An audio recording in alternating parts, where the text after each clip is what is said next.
Hey y'all, I'm AdaKay, and I must confess, I'm a trial junkie. I enjoy viewing trials as if I was the seated juror. So grab a cup of java, get comfy, and join me as we hop into court. And don't forget to comment, like, and most importantly, subscribe. And if you're really enjoying the channel, please join our membership.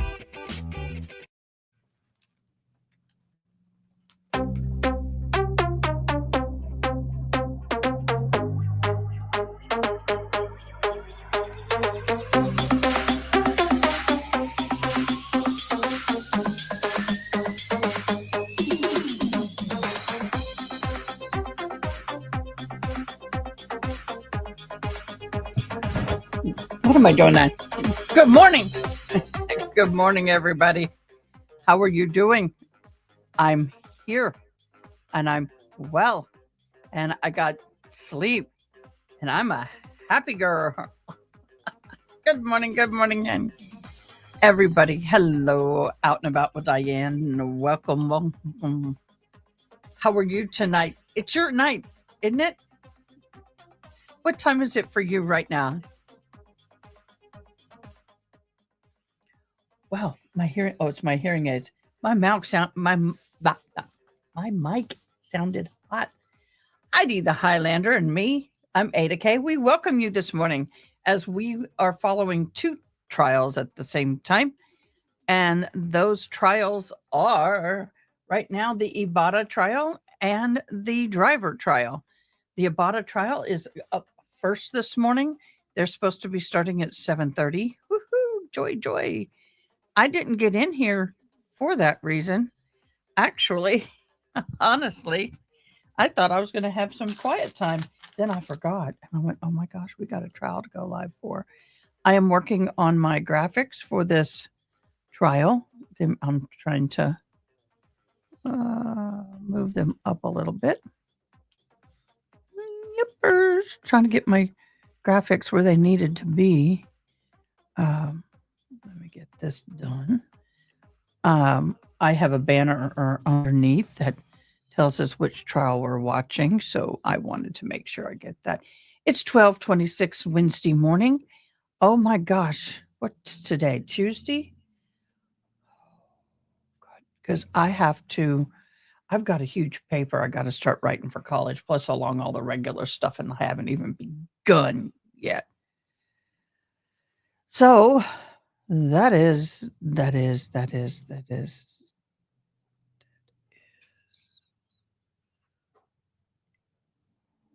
that the one? That's not what I wanted. There we go. So we finished yesterday, and those of you who watched yesterday know I had only 1 hour sleep and 37 and a half hours, and I ended up taking one of those, that 1 hour nap, thanks to you guys. I appreciate that so very much. Is that already there? Oh, that's not what I want. Sorry, guys. So I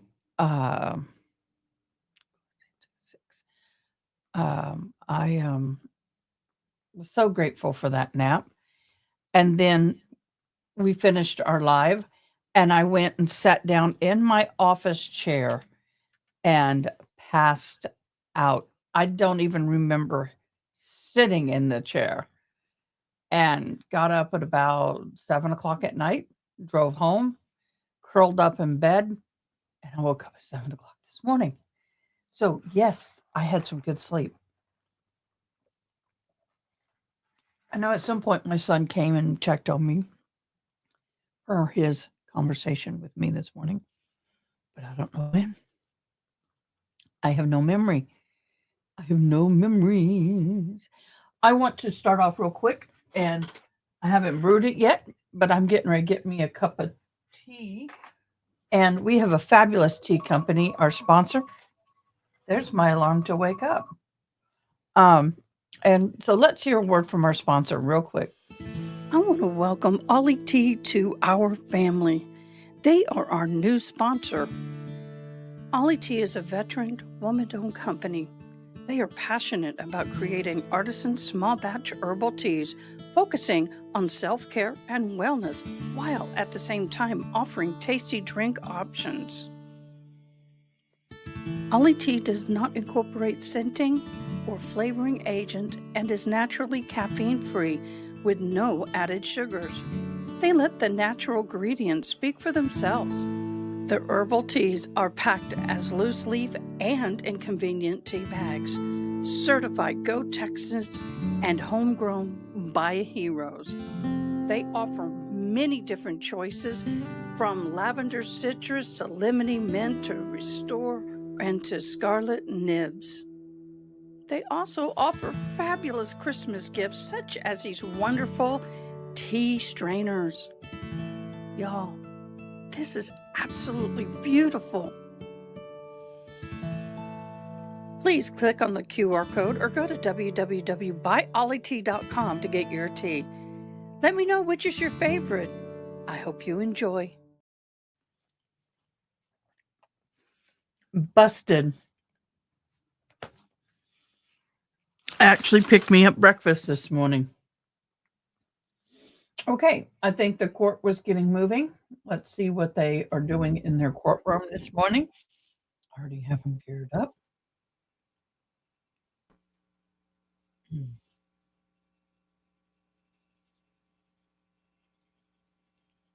There we go. For those of you who don't know, this is the Georgia versus Jose Ibarra, who unalived a Laken driver. She was jogging by the college in Georgia, and he is an illegal immigrant. And we do have a Spanish-speaking interpreters on board for him. I kind of went off yesterday about the Spanish-speaking and not having a certified interpreter when he was dealing with the police. Instead, they had a police officer who speaks Spanish talking to him. He obviously could understand him, so that kind of eases me a little bit. But once he went into the police department for interrogation, I don't know if he had an actual interpreter or if they continue to use their own employee. But the thing about using your own staff to interpret is This morning, the parties have you have an added stipulations for the interest in fact what's finder to happening consider versus in a this case. non-biased party. They're all going to be marked Here we go. and admitted into evidence I'll be right by here. agreement of the parties. Stipulation number 1 is marked States Exhibit 294. Stipulation of fact regarding GBI toxicologist Carla Turner. Carla Turner is a forensic toxicologist with the Georgia Bureau of Investigation. She tested the liquid from the white styrofoam cup recovered from the retention pond area by Sergeant Saunders on February 22nd, 2024.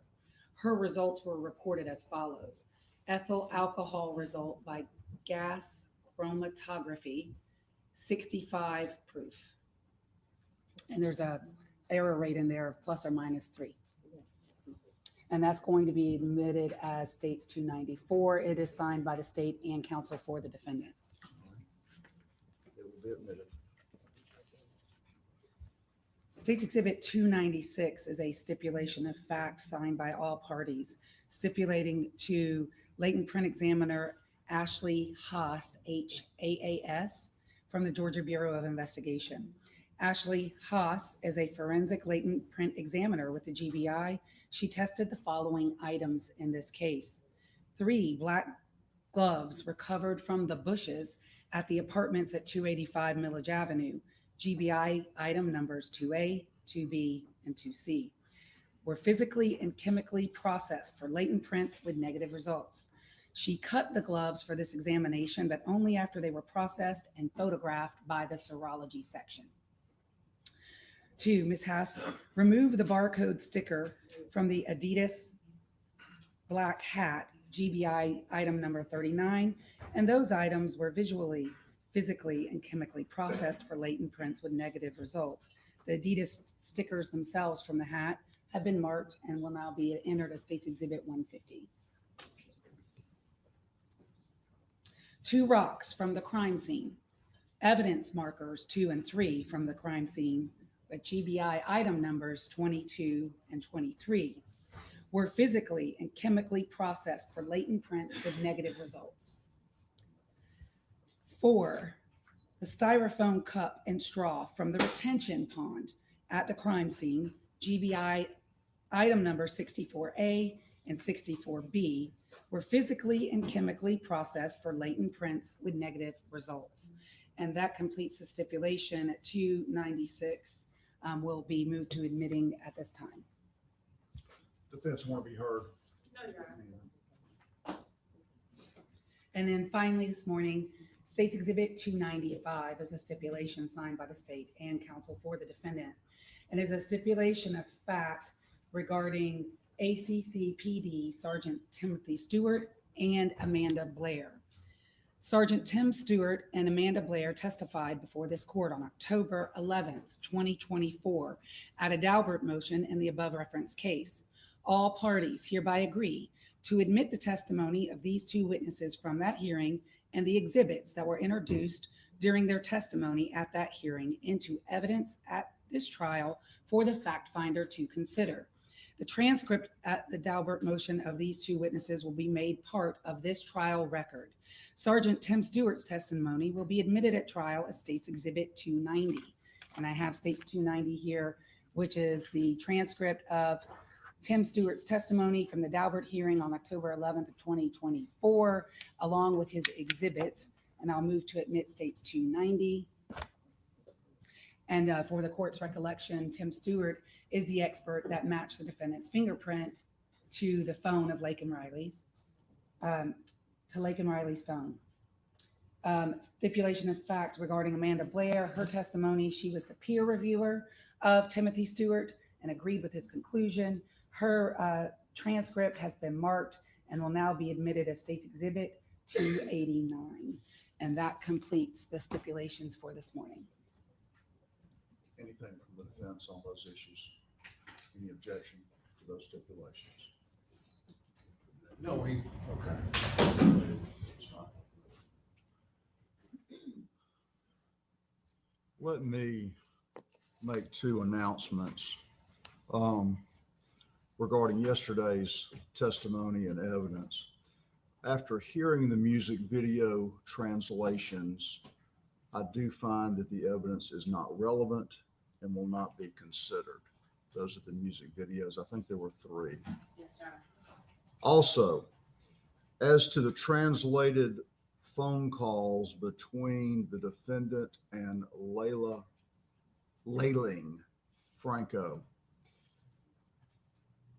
those translations will not be admitted as evidence and will not be considered. After hearing the translations, I do find that it was more than contextual and therefore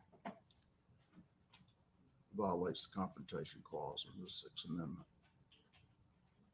Yes, Your Honor. Understood. All right. Anything else before we start with evidence? Ready? Okay, you may call your next witness. State calls Sergeant Sophie Rabu.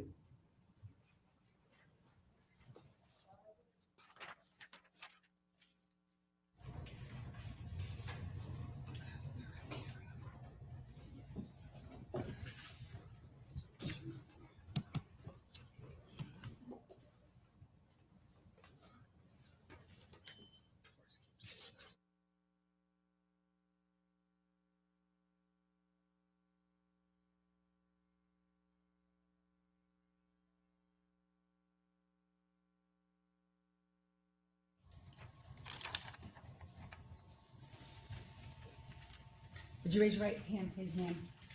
Do you swear or affirm the testimony you will give today in the matter of the state of Georgia versus Jose Ibarra will be the truth, the whole truth, and nothing but the truth, so help you God? I do. Please take a seat. If you could please spell your first and last name. Sophie, and last name is Raboud. Where do you work? I work at the University of Georgia Police Department. How long have you worked there? I have been there for 14 and a half years. Could you tell the court what is your rank? What are your duties and responsibilities? Where are you assigned? I am currently a sergeant assigned to our criminal investigations unit, also known as CID. I'm a supervisor, and I also investigate crimes that come into the department. Tell us a little bit about your training and education. I have over 1,700 hours of training in law enforcement classes. I have a bachelor's degree in criminal justice and a master's degree in criminal justice. Did you assist other people in your agency into the investigation into the murder of Lake and Riley? I did. I want to ask you specifically about a trail camera located outside of Building S. First of all, if you could tell the court, do y'all have a camera there? Tell us a little bit about that camera and how it works and how long it's been there. So we have it's a mobile trailer camera made by Compass Security that we move around as needed. At the time, it was actually placed at the end of Rogers Road and Village Avenue Extension. It has 3-axis cameras that are attached to the boom that goes up that have been in place there for unrelated reasons. When that camera, is it always recording? Yes, And are you able to, as a sergeant at the CID, access that camera from your computer? yes, that camera is actually connected cellularly through AT&T FirstNet to our campus safety camera system, which we are then able to access through the software that we use called Genetech. And you can access that from your computer. Correct. What about the times that are depicted? Are there times depicted on the trail cam? There are, And on all the videos basically at your university? yes. And are those times synced with something? Yeah, they're connected to our servers that run the camera systems. So do you know that the times that we see in the trail cam and any video that is pulled by the university and at the university, are those timestamps accurate? They are. Were you asked to review that trail cam that we are talking about outside of Building S, Rogers Road, for the day of February 22nd, 2024? I was. And did you? I did. How many hours of that trail cam did you watch? Probably close to 50 to 75 hours. We've been reviewing different, not just that camera, but other cameras as well. And at this time, I'm going to ask to approach the witness, and you may have one moment, counsel. I don't need to ask anymore, sorry. I'm handing you what's been marked for identification as State's Exhibit 279. And while you're looking at that, I need to talk to the defense.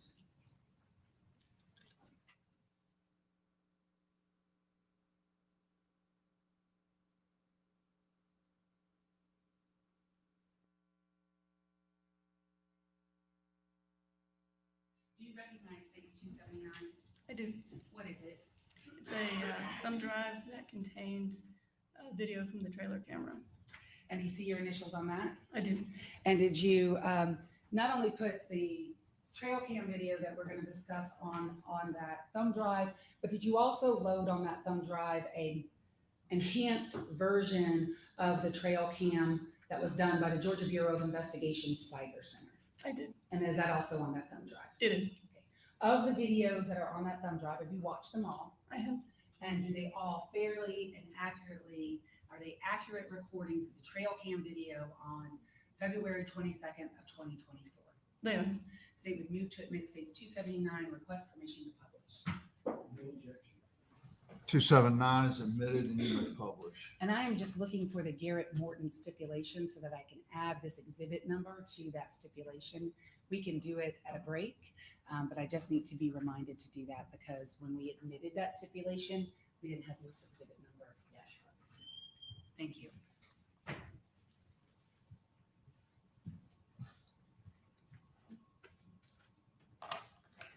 Would you mind positioning that microphone?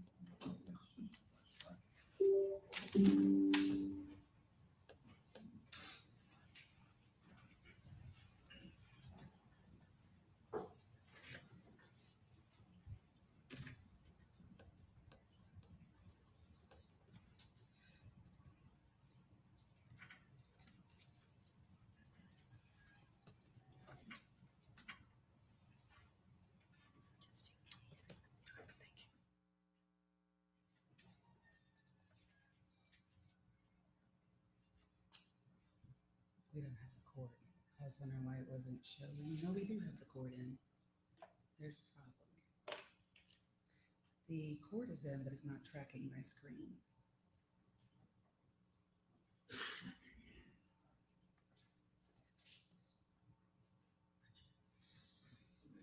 Let me just get off of it and back on, and let's see if that helps. Oh, well, that's that. Okay.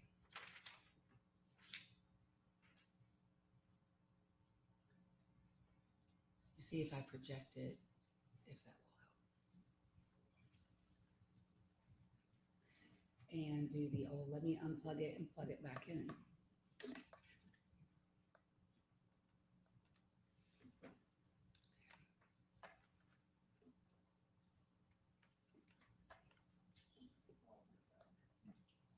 Is that the same laptop you've been using? Yes, sir.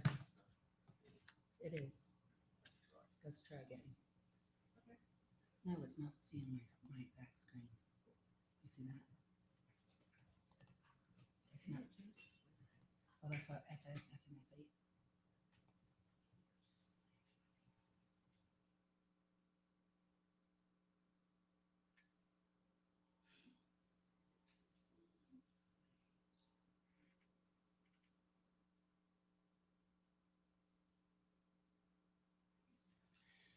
So, Sergeant, in general terms, we're gonna publish for the record the video that is labeled GBI cyber video. But before we publish it, tell us a little bit about the video itself. Meaning, what time frame? Let's start with what time frame does it cover? The GBI cyber version, and did you individually go in and pull clips from a certain time period? Yes. Let me back it up a little bit. Did you look at the trail cam video? Yes, sir. And did you see a person of interest on the trail cam video wearing a dark hoodie and a hat and some gloves, carrying a cup? I did When did you first see that individual in the trail cam video? at 06:52 hours. Okay. And if you got to translate that for us, is that 6:52 in the morning It is. on the 22nd day of February 2024? It is. And how long do you see that individual on this trail cam video that day? He disappears at 07:56 hours Okay, so 07:56. in the morning. And so that's about a little over an hour then. You see that individual. Correct. In and out of camera view. And the clips that we have on State's Exhibit 279 where it says Jose Ibarra, are those the clips, part of the clips that you captured during that time period? Yes, And then the folder that's labeled GBI Cyber, did they merge all those together for you? they did, because Okay, so there's 2 camera views. Okay, so we don't have to keep opening and closing the clips. Correct. The GBI Cyber video, did they miss one particular clip? They did. And what clip was that? That was a clip at 9:42 a.m. of a blurb that we see in the woods going back towards the Cielo at Azulik Apartments. You're going to have to move into the microphone. The blurb that you see going into the what apartments? Cielo at Azulik. And is that a separate clip in States 279 that you've labeled Ibarra return? Yes, Did the trail cam also capture Lake and Riley? it did. And did the trail cam also capture her roommates who went out to look for her? It did. So now that we've laid all that, we're gonna start publishing the part that says GBI cyber video, okay? Can I clarify one thing about the stipulation that by, we stipulating to the foundation and the admissibility, but we're certainly not conceding that the labels that have been applied to the files are necessarily accurate. Thank you very well. Before I publish, we've got open the GBI cyber folder. What is the date and time that we're looking at on the video? Can you show us? It's February 22nd, 2024. And before we talk about what we're about to see, let's get a little context. Is there a bus stop here? There is. Can you point to it with the pointer? There's a pointer right in front of you.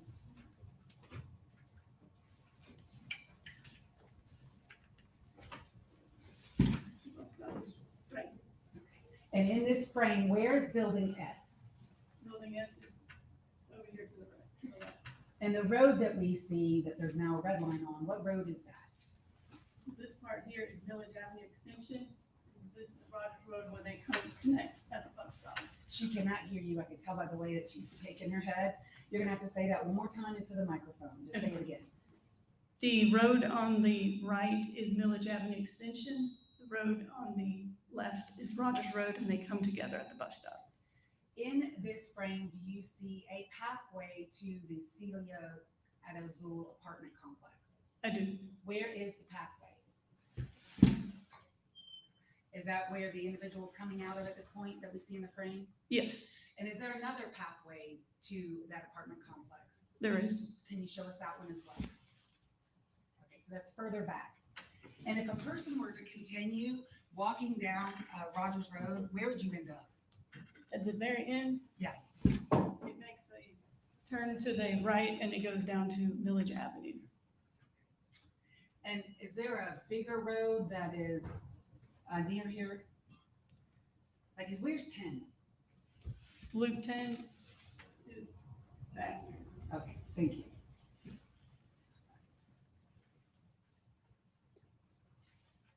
This bus stop, is that a University of Georgia bus stop? It is.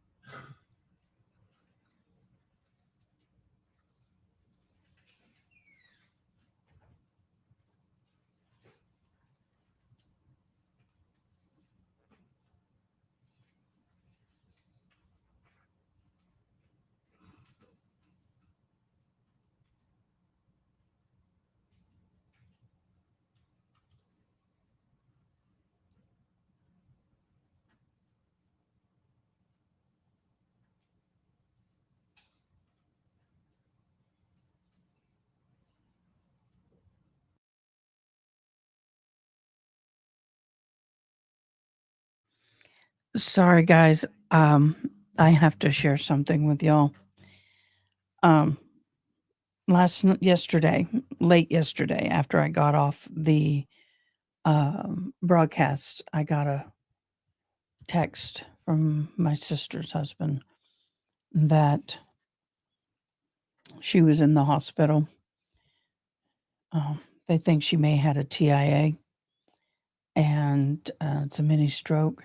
They're going to sedate her today and do a MRI to see if that is what's going on. She also has a bladder infection that's been there for quite some time, and she's septic, and she is still in the hospital.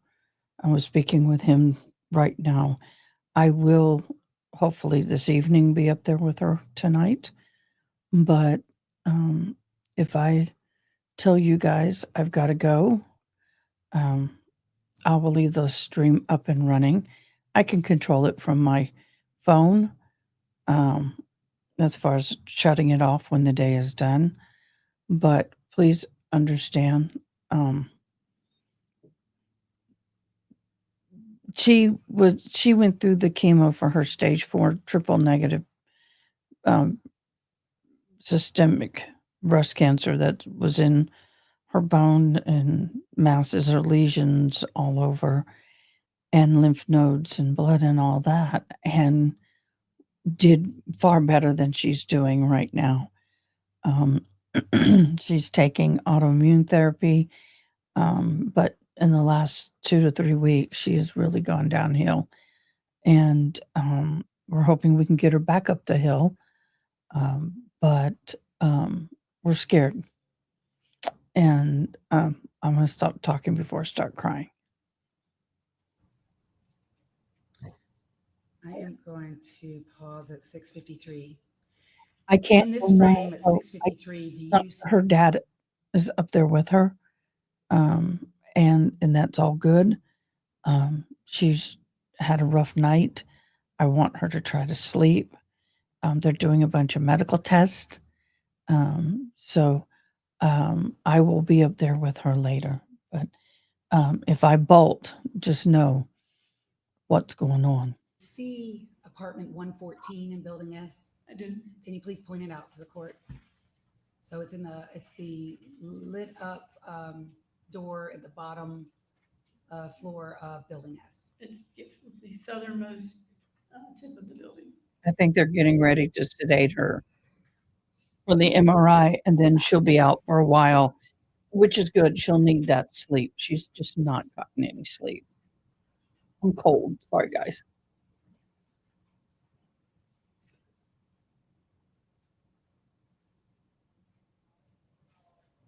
Yeah, that's him. Come on, dude. How many of us believe that's not him? Let me know.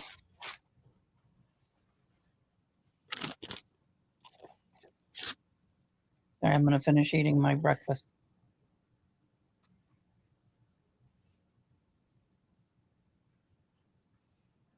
It's like he knows that camera is there. He was looking right at it.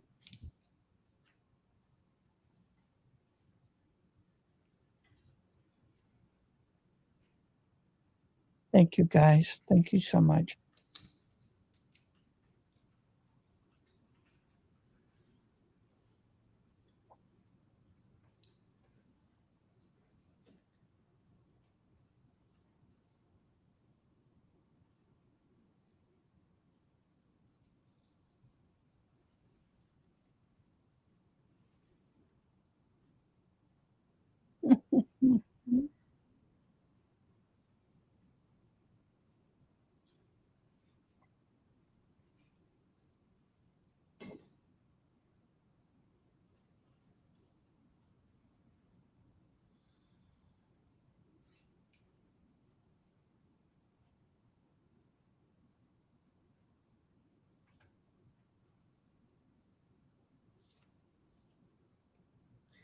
I'm going to stop it at 6:54. First of all, in the entire hour that this individual is around this area, does he ever talk to anyone? No, Ever engage with any person? no. Do you see from 6:52 to 7:54 this individual go to the Building S door? Yes. In that time frame, how many times does that person go to the door? We're going to see them each time. 6 times. And can you see on your video of those 6 times how many times that person actually opens the screen door? Twice. And the nature of this footage, how would you describe this footage? Is it great, grainy? I mean, how would you describe this? Times it is good quality, and other times it is a little grainy. Why is that? It's Is that not just the bad function of the quality. camera? Yeah, it's connected cellularly. Good morning, so Toxic sometimes when House. there's Little one, I motion, just saw the picture literally. You know, I was quality like, gets better. And oh. when there's no motion, it kind of the quality disappears a little bit. And did you make screenshots of this still video at some point in your investigation? Yes. I'm going to hand you what's been marked for identification purposes. States Exhibit 85, States Exhibit 84. Do you recognize those items? I do. What are they? There are pictures of the individual that was seen walking around the building. And are those some of the screenshots that you made? Yes. The state moved to admit States 285 and 284. Any objection? Yes, sir. They're admitted. And were you all, or were you in your investigation, attempting to identify the clothing and items that this person was wearing? Yes. And in your review of this video, were you able to see, first of all, gloves? Yes. Can you point to those? What color are they? Black. Were you able to see a cup? Yes. Can you point to that?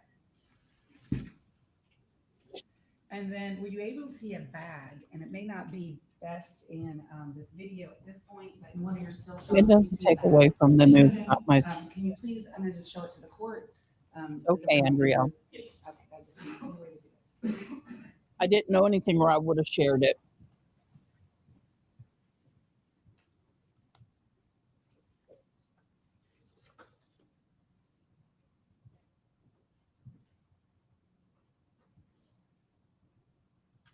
Oh, is that a better view of the bag now? Yes, it is. All right, at 6:54.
Is that on the campus? At 6:58, what door did that individual just walk by? 114.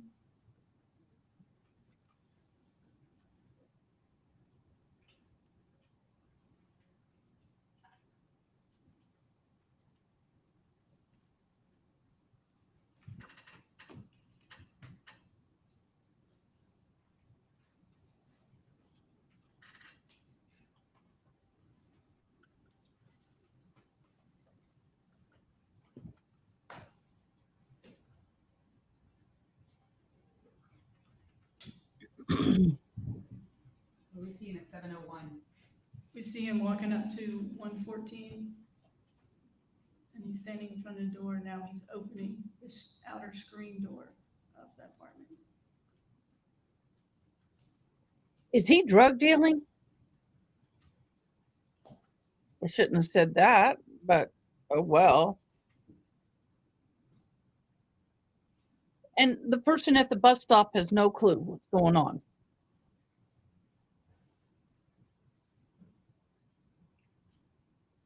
Now he walks back behind the building.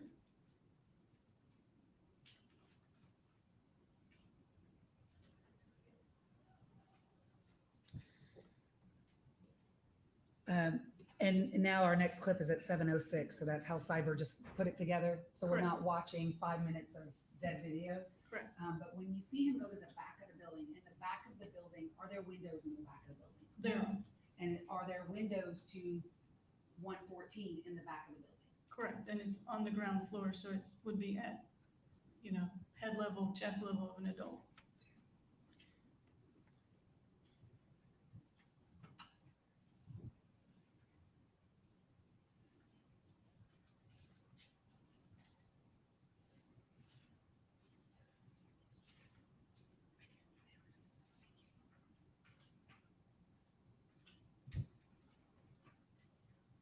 Did he know the victim?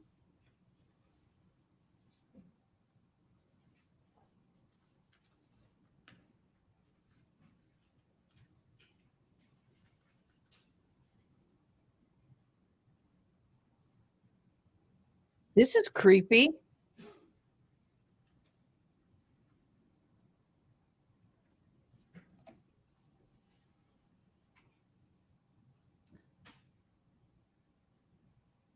So what the This hell? is he 7:09 doing? clip where I'm pausing. In what direction is now this individual going? He's walking south. Okay, Uh, and the IM fields from I'm gonna get a here, little coat. intramural cold. fields. I'll be right You're back. familiar with those, correct? Correct. Where are they in relation to where he's walking? They're to the east of that, southeast of that. But you can access it by going south and then turning east. Would this individual be walking in the direction of the IM fields? Yes.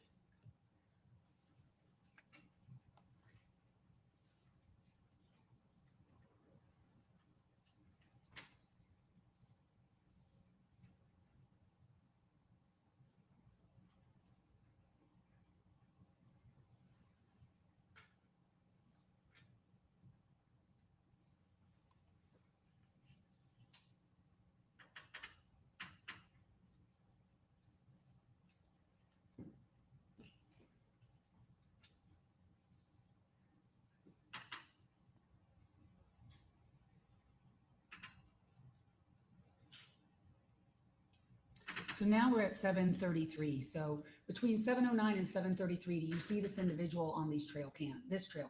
No, I do not.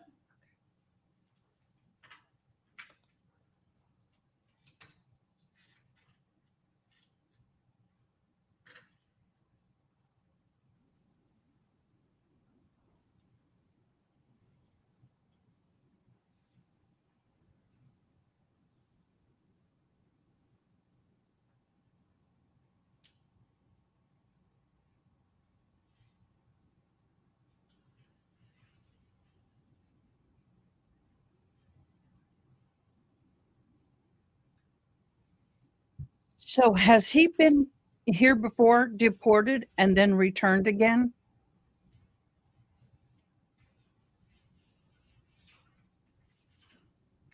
In what direction now at 7:34 is that individual walking? He's walking north back towards Building S.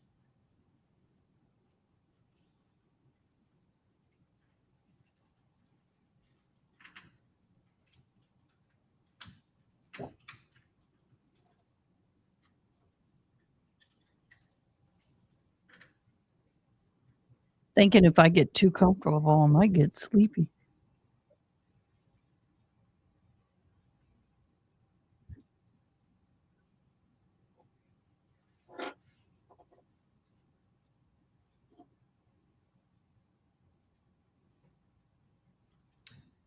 I'm gonna pause it at 7:39. So at the last clip that we saw at 7:33, did that individual go back behind Building S again? He did. Okay.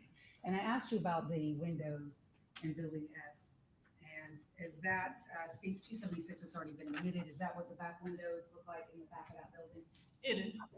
and how they were also on that morning? Correct. I need to For get my 276. chair greased. So he squeaky. leads in that direction at 7:33 towards these back windows. Correct.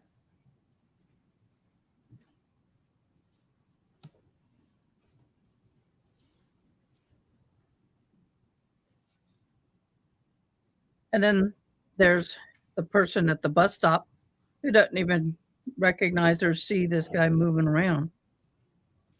Huh. There's another person. What's happened in broad daylight?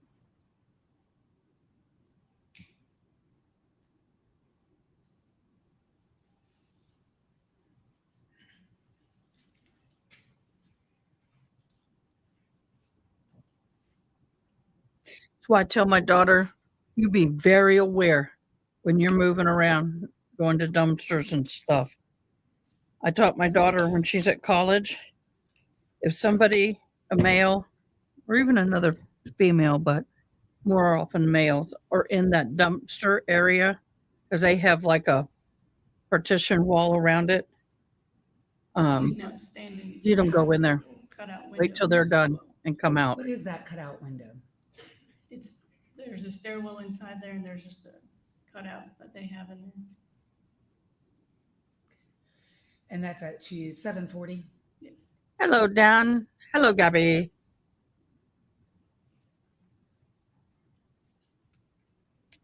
I'm not going to answer that. It's it's Dr. Bullbutter, our good friend.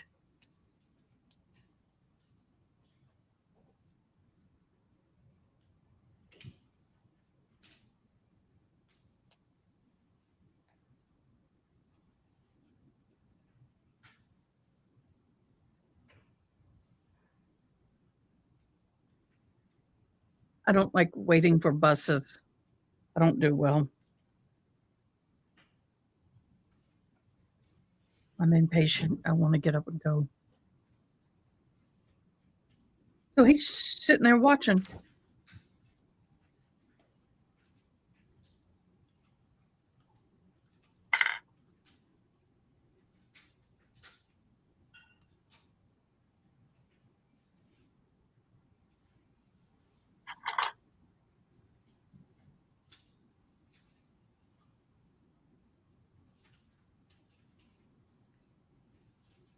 Oh, all toasty and warm.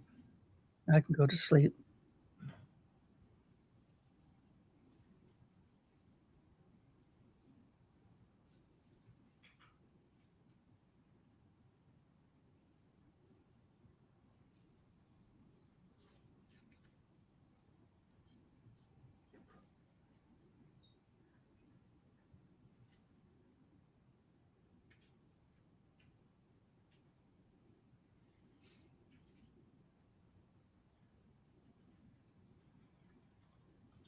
This is weird.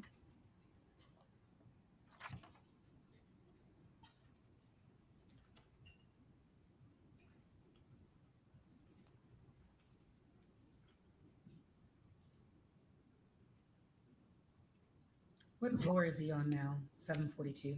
He was on the second floor. Or what I would call ground floor. The other one looks like a basement because it looks like it went lower, but it's on their second floor. See, if I was standing over here with these people, and I saw him way over here, I'd be creeped out. I definitely wouldn't be over there.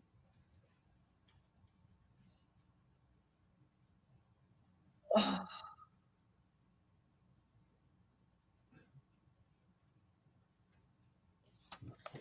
At 743, is that a UGA bus? It is, Does it pick up presumably students or the people that were waiting at the bus stop? correct.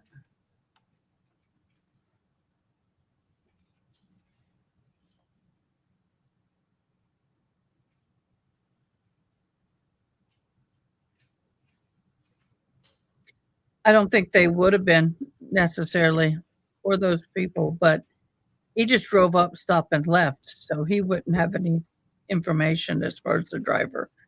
I would think the people waiting would have been questioned if they knew who they were.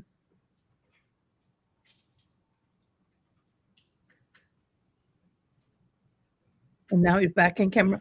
Why does he?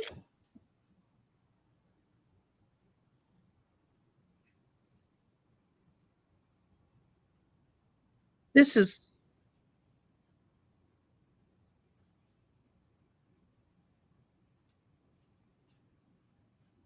creepy. This is what bad dreams are made of, right? 744, what door did he just walk by? 114. And the direct. Just FYI, I have it. Now we're at 746. This monitor over here. I just So it goes from I'm not looking at 744 you. then to I'm watching the 746. video on a bigger missing monitor. because we clipped it together, correct? Yes, because But you watched all two minutes in between of 744 and 746. I did, We see him disappear at 744. Does he go again around the back of building S? correct, he does. And how many minutes later does he come back again to the front? 2 minutes. And that's what we're about to see here at 746. Yes.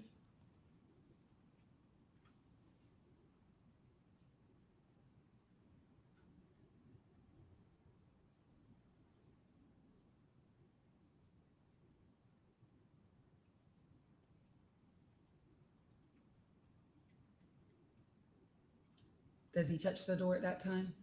It appears he does. Right? Where's security guards? Yeah, they're not trained to handle this. And again, at now we're at 748. Again, we lost about 2 minutes. Yeah. In between 746 and 748, where does he disappear to? In what direction? To the back of the building and then comes back. So 2 minutes later, he's back at the front door. Correct. And that's what we just saw. Yes.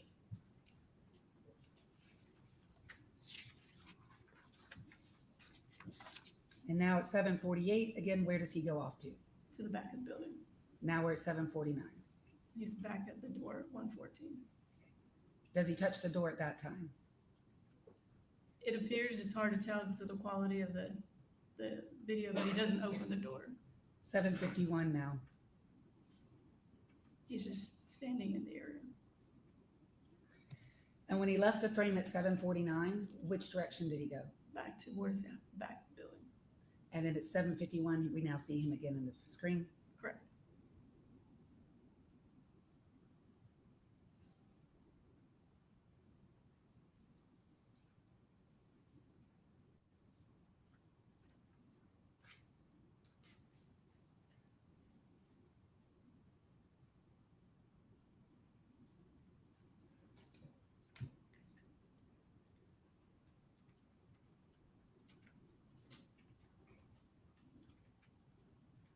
What do we see here at 754? 754, he had, from that 51, he had gone back behind the building and come back to the front of the building, and he was standing at the door. And can you see him open the door here Yes, at 754? yes. And what does he do right there at 754? He is ducking down.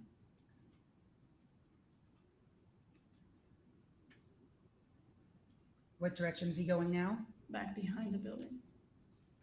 And we just lost 2 minutes. We're now at 7:56. So you described he ducks down at 7:54. Correct. He goes to the back of the building, Correct. and then you don't see him again until 7:56. Is that right? So there's 2 minutes that we don't see in this clip, because we're not going to sit here for all this time, where you don't see him on camera. That's right. So you see him again at 7:56. And in which direction is he going now? He's going south, Towards, the IM fields. And here he disappears into the woods. There's no path there, just woods that he goes into.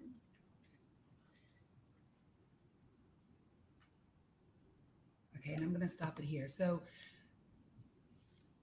in this time period from 6:52 to 7:54, we've just watched all of that. Do you see, first of all, is this person alone or with someone? Alone. And have you watched in all of your hours of video review in this case, have you seen Diego Ibarra No. in this time period? No. Okay. Have you seen him before? Yes. As a matter of fact, you swapped him. We're going to talk about that, right? Correct. Do you know what Diego Ibarra looks like? I do. And have you looked for him in all of these videos that you have reviewed? Yes. And on the 22nd day of February 2024, you ever see Diego Ibarra on this trail cam? No. Now I want to move on to the other clips, and then we're going to go back to your last clip that you made. Okay. So what time are we at now? 9:05 a.m.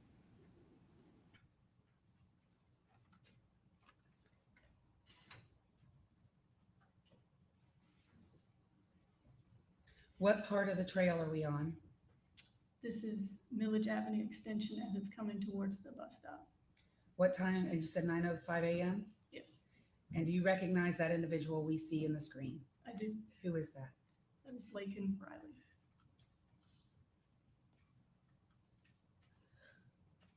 Do you see what, if anything, she has in her left hand?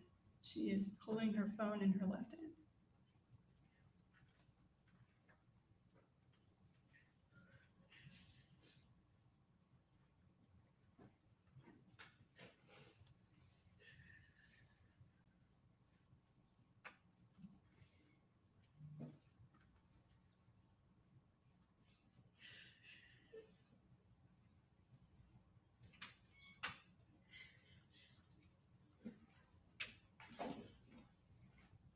What direction is she running?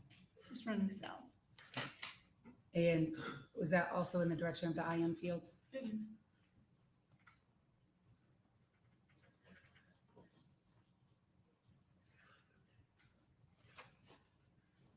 Good morning, Eddie, everybody. Haley bounced on about with Dianne, She now went east. Ronnie, towards the Dan. railroad tracks. At 9:06 and 49 all of you seconds. who have not commented. And now we are at a different time period. What time period are we at? 11:36 a.m. What part of the trail are we on? This is Millage Avenue Extension. And do you recognize those two individuals that we now see in the frame at 11:36 a.m.? I do. Have you met them before? I have. And what are their names? Sophia Magana and Lily Steiner. And the dog is, Champ. is that Sophia's dog? It is. Which direction are they going? They're going south. Oh, Haley. It feels like it here. Oh, I'm so cold.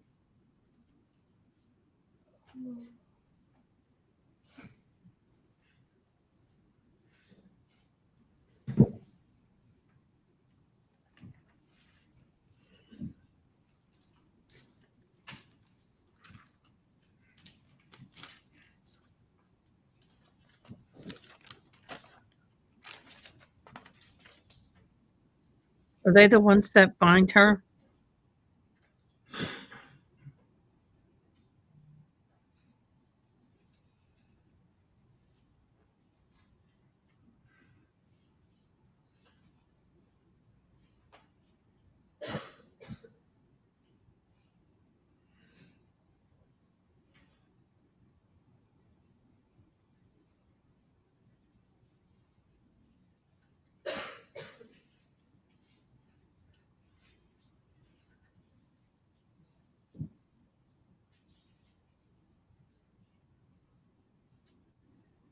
That's good. Not that anybody had to find her, but I'd rather a security guard than those Now, what young time are we at? ladies 11:55 a.m. traumatized for life.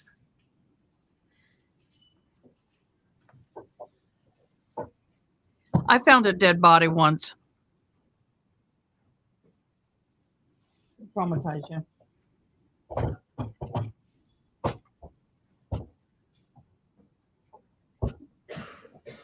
Come on, cooperate. Fixing my footstool. And who do we see in the frame now at 11:56? Sophia and Lily. And Trying to get it to cooperate.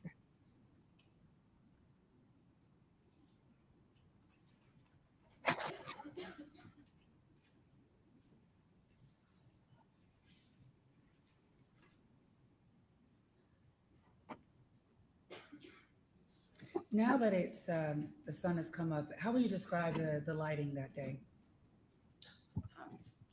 It was, I think, partly sunny that day. It was a little bit windy. I have to load the Gen-Tech player for this. This may take one moment. This is why we decided not to play it this way.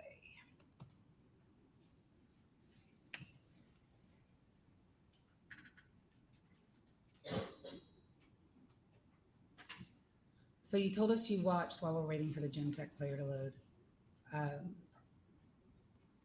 That this trail cam for the entire day.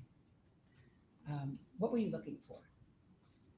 Anybody that matched the description or anything that would have been suspicious activity.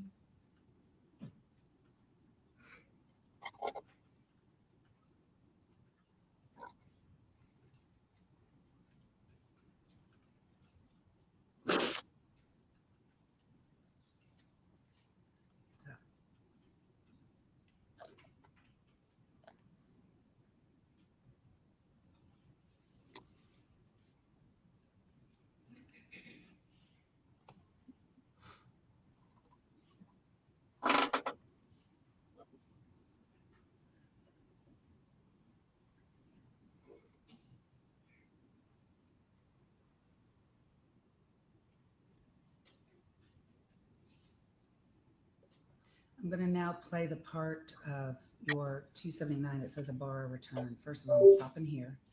At what time are we at? 9:41 a.m. Is this still the same trail camera? It is.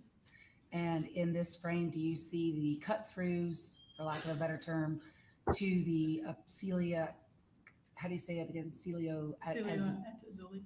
Say it one more time. Celio at Azuli. Okay, was that the name of the apartment complex at the time? It was. Okay. Can you spell that for Madam Court Reporter? CIELOAZYLUK. Celio at Azuli. Show us where the two cut-throughs are to that apartment. Did you make it bigger? I can. One in the bottom screen and one in the middle of the screen. Correct. Play at 9:41.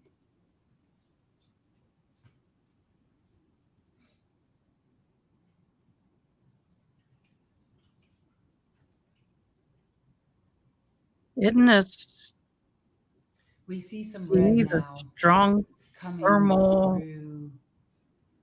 Well, I just saw some red. Hold on, stop. I'll stop it. At mission? 9:42 a.m. Do you see the red? Yes. What's the red? Something. It's detecting motion. The camera. And in what do you see an image? I see a blob. Appears to be a black blob. And in what direction is that blob heading?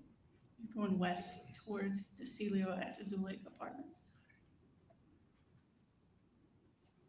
And during this time period, when you watched all of this trail cam video, did you see anything else suspicious or that got your attention, or any other people that got your attention? No.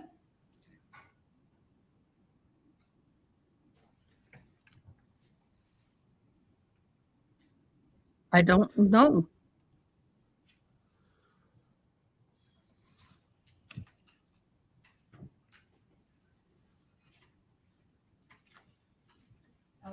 about a few other things Good that you question. did in this I case, don't know. Detective. First of all, did you review Tell me, the cell phone of Lake and Riley? I did. And it was extracted by your department? It was. Could you toggle over, Your Honor?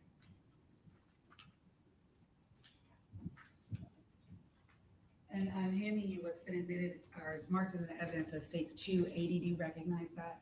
I do. What is it? It's a PowerPoint that I created. And did you create it from the data that was extracted from Lake and Riley's cell phone? It was. And state permission, it states 280 and request permission. Any objection?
No objection. 280 is admitted.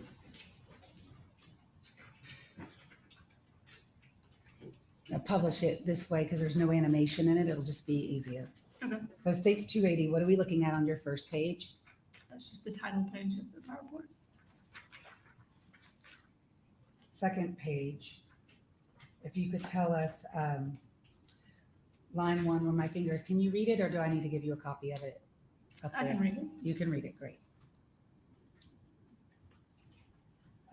If you could tell us, first of all, what was the time of Lakin's last outgoing communication from her phone? It was the 911 call. Before the 911 call. It was a text message to her mother. Okay, you're gonna have to speak into the It was microphone. a text message Okay, a text message to who? to her mother. At what time?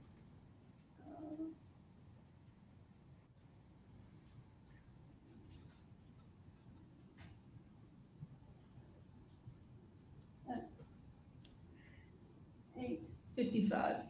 Okay, and do we see that here where my pen is? Yes. And what is the text? It says, "Good morning, about to go for a run. If you're free to talk." And did she in fact call her mother? She did. At what time? 9:03:44.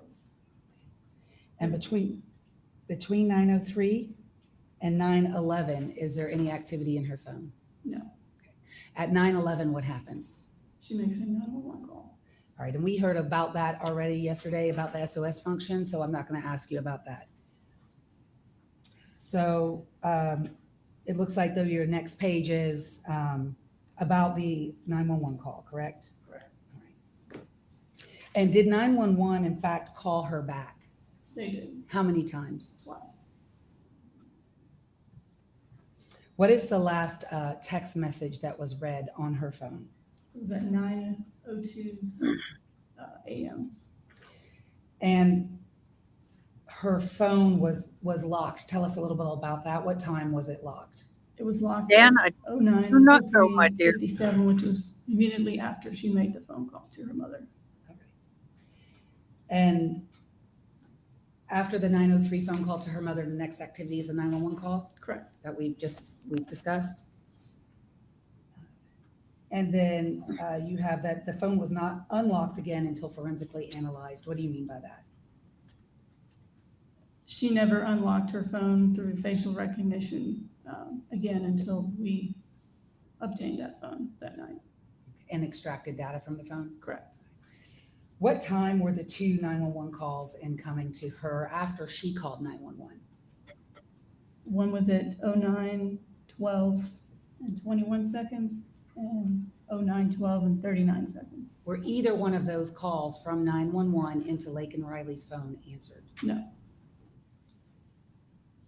At some point, did she get a incoming call at 9:24? she did. And who was that incoming call from? Her mother. Is that call answered? No, Is she then receiving texts from her family members? correct. What are the time of those texts? First one down here at the bottom. 9:37:38. And what is the text? Who is it from? Her mother. And the content? Call me when you can. Is that text read or returned? It's not read. 9:51 a.m.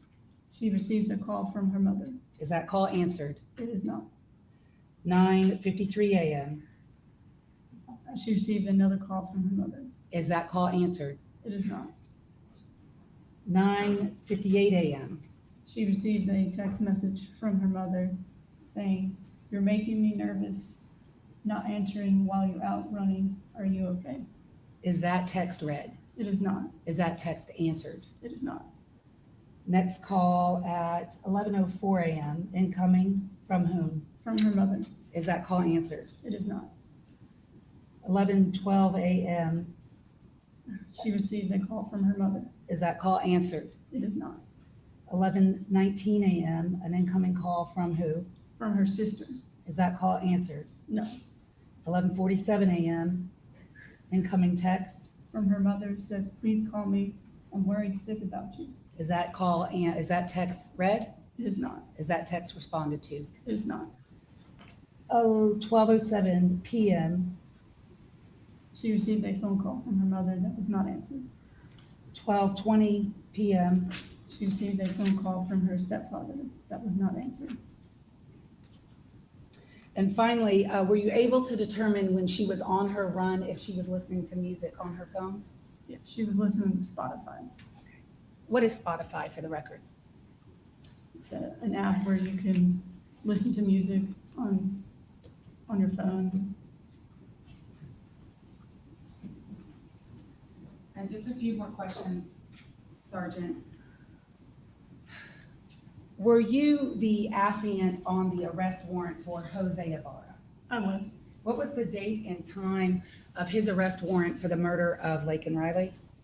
It was February 23rd at 19:58, which is 7:58. It came to a stop. Breaking news. But it does look like they have managed to unlock the ride and slowly bring the riders down towards ground level, at least much closer than.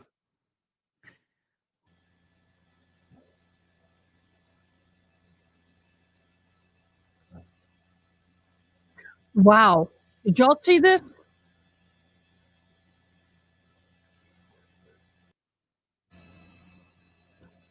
They're still on there. Yeah, we've seen.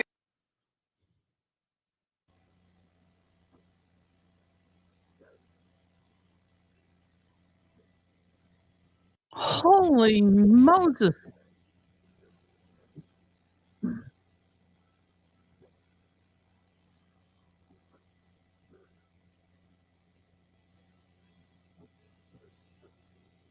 They've been in this for 7 hours.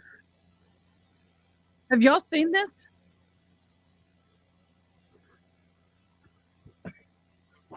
Oh my gosh. Look at that. There's got to be a way to get these people off of this 7-hour disaster.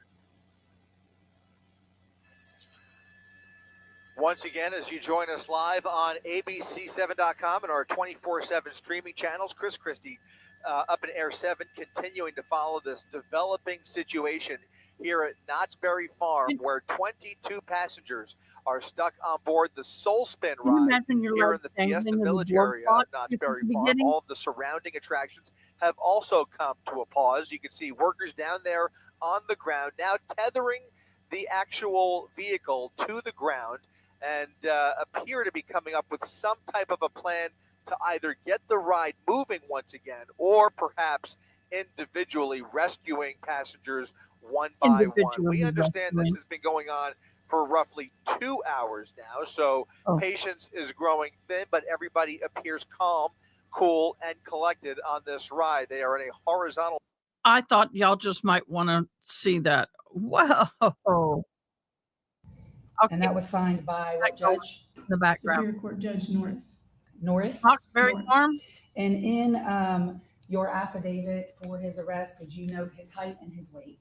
I did. What is his height Yeah, It's listed as 5'7". and his weight? right there. It's listed at 156.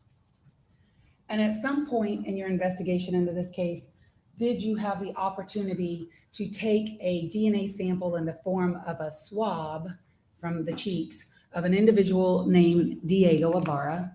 I did. Tell us a little bit about that, and before, while you're doing that, I'm going to hand you what has been marked as States 281. I made a search warrant, and it was signed by the judge on February 26th at 3:20 p.m. It was executed the following day around 10 o'clock. How did you execute it? Just tell us what you did. Sorry. I met with Diego Ibarra at the jail using gloves. I used a long Q-tip essentially and swabbed the inside of his cheeks. Okay. And after you swabbed Diego Ibarra in that manner, did you seal those swabs? I did. And were they delivered to the crime lab sealed? Yes. May I have one moment, Your Honor? Yes. And the state moves to admit States 281. Any objection to 281? No, sir. 281 is submitted.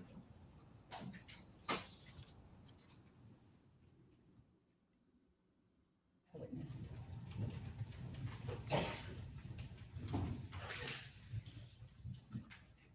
Detective LaRue, good morning. Well,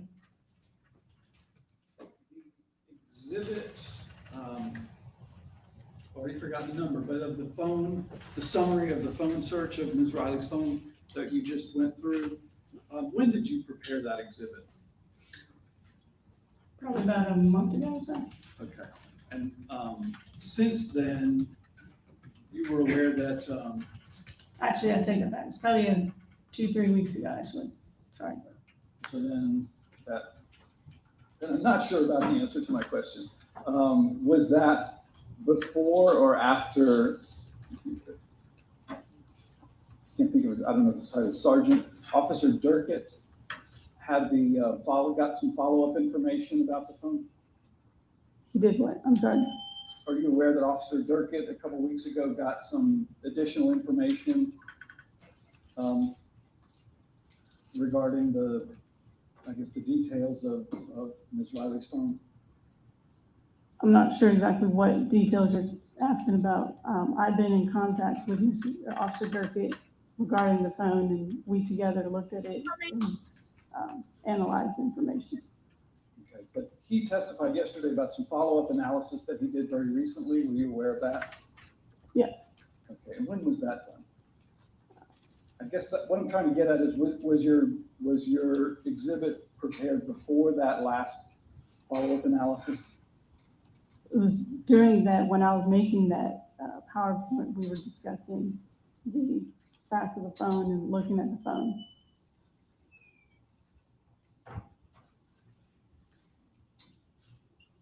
Okay. Let's see, and then the security video, the trail camera video.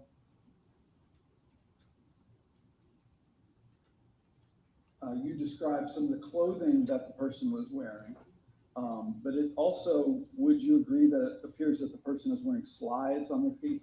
Correct.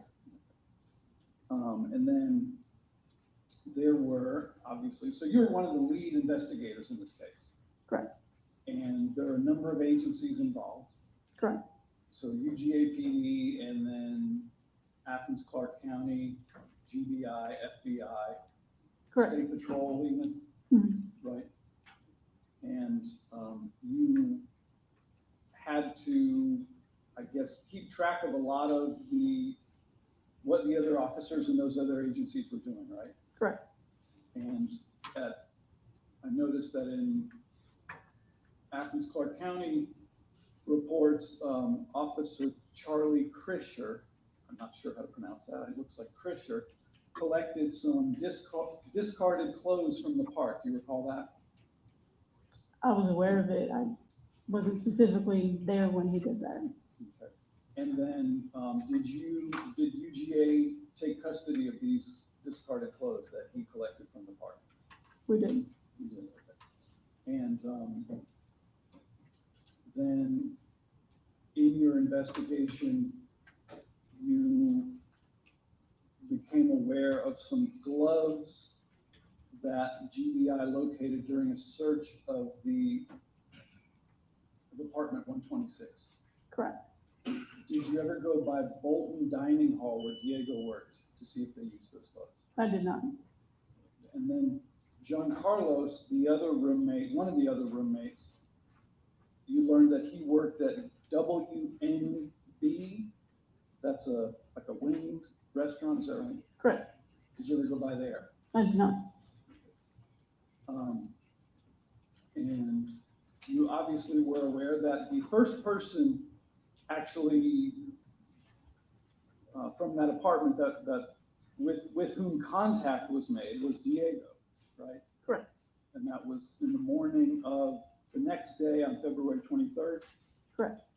And that officers noted that he had a swollen eye and a red mark on his face. Do you recall that? Objection to outside her knowledge. The officer who encountered Diego or who was there on the scene with Diego was here yesterday. That is a question for him. This calls for speculation. She was not there. I'll suspend the objection. Can I ask it this way? Did you note those details in your report? I did. And then you also told us, well, I think you told us, you got the search warrant for Diego's DNA, right? Correct. And also a search warrant for his phone, Diego's phone? Correct. And you were made aware. An objection, hearsay. It's going to be hearsay. I just know it is. No, it's not. It might be. Okay, well, Not the first question. this is a difficult fact because this is our fact finder as well as a jury, so. So you became If you're aware. gonna ask the content of an search warrant affidavit, it's going to be hearsay. Well, let me.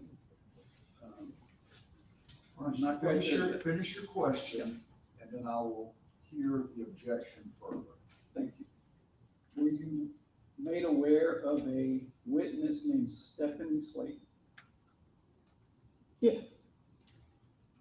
And if the next question is, what did she say, it would be hearsay.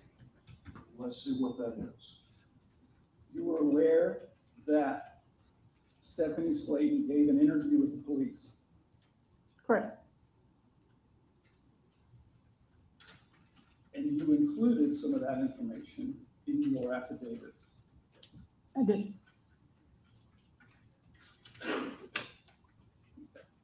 Another name that came up as a potential witness was a jogger in the park named Clementi. Correct. I'm blanking on his first name, but Clementi is the last name. Joseph. Joseph, thank you. And then also in your investigation, I believe you were involved in these interviews with names that came to your attention through some Grindr app contacts. I was with Detective Norris for some of them, not all of them.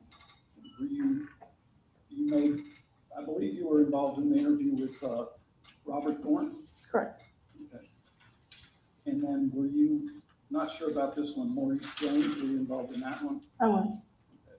And then Victor Chapano? Yes. Were any of those people shown lineups, photo lineups? Yes.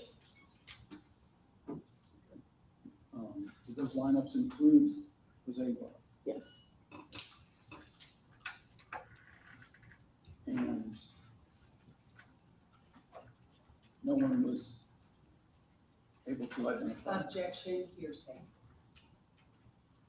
I'll suspend that objection. And then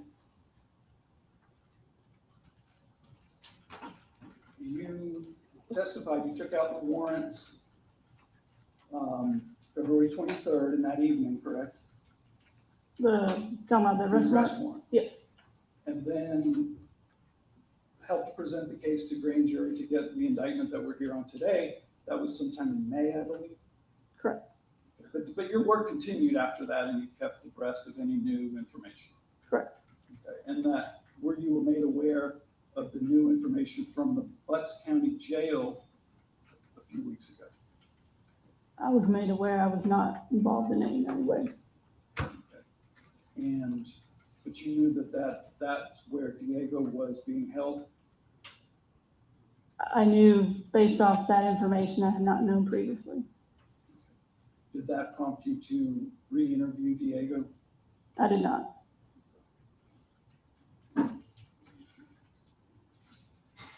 Thank you, that's all. Redirect. One moment, please.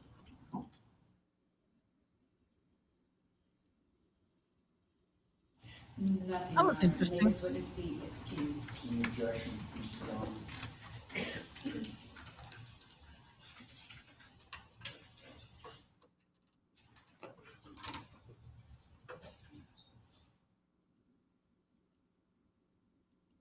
Could we just ask that she be subject to recall? Okay. You can shut down if you're subject to recall. Okay, thank Thank you. You can call your next witness. State Law Special Agent Lucas Bayer, and can you reapproach counsel?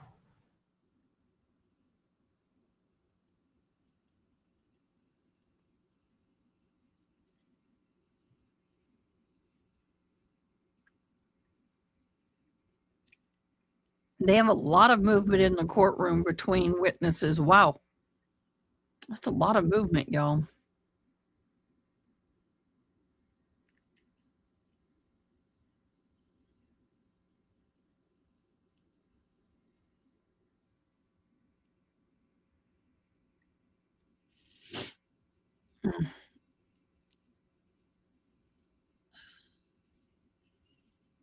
Sorry, y'all.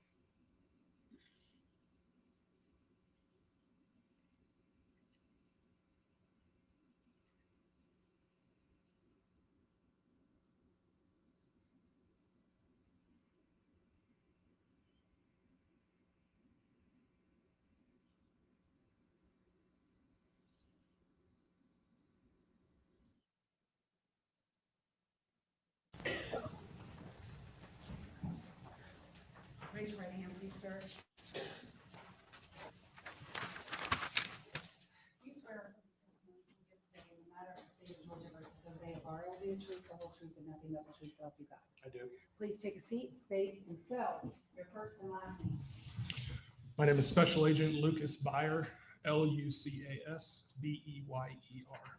What do you do for a living? I'm employed by the Georgia Bureau of Investigation How long have you been employed by the GBI? since 2020. What are your duties and responsibilities? I am employed at the GBI's Athens Regional Office. I'm a special agent and investigator. And tell us about your training and your education, or your training for your job. I have been in law enforcement since 2015. I started with Georgia Probation and Parole as a probation and parole officer. I was hired by the GBI in 2020 and went through Basic Law Enforcement Academy and also the GBI Academy. I have attended training for cell phone forensics. I have attended training for homicide investigations, child abuse investigations, and other general investigative tasks. Are you a post-certified officer? I am. And were you the lead GBI agent assigned to investigate the murder of Lake and Riley? Yes. Will you tell the court when were you assigned to that and what did you do in that regard in the very beginning? I was assigned that role on Thursday, February 22nd, 2024. Shortly after 1 p.m., I was contacted by my immediate supervisor, Assistant Special Agent in Charge Heather Strickland. She advised that the University of Georgia Police Department was requesting GBI assistance in reference to a death investigation. I'm sorry, can you come into that microphone just a little bit more because I make sure that Madam Court Reporter and everybody can hear you. Thank you. So you were advised that the University of Georgia requested assistance. Go ahead. Yes, I was advised that the University of Georgia requested assistance in reference to a death investigation, and I was dispatched to an area on campus known as the intramural fields and the Lake Herrick area and the Oconee Forest Park specifically. I was told that there was a deceased female that had been located in that wooded area. When I arrived at the scene, I met with UGA PD personnel, specifically Major Hammock, and he provided me a briefing of the information that they had gathered so far. What time did you get on the scene? I arrived on the scene at approximately 2 p.m. And when you arrived on the scene, was Laken Riley's body still on scene? Yes. And did you assist your special agent Daniela Stewart in processing the scene, and were you on the scene that day? I was on the scene that day. I did not assist in processing the crime scene. There were some things that I did assist with, such as gathering measurements. I also later helped look for a cell phone, but as far as the collection of physical evidence, I did not assist with that task. And who did that task? Special Agent Daniela Stewart, Detective Saunders from the University of Georgia Police Department were primarily assisting that task. How long were you on scene that day? I remained on scene that day until 1 or 2 o'clock in the morning. In your, and so then how did this work? Is a GBI an assist agency? Tell us about that. You nodded your head, so you have to say yes or no for Madam Court Reporter. Is GBI an assist agency? Yes, the GBI is an assist agency. And so what does that mean? The GBI rarely opens or has original jurisdiction over their own investigations. We are we are requested by chiefs of police, local sheriffs, judges, district attorneys, fire chiefs. Or elected officials can request the GBI to investigate a case also. We do not respond as a standard police department or patrol officer would to a 911 call. We have to be specifically requested by another law enforcement agency to initiate an investigation. And after you were requested, your agency was requested in this case and you were assigned lead, did you work this case with the University of Georgia Police Department? Yes, I did. And specifically with Detective Preston Norris, did you two work together? Yes, we did. And have y'all been working together on this case basically since it occurred? Yes, ma'am. And that's May a I problem? approach the witness, Your Honor?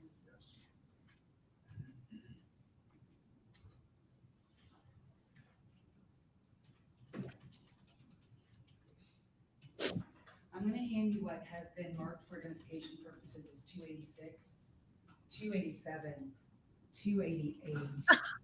I didn't know they had kill. 297. I'm going to ask that you keep these in the folder while you're looking at them, please, and keep them low.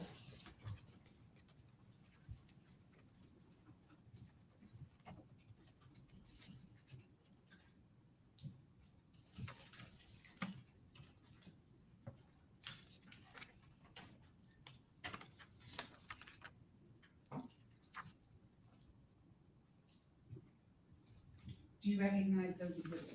I do. What are they? These are screenshots that I captured from Sergeant Maxwell's body camera footage. That body camera footage depicted the moments that he initially found Laken Riley's body. The state would need to admit those item numbers. Any objection? No objection. They're admitted 286, 287, 288, 297, 298. We have one moment.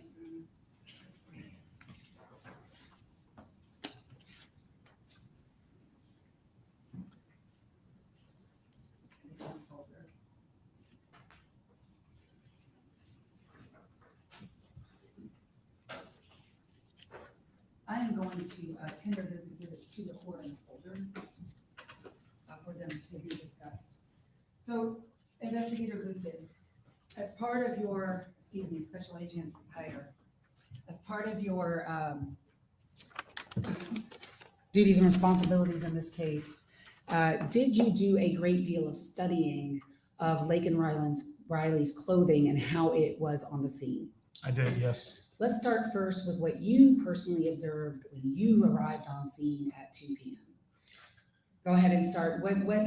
First of all, just tell us what you saw about her clothing in general, and then I may ask you some specific At the time that I arrived on the scene, Laken Riley was still located on the scene, as I previously stated.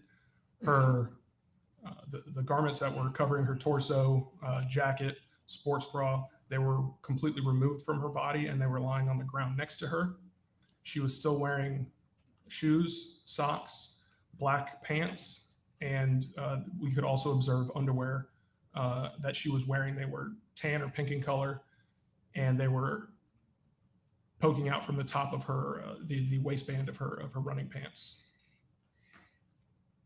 Her running pants, were they above or below her navel when you saw her body? They were below her navel. Okay.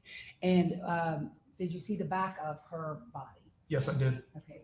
So how would you describe the top of her pants versus in the front versus the back? Were they even or were they uneven? They were uneven.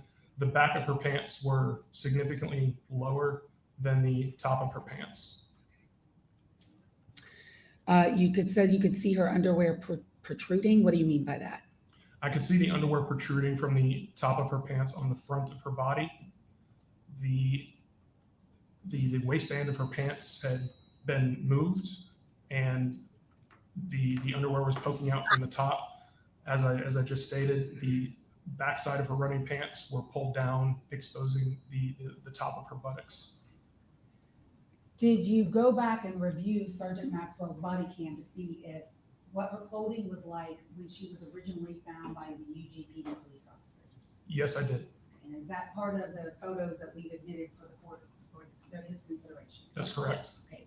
How would you, first of all, describe her running tights and her underwear? Was it in the same manner in Sergeant Maxwell's body cam as it was when you saw it?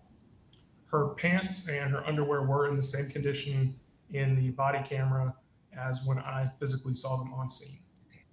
So her underwear was protruding like you saw it on scene? Correct. What about the top layer of her clothing? What was it the same? No. Okay.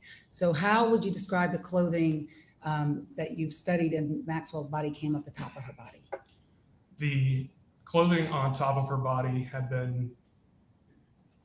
initially in the body camera when Sergeant Maxwell found Laken Riley.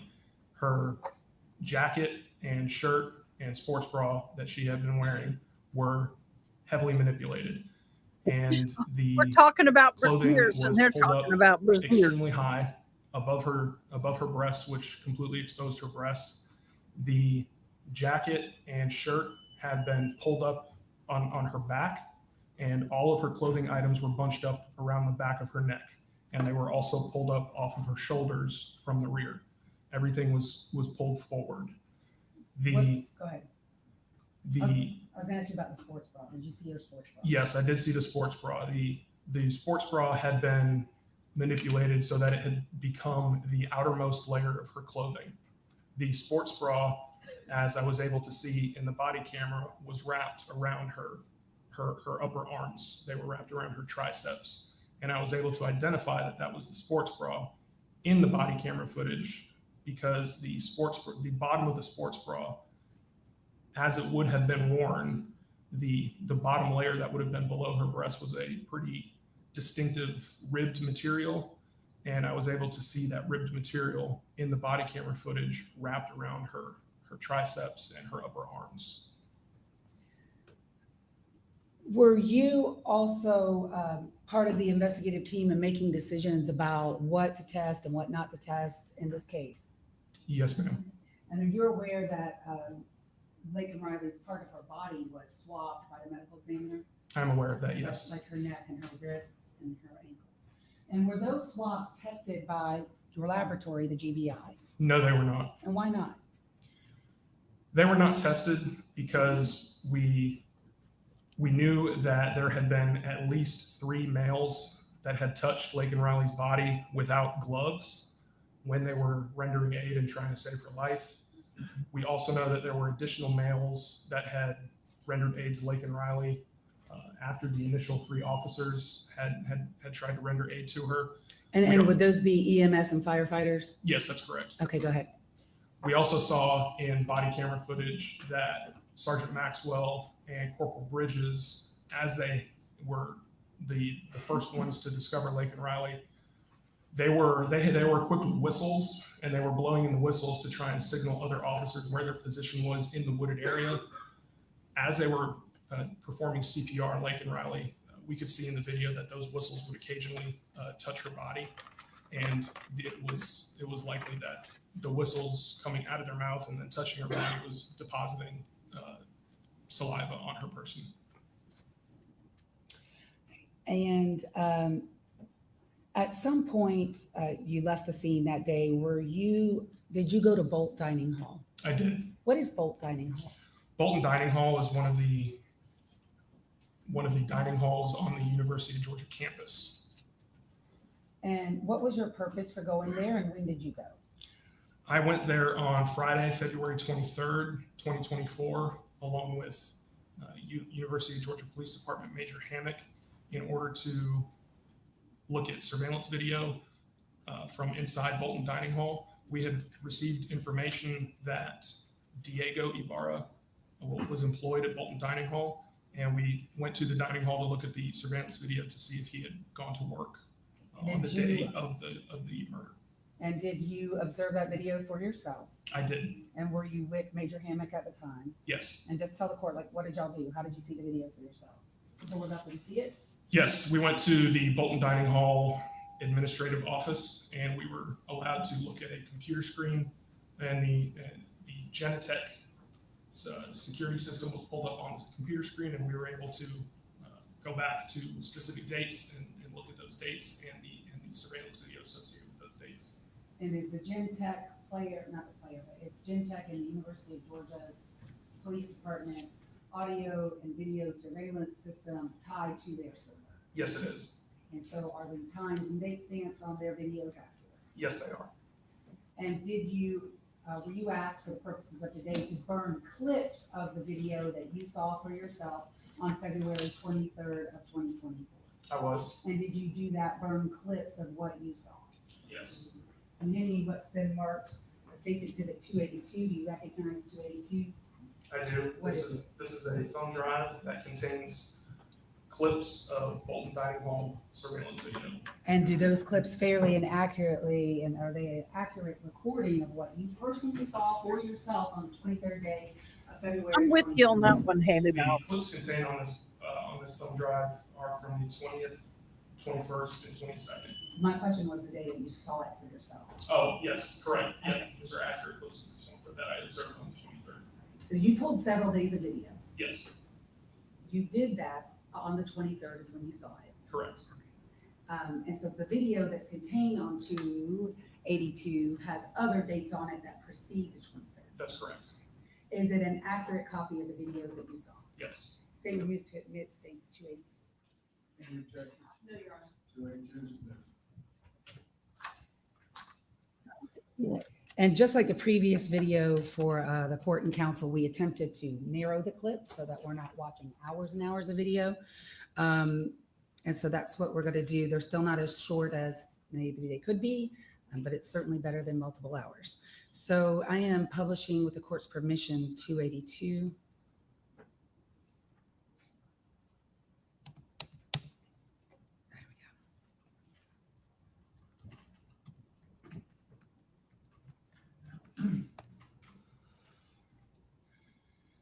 Charlotte, never mind, breath. It's not going to.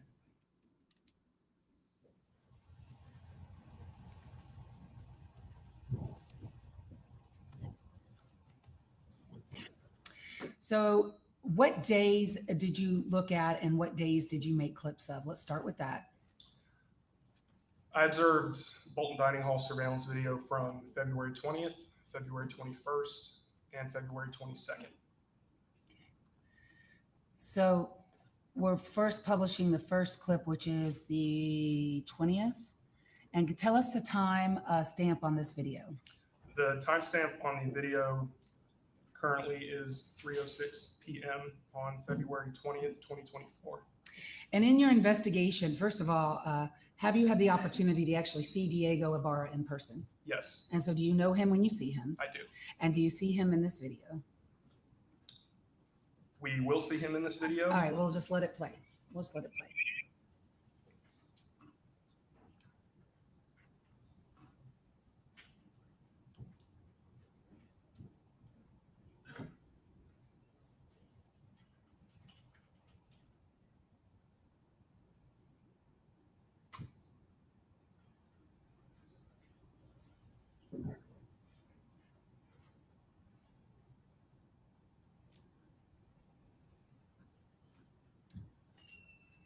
What is it with the shoes and stuff on top? Diego Ibarra is currently on the screen. Okay, well, I'll wait till he gets a little closer to the screen.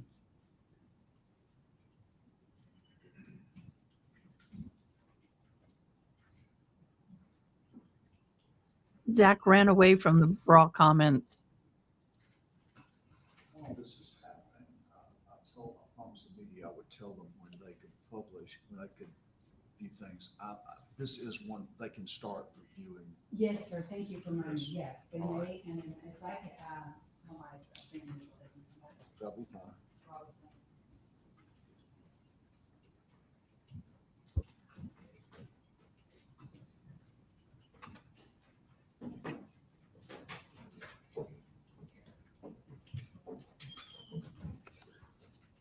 It is paused.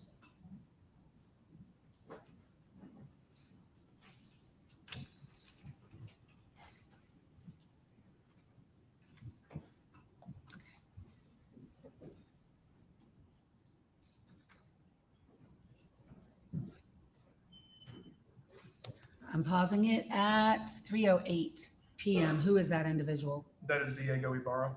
What do you see him wearing and carrying? He's wearing white shoes, black pants, a gray t-shirt, and a gray baseball cap. He's holding a gray, small gray backpack.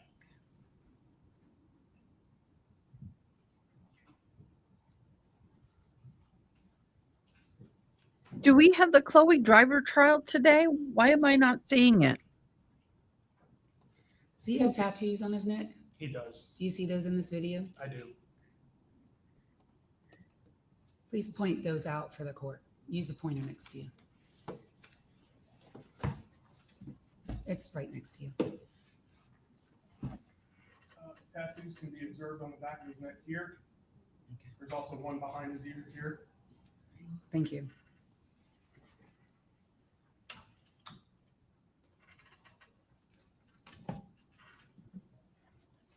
Does that complete the 20th clip? It does. What was his shift time at this dining hall? His shift was from 3 p.m. to 11 p.m. And I want to go to the next day, February 21st. Correct. I'm going to play that at this point.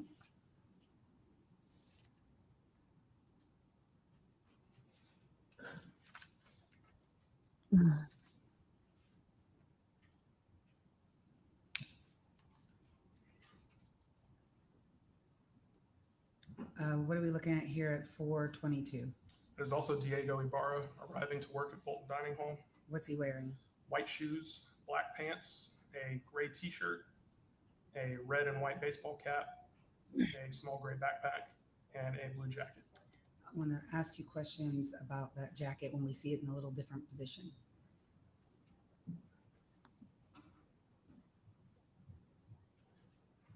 And the backpack. Let me back it up a little bit. This at 4:42 p.m. is where I am in the video on the 21st. Okay. Backpack that you see and that 10-ish Eastern. Well, that's now my time. Is it same or different than one that Jose Ibarra was? That's 9 o'clock Central. It's different. And it hasn't started.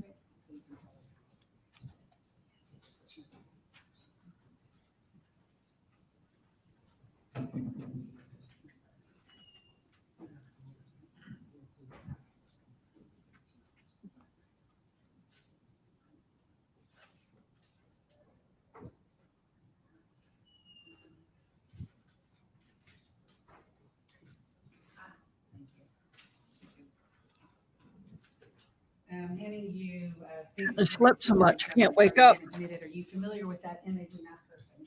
I am. Who is that person in 247? This is a photo of Jose Ibarra. And you see him with a bag in that photo. I do. Is it the same bag that we see here? No. Okay. How are they different? Diego Ibarra's backpack is slightly larger. It also has 2 shoulder straps on it. This bag is smaller and has a single strap.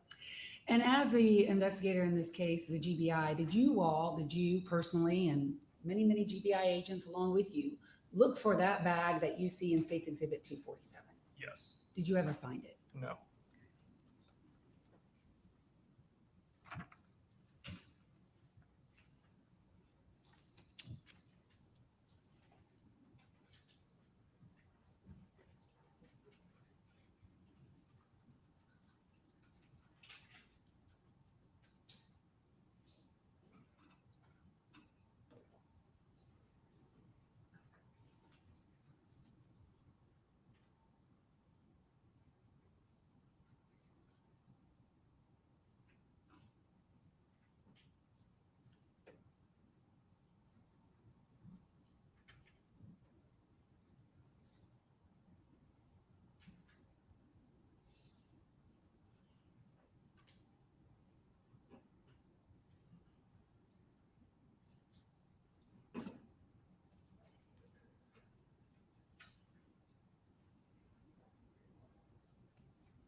Now publishing the 2/21/24 clock out video.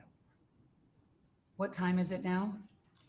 The timestamp shows 10:58 p.m. on February 21st, 2024.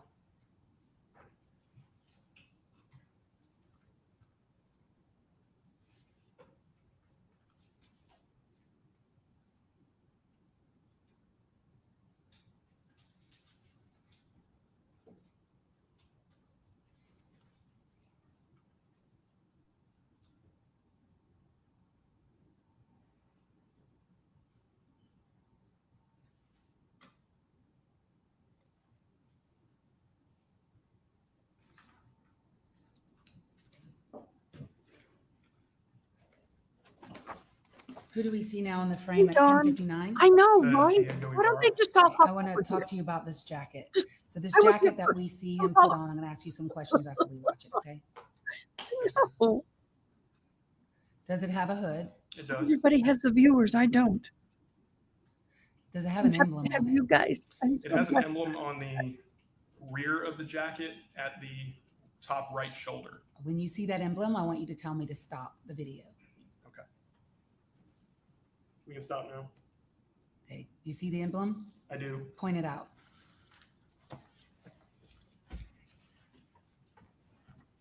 The emblem is located right here. And what type of emblem is that? It appears to be a logo for North Face. And you're familiar and you have seen North the Face. jacket that was Expensive. recovered in the dumpster in this case? Yes, ma'am. Is that a North Face jacket? No, ma'am. Is this a different? Yeah, go tell It them is. that. This is still healing.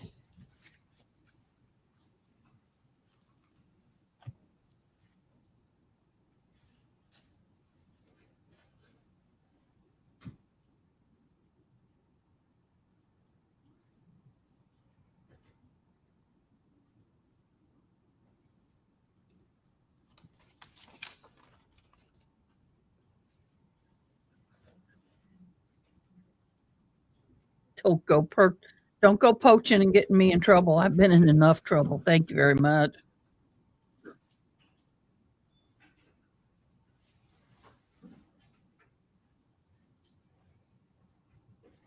I need to check on Miss Dianne. I've not been able to get her.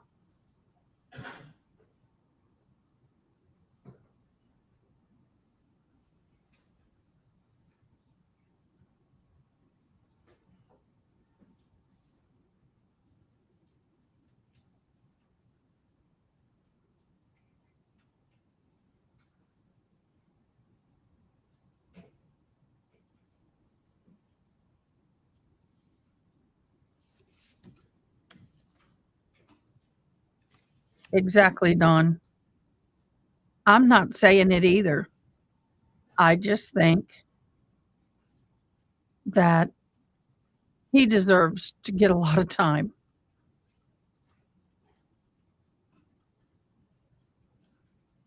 I can't find a live feed for her yet. This is day 6, right? Yeah, day 5 was yesterday. Let me see if I can raise Margie.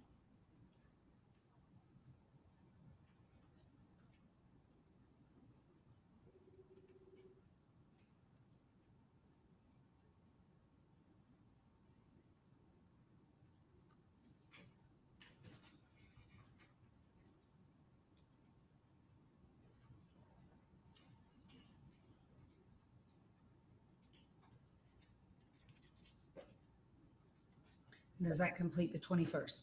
It does. Did Diego Ibarra go to work on February 22nd at 2024? Yes, he did. And what time do you see him on video on that day? Mr. Ibarra is shown clocking into work at approximately 3:57 p.m. So at 3:57 p.m. on the 22nd day of February of 2024, where were you? I was at the crime scene. Had Laken Riley's body already been discovered?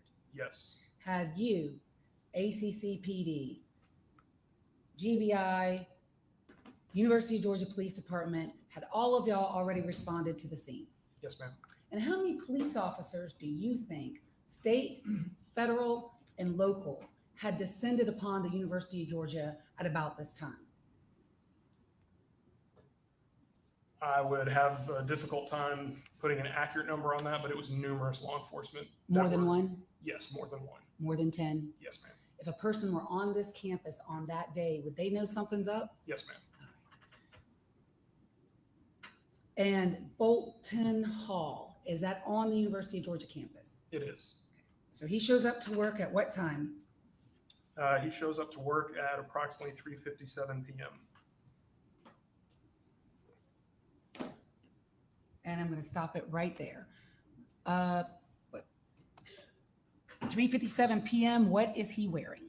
He's wearing white shoes, black pants, a gray t-shirt, a black and red baseball cap, and he has a small gray backpack. He also just deposited a gray or white jacket into the locker.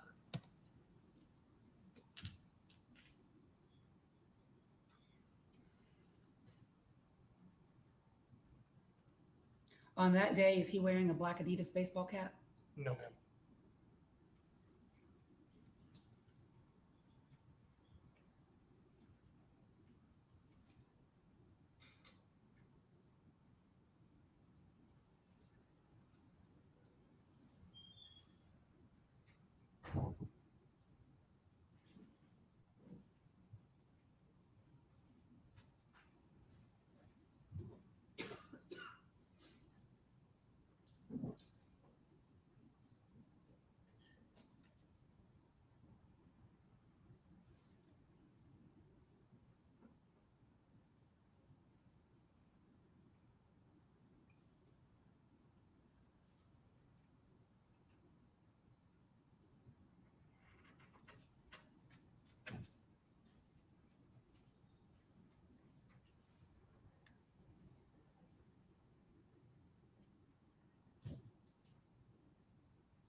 Is that Diego Bar again at 3:59?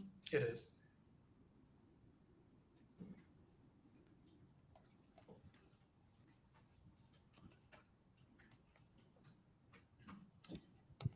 And the last clip now at 2:22:24. What time are we at? Timestamp shows 11:03 p.m. Do you see Diego Ibarra again? Yes. What's he wearing? White shoes, black pants, gray t-shirt, currently wearing a black Georgia visor, and he's holding a white towel.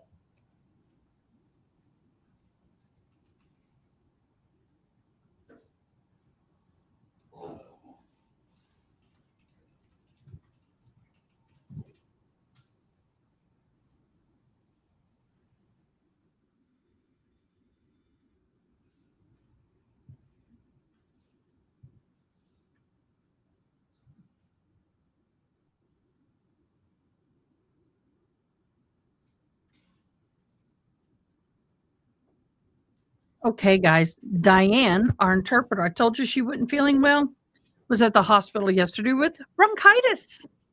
Everybody's sick around me. Lord, please don't let me get sick. Please don't let me get What's he sick. putting on now? A gray or white hoodie and a red and black baseball cap.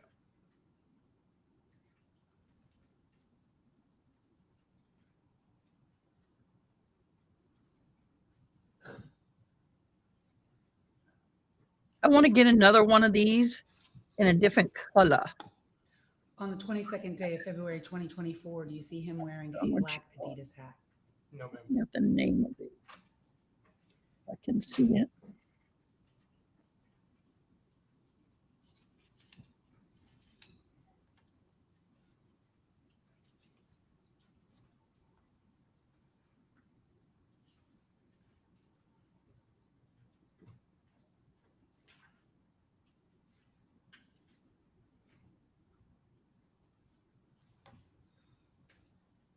I think I got it. Let's see, look. Well, it has a wonderful. Get my bun. Isn't this great, y'all? Oh, they're like real red light.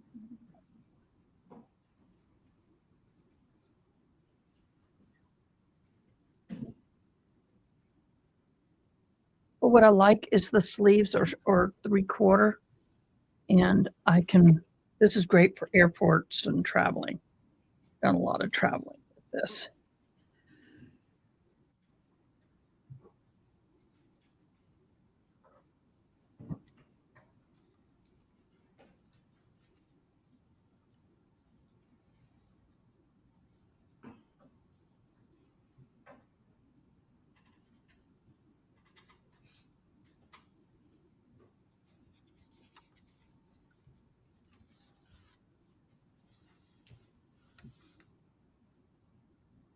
You still see Diego Ibarra there? Yes, ma'am.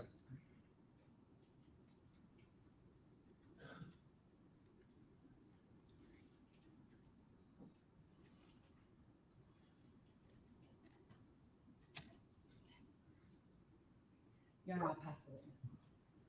Good morning.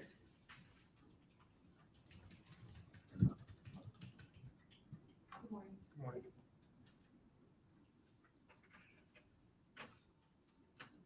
Agent Byer, you were speaking with Ms. Ross about the crime scene, and I kind of want to start there. You were explaining your rationale for not testing some of the swabs taken from Lake Miley. Was it your call what was sent to the GBI lab in this case? All evidence that was collected, including the swabs, were sent to the lab. We had collaborative discussions with the lab and amongst the investigative team what we would request to be tested. There was also input by lab personnel on things that they would not test. Why can I not read this? And so the decisions were made by a combination of you and other GBI personnel, you would say? Too That's correct. pale. Okay. So I want to talk to you about some black gloves. Did you ever observe black gloves collected from the residence where Jose Ibarra lived? I did not personally see them, but I'm aware of them, yes. Okay. Are you aware that they were not found in a box, but they were found in a drawer? Yes. Okay. You went to Bolton Dining Hall? Yes, ma'am. Okay. While you were there, did you ask to see what kind of kitchen gloves they used? I did not.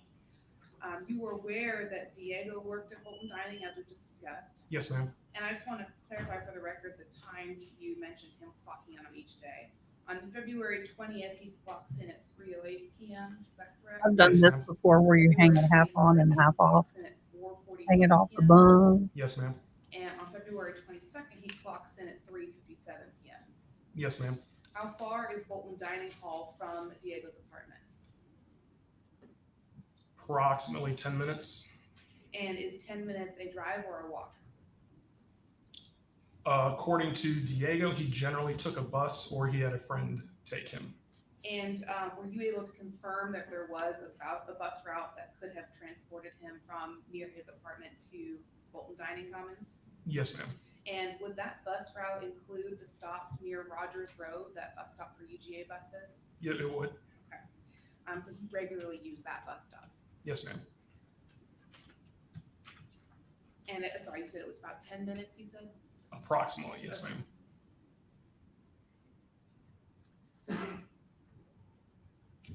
You were at the back to the woods. You were at the crime scene for several hours, you said? Yes, ma'am. And did Tim Stewart from the Athens Police Department ever come by the crime scene? Yes, ma'am. What time was that? That was early on. He was I believe he may have been at the crime scene when I initially got there. So it would've been like- At some point, he departed the scene. Would that have been like 3 p.m. or? Yes, ma'am. It was early on. Okay. And you mentioned that several male individuals had attempted to render aid to Lake and Riley without gloves. Were those the initial responding UGA police officers? Yes, Sergeant Maxwell. If anybody Corporal Bridges, sees the and driver Sergeant case Epps. go live, Were you let me aware know. if the EMS personnel wore gloves when they handled her? They did. The body camera depicts the firefighters and the paramedics wearing gloves. And you mentioned you had a chance to, in detail, observe Ms. Riley's body. Yes, ma'am. And did you notice that she had fingernails that stuck out from her fingers a little bit? Yes, ma'am. And did you notice that there was blood on the inside of the fingernails? Not personally. I didn't get that close. I didn't want to disrupt the scene Sure. beyond what I needed to as a case agent. Did you review the photos later? Yes, ma'am. Did they show that there was blood underneath her fingernails? Yes, ma'am. Is it fair to say you were kind of in charge of and aware of any investigative action taken by the GBI in this case? Yes, ma'am. So you're aware of that there were 2 interviews conducted with Juan Carlos, Yes, ma'am. and one of those was on February 22nd, the day, or sorry, February 23rd, the day that you all got involved. Yes, ma'am. And there was a follow-up done, I believe, in March. Was it March 4th? I believe it was March 4th. If I can reference my notes You may. momentarily, I can give you confirmation of that.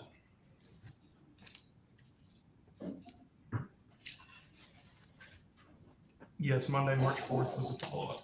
Similarly, Arrhenius was interviewed on February 23rd, Yes, ma'am. and then you were involved in a follow-up interview with him.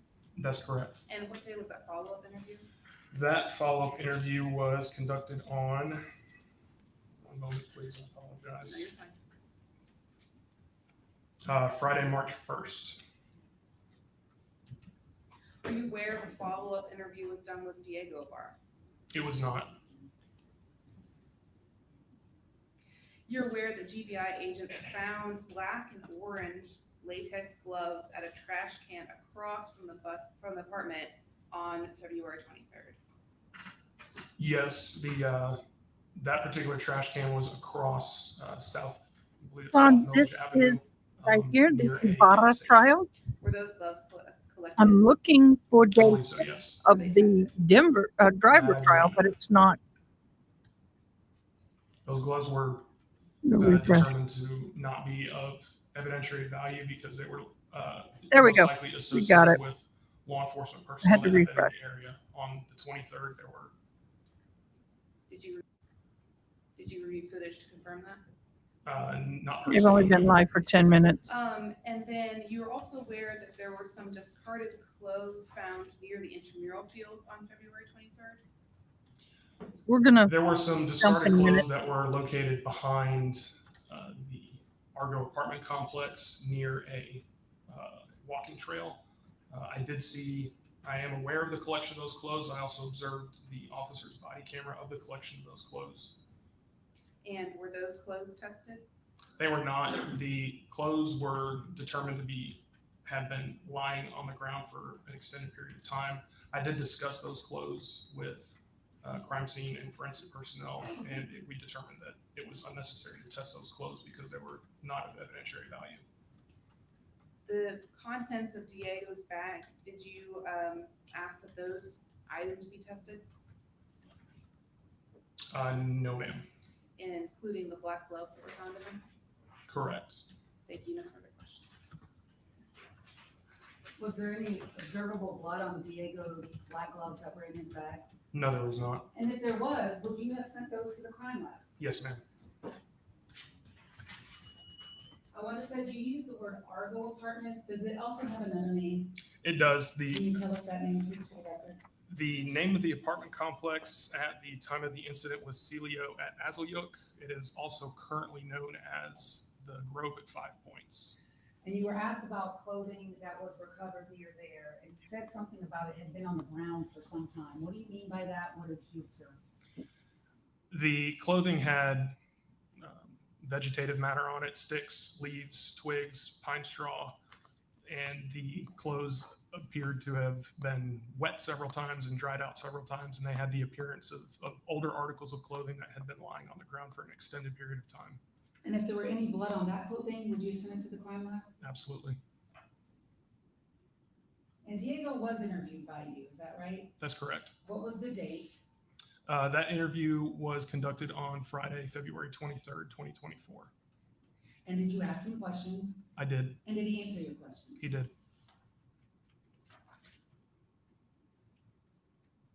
And the gloves that were recovered inside Jose Ibarra's apartment D126, were they in a common area where anyone could access them? Yes. And the trail cam video from 2/22 of 24, the one at Building S, you know which one I'm talking about? Yes, ma'am. You're familiar with that video? I am. Do you see Diego on that video at all that day? No. Can I have one moment with counsel? Yes. Anything else, Ms. Deb?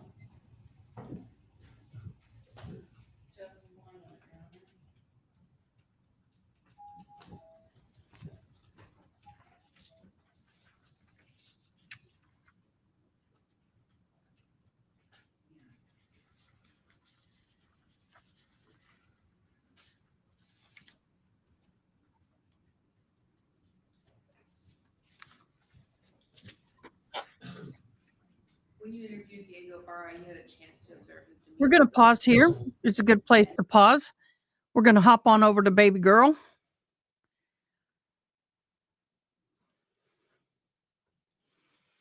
This is a big day in this trial.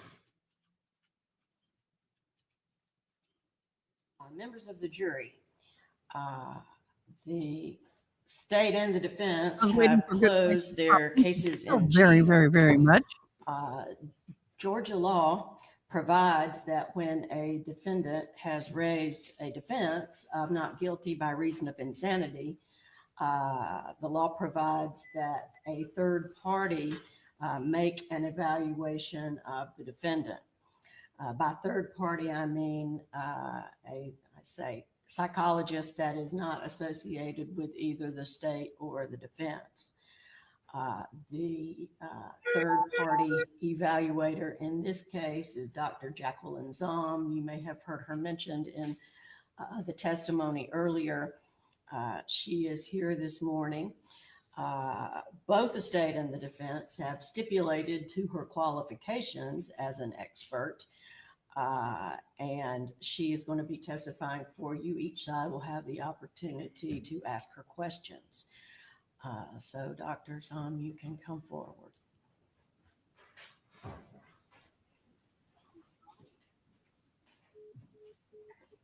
Yes.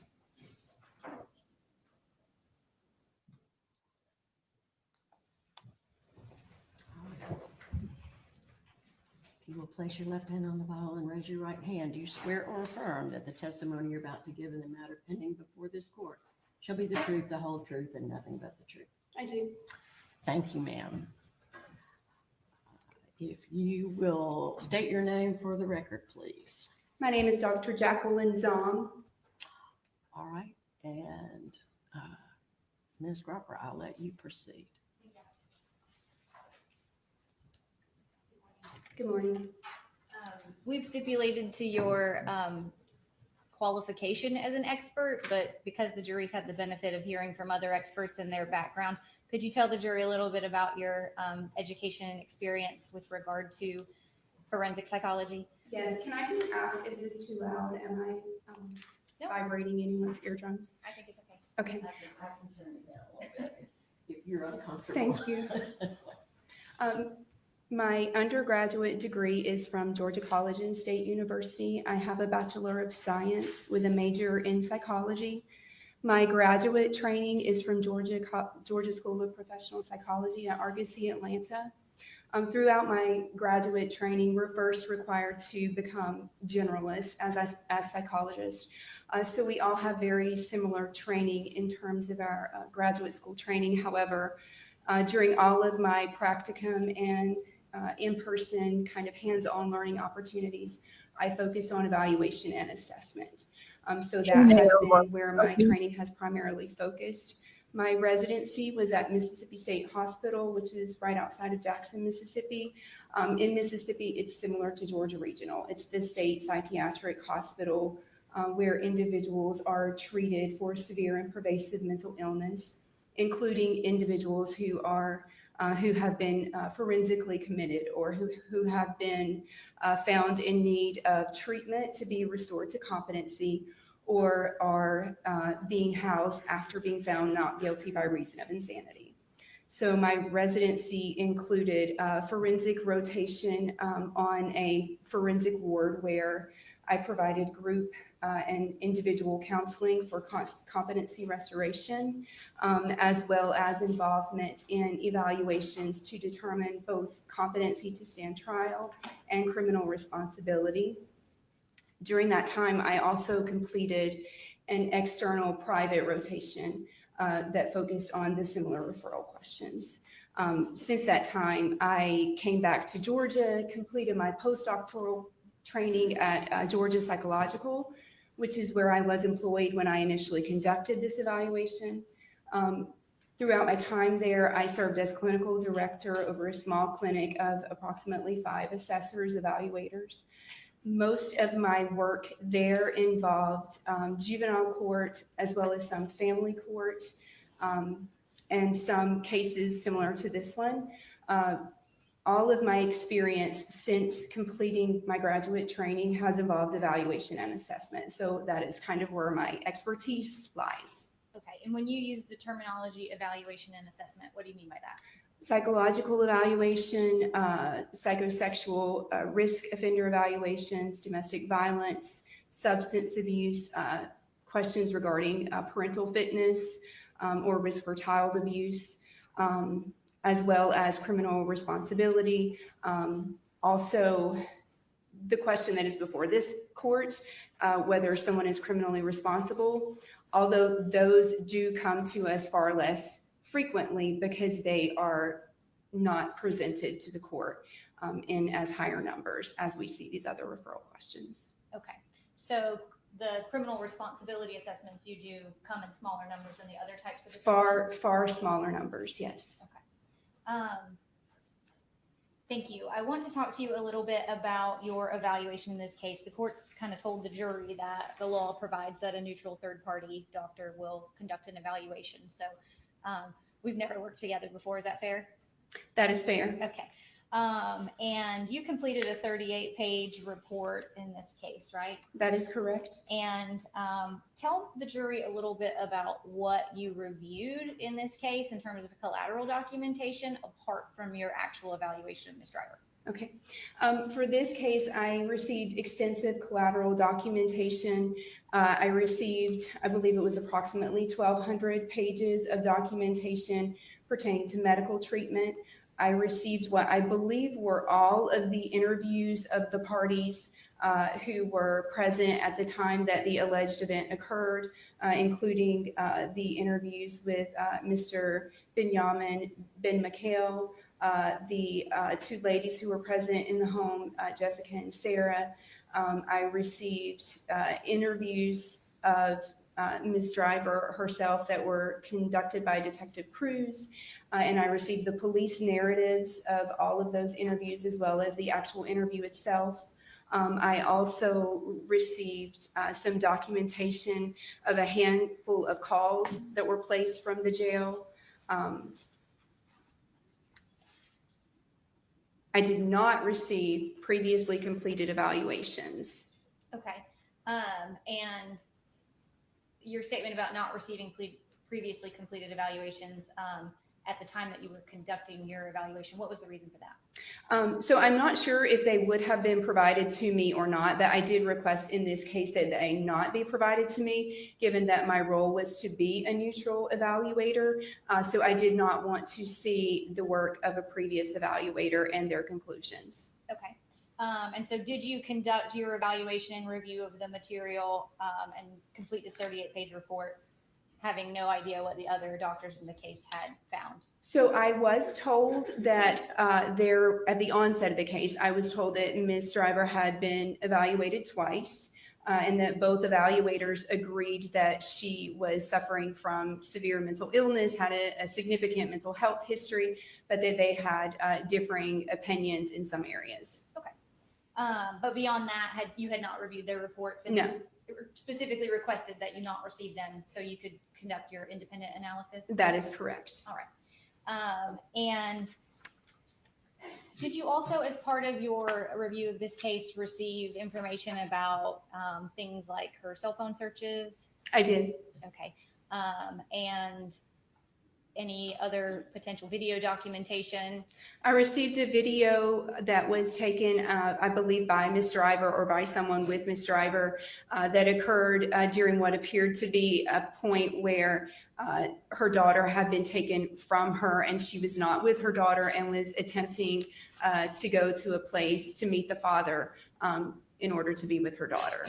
Okay. I want to talk to you about your evaluation, your actual evaluation of Ms. Driver and your interaction with her. Actually, can I add one more additional Yeah, of course. that I did not mention? I apologize. I also received what I believe was a transcript, I'm sorry, not a transcript, but an audio recording of her conversation that appeared to have been taped by Mr.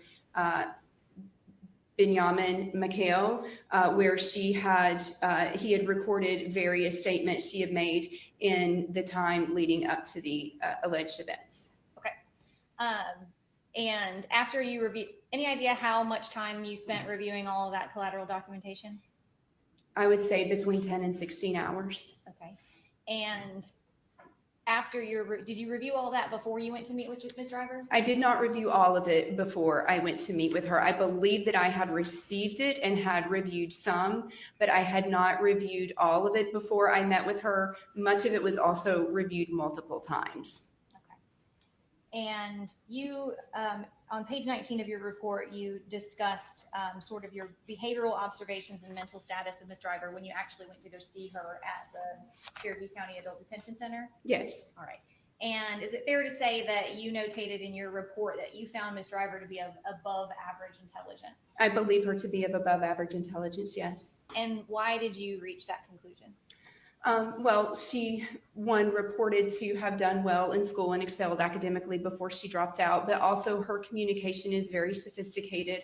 Her language, her use of words, her vocabulary and use of vocabulary in conversation is, I believe, to be above average, as well as she's very articulate and detailed in describing things in a manner that would be consistent with at least average, more than likely above average intelligence. You also indicated in your report that she was very much aware of the legal details surrounding her case. What did you mean by that? She was very much aware that I would be conducting a third evaluation. She was very much aware that she had been evaluated previously on 2 different occasions. She was very much aware that my report would not be confidential, that it would be provided to the court, to the attorneys. She was very much aware of how to reach her attorney should she need to do so. She was also aware in a manner that was quite unique for someone in her situation, in that she spontaneously articulated that 3 years had passed since the offense occurred, alleged offense, and she recalled in much greater detail in terms of her own symptoms and what was going through her mind at the time in far greater detail in the previous evaluations that occurred sooner after the alleged event. So she herself had some concerns regarding, I guess the appropriate word would be the validity of this evaluation, given that so much time had passed. Okay. And did you notate in your report sort of your lack of concerns with regard to her memory and her ability to recount certain things? I perceived her to be able to recall things in great detail. I perceived her memory to be, she was able to articulate very things well and seemed to have a very vivid memory for the circumstances leading up to the alleged offense. All right. And I want to talk to you a little bit about your report as it relates to sort of getting background information about Ms. Driver before you kind of got into the substance of the offense and her mental state surrounding the offense. What did she describe to you about her childhood? She described basically that she had grown up. She didn't use the word loving. It seemed as though her home may have not been particularly, there may not have been a lot of overtly expressed affection, but she seemed to perceive that she was well cared for, did not describe abuse by her parents, and perceived that her needs and most of her wants were provided. She described herself as being boy crazy. Yes. Okay. She told you about moving in with boyfriends when she was 15 years old and then with a second boyfriend in 2017. Yes, she described herself as being a difficult child to parent. Okay. And she reported to you a lot of history of drug use with cocaine, ecstasy, MDMA. She did report an extensive drug use starting at a very early age. Okay. And she indicated that she had gotten some of those drugs from her boyfriends, but also gotten some of those drugs from her brothers. I believe primarily her boyfriend, her brothers maybe on a couple of occasions was my perception. Okay. And she reported to you also that she was sexually abused by both of her brothers? She didn't use those terms explicitly. It seemed that something had occurred. It didn't seem that she perceived it to be a malicious intent. Okay. She told you that her brothers didn't know what they were doing when they hurt her? Okay.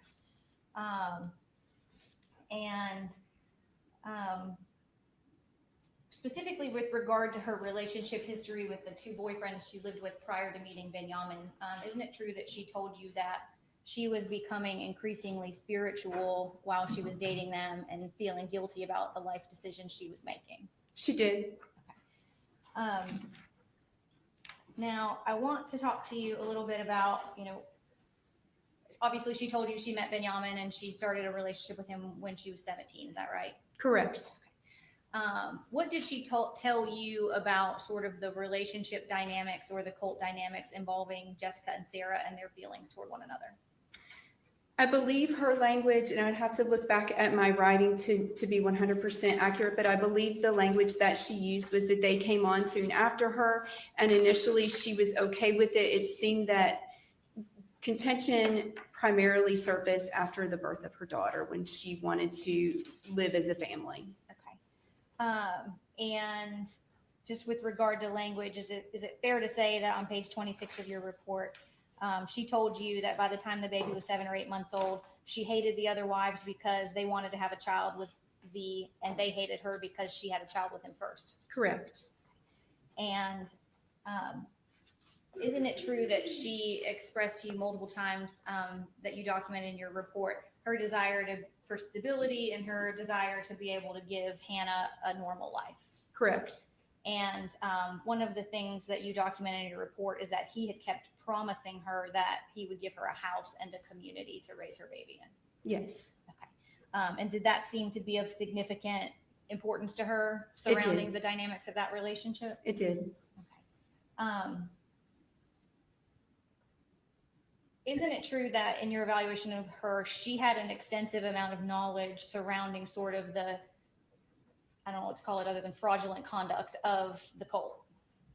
Can you repeat that? She had an extensive knowledge of the conduct of this organization, how they got money, how they got cars, how they planned to get houses. She did. Okay. She did, and it was very complex such that it was confusing to me. Okay. Did she try to explain it to you? She did. Okay. And in fact, she told you that they had all applied for COVID loans under each of their trusts, but she was the only one that got approved. She did say loans. It may have been COVID. I would have to look back at my exact language, but I do recall the mention of loans that seemed to be very large sums of money that they had all applied for, and she was the only one who was approved, yes. Okay. And she indicated that they had RVs and vehicles that they had no license and they had no insurance, but they would always get out of it when they got pulled over because they had the trust documentation. Correct. And she also told you that their plan of going from North Carolina down to Florida was because they planned to steal 2 houses with their trust that they located on Zillow. Correct. And she also indicated to you that they had previously gotten free vehicles utilizing this trust. Correct. And did she seem to have an extensive knowledge of sort of the inner workings of that? She did.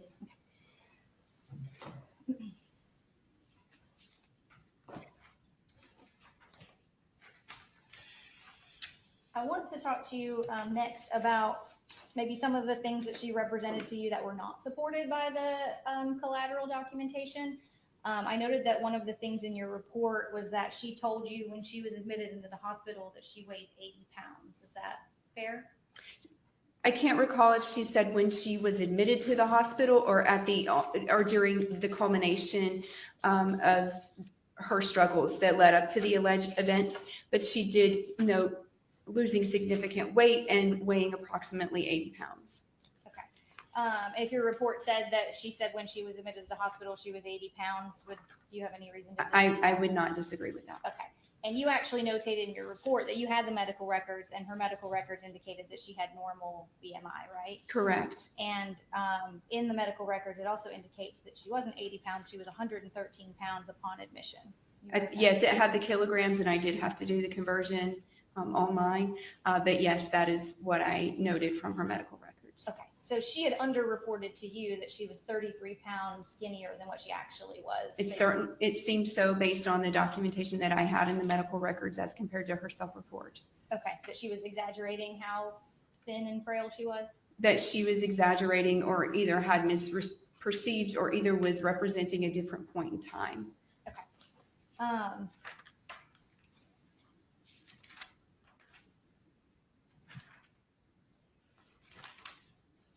I want to talk to you about your review of her searches. I think you documented several of them in your 38-page report. I did. Some were repeated and some were similar. So I don't think that I documented all of them, but I did document many of them, yes. Okay. And you would agree with me that on November the 22nd and November the 23rd, she started searching things about whether she was sinning being with a married man, whether she was sinning having a baby with a married man. Yes. Okay. Was this consistent with her statements to you that she was starting to question sort of the ideological views of the cult? Yes. Okay. And those things were not related to any delusion she was having. She just indicated that they were related to her questioning the value system of the cult. That was my perception, that she was questioning the beliefs that were being taught within the group. Okay. And that was on November the 22nd, November the 23rd? I wouldn't disagree with that. I'm not looking at the date, but that seems correct. Sorry, do you have your report there? I do. It's on page 12. Thank you. If you can reference the page. Yeah, of course.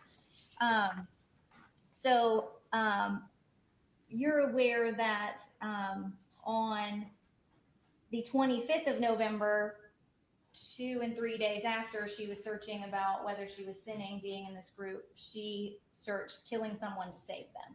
Correct. All right.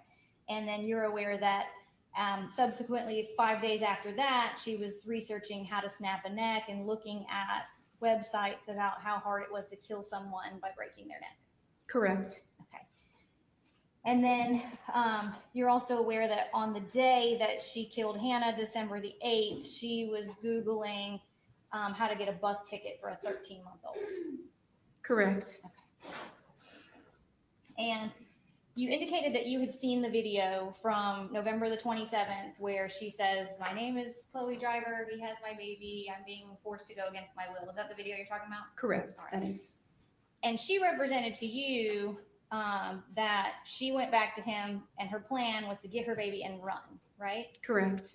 Are you aware that after she went back to him, she did get her baby and then she returned to her mother's house for a couple of days? I am. Okay. And then he wanted to go look at some property in Knoxville, so she left with him again to go look at property in Knoxville. Yes. Okay. So the last time that she returned to him, she actually had the baby with her at her mom's house and she went to him to go look at property. That was the way I interpreted her narrative, yes. Okay.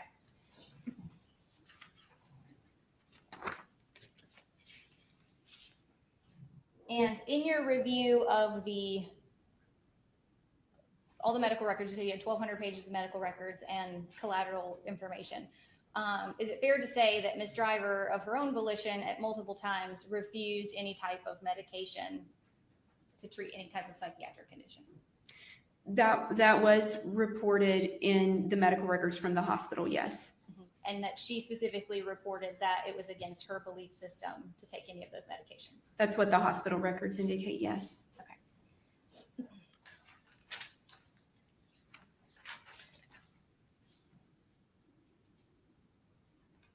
Now, I want to talk to you about specifically the delusions that she reported that relate to Hannah.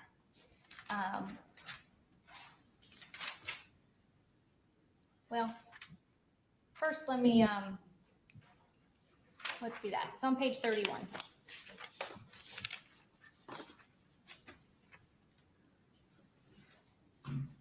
Is it fair to say that as it relates to Hannah and sort of what she told you about her motivation for committing the act, that her delusion was that when she would breastfeed Hannah, she would sort of give Hannah all of her pain and all of her sin? Yes. Okay. And did she attribute that to be sort of one of the significant things telling her that she needed to kill Hannah? It seemed to be a part of the rationale in her mind of why she needed to kill her daughter. Yes, the narrative was very complex, and because the idea is not rational, it's very hard to restate it in terms that equate to rational thoughts, but that seems consistent with the narrative that she portrayed, yes. Okay. And so you said that it was kind of hard to follow because there was more of a narrative than a concise individual Correct. thing. Was the overarching theme of the narrative she gave you that she wanted to kill Hannah to save her? Correct. Okay. To save her from a life of pain and catatonic depression and abuse. Okay. And is it fair to say that some of that was based upon sort of the reality that she was living in the cult dynamic? It did seem that the reality in which she was living was all wrapped up in her thought processes as well. While some of the thoughts were irrational, some of the thoughts of feelings of oppression and isolation were indeed what she was experiencing. Okay. So the isolation and oppression were maybe more reality based, and then she maybe had some irrational thinking sort of overlapping with her odd ideologies. Yes, and while it didn't seem that that exact narrative was part of the teaching of the group, there was a narrative of that this small number of women in this small chosen group were responsible for the sins of the world. So there was that component as well, that some of the narrative that she had taken on had been a part of the teachings. Okay. But as it relates to whether the beliefs that she articulated to you are religious teachings based and like genuinely held beliefs, or whether they're over here in the irrational mind that she's on her own independent thinking, whether they're in either category, did everything she articulate to you as her motivation relate to her essentially feeling like she needed to save Hannah? Yes. Okay. Did she ever articulate to you in any way that she felt threatened by Hannah? No. Did she ever articulate to you that she felt like she needed to defend anybody against Hannah? No. Did she ever indicate that Hannah was a danger to anyone around her? No.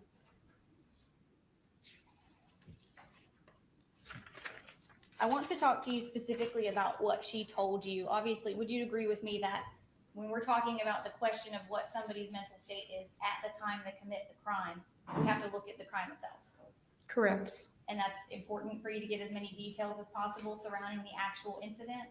It's important to get as many details as possible surrounding the incident in order to compare the individual's narrative to what is indicated in collateral sources to hopefully understand on some level how lucid they were, what was their decision making like, and what were they thinking. Yes. Okay. And when you say how lucid they were, what do you mean by that? How clear were their thoughts?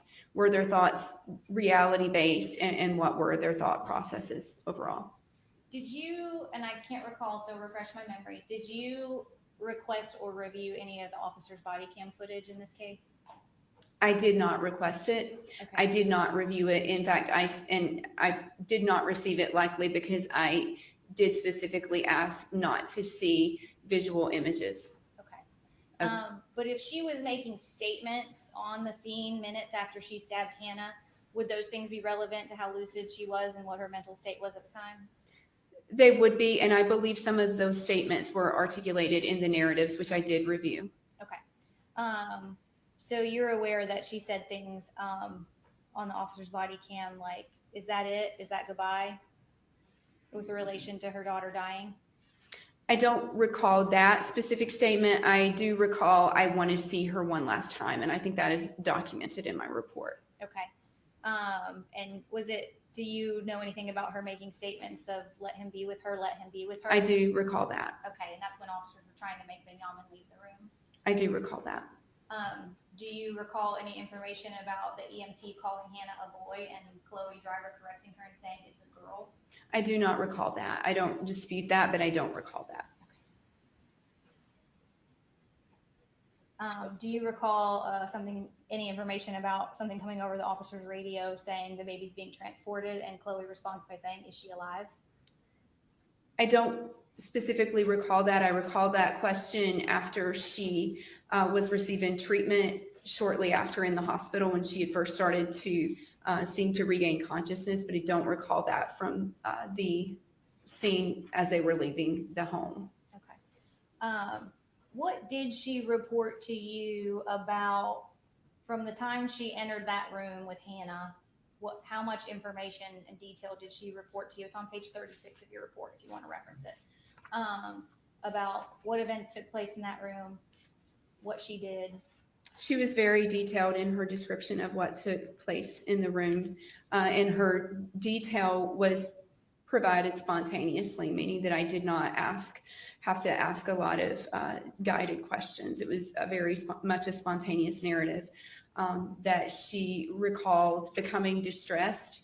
It seems that she was very much aware that she was having these thoughts of hurting herself and Hannah, and therefore did not want to be in a room by herself, and had attempted to go into the room with the other women, and Ben Michael motioned for her to go into the room alone. And she recalled Hannah not having on a diaper, only having on the rubber cover for the diaper, and asking for a diaper and a shirt, I believe. She recalled breastfeeding her. At some point prior to this, she'd gone back downstairs to get the knife, came into the room, locked the door, recalled getting the dirty shirt when she had asked for a clean shirt in order to make the child presentable, as they were anticipating going to a 12 tribes meeting at some point in the immediate future. And she recalled getting the dirty shirt and feeling like that was another indication that she was supposed to do this. She was supposed to take her life in Hannah's. She recalled feeding her, calmly lying her down, and then taking the knife and attempting to kill both Hannah and herself. Okay. And she told you that sort of Benjamin throwing her the dirty shirt was kind of what triggered her, that she wanted to kill herself and kill Hannah. It was one of the things that triggered her that she described in this series of events in the hours and minutes proceeding. But yes, that I believe was the last thing that she described as being a triggering event. Okay. And in your report on page 36, it says, from that moment on, I snapped, talking about the dirty shirt. Would those be her words? Those are her words. Okay. And you indicated that she said that she fed Hannah. And isn't it true that she said she fed her and then she laid her down on the bed and she was happy? Yes. Okay. And what did she say happened next? Do you want me to read it word for word, or do you want me to recall from the best of my memory? Well, I guess I'll kind of walk you through it. Okay. She indicated that she went down and grabbed a knife from the kitchen, right? Mm-hmm. And she told you that she just grabbed a random knife out of the knife block and she didn't even look at it, right? Correct. And she went upstairs and she locked the door. Correct. Okay. Did you engage in any conversation with her about why she locked the door? I did not. Okay. And she indicated that she played a lot of video games and that. Sorry, guys. I don't like being taken away from this. We have been talking concerning my sister. I just need to let y'all know that I'm an adopted child, and I have people that I've adopted into my life, and we call each other sister. We're not blood, but I am. So it's a little complicated as far as that, but she is my sister, and I'm sorry have been a little absent, but we've had to have some conversations. She's doing a little better. I think since they're getting some medication in her, they are getting ready. I don't know when, but some point today they're going to sedate her and do the MRI and see if she had a stroke, and if so, how bad it is. Okay. So thank you so much for your patience and understanding. Back to trial. And the video games that she played, when you stab someone, they die immediately, right? Correct. And so she says, I have the knife and I'm up here and I'm up there. I don't know where to stab either of us. And I think the throat might kill us immediately. Is that what she told you? Correct. Okay. And so then she said she breastfed her and she laid her down on the bed and she was happy. Are you? And I just found out a dear friend of ours has got inoperable stage 4 bone cancer. And it's just hard. We've got a lot of people in our lives struggling. Everybody has people in their lives that are struggling. It's just been a hard morning. So thank you for your understanding. Are you aware that she told another evaluator that when she laid her down on the bed before she stabbed her, she apologized to her? I was not aware of that. Okay. Did she tell you that? She did not. I do not recall her telling me that. I believe if she had told me that, it would be in my report in this paragraph. Okay. And she then told you, I stabbed her in the throat, but she was not dead. She is just quiet and bleeding out, right? Correct. And I stabbed myself in the throat 3 times. And then you put in your report, she made a twisting motion to demonstrate. What do you mean by that? She kind of demonstrated what she was articulating verbally. Okay. And she told you that at that point, after she had stabbed Hannah in the neck and stabbed herself in the neck, she's standing there wondering, why are we not dying? Correct. And at that point, she indicated she heard Z coming upstairs. Correct.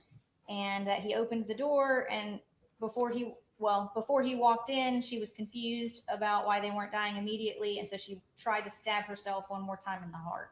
Correct. All right. And she indicated that in that moment, she thought that they were coming into the room to save them. Correct. And she didn't want to be saved because she didn't want to deal with all the pain that she imagined in the world. Correct. Okay. Safe to say that her memory about those events was very intact? That was, yes. Okay.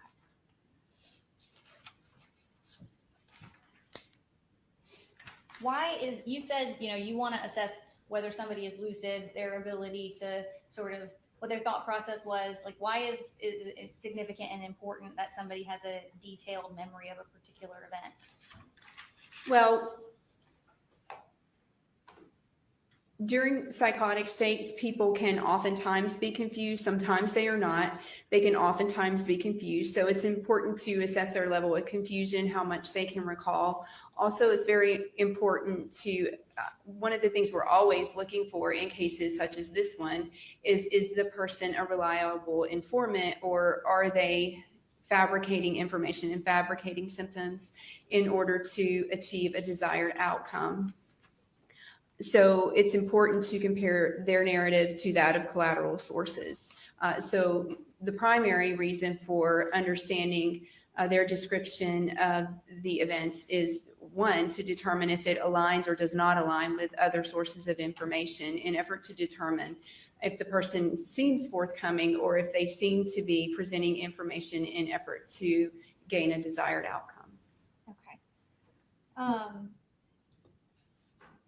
With regard to information that she may have reported to other evaluators,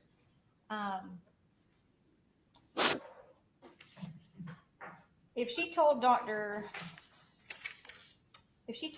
Ballard when specifically asked if she knew whether her behavior was wrong, yeah, as soon as it happened, I regretted it. I thought I shouldn't have done this. This was not supposed to happen.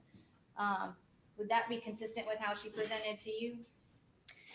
Yes, she didn't state anything to me that indicated otherwise. Okay. It's not inconsistent with what she described to me. Okay. And if she told Dr. Garrett, she recalled apologizing to Hannah and telling her how much she loved her before she stabbed her, but she was at peace with it, but that she knew it was wrong from the beginning. Would that be inconsistent with what she reported to you? It's not inconsistent with what she reported to me. Okay.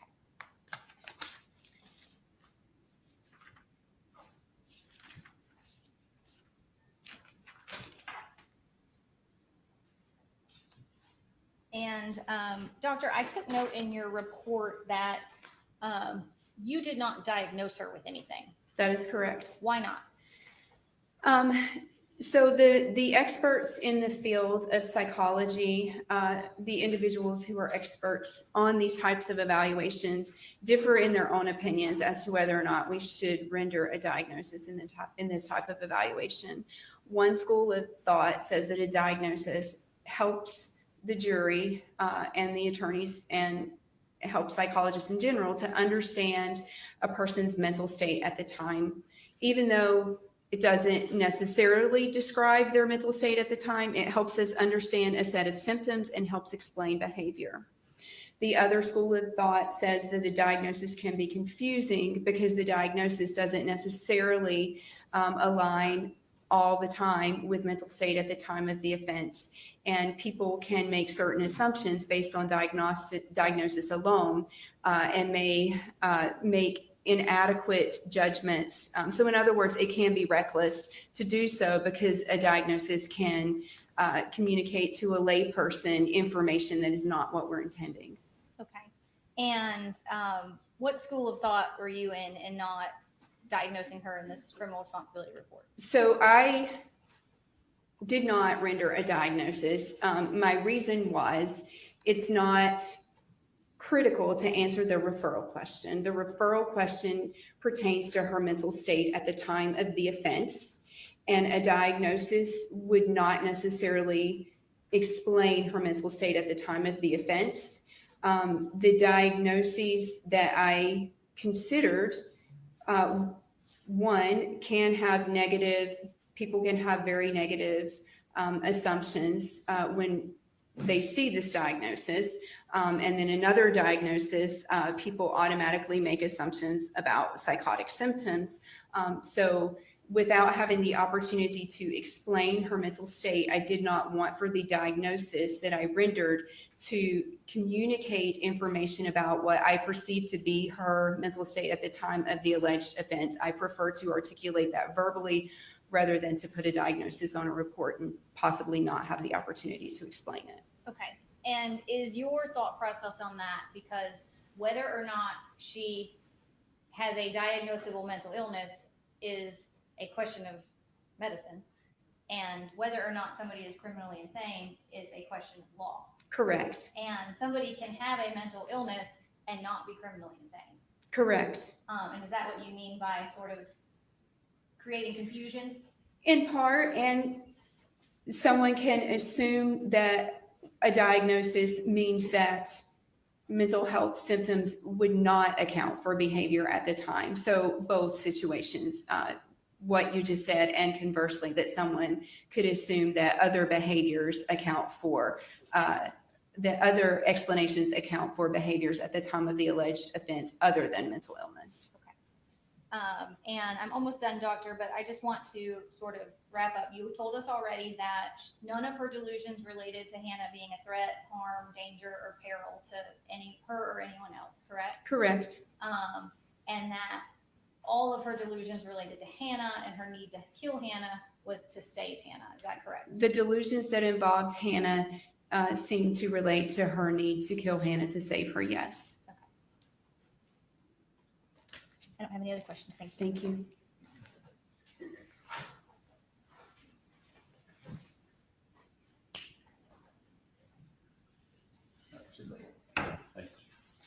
Hey, good morning, Dr. Zime. How are you? Well, sir, thank you. Just to follow up on that last set of questions, to be clear, Ms. Driver's delusions were not simply related to killing her daughter, correct? They were killing herself and her daughter, right? Correct. And there were many delusional thought processes as well, but those that pertain to the alleged offense pertain to killing both herself and Hannah, correct? And the action she took on December 8th was consistent with that delusion, meaning she stabbed her daughter and also attempted to kill herself, right? Correct. Okay. So let's kind of walk through your background. I may have missed this a little bit. You indicated that a lot of your forensic work after obtaining your doctorate was in Mississippi. Is that right? Not after, before. Before, okay. Training. How long were you there in Mississippi? A year. A year? Correct. And when did you get your PsyD? That's called. I think I graduated in 2013. 2012, I'm sorry.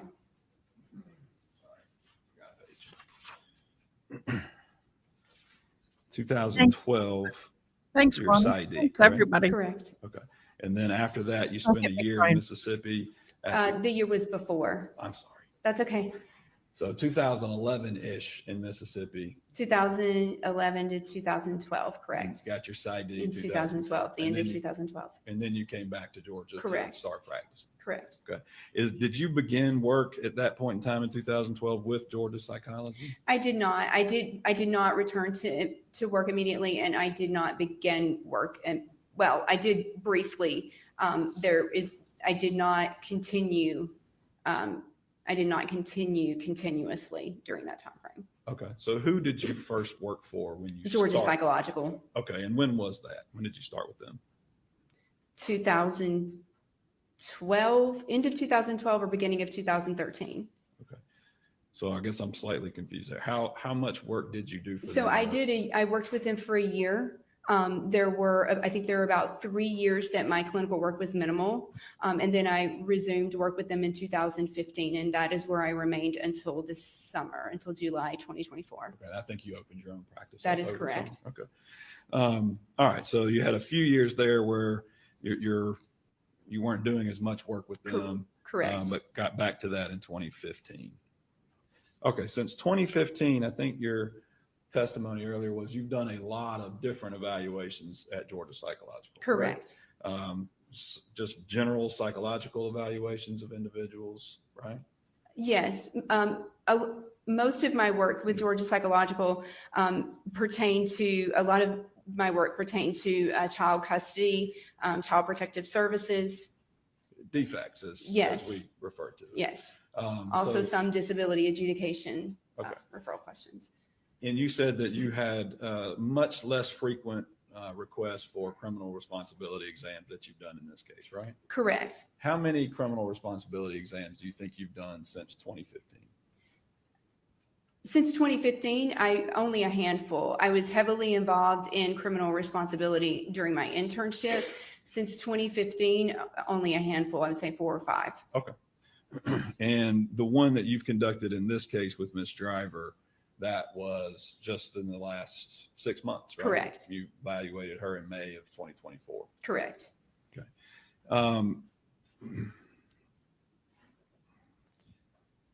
Of you said 4 or 5 roughly criminal responsibility exams. Correct. Is this the first exam that you conducted that you've actually had to testify about? This is the first time. No, it isn't. This is the second that I've provided testimony. Okay. So it's fair to say, Dr. Zime, that and you're familiar with this in conducting forensic evaluations back in Mississippi as well. Many of the criminal responsibility exams that you would conduct, you generally do not testify about those in court, right? Correct. Because ultimately you believe that the person does not exhibit significant signs to be deemed insane under law. Is that right? Yes. Statistically, the number who are deemed, well, first, it's not a defense that is often presented. And secondly, the number who are deemed to fit the criteria is very small, even as a percentage of the number who present with that defense. So yes, that is correct. Okay. And you have conducted criminal responsibility exams on behalf of defendants in cases. Is that fair? Yes. Okay.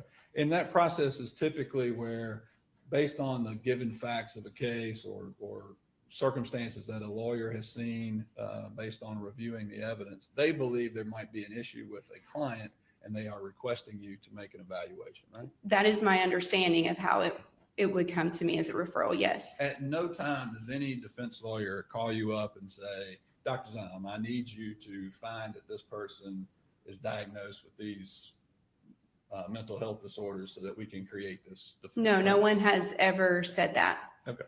So whether or not to pursue a not guilty by reason of insanity or a competency evaluation in the case is based on the defendant's mental state that is presented in the facts of the case. That is my understanding. Absolutely. Okay.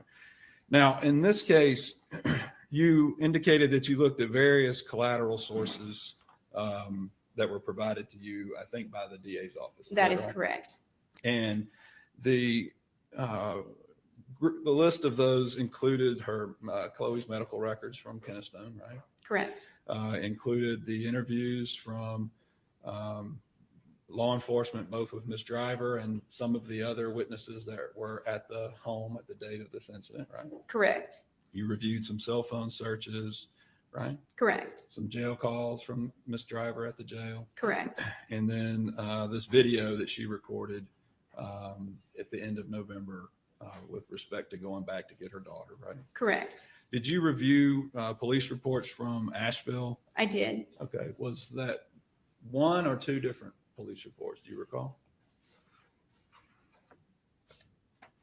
I think there is two, but I would have to reference my report to say that with certainty. Okay. Let me ask you this way. Do you recall an incident where Ms. Driver was running out into the road Yes. trying to get away from Mr. Binyam? I do recall that. Okay. I recall that from her narrative as well as the police report, yes. Okay. And then do you also recall a separate incident in which she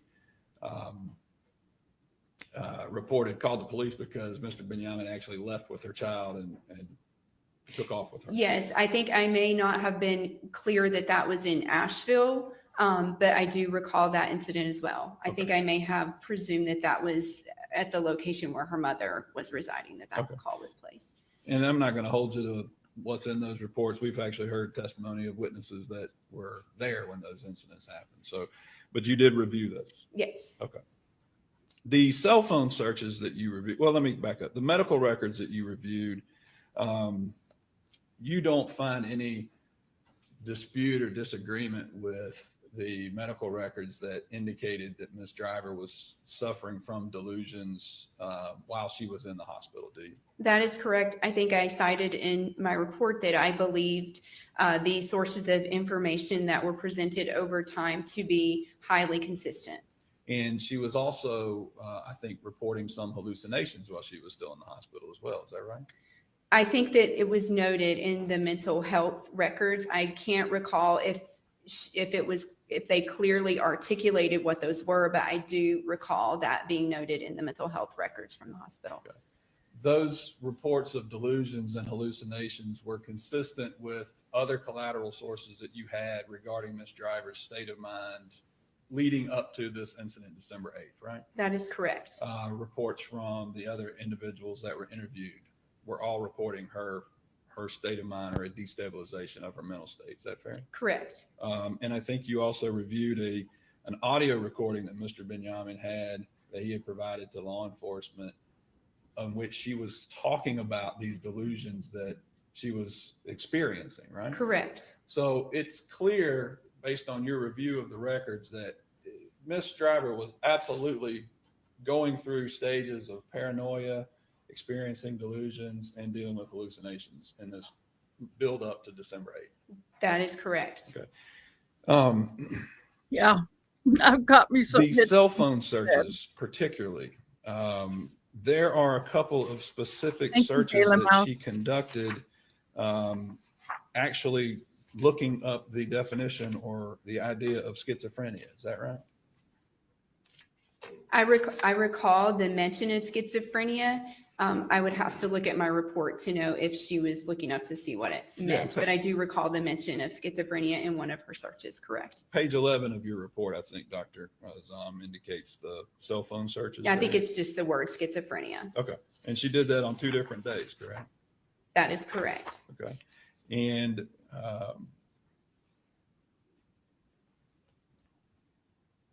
she also looked up topics such as the whole world is programming me, correct? Correct.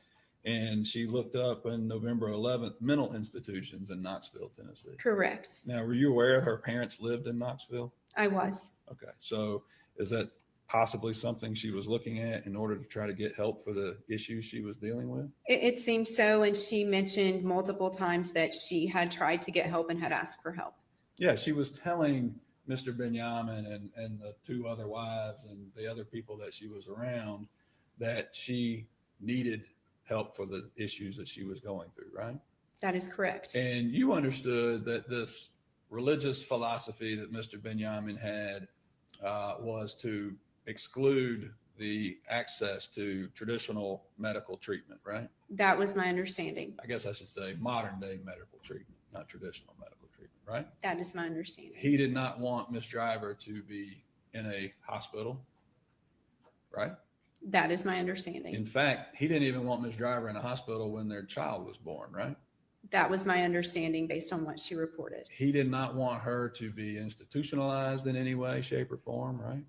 That was certainly my understanding. And he certainly didn't want her to be on any pharmaceutical drugs.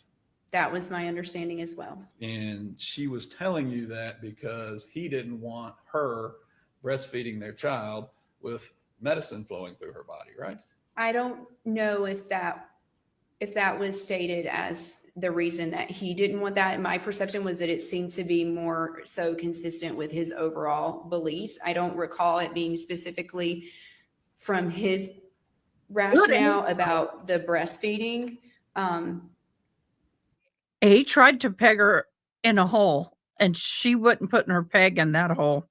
She goes, I ain't biting. I do recall her mentioning having some concerns about what she would ingest in breastfeeding, but I believe my perception was that him not wanting her to have medication was part of his overall philosophy of how this group of people should engage with the world.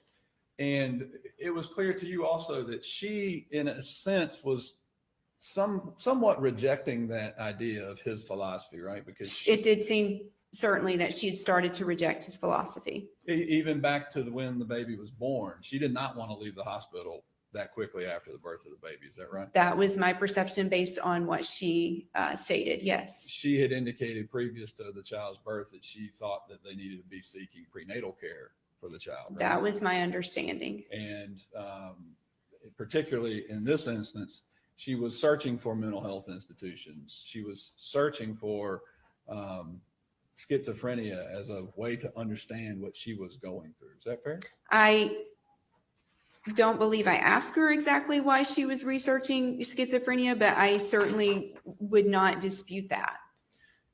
Your medical opinion as a psychologist, someone that is suffering from paranoia and delusions and hallucinations, those are all symptoms that are consistent with somebody that could be diagnosed with schizophrenia. Is that fair? With a psychotic disorder, yes. Yeah. The other 2 evaluators in this case, Dr. Ballard and Dr. Garrett, do you know either of them? I don't know them. I did listen to their testimony, but I do not know them prior to this hearing. And you're aware, based on listening to their testimony, I know you didn't read their reports, but listen to their testimony, they both diagnosed Ms. Driver with schizoaffective disorder, bipolar, correct?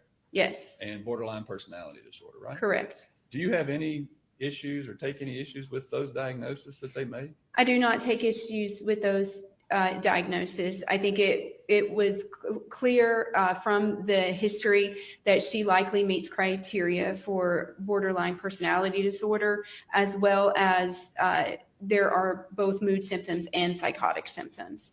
which is captured by the diagnosis of schizoaffective disorder, but could also be captured by other diagnoses. But yes, mood symptoms and psychotic symptoms are part of the clinical picture. Okay. Yeah, you testified that there's a difference of opinion about whether or not in a forensic setting you should make a diagnosis. Correct. And I grant you that. You don't have any concern that Dr. Ballard and Dr. No. Garrett both made that. No. What you said you were considering some diagnoses. What were those diagnoses? Borderline personality disorder and bipolar disorder with psychotic features, or an unspecified psychotic disorder. I am very reluctant to diagnose schizoaffective disorder only because the particulars of that diagnosis, the minutiae details, are very difficult to capture from someone's self-report alone. So I'm very reluctant to assign that diagnosis if I didn't observe it within an inpatient setting. Okay. Is it fair to say that you're conducting this evaluation some 3.5 years after the incident would also affect your ability to make a specific diagnosis of her in terms of her symptoms that she was exhibiting at the time that this happened? I think she was incredibly vivid in describing her symptoms, and the mental health records are voluminous. So I wouldn't have necessarily had concerns about assigning a diagnosis for that reason. Okay.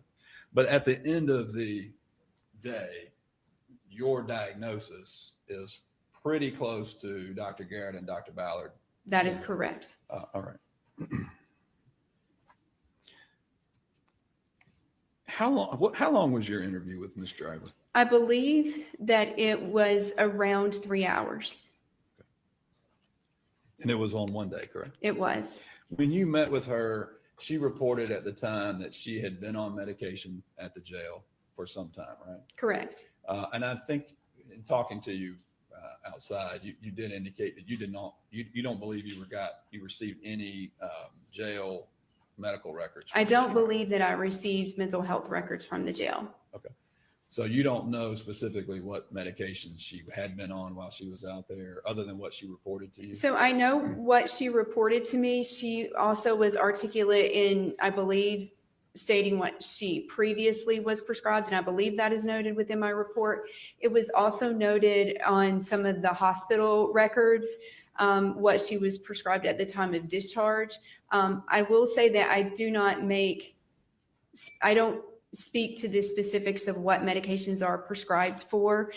Even though a Google search may say they're prescribed for one thing, I believe that should be left to the psychiatrists and the medical treatment providers. I'm not a prescribing physician, and my experience is that most medications are prescribed for different things. Even though they may primarily be used to treat one thing, they're also used to treat other things. So I would defer any questions about medication. But at the time you interviewed her, your belief was that she had been on medication for some time. Correct. And that she seemed to be fairly stable on that medication.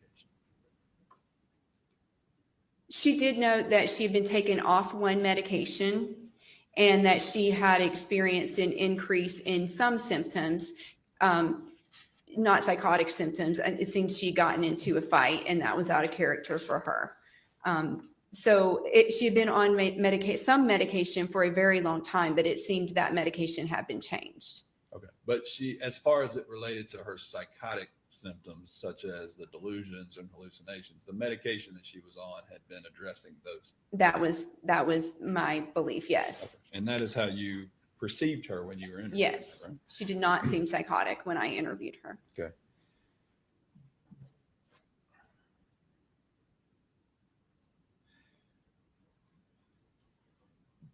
Dr. Zom, someone like Ms. Driver that had exhibited the symptoms that she, as you talked about, was clearly showing to others, the paranoia, the delusions, the hallucinations, before this incident.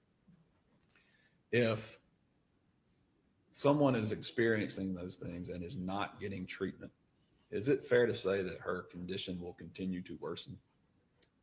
It's certainly expected in most cases that someone who is experiencing psychotic symptoms will continue to deteriorate in the absence of medication. Is it also fair to say that someone that is not being treated for those illnesses and experiencing those symptoms, those delusions that she is hearing and receiving, it is going to grow harder and harder for her to not succumb to those?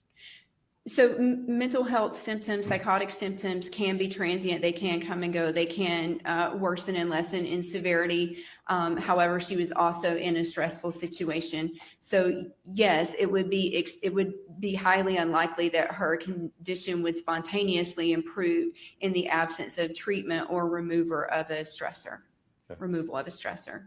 And it's clear from some of her cell phone searches that she was having these delusions about killing herself.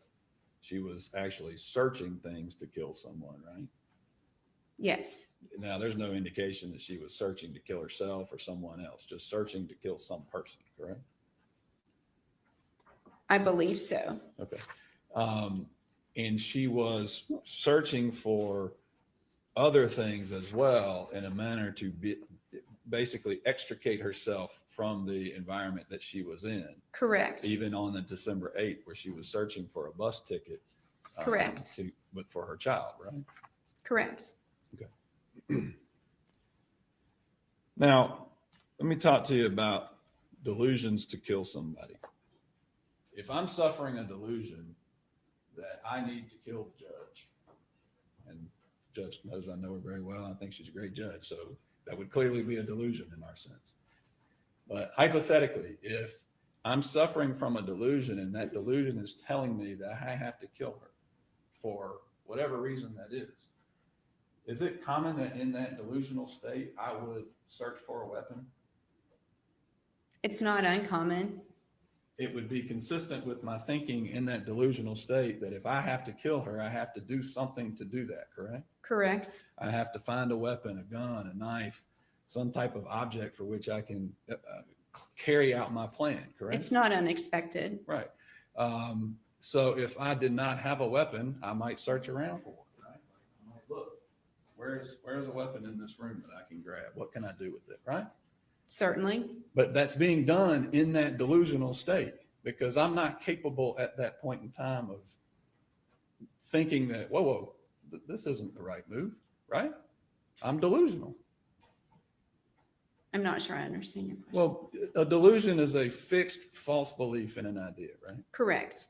So if I have a fixed false belief that I have to carry out a plan to kill somebody, my mentality is going to tell me do whatever it takes for me to carry out that goal, right? That is correct. I do think it's important to state that while she was suffering from delusions, her delusions were not as fixed as they are in some situations, which is also apparent in her internet searches. She's going back and forth between questioning the ideas of what she's being taught, questioning her own ideas, trying to look for a bus ticket to escape her situation while also looking up ways to kill someone. So yes, delusional, yes, she was suffering from delusions, not as entirely fixed as we do see in some situations. But those situations, as far as how fixed or how severe those delusions are going to change over time, right? For many people, they do. For someone with a purely delusional disorder, they may not. But for someone with her, what we believe to be her diagnosis, yes, we would expect her symptoms to fluctuate over time. Between sanity and insanity. And I know that's and it's a spectrum of varying degrees. And she told you that on December the 8th, they woke up and went to a 12 tribes meeting that morning, correct? Correct. And she told you that at that 12 tribes meeting, they talked about death, and she interpreted that discussion about death as a delusional reference to her that she needed to kill herself. I do believe I recall her talking about the meaning she assigned to the 12 tribes of perceiving that to be a message to her that she needed to kill herself, that she needed to do it. And she took that message in her mind. She took that message as this has got to be the day that this happens at the time, right? That seems correct with what she told me, yes. And when they got to Canton that day around lunchtime, she was forced to go up into a room by herself. Is that right? That is correct. And she was forced to be in that room, even though she was telling Mr. Benyamin she did not want to be alone. That is what she reported, yes. Because of what she had already been experiencing that That day, is right? correct. She took the sign of being by herself in that room alone again as an additional signal that she needed to kill herself. Correct. And then ultimately she told you that the final straw, as it were, was getting this dirty shirt sent up to her, right? Correct. And she interpreted that dirty shirt as the last signal to her that she was not capable of living. She and her child were not capable of living, right? Yes, I don't think those were her exact words, capable, but yes, she took it to mean that they weren't worth anything. It was consistent with her delusions that she had been experiencing that entire day, beginning that morning they woke up, right? Correct. And it was at that point where she got the shirt that she went downstairs to get this knife, right? I believe that is correct.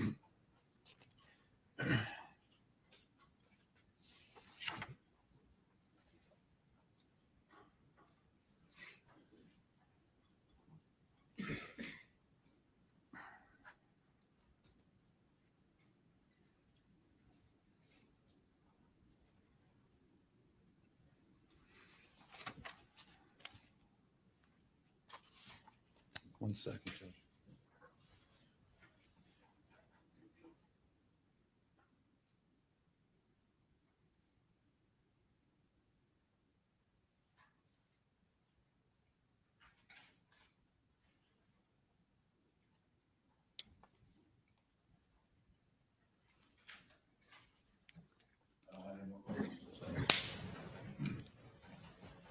Ms. Gropper, any further questions of this witness? Just briefly, a moment ago, you said that she took the dirty shirt to mean that they weren't worth anything.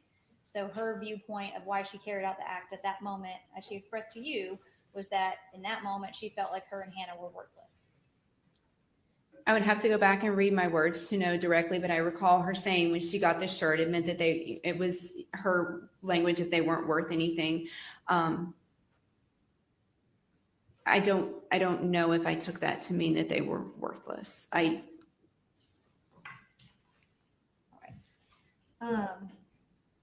And you indicated that Miss Driver's delusions were not as fixed as some. Right.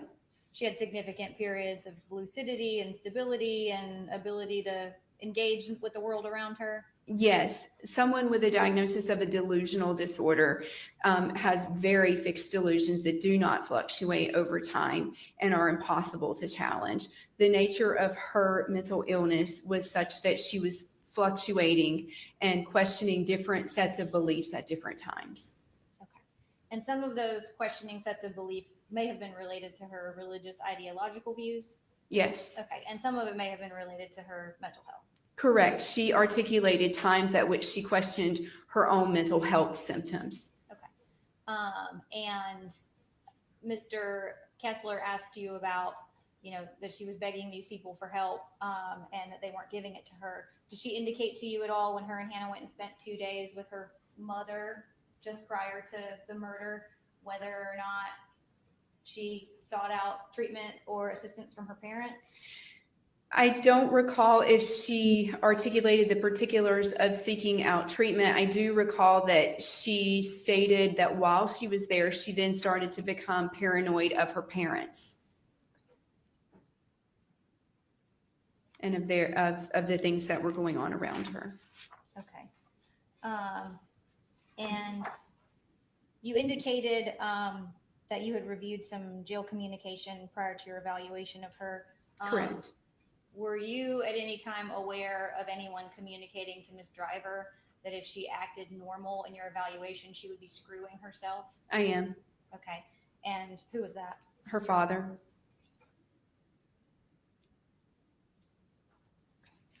Wow. What a comment. Anything else of this witness? All right, thank you, Ben. She's like, You may be okay, I done. excused. I did my job. All I'm right, out. we are going to take a recess at this time. We're going to let you be in recess until 1:15. Leave us your notepads. Don't talk to each other. Be back in the jury. All right, we're going to hop on over to this trial.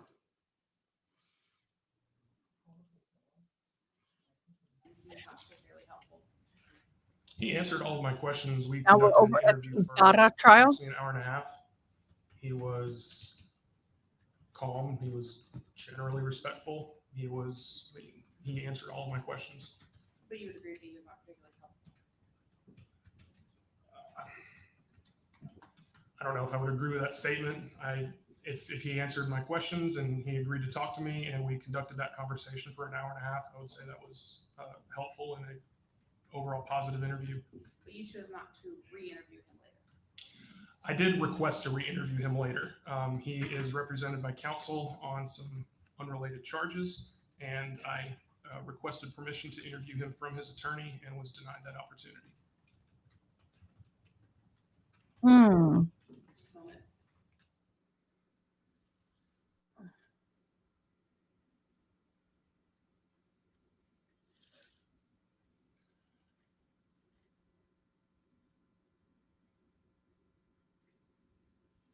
I don't have any further questions. Just briefly, the unrelated charges, are they federal court? They are. And what are the charges? They are possession of a fraudulent green card. And in your hour and a half that you spent with Diego on the 23rd day of February 2024, did he appear to be injured to you? No, ma'am. Okay. Did you see it? Did it look like he had been in a fight or anything? No, ma'am. See any scratches on him? I did not. That's all I have. Anything else, Ms. Beck?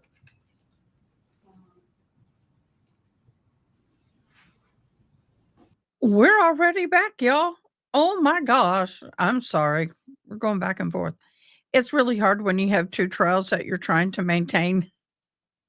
But I think this trial, driver is going to rest today. So that's why I'm sticking with that one. She still looks so young. Can you raise your right hand? Do you solemnly swear or affirm the testimony you shall give? Just will be the another truth, the whole scar truth, and right nothing there, but the big truth, so help one. you God? I do. Can you state your name?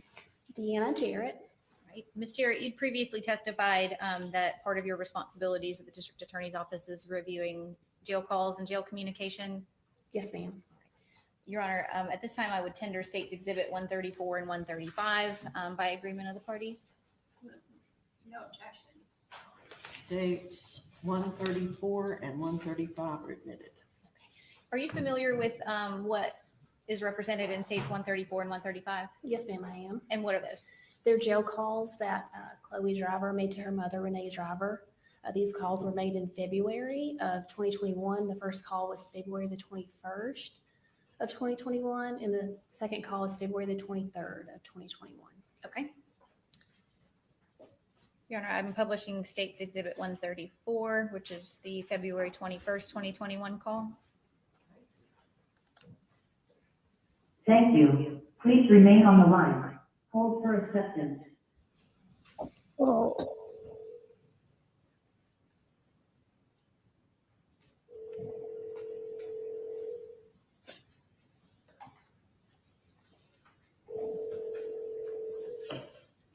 This is a prepaid call from Chloe Driver. an inmate at the Cherokee County Jail, Georgia, carried by Consolidated Telecom. Three-way or call waiting is not allowed and may automatically disconnect this call. This call is subject to monitoring and recording. If you are an attorney or designated legal counsel, contact inmatesales.com at 702-931-3938 to have your number set to do not record.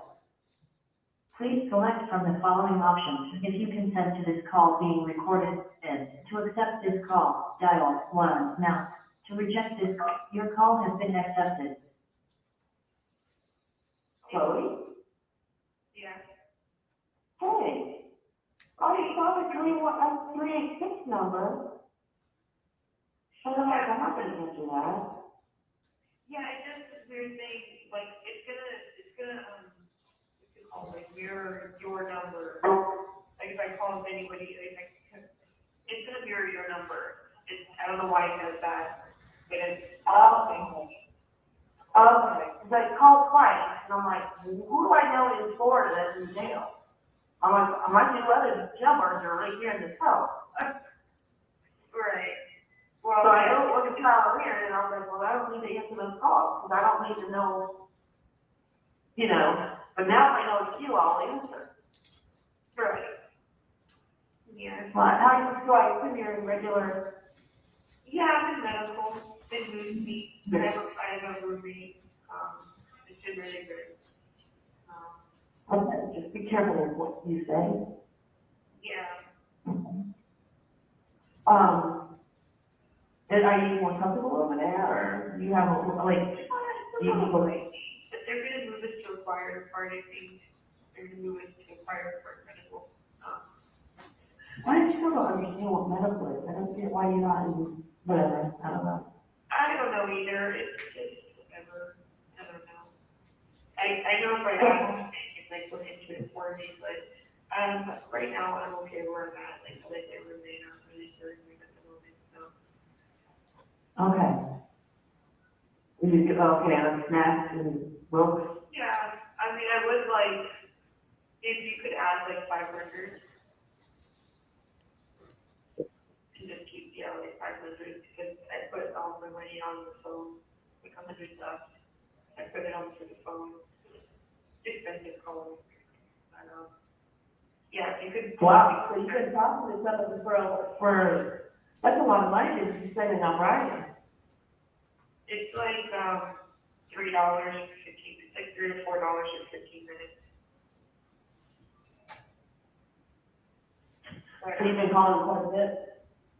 No, I just within the last, yeah, not really, I mean, I think I have $100 left from the 200 that you put on. But now I'm asking for 500 to be put on, because, you know, we put. So you can call Brian. Yeah. So you can call Brian. I did call him, we talked, and is Dad able to meet with him in like Waynesville or Silva? Nope. Tomorrow? For what?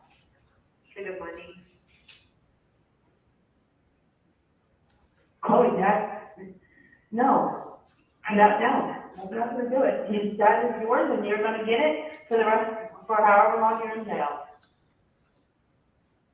What? That money is for you to eat and to survive on. And he's gonna give me the money too, like he said he will, like, no, he won't. No, he won't. You're gonna be dropped out of his life the next year, I promise you. What?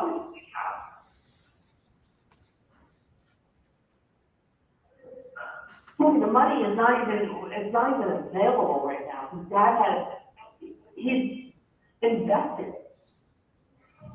Invested in what? I never said that happened. I said that he could do whatever he said that was like when he was gonna like you can invest like a couple hundred or something in something.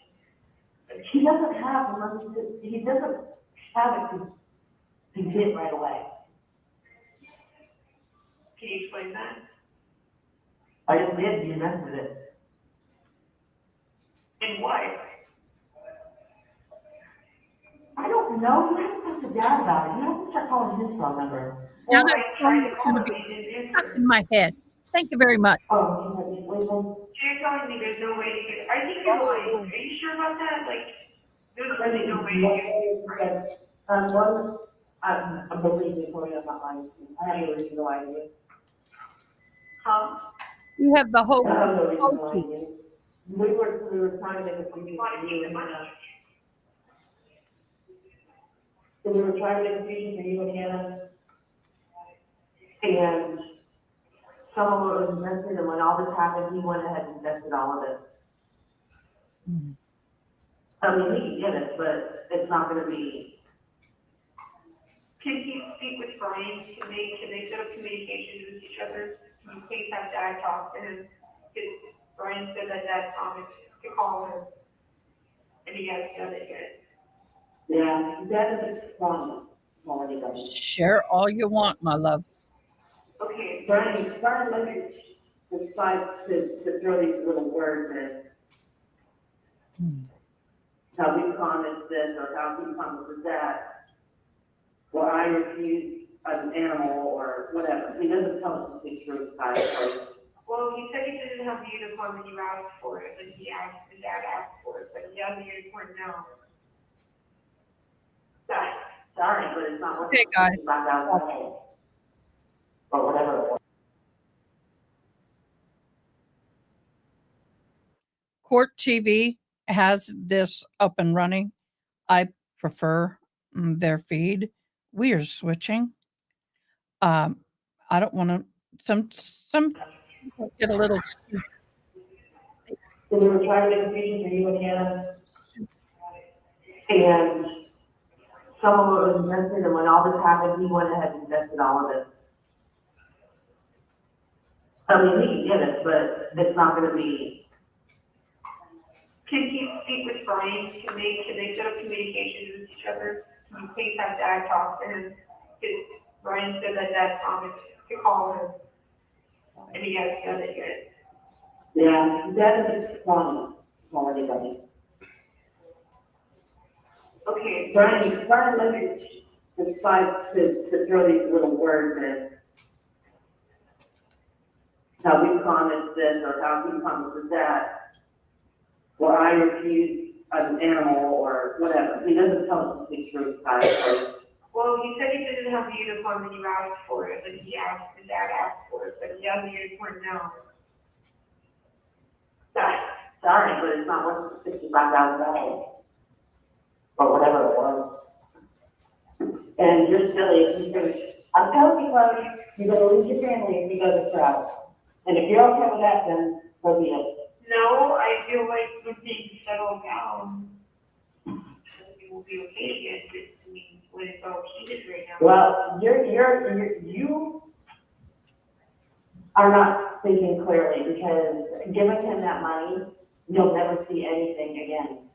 You'll never see any of it again. Say such cool things about him, like it's not, please don't do that. Chloe, he's moving on after this is over. I wish you realize that. He's moving on to his next victim. I've done that. The next young children he can brainwash. Grab the wrong thing. Children, really long. Were you 16 when you done? Okay, You were a teen, of course. huh? Anyway.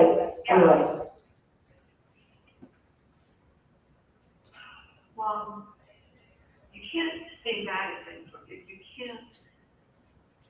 I can't say that, I'm going to destroy my family. My family's life. It's delirious. I did. I can't. I decided. No, we both did that.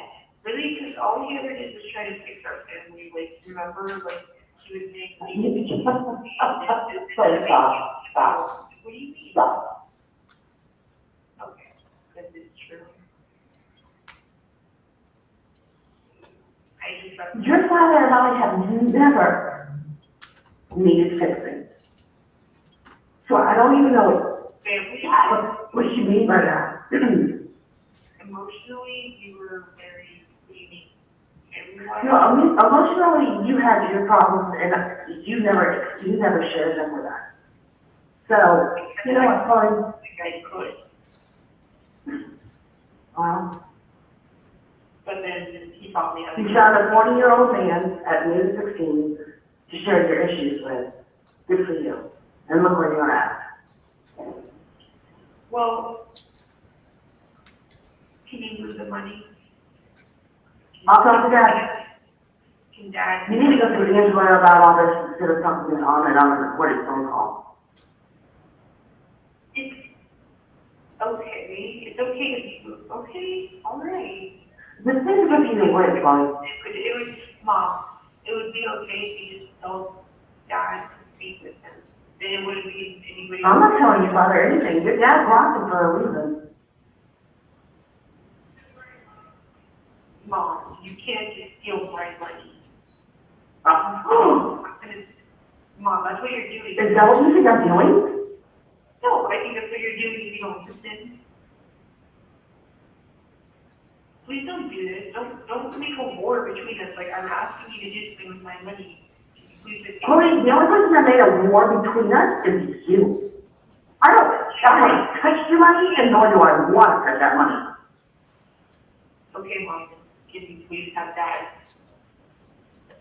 unblocked? Again, I will talk to him, and I will talk to Angela. Or you can talk to Angela. Well, all we need to do is tell And believe me, Chloe, I don't want a penny from you. You took everything away from me that ever mattered from you. I'm glad that we're. So don't ever accuse me. Don't ever accuse me of stealing any money. No. See, you don't understand what we're going through. You really don't. I know you're not trying to steal my money, but you're trying to rule over me like I'm a 5-year-old, and it's not okay to give the money to him. Somebody should have taken over somebody should have treated you like a 5-year-old 5 years ago, so you would have never been in this mess today. Yeah, you should have, and I wouldn't have been in the situation, but you never cared to. Are you kidding me? This is my fault? I know you.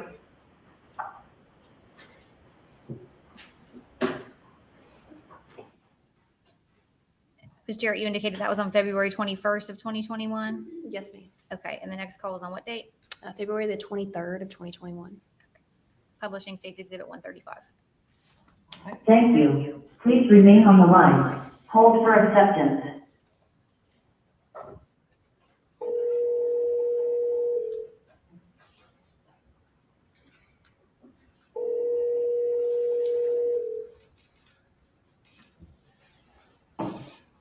This is a prepaid call from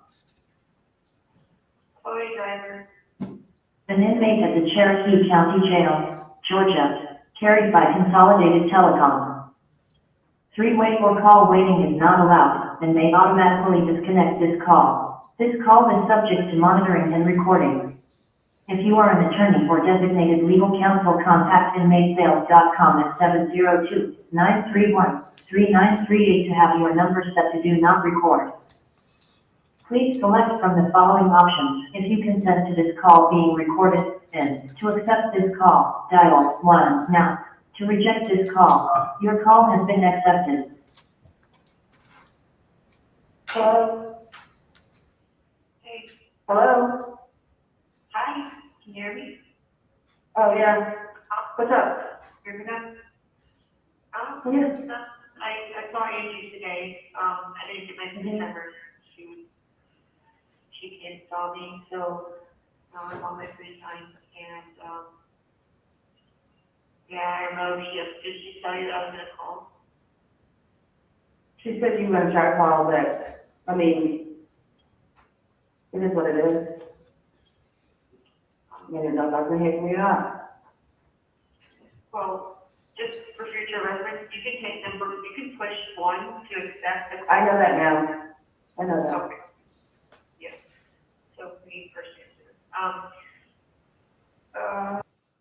You know, that's a great point. It's her money. Her name is on that debt, not his. I wouldn't give it to him. Put it on her. Well, I talked to her, and I guess you'll be happy to know that they blocked him. I can't call him, so. And I'm not gonna be talking to him. They blocked the number. Only because you're being forced not to talk to him, right? I mean, basically, yeah. What do you want me to stop? But you still don't understand, do you? Well, I'm not gonna pursue it. I mean, the things he said to me the other day when we talked, was just, they were just hateful. And I can't. When I was saying. What? You stole, when I'm saying like stealing money, like, when you had said the investment thing, that's what, because I didn't say, like, I didn't know anything about that. But now I understand what you were saying, and I actually appreciate it. It's just a different account. It's not something that, well, it doesn't matter because it's not happening. I refuse. Refuse what? I'm either gonna give it to charity or the government before I give it to him.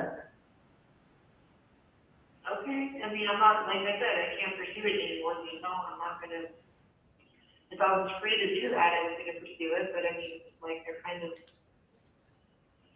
making it to where. I do not want to talk about that, I do not want to talk about the money anymore. I am sensitive to this money. It's been nothing but a curse. I wish it was never in my account to manage. If I would have known this was gonna happen, I would have never accepted the money. It's nothing but a headache. I don't want a penny of it. I never have, never will. And as far as the other thing that you said was pretty hateful, I mean,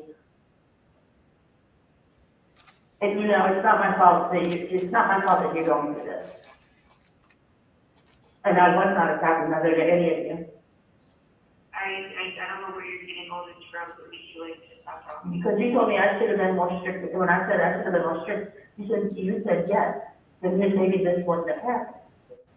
But Chloe, I don't think you remember how you were as a teenager. No, You never listened to Yeah, you never listened to me. Just like now, you still don't listen to me. I can tell you what's best for you, and you'll just argue with me because it's not what you want. And the fact of the matter is I've got 30 years on you. Okay, you're 20 years old and you're inexperienced and you just are going with the first thing that you go, the first person that you met with, or met. That happened to be twice your age or more. Which means he's got plenty of life experience, way more than you will, or that you have. So, I also have way more life experience than you. And I really wish that once in a while you would actually take my advice.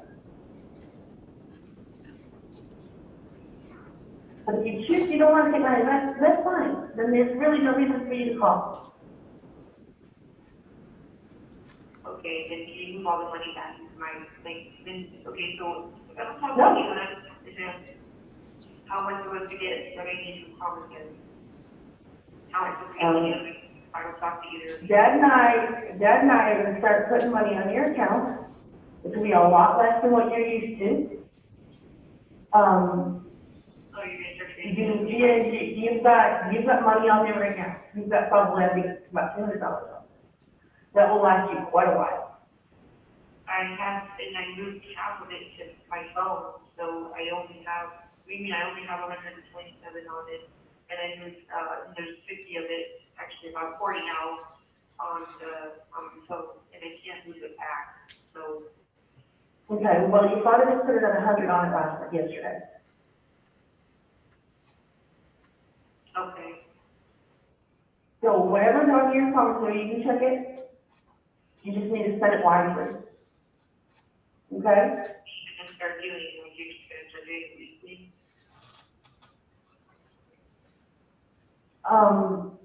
No, we're gonna watch and see when you're going down, or you can give me a call, or you can give your father a call. But you're making it sound like you don't want me to do that.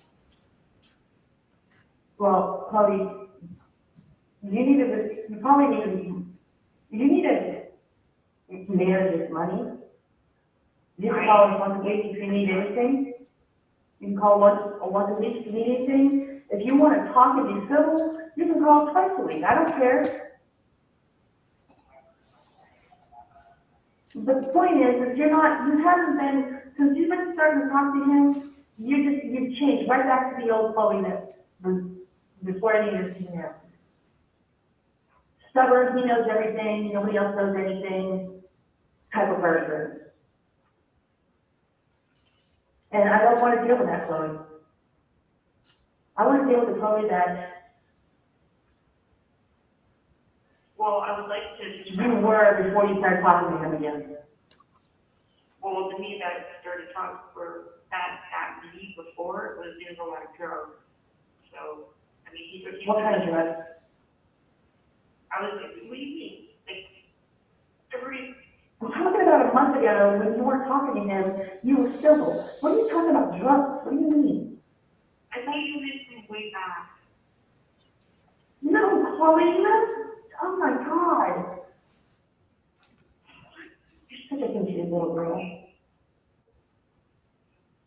Okay, I just want to wrap up. Are you still taking your medicine? Yes. That they're giving you? Well, maybe you need something stronger. That's really fucked up for you to say that to me. Don't talk to me that way, and no, it's not. No. You're being really rude. Really? Don't talk to me like that. No, I'm not. I'm speaking the truth. No, you think Yep. you should say that. Right. It's still for you to say you're not qualified to say that. Are you a doctor? You want me to start with? What else do you need, Helen?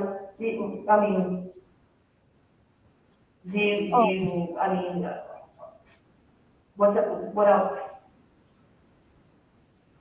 You agreed, because of the funeral, you agreed to give 5,000, and I think that's fair. Because Well, you know what though? I just found out the state of Georgia will reimburse him. And I agreed to that before I talked to Dad. Dad doesn't want to touch that money. Other than giving you the money that you need. Because it's not our money, yeah, we have to deal with it. no, I heard what she told me today. She was making it sound like she was scaring you into not touching it. Scaring who? You. What are you talking about? Tell Angela to Ready? touch the money. No, because Ready, no, she's not scaring me about touching it. A lot of noise in my ears today. No, she didn't scare me into not touching it. Okay, well, I mean, she told me that she told you that. Okay. And it sounds like you're listening to her by saying that you're trying not to touch the money. You're trying not to have anything to do with it. Well, I already told you, I don't even want to talk about it. Well, that's what I'm saying. If you can wrap up this conversation. So so you know for a fact, Mom, and he's going to be reimbursed for that, because if he's not, I was like. That according to, yes, I heard that from Angela. That there's a victim, advocate or something to do with funeral. It's been a while since she told me, so I can't really remember what she said word for word, but. Okay, then I'll talk with her. If I get confirmation that's the case, that could be the last that we talk about the money, because I don't want to talk about. Okay, that's all I want to hear about. That's what I want to hear. But you're not gonna go without. Okay. You might not go without, okay? All right, if that confirmation doesn't come, though, I want to ask about it. That's only if she doesn't know for sure if she's gonna get that. But, so. Well, I'm sure there's a process he has to go through. It just doesn't get mailed to him. I mean, he's gonna probably have to show how much it costs or whatever. And I'm sure there's I'm sure there's a limit or whatever, but I don't know. I have no idea. I've never went through all that. I don't know. Well, that's the only thing I'm gonna be talking about, if something else. It's so bad. I just don't want to talk about it because I don't care about it. Okay, well, it's just one little thing, like, it's just that one thing. If, then, that,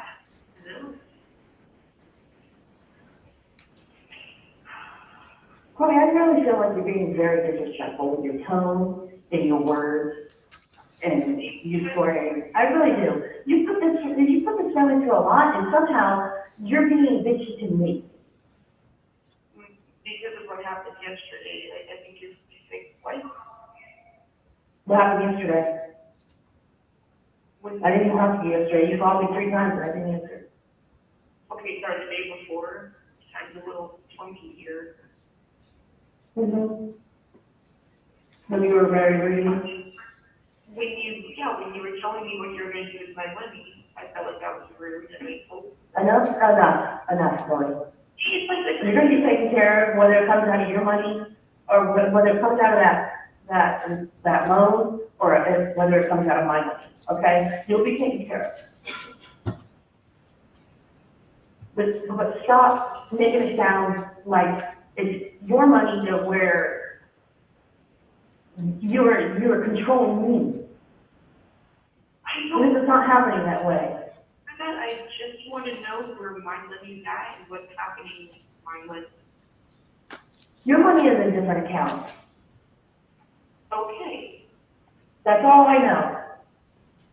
Dad put it away. I don't talk to him about it. He doesn't talk to me about it. The only time this ever comes up is when you are on the phone. Like I said, we're going to lower your budget and we'll take care of it. Just got to be very, very careful on how you spend, because I'm not going to be putting $200 and $500 down on your account like you were asking. I'm not doing that. Okay, well, you thought to do that just a few weeks ago, you thought that was a great idea to do. I told you this call will be terminated in 2 minutes. Chloe, I told you they charge 10%. You're the one that said put more. Dad doesn't want to, and we're not going to. Fine, I'm just saying. So when I need books, then you give me a call. We'll see how much they are, and we'll go from there. you can go on like cheap, and there's something called. I know. Like, I know. We will. But you really need to be managing your commissary money. well, You know. something you're doing that for me. Fine. For the next point, you're the one in control of it. Sounds like you're going to be doing that for me. Talking about when you order your food. Well, I skipped it a couple of times. This call will be terminated in 1 minute. I get that, Chloe. I get that. I'm just saying, just please start watching and paying attention. And you've done good so far, except for phone calls. I think you're spending way too much money on phone calls. But that's about to be over. Well, one, yeah, it's about to be over. Two, it's because I called during the weekend, and weekends are more expensive on patrol. That's all. Okay. Okay. Well, just call them every week, okay? So, yeah, Ella, well, now that I know that, this is probably gonna hang up, I'll call back and, call back for you, because, Okay. so I'm almost done with my Game of Thrones, Mhm. like my book series, she really likes it too, but when we're about to be done with that, I'm thinking about. This call was terminated because it exceeded.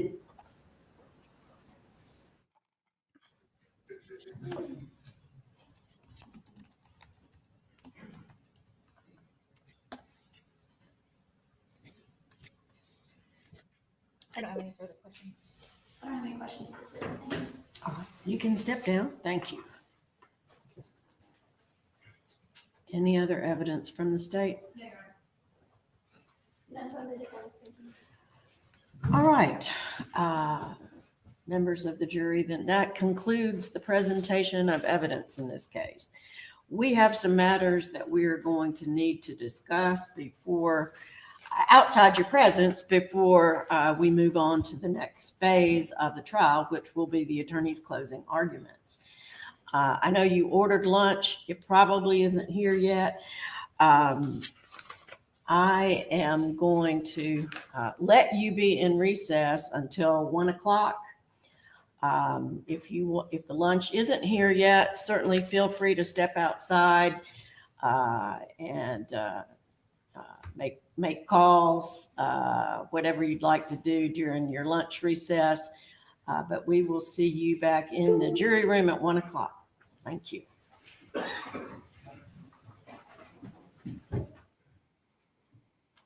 Now, I have a little secret.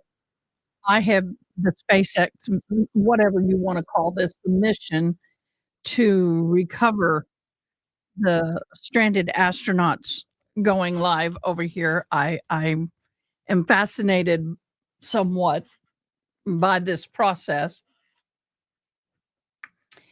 So we'll see as to what's going on with that. So you see me glancing sometimes, we're going to hop on over. Well, do we want to stay and listen to this process where they talk about the jury instructions, or do you want to go and watch the Ibarra? Now that one we can go and watch later. But as long as the seal is up, we're going to hop on over to the Ibarra trial. But I will keep an eye. So you guys, this is for you. If you want to watch the jury instructions, let me know. And then we'll watch that. In the meantime, we can definitely hop back over to this trial. By the way, the SpaceX has reached the station. They have docked successfully, and they have entered into the space station. Which one? This one? Yeah. So we're going to hop on over to the other one. As soon as they come back in, we'll start with them. Okay, guys?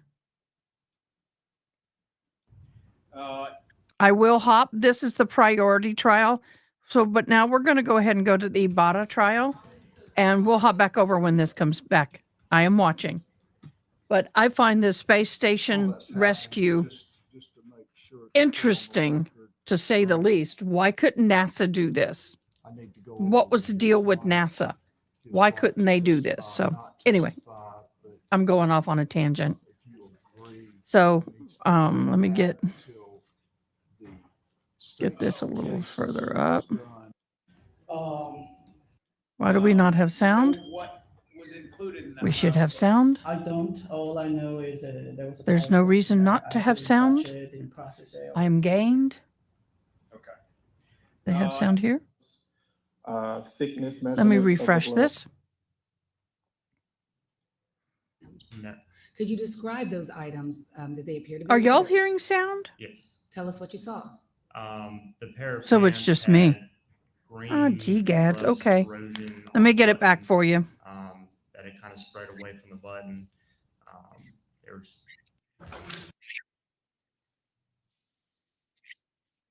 I'm rebooting my aids. Y'all listen. All right.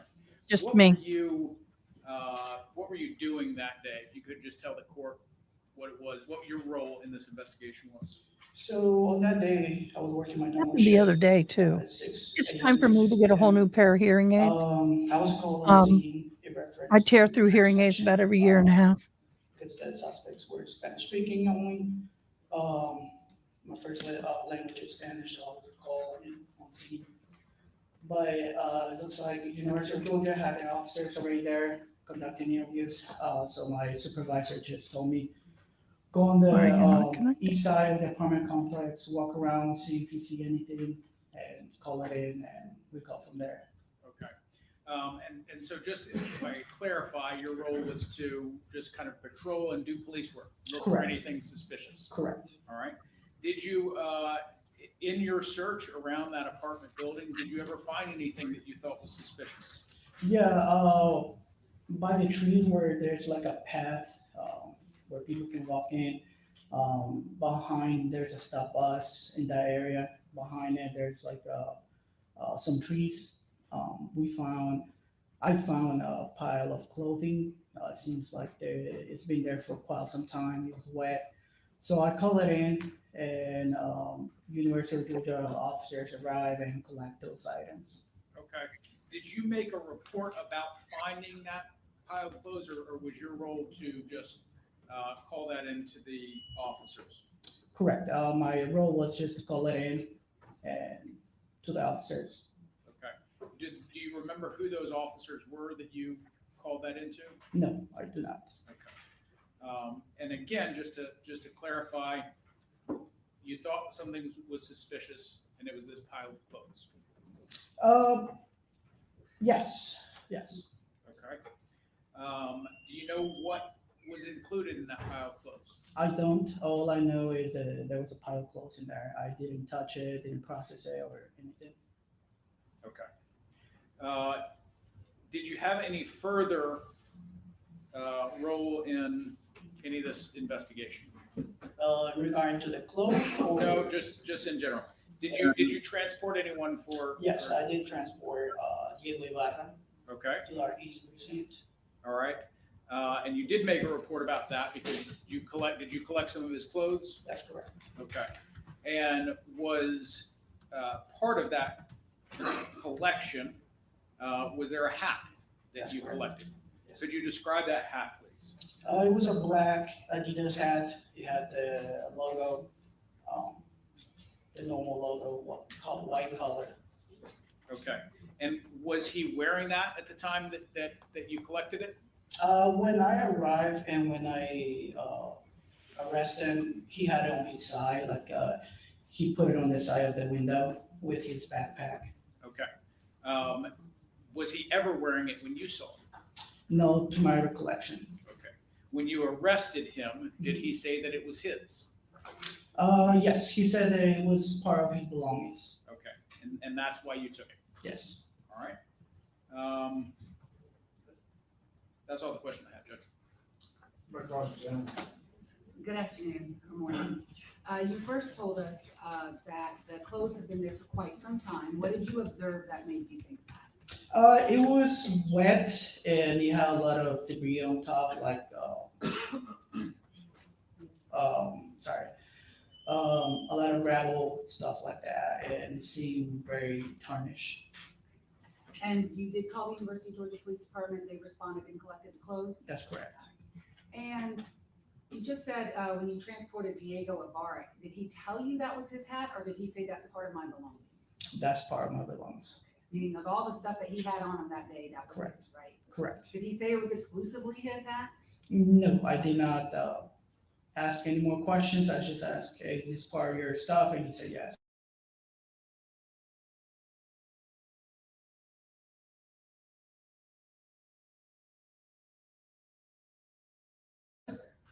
You're excused. Thank you.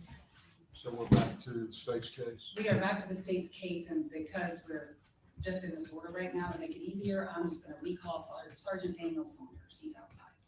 Sergeant Daniel Saunders.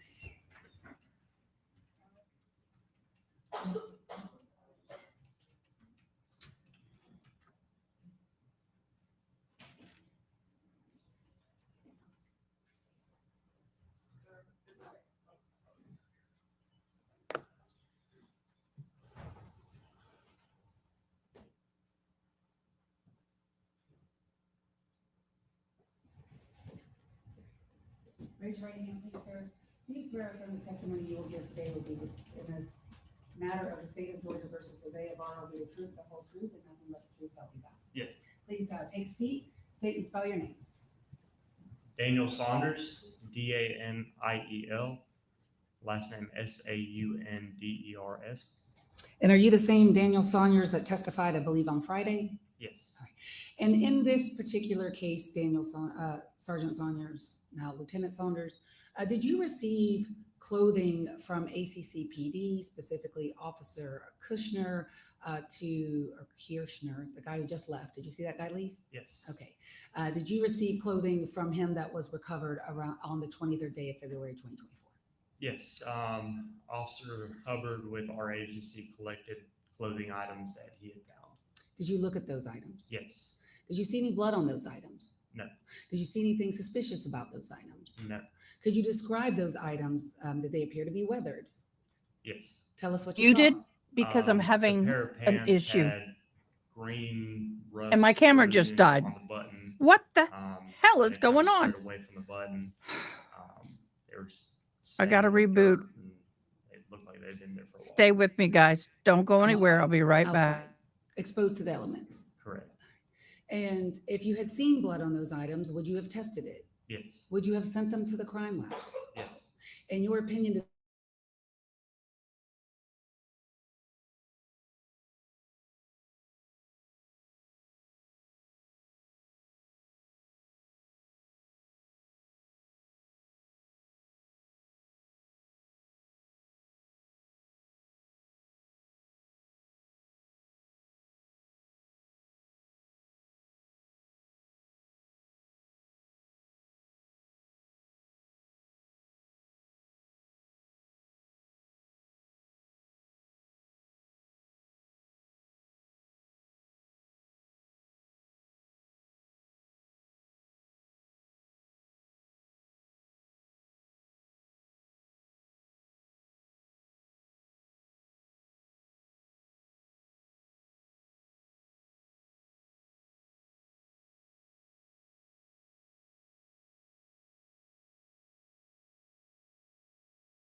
It was with you.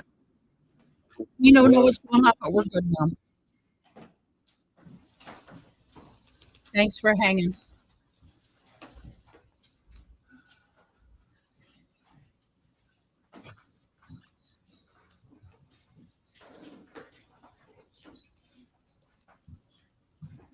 Good now. Okay, I'm going to take a comfort break. I'll be right back. We're going to leave this running. No, Your Honor. Okay. And here it is.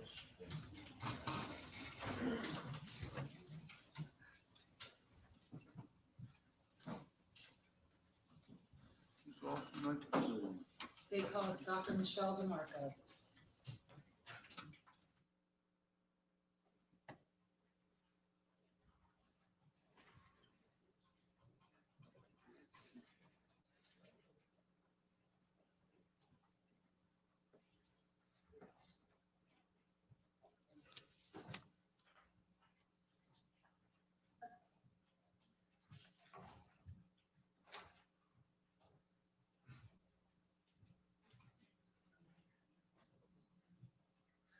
If you could raise your right hand, please, ma'am, do you swear or affirm the testimony you will give today in the matter of the state of Georgia versus Jose Ibarra will be the truth, the whole truth, and nothing but the truth, so help you God? Yes, I do. Would you please take a seat, state and spell your first and last name?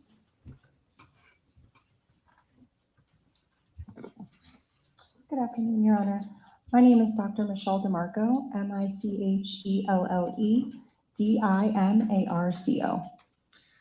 Good afternoon. Where are you employed? I am currently employed at the Georgia Bureau of Investigation in the Medical Examiner's Office. What are your duties and responsibilities there? I am an associate medical examiner, so my duties include performing autopsies to determine the cause and manner of death, as well as testifying in court. How long have you worked as a medical examiner for the Georgia Bureau of Investigation? I've been an associate medical examiner for 3 years now. Could you tell the court a little bit about your training and your education that qualifies you for your job? Of course. So starting out back in college, I had a 4-year degree in a major in biology with minors in chemistry as well as biomedical physics. So I have my bachelor's degree in 2011. Following that, I did 4 years of medical school at the Medical University of South Carolina in Charleston, South Carolina, to get my MD degree or medical doctor degree. Following that, I moved to Atlanta to have a 4-year residency at Emory. My 4-year residency was in anatomic pathology as well as clinical pathology. Following that 4-year residency, I entered my first fellowship. I spent a year at the Children's Hospital of Atlanta for a pediatric pathology fellowship. Following that, I entered my second fellowship with the Georgia Bureau of Investigation in forensic pathology. Are you licensed to practice medicine in the state of Georgia? Yes, I am. How long have you been so licensed? Since residency training. And what year is that? I started residency in, oh gosh, what year was that? Sorry, I blanked. I started residency in 2015. Are you board certified? I am board certified. I am board certified in anatomic pathology, clinical pathology, pediatric pathology, and forensic pathology. Do you belong to any professional organizations? I have been a member in the past as a trainee when the memberships were free, but currently I am not paying any membership dues for those organizations. Is it your duty to perform autopsies? It is. What is an autopsy? So an autopsy, you can think of it as 3 components. So the first is our external examination, which consists of essentially a physical exam head to toe. Following that, we have our internal examination where we will remove all of the organs and examine them and dissect them. Following the internal portion, we will collect evidence and submit testing such as toxicology, and that's kind of the third ancillary aspect of our autopsies. And our autopsies are performed to determine the cause and manner of death. How many autopsies have you performed over the course of your career in training? Over 1,000. Have you previously been qualified before in a court of law as an expert in the fields of pathology and forensic pathology? Yes, I have. Approximately how many times? Over 10. And is this included in the Superior Courts of the state of Georgia? Have you testified as an expert in Georgia? Yes. Your Honor, at this time, the state would tender Dr. DeMarco as an expert in the fields of pathology and forensic pathology. The witness should be allowed to testify as an expert in the areas of pathology and forensic pathology. And what is briefly pathology and forensic pathology? Of course. So pathology is essentially the study of disease. My residency training was mostly spent in the hospital, in the pathology department, in the laboratory. So there's anatomic pathology, which is more so dealing with the tissues. So let's say, for example, you have a biopsy performed. A pathologist is the person that will oversee the lab that processes the biopsy and look at it under the microscope. In addition to that, anatomic pathology also includes autopsies. So there will be medical autopsies in the hospital that are performed. Clinical pathology is, instead of dealing with diagnosing disease in the tissue, it's diagnosing disease in liquids. So if you get a blood test performed, that goes to a laboratory that is run by a pathologist to get your hemoglobin level, per se. Then forensic pathology is a subset of anatomic pathology that deals with medical legal autopsies, sudden unexplained deaths that are usually non-natural, but natural also occurs as well. Were you the doctor that performed an autopsy on an individual named Laken Riley? Yes, I was. Would you tell the court, please, on what day and what time did you perform that autopsy? On February 23rd at approximately 8:35 a.m. Where was that autopsy performed? At the GBI headquarters in Decatur, Georgia. When you performed the autopsy on Laken Riley, did you photograph it? Photographs were taken under my direction by our forensic photographer. Thank you. And did you also produce a report summarizing your findings? I did, yes.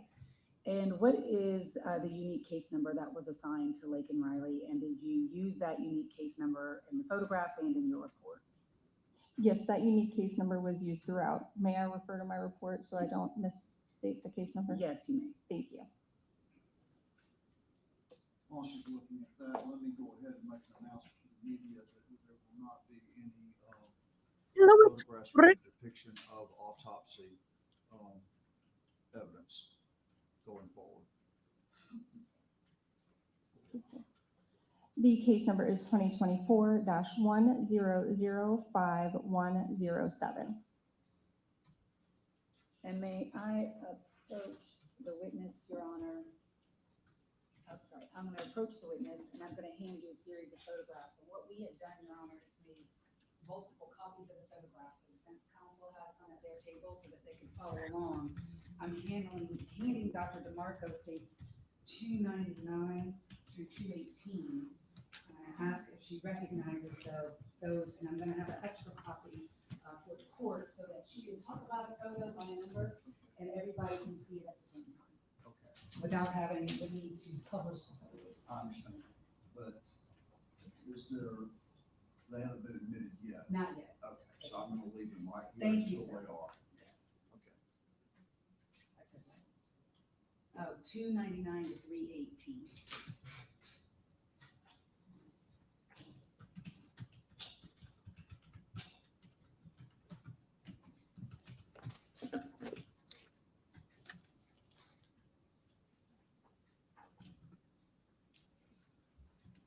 Do you recognize states 299 to 318? Yes, I do. What are they? These are the photographs that were taken at the time of autopsy. Don't show them. Riley Correct. and her belongings. Or items that came in with her body, sorry. Right. Okay. Yes. The state would, I know, do they fairly and accurately depict Laken Riley and her body as you saw it on February 23rd of 2024?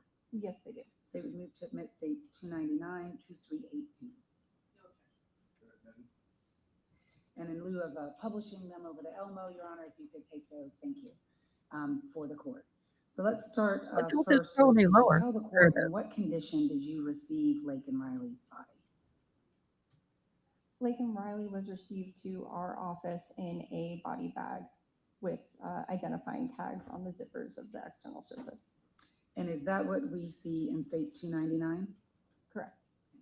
And in states 299, do you see that unique case number that you just read to us? Yes. States 300, could you tell us what we're looking at there?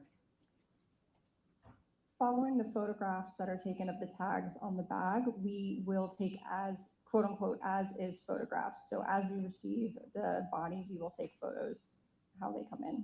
And that is photos 300 through 302. So I want to talk to you about the condition of her body. First of all, were her hands bagged?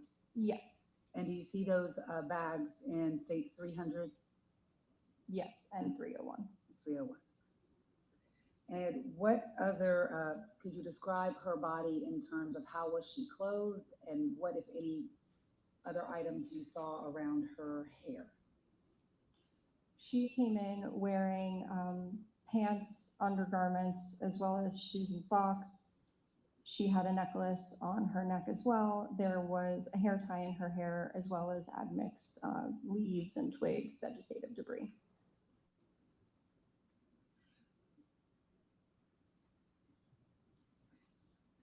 And are those items depicted in states 300? That is the vegetative debris. Do you see it at the top of states 300? Yes. In her hair? Yes. All right. And then moving to states 302, does that depict her bottom part of her clothing, her leggings, and her shoes? Correct. Could you please describe Laken Riley in terms of age, height, and weight? May I refer to my report for height and weight, just so that I'm accurate? She was 22-year-old female, 64 inches or 5'4", and 143 pounds. Did you observe any injuries to Laken Riley? I did. Can you globally describe them, and then we'll cover them in more detail? Globally describe the injuries that you saw, just in general terms. So Laken exhibited blunt force head trauma, as well as signs of asphyxia. What is asphyxia? Asphyxia is essentially the inability to deliver oxygen to your tissues and cells. And what types of actions can cause asphyxia? Where do you see asphyxial deaths? Asphyxial deaths can be seen in hangings, which are ligature strangulation. They can be seen in manual strangulation, as well as neck compression, either by somebody using their arm or doing an arm bar or chokehold or something like that. And at times as a medical... I was going to watch that tonight because I got off the live, went and sat down in my lounge chair in the office. I fell asleep like that. I never fall asleep like that. Slept till 7 o'clock here, then drove home 8 minutes, sat down, got in bed. I was out. I got up at 7:30 this morning. So I was going to go back and watch that. So you just busted yourself on chat. I would have seen it. I would have seen it. God, I have to say, I woke up refreshed this morning. Then I sit here and I start going. Are you able to determine what type of asphyxia caused or contributed to a victim's death? In cases where we have good autopsy findings that would allow us to categorize them into one of those areas, we can. And in this particular case with Laken Riley, were you able to determine what type of asphyxia you saw? I was not able to categorize it. So how did you categorize it in your report then, or how did you characterize it? I just refer to it as asphyxia and not otherwise specified. So it could be manual, strangulation, but you just don't have enough findings to say that. Correct. Could be compression. Correct. So you told us the global injuries. I want to start first with Laken's face and head, and then move down the rest of her body, if you could. Okay. So we're looking at states 303. Could you tell the court what we're looking at there? 303 is what we call our quote unquote ID shot. So we take this for every case where we put the case number under the individual's face and take this photograph. Do you see any injuries to Laken's face? Yes. What are those injuries? Please, can you describe them for us? She has a combination of abrasions, which are scrapes, as well as contusions, which is just the fancy medical way of saying a bruise, so bleeding under the skin, as well as lacerations. Lacerations, as opposed to an abrasion just being a scrape of the skin, a laceration is a defect of the skin and the tissue immediately underlying it. States 304, what are we looking at there? This is another photograph of her face with a little bit of a closer view, as well as more exposure of the injuries to the left side of her head. And can you see in states 304 her neck? Yes. And did you observe any injuries to her neck? And if you did, could you please describe them for us? Yes, on external exam, she had approximately 1-inch cluster of small abrasions on the left side of her neck. And what can cause abrasions? Abrasions are a form of... Okay.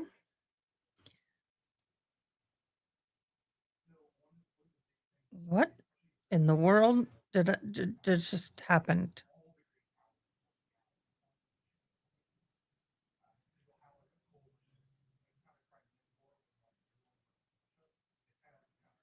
Okay. Do I have another window open? Nope. Okay, guys.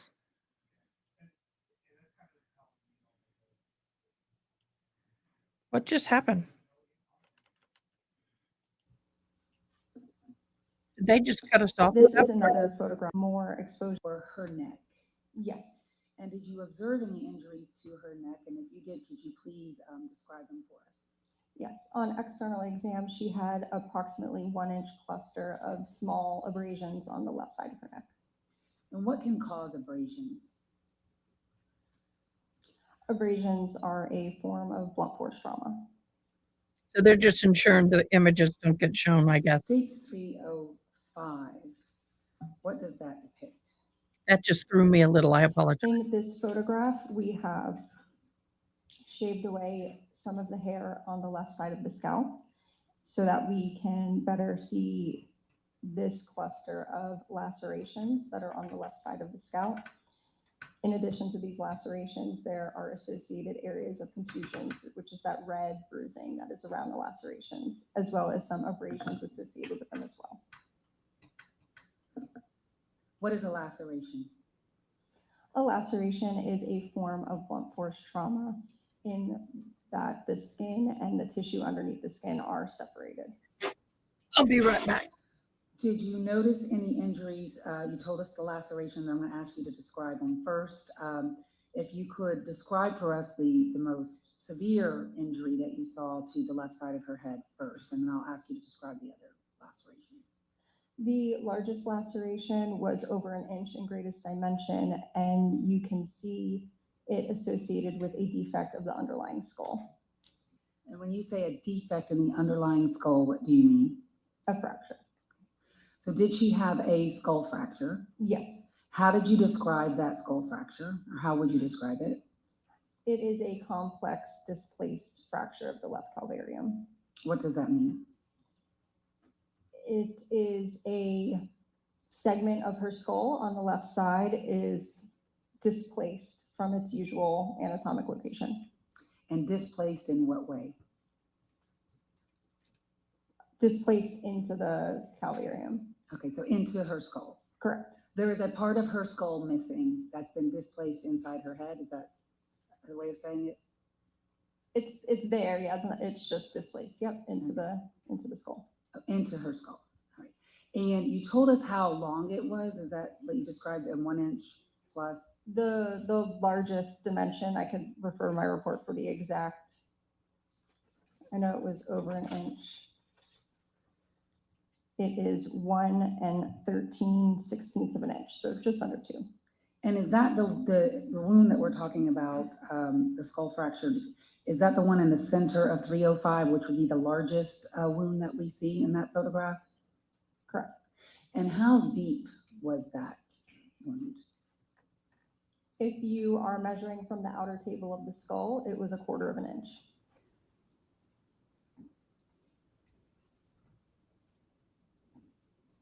And would that wound, would you expect that wound to cause Lakin Riley to bleed? Yes. What, and that wound itself, this skull fracture, is that, or could that be a fatal wound to Lakin Riley? It could be fatal. Explain to us why and how. Well, the wound, as you've mentioned, caused a displacement of the skull into the brain. In addition, underneath the wound, there was some subarachnoid hemorrhage. So essentially, there's a coating around the brain. Right under that coating, there was a little bit of hemorrhage associated with it as well.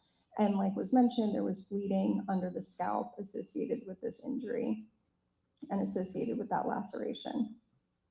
And why could that be fatal to a person? It essentially is causing trauma to the brain.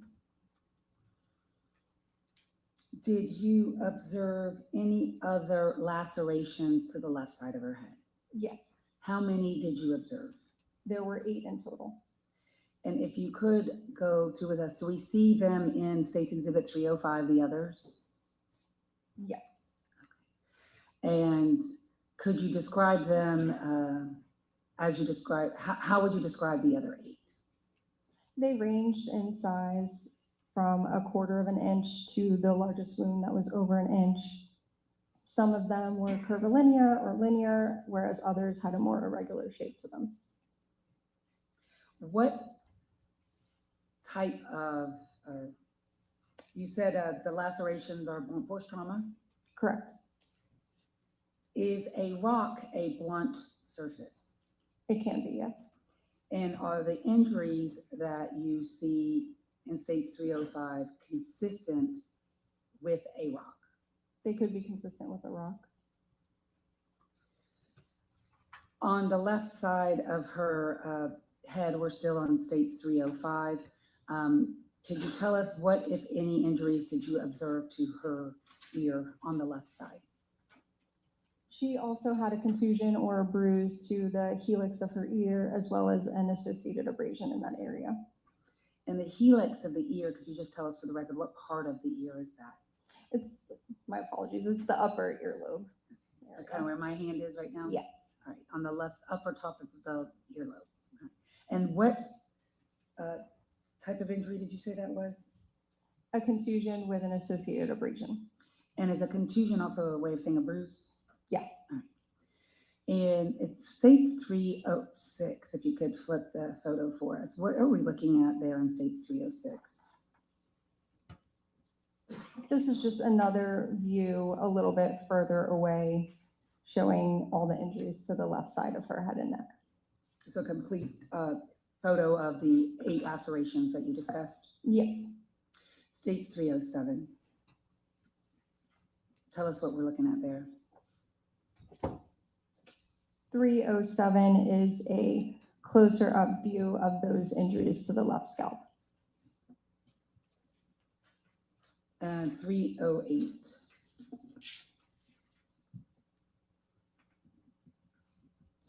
.308 is part of our internal examination. We will reflect the scalp from the head, and this view shows you the hemorrhage on the undersurface of the scalp, as well as a better view of the fracture of the skull. Of the left side? Correct. Did Lakin Riley have injuries to the right side of her head? She did have injuries on the right side as well. Could you describe those for us, please? There was some discoloration over the right temporal region, as well as her temporalis muscle, which is the muscle that's kind of on the side of your head under your temple, had a laceration to it. It was hemorrhagic, so it was bleeding, and there was also hemorrhage on the undersurface of the scalp in that region. What type of injuries were those injuries? Also blunt force trauma.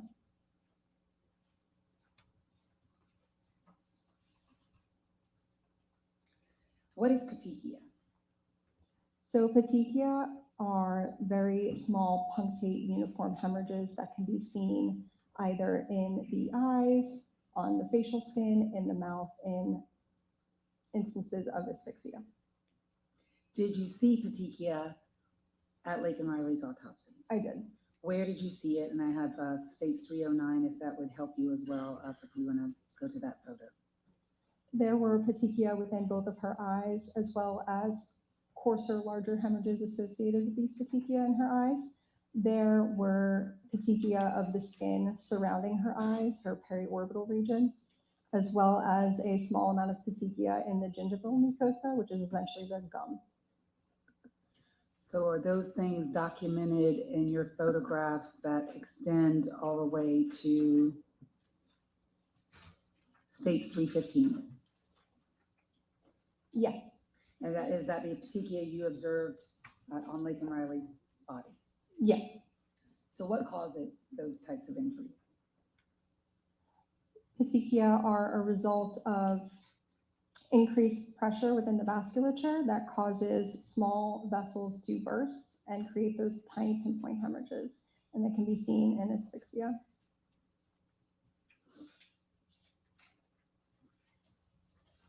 And do you know how long does it take approximately for someone to be deprived of oxygen before petechia can form?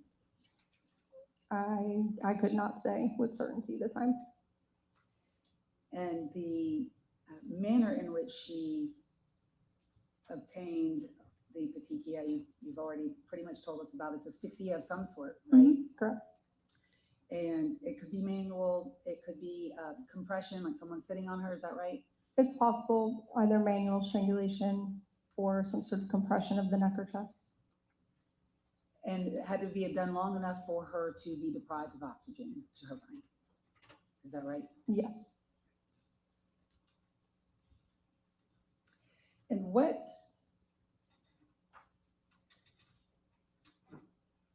other injuries did you see to her body? In addition, there were also abrasions of her torso, her abdomen, as well as abrasions on her left hand and left leg. Let's talk about her torso. States Exhibit 316.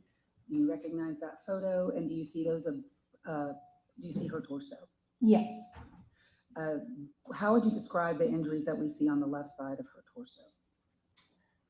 These injuries are clusters of linear abrasions that are both parallel to each other as well as intersecting with one another. And there's a lower one. I want to talk to you about the lowest one that we see in 316, right above the measuring tape that has your unique case number on it. Do you see that injury? Yes. How would you describe that injury?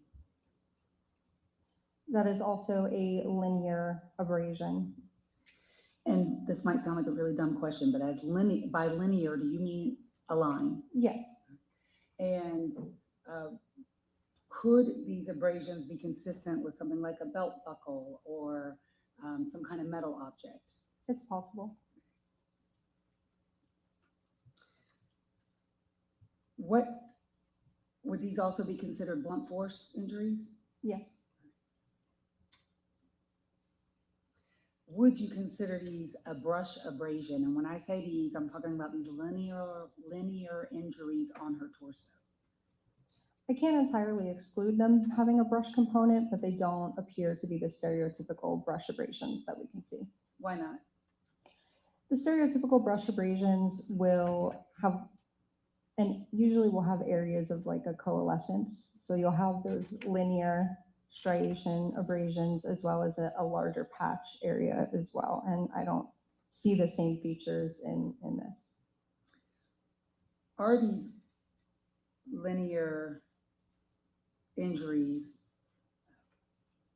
consistent with something like a belt or a key or some object like that?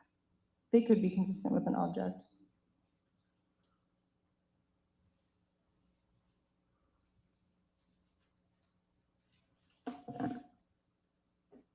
States 317, what are we looking at there? This is a photograph of her left hand depicting a small. Is that the red mark that we see above the measuring stick or tape that has your unique case number on it? Yes. States 318, what are we looking at there? Also the left hand, this is showing a linear abrasion on the left pinky. And these abrasions, are they also a form of blunt force trauma? Yes. I want to talk to you about the evidence that you collected at your autopsy. Were Lakin Riley's fingernails clipped at autopsy? Yes, they were. And I put some gloves in front of you if you need them, Dr. DeMarco. Show you those just in case.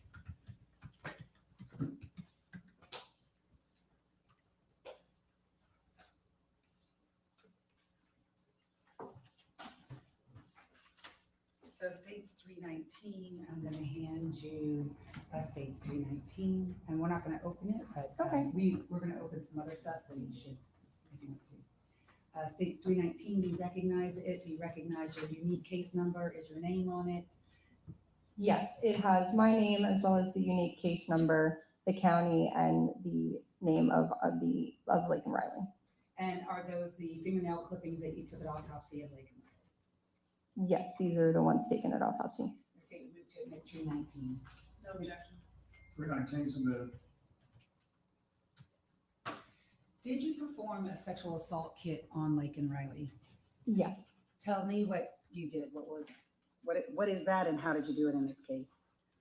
A sexual assault kit consists of collecting evidence samples. So we took swabs of the vagina as well as the anus. And then we also collected scalp hair. And at your autopsy and in your examination of Lakin Riley, did you observe any signs of a completed sexual assault? I did not observe anything that would make me believe there was a sexual assault. She had no anogenital trauma.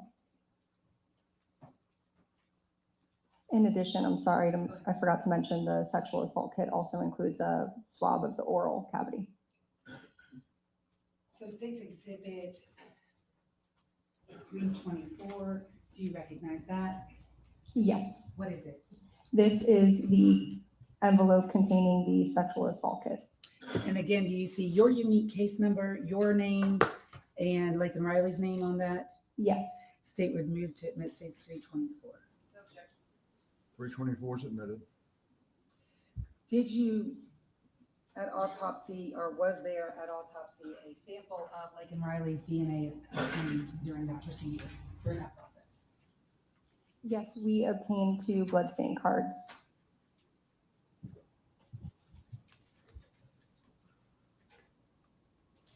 Did you also, at autopsy, have samples of Lakin Riley's hair collected? Yes. How, and what's that process like? Some of the scalp hair will be removed from the scalp, and when it's removed, you make sure that there's, the root comes along with it. So a collection of scalp hair from different areas of the scalp is collected.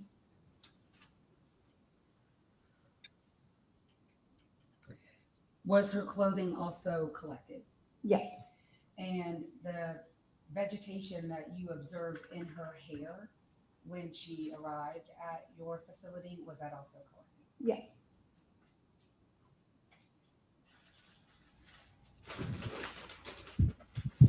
Great point.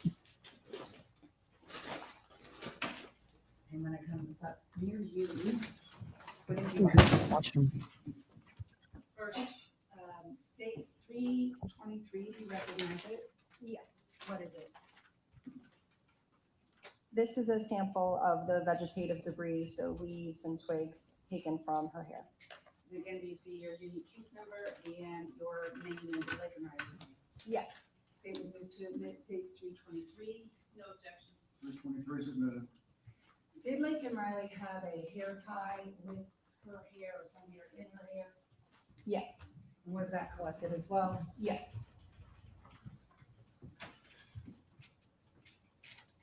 States exhibit 326, can you tell us what that is?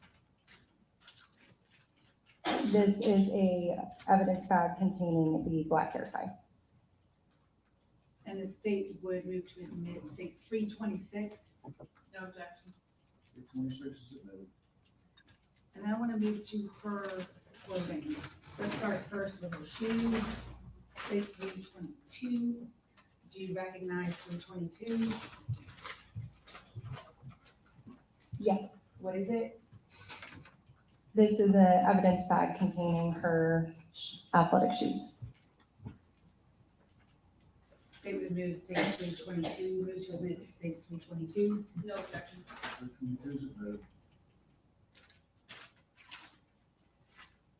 States 320, what is that? This is an evidence bag containing her pants. State would move to admit states 320. No objection. States 321, what is that? This is an evidence bag containing her underwear. State would move to admit states 321. No objection. States 325. This is an evidence bag containing her socks. State would move to admit states 325. No objection. States 327. This is an evidence bag containing a piece of black fabric that appeared to be a bra strap. And the state would move to admit states 327. No objection.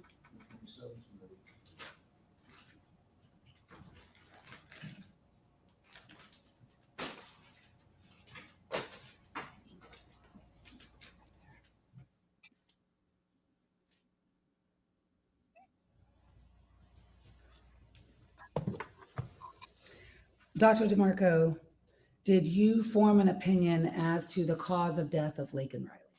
I did. What is that opinion? Her cause of death is the combined effects of blunt force head trauma and asphyxia.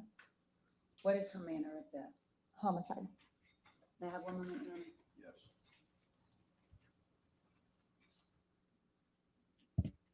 I will pass the witness. If I just have a moment for my photos away.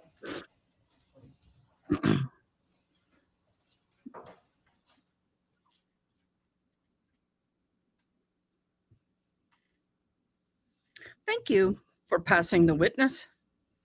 Very nice of you. I know, baby girl. What? Happening? Is hemorrhaging considered a subset of a cause of death, or can it be its own? You can lay down. Blood loss. Is blood loss Mommy, I considered a wanna be near. subset of other causes of death, or can it be its own cause of death? Shania Twain here now. So blood loss or exsanguination is not usually a word that we'll use for a cause of death. It's more so a mechanism of death. The cause would be the blunt force trauma that caused the hemorrhaging, if that makes sense. That was my next question. So in this case, the blunt force trauma, it's not just the trauma, it would be possibly also the bleeding that came from that. I think they're pretty intrinsically linked, but yes. When I look at your report, I just want to make sure we're looking at the same document. Do you have a 6-page report in front of you? Yes. And the top says official report, and then it has the GBI sigil on it. Yes. When I look at your report, it has a section called case individuals. Did you fill that out? I did not. That is automatically populated with this case number? Yeah, it's just, excuse me, it is automatically populated by our LIMS system, which is Laboratory Information Management System. Do you know who decides how to categorize these 4 individuals? I do not. And just for the record, is it true that it lists the victim as Laken Riley, Correct. the subject as Jose Antonio Ibarra, Correct. elimination Argenis Ibarra, Yes. elimination Diego Jose Ibarra? Yes. Did you measure Laken Riley's fingernails before they were clipped? Them, but I examined. Fingernails before they were clipped. They were intact. They were not broken. Is it true that there was blood on the inside of the fingernails? I would have to refer to the photograph to see, but I know that there was soiling of the fingers, specifically blood. I would have to look at the photographs. In other words, you can remember that there were blood on the fingers, you just can't remember if they were underneath the fingernails. Mm-hmm. Okay. Is that a yes? Yes, sorry. No, you're good. The scratches on her torso, you'd agree with me that they're in a variety of lengths? Yes. There's also a little bit of variety of the width of these scratches. A small amount, yes. And you were discussing with the state the possibility that they were brush abrasions. Can you explain what you mean by brush abrasions? So when we say brush abrasions, we're just giving a characterization to their appearance. So they have an appearance where there was some sort of movement across the surface. So for example, someone could get brush abrasions by dragging somebody across the surface. That's possible. And you can't eliminate the possibility that some of these scratches are brush abrasions. I can't entirely exclude it, but I don't favor that they are. Do you have an opinion as to whether these scratches could have been caused post-mortem? I do not think that they were postmortem. And why not? These scratches showed something that we call a vital reaction. So when you see red discoloration in the area of the injury, that is an indication of bleeding. And you will not see bleeding into the tissues in a postmortem injury. Does that differ depending on how close in time to the death that happens? No. So if somebody is deceased and then the next second there's a cut, wouldn't that also have bleeding associated with it from the blood left in the body? So the bleeding that goes into the tissues is a effect of the heart pumping. So the heart needs to be pumping to have the pressure to push that blood into the tissues at the injury site. And so you're saying you didn't notice, I'm not going to put words around, I'm just trying to repeat, you didn't notice signs of blood being pumped through those wounds, or you did notice signs of blood being pumped through those wounds on the scratches? Yes. Okay. Just one moment.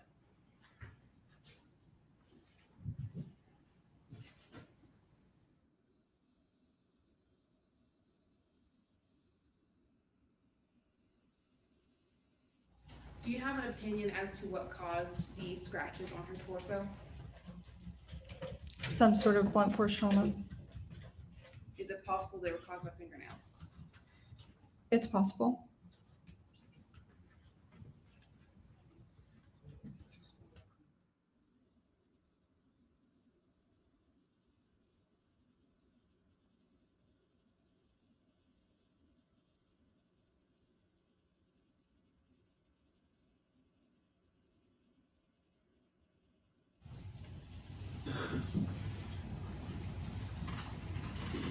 I don't have any other questions. Redirect. Briefly, when asked about, again, the marks to her torso, you said, I don't favor that they are called brush abrasions. Could you explain that to us, and what do you really mean about I don't favor that? They don't have the stereotypical appearance of what I would call a brush abrasion. And that's why when you say you don't favor, they are, what do you mean by the word favor?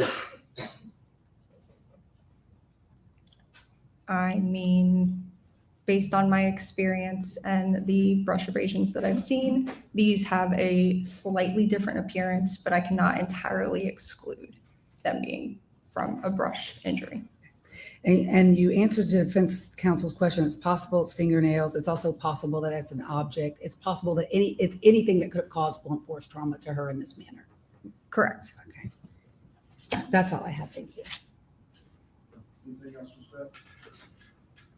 I don't think so, no. All right. Can she be excused? Yes, sir. Any objection from the defense? Okay. Be excused, doctor. Now call your next witness. The state calls Annie Kissler-Rowell. Annie Rowell. May I have one moment to notify? Yes.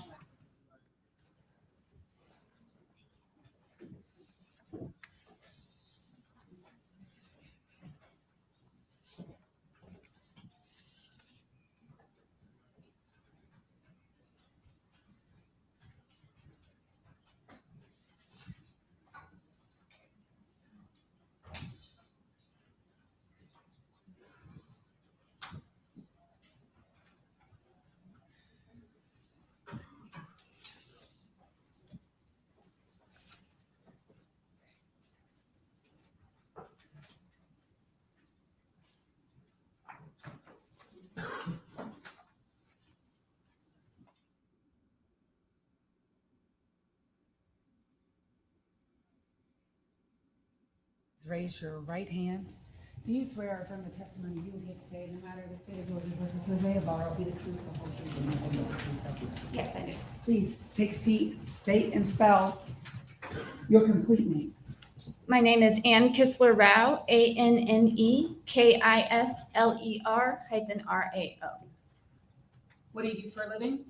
I'm employed with the Georgia Bureau of Investigation, Division of Forensic Sciences, also known as the State Crime Lab, and I'm employed as the technical leader of the Trace Evidence Section. What is the trace evidence section? Trace Evidence Section analyzes small, often microscopic pieces of evidence, such as hairs, fibers, glass, paints, plastics, and fractured materials. How long have you worked in that capacity? I have been employed with the GBI Crime Lab for over 18 years. I've been the technical leader for over a year now. Over what? 1 year now. Okay. And as the technical leader, do you have certain additional responsibilities? Yes, in addition to examining pieces of evidence, I'm also responsible for training other individuals in our section and coordinating the proficiency testing in our section and overseeing the analytical manuals. Are you a microanalyst? Yes, so part of my job is to perform duties as a microanalyst. What is a microanalyst? A microanalyst is someone who analyzes small, often microscopic pieces of evidence like the ones I mentioned, like hairs and fibers.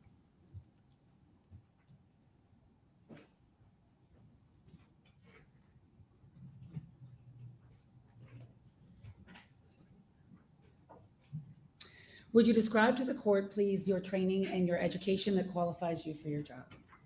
I have a bachelor's degree in biology from the University of Pennsylvania.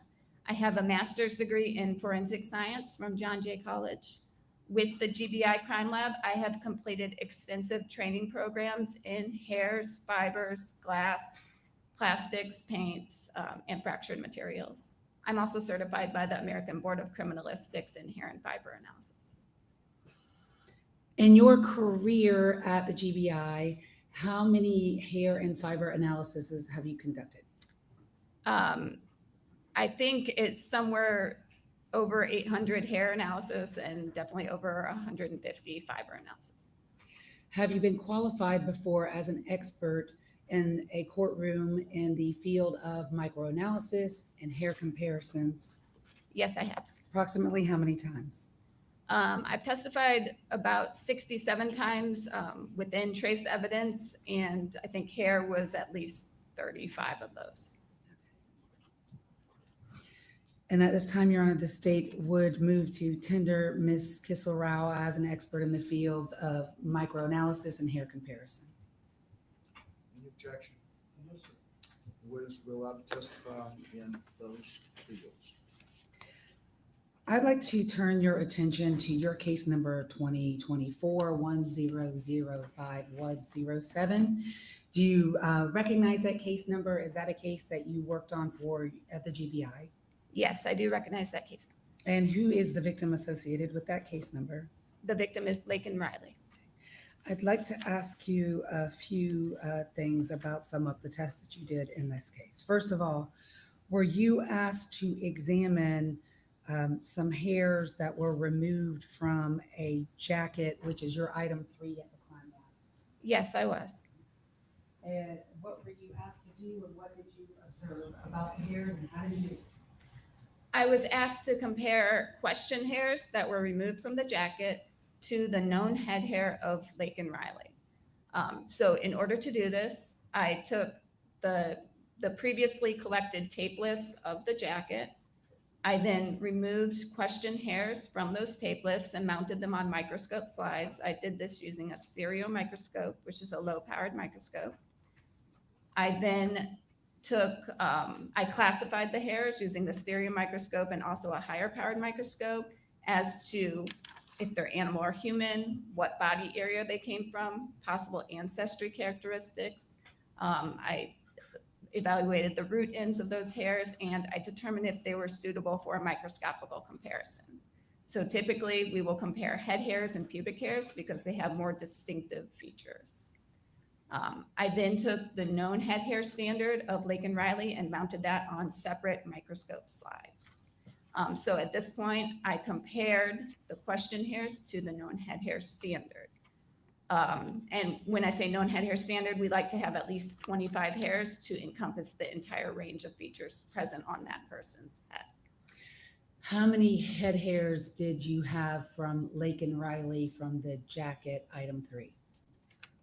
I'm sorry, how many head hairs did you have that you determined were consistent with Lake and Riley? Let's start with Okay, that. so from the jacket, there were 29 hairs recovered from the jacket that I found to be microscopically consistent with the known head hair of Lake and Riley, meaning they either originated from her or someone else with hair possessing the same distinct characteristics. Were you able to make a determination of those 29 hairs? Did any of them have roots? Yes, they did. And how many of the 29 did? So to explain, when we're looking at hair roots, there are basically 3 growth phases. We have anagen hair roots, which are the actively growing growth phase. Those would be the hairs that you need some sort of force to remove from your head. Catagen is the transitional phase, and then telogen is the resting phase, where those would be your naturally shed hairs. So when I looked at the roots, and you can tell the difference by the morphology of the root. So when I looked at the roots, 21 of those hair roots were in the anagen phase, the actively growing phase. The remainder were either broken, and I think there were 2 that were in the resting phase, the telogen phase. And were you able to form any type of conclusion about those 21 hairs and how they may have been removed from her head? So because they were in the anagen phase, some sort of force was needed to remove those hairs. Some sort of what? Force. Force, okay.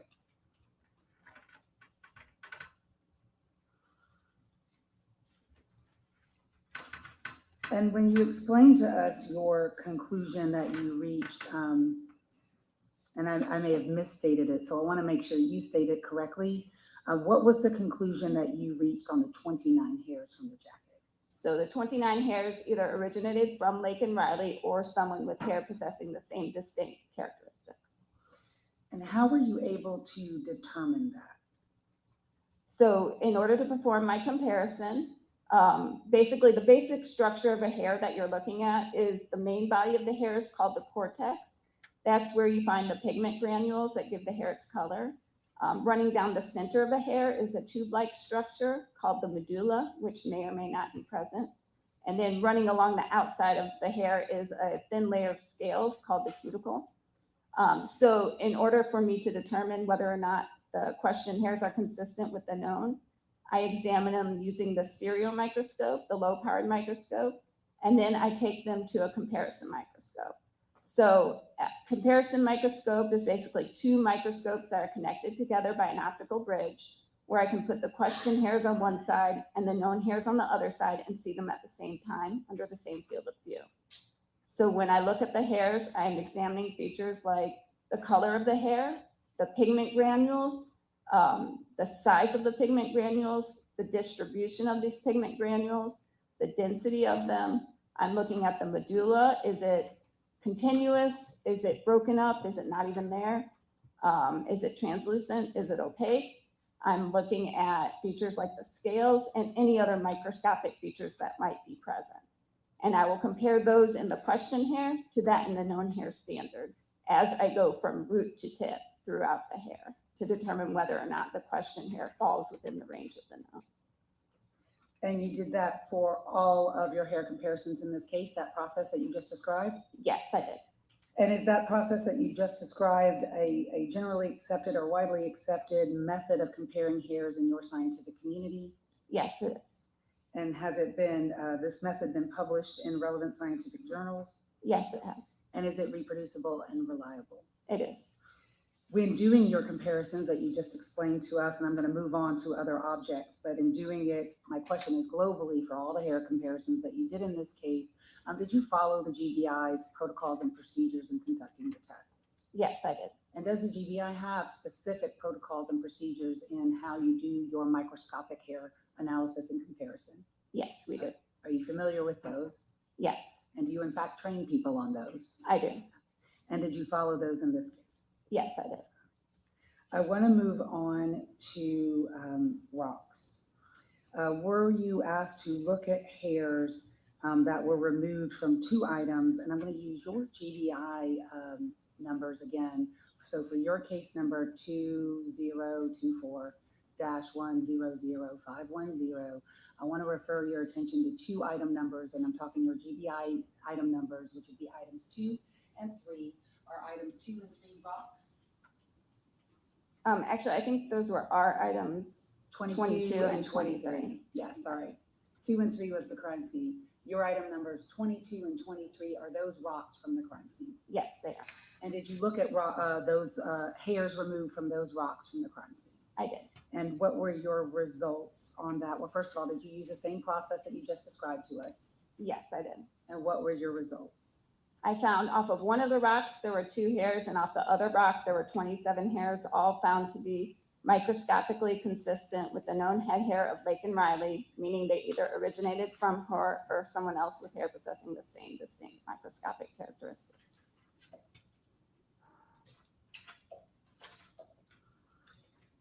And finally, I want to ask you about a pair of underwear. Were you asked to examine Lake and Riley's underwear that was removed at autopsy? Yes, I was. And what is your GBI item number for that item of evidence? Our GBI item number is item 44B.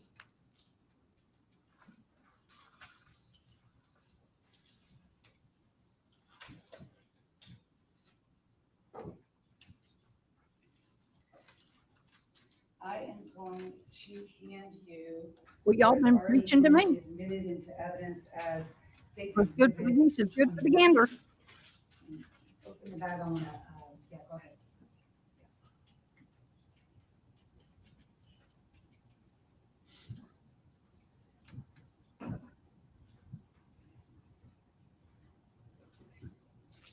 Do you recognize states 321? Yes, I do. And do you see your unique GBI number associated with Lake and Riley? Yes, I do. And do you see the item number for her underwear? Yes. Your GBI item number? Yes, I do. And do you see your initials too? Yes. Okay, and did you examine that underwear 321? I did, yes. And can you tell the court what you did to it? So for the underwear, I was asked to determine if the damage was a cut or a tear. So I used the stereo microscope, which is the low-powered microscope, to look at the damage and evaluate the features of the damage to determine that. Did you see, and I asked you to show it now, did you see damage to her underwear when you examined it? Yes. And how did you examine it? Yes. So I looked visually and then also using that stereo microscope to examine it. And the damage that you see, can you show the court the damage that you see? The damage is right here. In a billed underwear. And you were asked to determine what about this damage? I was asked to determine if it was cut or torn. How did you go about determining whether it was cut or torn? I looked at features of the damage. So some of the features that we might observe in something that is torn would be a curling under of the fabric. You might see the yarn ends might be frayed of differing lengths, lying in a different plane, whereas something that is cut would more likely be straight yarn ends that are less frayed. And then also you might see stretching. Also with a knit fabric like this one, sometimes you can see rows of loops that make up the knit fabric remain still intact with a torn fabric because they're being torn at the point of weakest structure. Whereas with a cut fabric, you might often see that those loops are cut straight through. Did you perform your examination by using a microscope? I did. What were your conclusions? I determined that this damage is consistent with having been torn.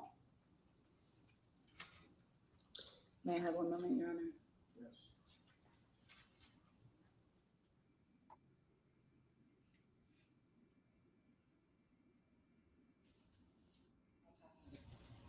You may cross-examine.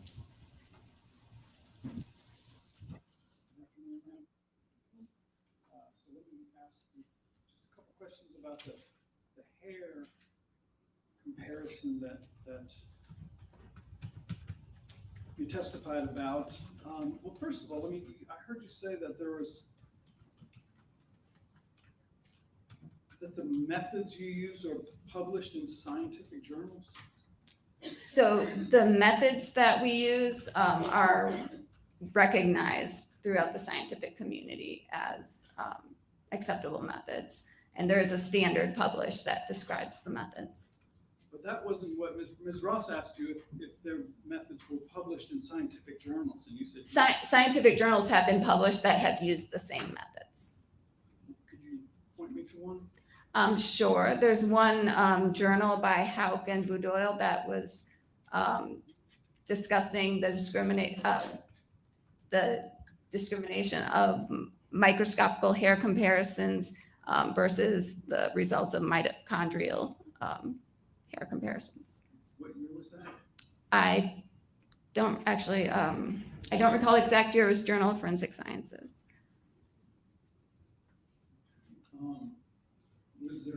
Are you aware of any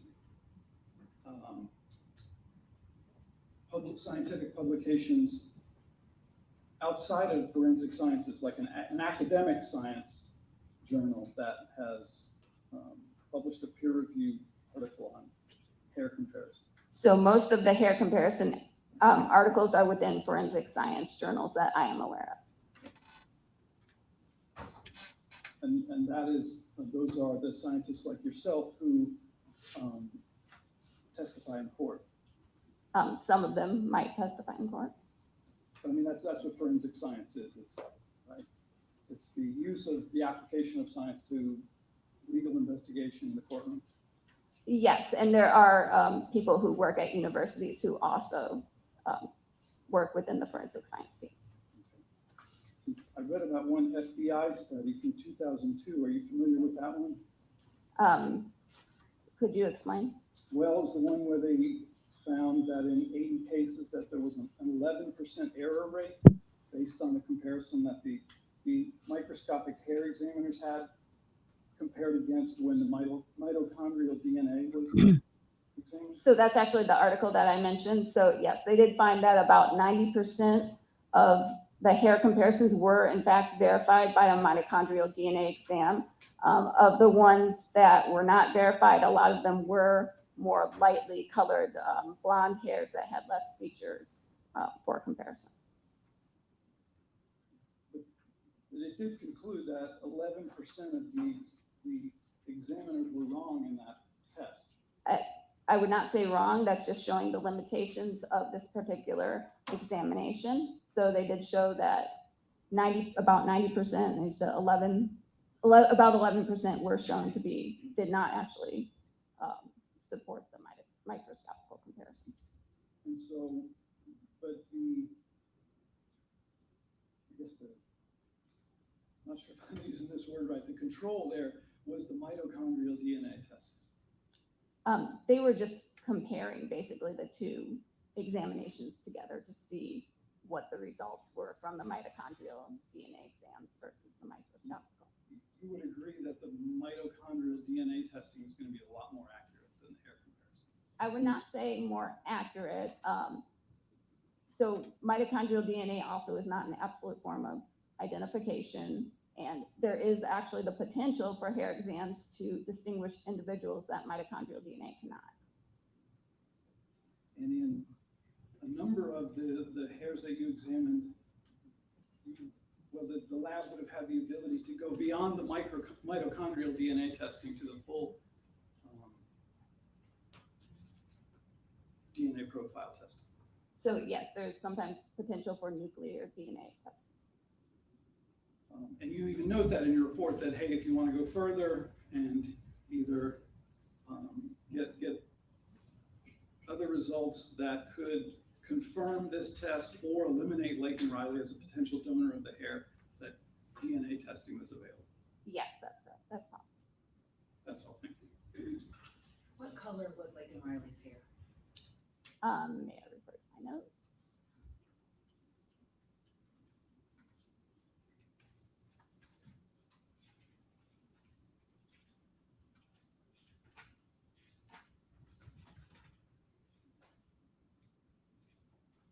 So I have it described as a medium brown. And then a lot of her hairs, the longer hairs, got lighter towards the tip of the hair.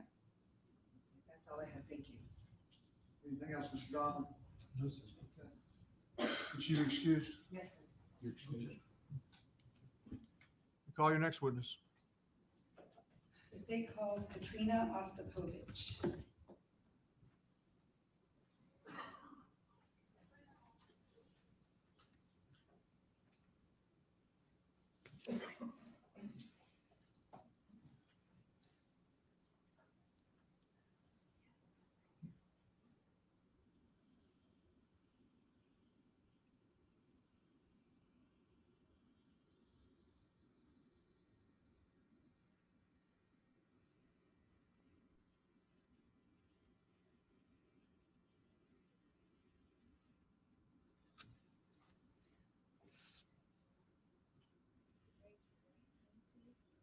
Do you swear or affirm the testimony you will give today in the matter of the state of Georgia versus Jose Ibarra will be the truth, the whole truth, and nothing but the truth, so help you God?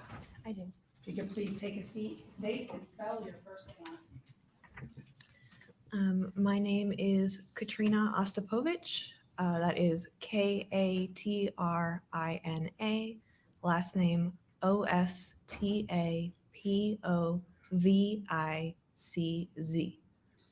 And if you could adjust that microphone to make sure, and maybe scoot up a little bit, just to make sure that when you're speaking into the mic so everyone can hear you. Good afternoon. Where do you work? I work at the Georgia Bureau of Investigation, or GBI, Crime Lab. What are your duties and responsibilities there? I am a forensic serologist, so I test evidence that comes in to the forensic biology department for the presence of bodily fluids, semen, saliva, and blood. How long have you worked there? A little over 3 years. Tell us about your duty or your education and your training that qualifies you for your job. I have a master's in biomedical forensic science from Boston University. I also underwent approximately 6 months of training at the GBI, which included mock casework and written and oral exams. And what, in general terms, I think you've already told us, but as a serologist, how do you look for the presence of blood, semen, and saliva? I perform testing. The majority of it is what's called chemical color change tests, or essentially I add different chemicals to small sections of a sample or a stain item.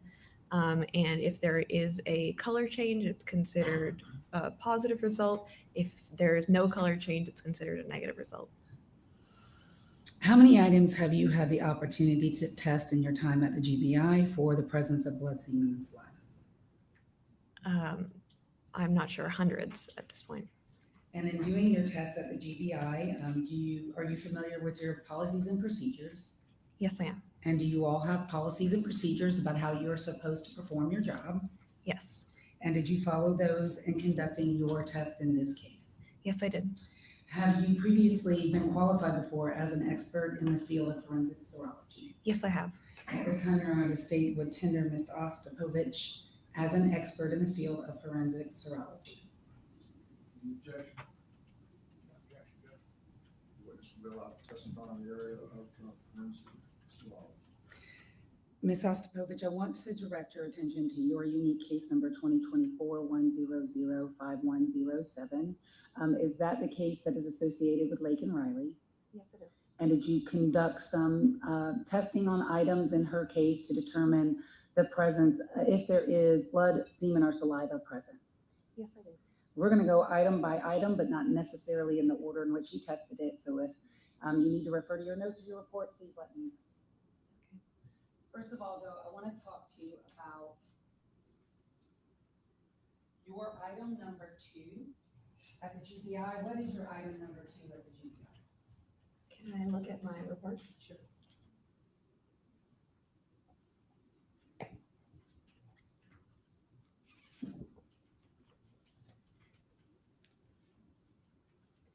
My item number 2 at the GBI is a sealed package containing 3 black gloves.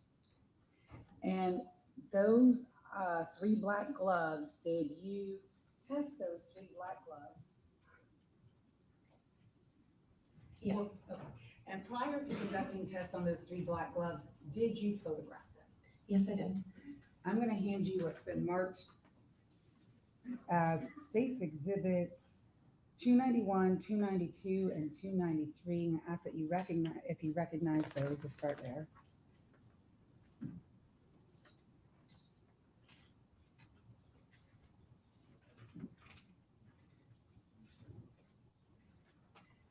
Yes, I do.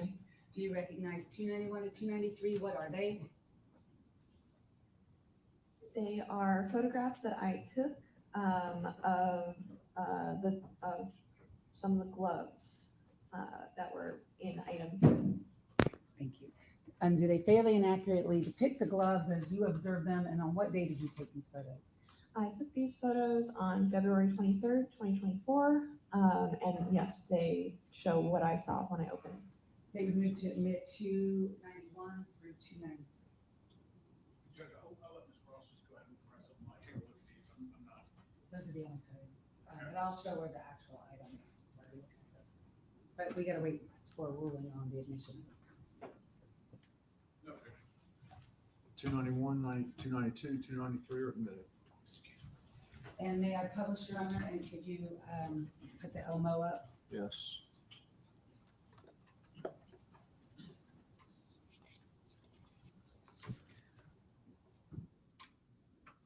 Starting first with States 291. First of all, where were you when these photographs were taken? This was at my workbench in the serology lab. Okay, so you're at the crime lab? Yes. Did you observe any damage to these gloves? Yes, I did. What damage did you observe, and can you see it in the photograph 291? And if you can, if you could use a pointer, there should be a pointer next to you.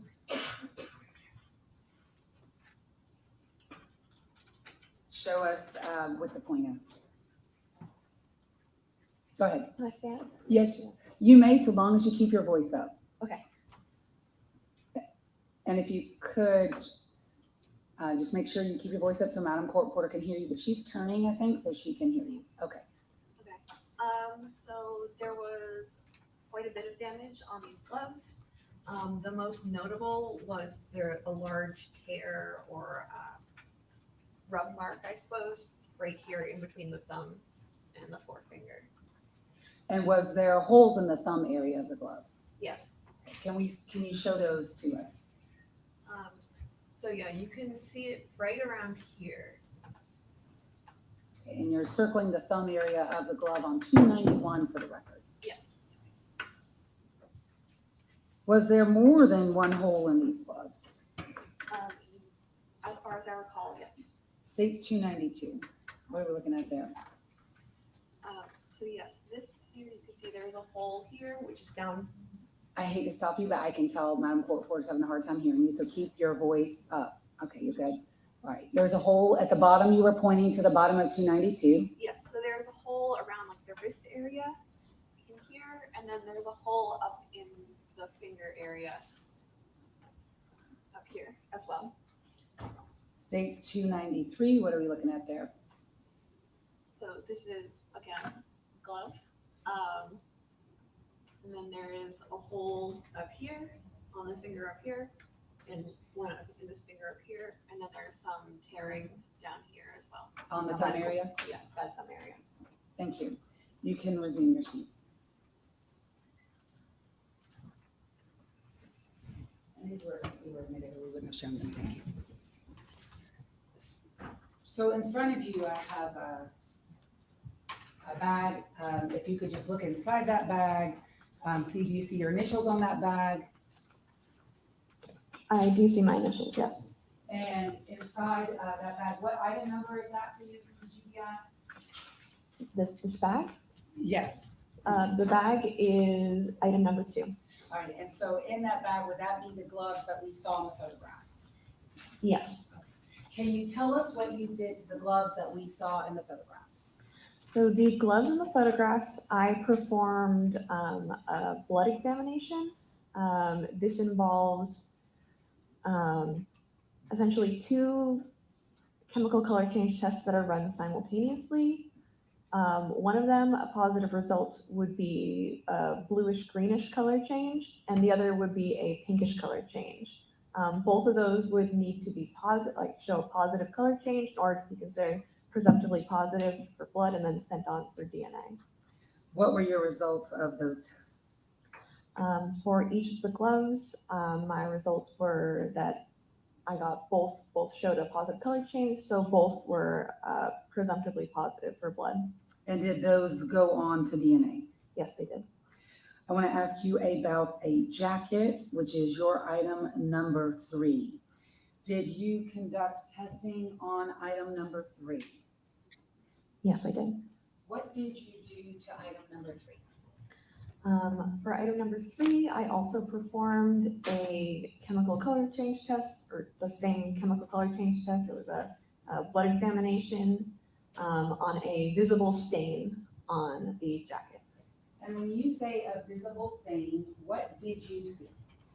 I saw a reddish brown stain on the jacket, which is what I tested. What kind of test did you do on that reddish brown stain? It was a blood exam, so it was the same 2 chemical color change tests as I performed on the gloves. What were your results? It was both tests showed positive color changes, so it was presumptively positive for blood.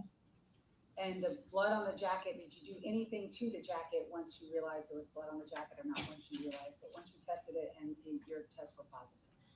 Yes, I cut out the stained area and packaged it in its own package for it to be sent on for DNA.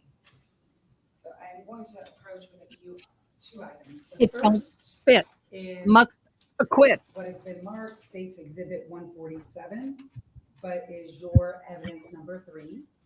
So I want you to look at that, see if you recognize. I'm sorry. your initials That's on that, tacky. recognize that item. But I don't care. I'm in a tacky mood. Yes, I do. And is that the jacket that you conducted the test on that you just told us about? Yes, it is. And I want to first go with the cutting then. And may I publish, it's already been admitted, may I publish 147 room? Yes.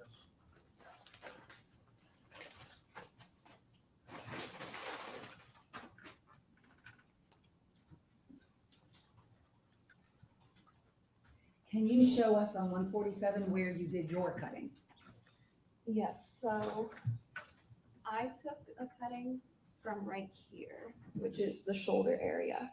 So that would be the left shoulder area of the jacket? Yes. Where we see the white? Yes. Okay, that's your cutting. Yes, it is. States Exhibit 176, what's that?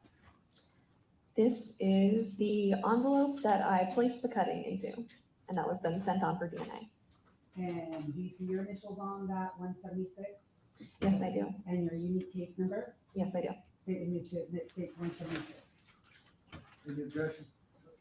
176. So this might sound like a silly question, but when you tested the jacket for blood and your results were positive, does that mean there's blood on this jacket? It means that there is likely blood on this jacket. My tests are presumptive, so I can't say with absolute certainty that it's blood. And then it goes from where to from you? Then it gets sent on for DNA testing. And what did you observe about the stain that caused you to test it? So blood has a distinctive reddish brown staining. So when performing blood exams on large items like pieces of clothing, I look for reddish brown stained areas, and those are the ones that I test. And did you see reddish brown stains on the jacket? Yes, I did. I want to ask you about a part of a tree. Did you test part of a tree? Yes, I did. What did you do to that part of the tree, and what is that item number for the GBI? The item number for the GBI is item number 24, I believe. And I performed the 2 chemical color change tests that I had mentioned before for both the gloves and the jackets. I performed a blood exam. What were your results? Both tests gave positive color change results, so presumptively positive for blood. And was that sent on to DNA? Yes, it was. Two rocks, what are the item numbers? Did you test two rocks? Yes, I did. What are your item numbers of those two rocks for the GBI? For the GBI, the item numbers are number 22 and 23. What did you do to those two rocks? I performed a blood exam, so those same two chemical color change tests. And what were your results? And did you do that for both rocks, for the record? Yes, I did for both rocks. Okay, what was your results for both of those rocks? For both rocks, both tests gave positive color change results, so they were presumptively positive for blood. And where did they go from there? They were then sent on for DNA. Finally, I want to ask you about a black Adidas hat. Did you test a black Adidas hat for the presence of blood? Yes, I did. What is that item number for you at the GBI? That would be item number 39. And I want to hand you what's been marked for identification purposes as State's Exhibit 151. Ask that you, first of all, do you recognize or see on State's 151 your unique GBI case number? Yes, I did. And do you see the item number that you just told me was the hat? Yes, I did. And can you look inside of that item really quickly? It's open already. You don't have to do it quickly, but I just want you to look inside. Yes. And what do you see inside of State's, what's my number looking inside? 151. I see a black Adidas hat. Okay, and is this the black Adidas hat that you did presumptive blood testing on? Yes, it is. State will move to admit 151 if I have not done so already. It's in. All right, thank you. 151. I know. So 151 is in, so I'm going to publish with the court's permission. It's 150, which is. That's already, that was a stipulation. 150 was admitted this morning, 150 was admitted this morning by stipulation, which is the sticker result. So that 151, and now that we have all that settled, is in, I'm gonna publish 150.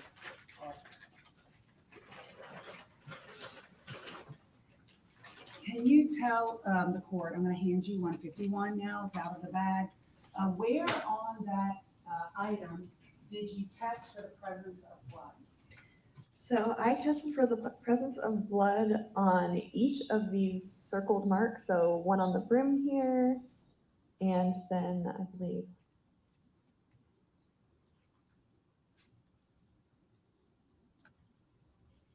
seven, I believe, on the hat itself, and then one on the bottom of the brim.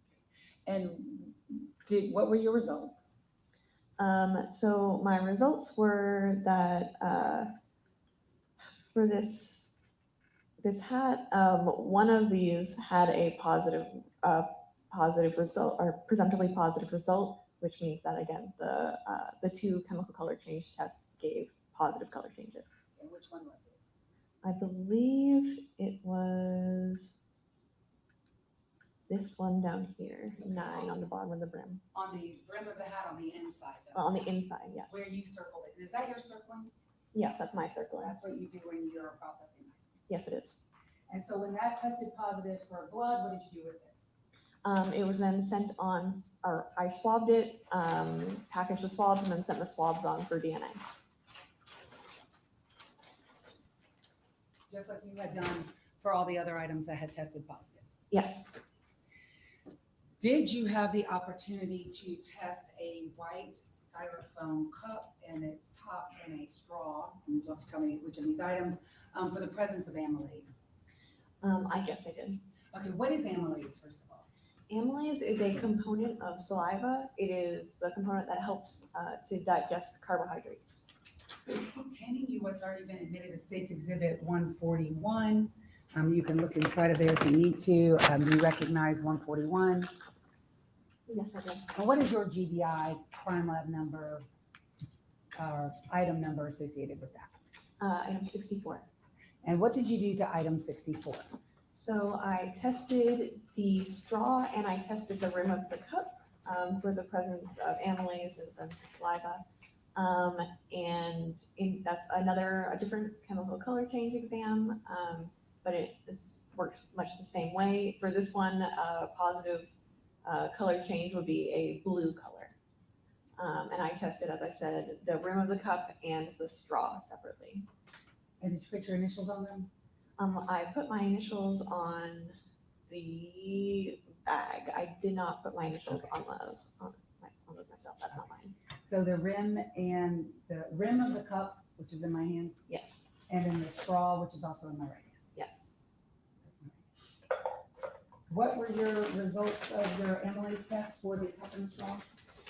So the cup was a negative result or no color change, and the straw had a positive chemical color change or a color change to blue, which means it's presumptively positive for amylase, saliva, and then was then sent on for DNA.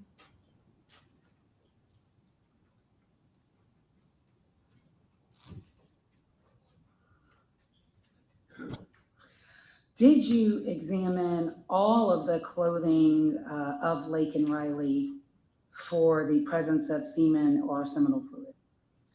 Yes, I did. How did you do that?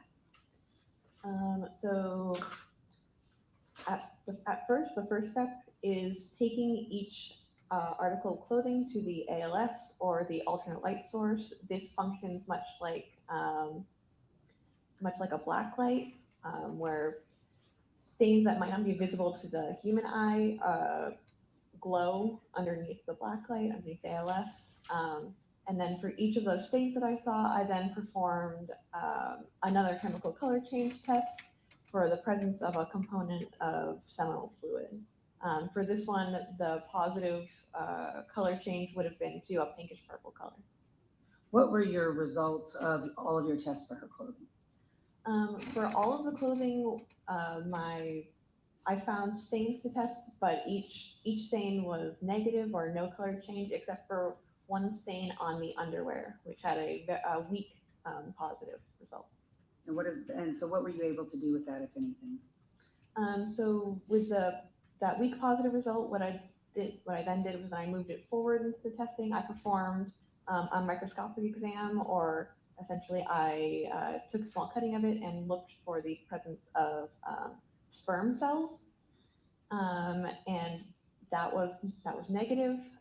So I then performed another test for the presence of seminal fluid.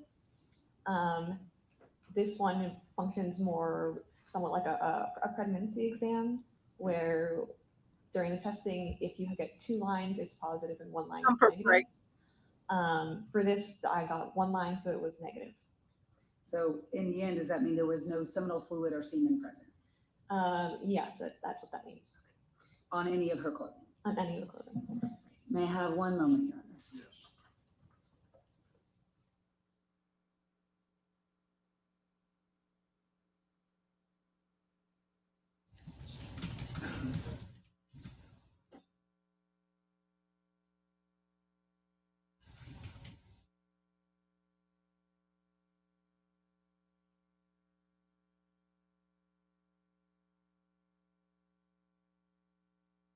I'll pass the witness.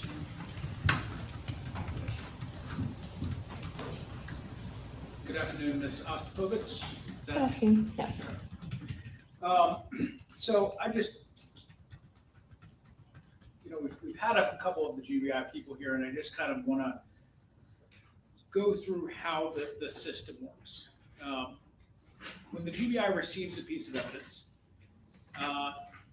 it sends them to people to be kind of presumptively tested. There's different levels of testing that go on. Is that right? So the presumptive testing would be like a screening procedure, essentially. A screening procedure, and that's kind of what you're doing in this case. Is that right? Yes. Okay. Obviously, there's limited resources. We can't test everything for everything. Is that fair to say? Yes. Okay. And so it's your job to kind of figure out what needs to go on to the next person. Yes, through my testing. Okay. And so we call them presumptive tests because they're not definitive, but they're worth looking at further. Yes. Okay. And so when you looked at the gloves in this case, Did you notice whether or not they were, whether you could only wear them on one hand or the other? I'm going to say dexterous, but it's ambidextrous is the word that I'm looking for. I'm sure there's a better word for it. No, I did not. As I said, they were quite torn up. There was a lot of holes in them, and as with a lot of gloves, including the ones I'm wearing right now, they can be put on either hand. Okay. And so there's no part of your examination that would tell you which hand either any of these gloves were being worn on? No. Okay. And you mentioned some holes that were, you said the biggest one, it sounded like, was between the thumb and the index finger. Is that right? As far as I can recall, yes. Okay. And there were also some holes on one of the thumbs. Is that right? I believe, yeah, there was some tearing on one of the thumbs and then on some of the other fingers as well. Okay, and some of the other fingers. Did you measure those at all? No, I did not. Okay. Did you try to reconstruct where on the thumb those would be? I mean, were there pieces of plastic missing, for instance? No, I wouldn't. I didn't do that. That's not part of the testing that I performed, though. Okay. And you don't know how the gloves were ripped, obviously? No, I did not. Okay. And I noticed that you're wearing gloves now. Is that to prevent DNA transfer, to prevent biological contamination? At this point, it is, yes, to prevent biological contamination from me to anything or from anything to me. Okay. And if you had holes in those gloves, obviously you would be worried about biological contamination, right? Yes, I would. Okay. On the cap that we looked at, do you know who that was taken off of? No, I do Do you know how it was collected? No, I do not. And you first look at these things visually, is that right? Yes. Okay. And so were you circling places that you had visually seen what you thought might be blood? On the hat? Yep. On the hat. So for that, I was circling ones that I visually saw blood, but then I took that one under the ALS as well, because there is a setting that can be used to look for blood, as blood does not fluoresce. So blood looks very dark under ALS. Okay. And the area that you noted that was positive for blood was area number 9. Is that right? I believe so, yes. Okay. Well, when you say you believe so, how would you know? I mean, it's not in your report as to which one of these circles was presumptive for blood, was it? No, but the way that blood testing works is that I perform test after test after test for each stain, and I continue on until there are no more stains left or until I find something that is positive. So the final circle there would be the one that was positive. And the one that I had circled that was under the brim there was labeled as number 9, and that was the highest number. Okay. And then how did you when we saw in the jacket that you cut out a piece of that, was there any more processing in the hat that was done? Well, the hat, because I took the presumptive positive result that I got was on the brim, which would not be feasible to cut. That I swabbed that and then sent the swabs on for DNA. Okay. You also performed the semen analysis, which is the last thing that you talked with Ms. Ross about. I just want to be clear about something. There were some presumptive tests, and again, we have a layering of things to make sure we're right on this. There were some presumptively positive tests, but ultimately, there was no semen or seminal fluid found on any of the clothes that you were sent as part of coming off Lake and Rye. Yes, so there was one stain that had one positive result, but overall, yes, there was no semen or seminal fluid on any of the clothing. Okay. Had there been anything that was positive from your end of however many layers you have to go through, you would have sent that on for further testing, correct? Yes, I would have. Okay, and we would have been, and that would have been sent to be DNA tested, correct? Yes, it would have. Okay. That's all the question I have. We direct? No, sir. Should be excused. Yes, sir. May we approach quickly while she's. Yes. You're excused.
I'm mute. I'm muted. My bad. Gee gads. It's a day. It's a day. It's a, oh my gosh, it is a day. Let me tell you, it's a day like no other day. It is. We had a good day. It was a good day. Sorry about that. What I was saying was, what are your thoughts on this case? Number one, where are you at? Number two, what sound are you talking about? What did I do? Was it this? It's my lip gloss. I need to put a felt bottom in it. I've got to go get a piece of felt to cut it. I don't know what I was doing that made so much noise. God only knows. God only knows. That's why my desk, I have a runners on my desk, because otherwise it's really loud. Every time I put a pin down or something, you hear it. So, hi, baby girl. Hi, honey. Hey, Matt, you need a bowl?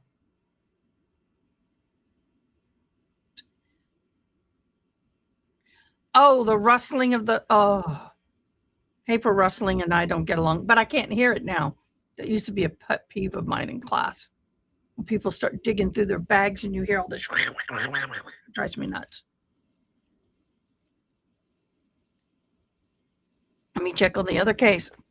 Both of them are in breaks.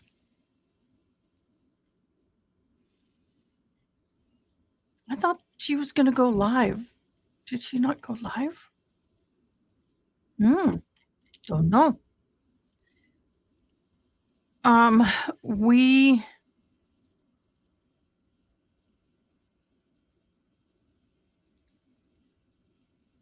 now I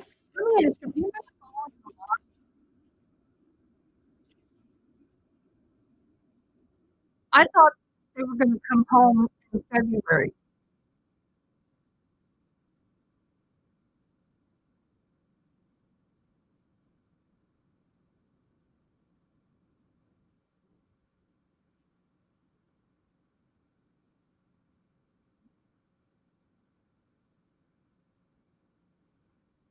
I don't know. My husband Dan drives me crazy, nuts with his.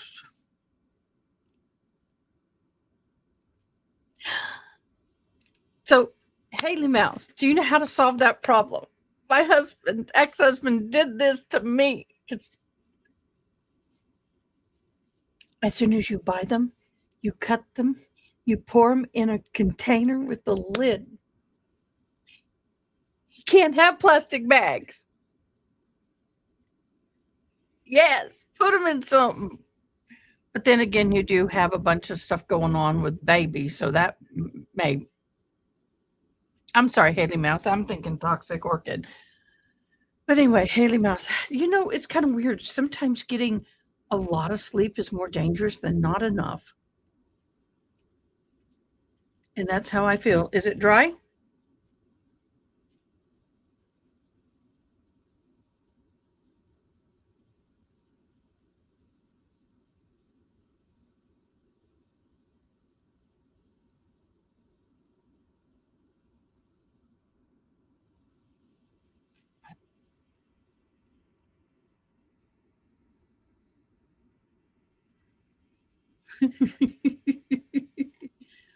Oh, y'all. I am looking for someone, and if you're on our team, it may be you, who is good at communicating with corporations to get sponsorships. What? You want to say hi?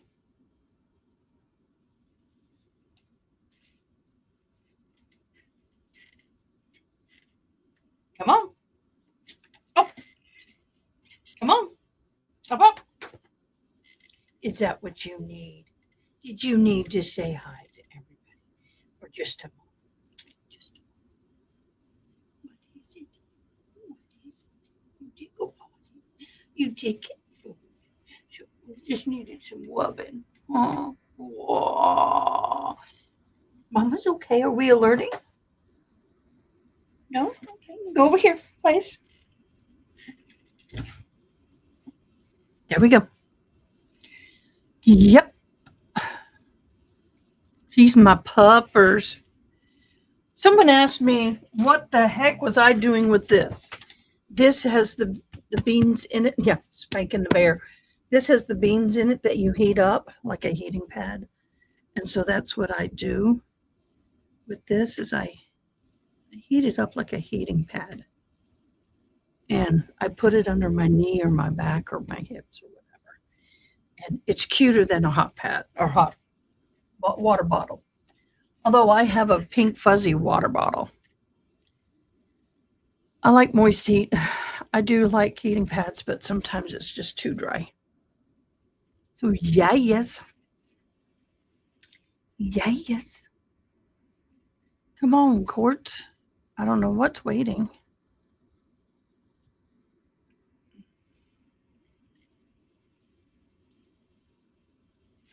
I'm going to see what's going on in the news. What's happening in the news?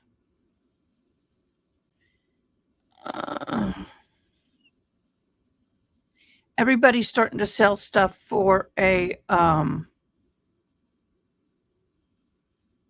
Christmas. They're giving out all these lists. What is a bomb cyclone? The weather term back in the spotlight. West Coast prepares for a storm. Powerful storm will be bearing down on West Coast and bringing with its scary sounding weather term, bomb cyclone. A bomb cyclone is a term used for weather enthusiasts to describe a process that meteorologists usually call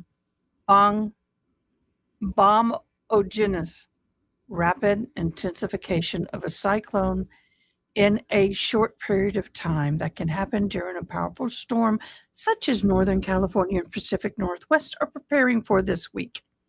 So if you live in that area, be prepared. You've got some bad weather coming.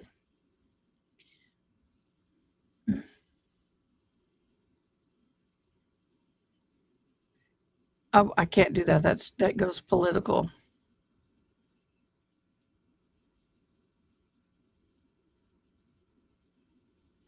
Oh, you ready to sing along at Wicked? It's not happening at the AMC movie theaters. Darn.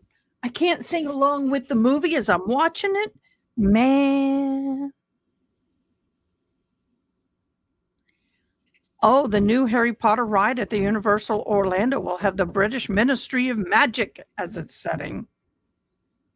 I've never been. I want to go. Crew battles a large fire at the manufacturing business, a petroleum tank from Tulsa, Oklahoma. Rain is on the way and could spell relief for the crews battling a rash of fires in the Northeast. People think rain helps fires. It doesn't always. In fact, it can make it worse because it lowers the ceiling and it doesn't always help. So, any of y'all ever taken cruise? I want to go on a cruise. I've never been on a cruise. I just saw something about cruises. Let's see what YouTube is going. What's YouTube? What's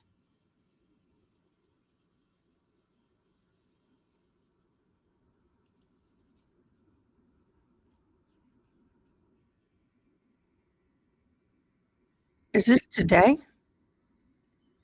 Oh, 19 minutes. Okay, no, that's not what I thought it was.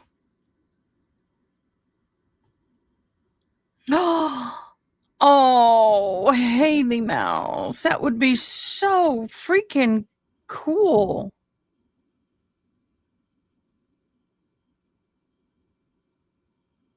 That would be cool.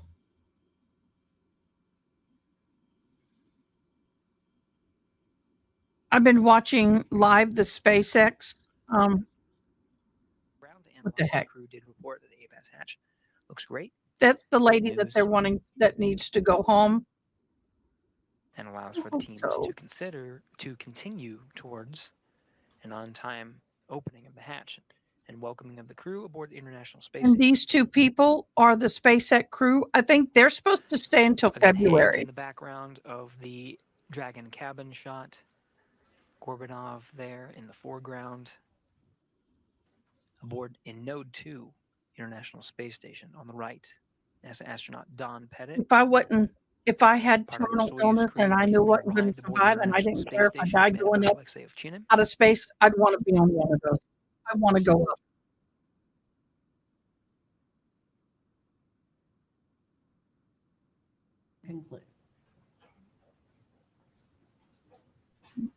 I knew the moment. Oh, she's got a jacket on now. The moment I go to something, they come in. I told you when I stood up before you in opening statements that Hannah would get lost this week. That there would be a lot of shiny objects, there would be a lot of scandalous evidence, there would be a lot about Chloe Driver, the cult they were in, Benjamin, his abusive, controlling practices. And all of a sudden, just like that, we forget why you were all here. This is why. You will have an indictment. And the indictment is not about Chloe Driver. Blame the Hill Country. It is about Hannah being murdered by the one person she should have been able to count on to do anything to protect her. There were issues in this case that are relevant to her mental state, to her state of mind, but they are not the focus of this case. The focus of this case is your decision with regard to the counts of the indictment. And the counts in the indictment are malice murder, felony murder, aggravated assault, cruelty to children in the first degree. And what I want to do with you, I get to talk to you twice. I get to open and I get to conclude because the state has the burden of proof in this case.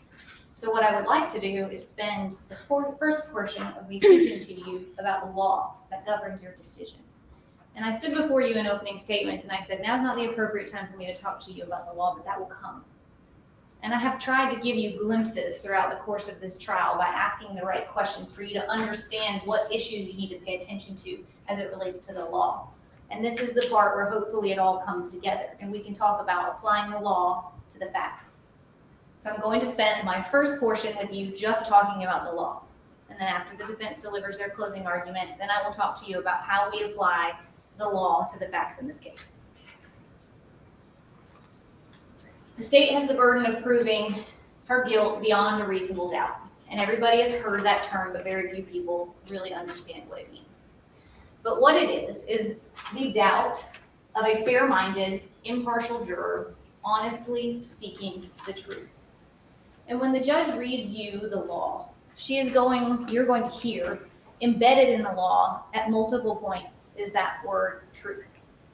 And what you will see is that a jury trial and your role is about a pursuit of the truth. And the law gives you tools to find it.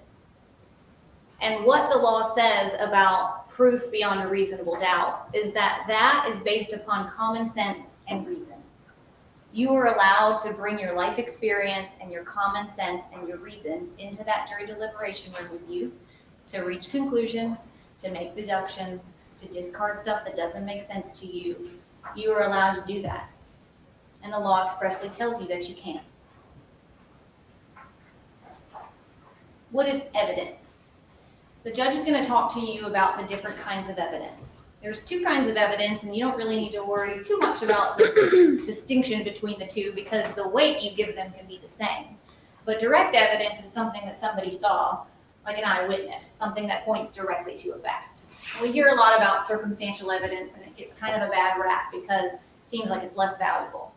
But really what circumstantial evidence is a set of facts or things that prove something by inference. And I'll give you an example of some circumstantial evidence in this case that we saw. She had cash in her bag. She had a cell phone right there beside her. Those things lead to the inference that she had other options. You can infer, if you wish to do so, that she could have just called 911, that she could have just called an Uber, that she could have just walked out and ran to the neighbor's house next door. You can look at all of the connected surrounding circumstances and you can reach conclusions and make deductions based upon that evidence. You determine the weight to give to the evidence, whether it is direct or circumstantial. That is solely your responsibility as jurors. Now, the judge is also going to tell you that your role is to assess the credibility of the witnesses. And you can consider a lot of things when you're determining the credibility of each witness. And this applies to the statements of the defendant as well, the driver. You can discard whatever it is you want about the statements she made to the experts, the statements she made in the hospital, and you can accept whatever it is you want. You and you alone are the determiners of the credibility of each statement in this case. And the law gives you tools to decide and assess things that you would normally do in your life just based upon common sense. You know, do these people have a reason to lie? Do they have a motive to lie? Do they have anything to gain from the outcome of this case? Things that you use in your everyday life to assess people's credibility, you can do in this case as well. And the judge is going to instruct you that this is the law, the nature of the facts about which they testify, their means and opportunity of knowing the facts about which they testify. And this is true for expert witnesses as well. And I think that that's an important distinction for you to understand, is that just because somebody comes in here and they're called an expert doesn't mean that you have to automatically accept their testimony or their statement or their conclusions. We saw this week that there were multiple experts and they had varying degrees of thoroughness with regard to what they chose to focus on, with regard to what they assigned weight and significance to. And you can accept or reject any testimony of any expert that came before you this week, just the same as you can with any other witness. The person in this case who has the most to gain is Chloe Driver. And that is clear.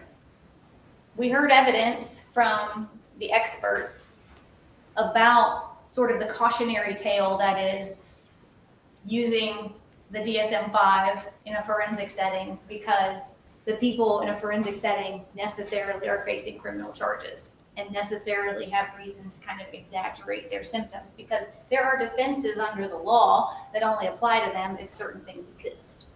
So that's something that you can evaluate in deciding how much credibility and weight to give to the statements that Chloe Driver made after she had had the opportunity to consult with a lawyer and after she understood what her options were for a defense. And I'm going to go through some of her statements in my second closing that she made before she consulted with a lawyer, before she knew the law on insanity. The truest version of her statements about her motivations and why she did what she did was in that hospital when she was writing. It was closest in time to when she committed the act. What you're going to have to determine is what was her mental state at the time she committed the act. So those statements are valuable both in they're the closest in time as you will ever see to her committing the act. And it was prior to her understanding what her options were to get out of the situation she put herself in. So I ask you to assess that in determining which of her versions of statements to assign the most credibility to. Venue. The judge is going to tell you venue is a jurisdictional fact, and every crime has to be prosecuted in the county in which it occurred. And the reason I think this is important to talk to you about in this particular case is because the only crimes committed in Cherokee County were by Chloe Driver. And what I want you to know is that there has been a lot of collateral information put before you about what happened in Asheville, what happened in other places, people that Benjamin has abused elsewhere, crimes committed by third parties. You, me, the judge, nobody in this courtroom has any power or authority to do anything that happened outside of Cherokee County. And so I ask you to focus on what your role is as a juror in this case. And the only crime that happened in Cherokee County was the murder of Hannah Nicole Driver. And I ask you to focus, because that is your role and your duty and the oath that you have taken to determine what the law and evidence is regarding the commission of that crime. Whether somebody else has committed other terrible crimes in another jurisdiction is not a question that you are going to be asked today. And it is not a question that you have taken an oath to resolve. So you have to focus your attention in on Hannah, the law as it relates to Hannah, and the evidence as it relates to Hannah. The charges in this indictment are laid out: malice murder, felony murder based on the underlying crime of aggravated assault, felony murder based upon the underlying crime of cruelty to children in the first degree, and then the offenses of aggravated assault and cruelty to children in the first degree. You'll have the indictment back with you, so you'll be able to look at the charging document, count 1, count 2, count 3, count 4, count 5. But I want to walk through a little bit about what the state has to prove to establish each of those crimes. The first is malice murder. In order to establish and prove malice murder, the state must show that she caused the death of another human being unlawfully and with malice aforethought. And obviously, I told you in the beginning, there's a lot of words in the English language that people know and use, and then the law assigns them maybe a different meaning. So, we say crazy, we say insane, we say mentally ill, and there are definitions to those things and what they mean under the law. There's also a definition about what malice means. So malice does not mean ill will or hatred. And I think that's important because the defense has spent the week talking about how Chloe loved her child.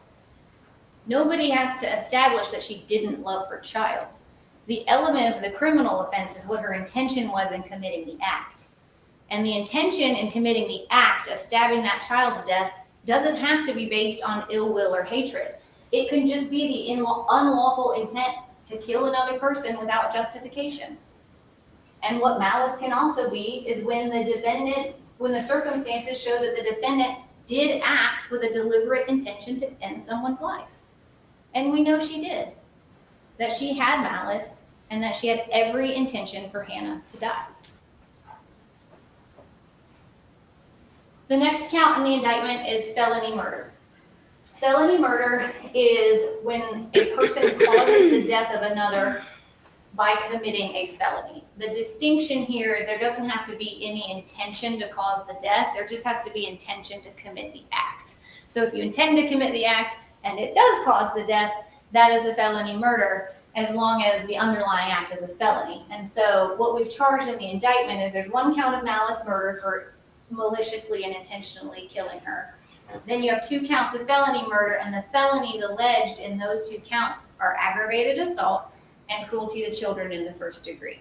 So if she commits a felony and that causes the death, that's felony murder. And I'll kind of walk you through the underlying felonies in this case as well. So one of the underlying felonies in the indictment that the felony murder count is predicated upon is cruelty to children in the first degree. Cruelty to children in the first degree is when an individual maliciously causes cruel and excessive physical or mental pain to a child under the age of 18 years. So obviously in this case, we know Hannah suffered cruel and excessive pain. We know that. We saw it. We know she was under the age of 18. And we know that the act that she committed was stabbing her in the neck. So all of these elements have been met.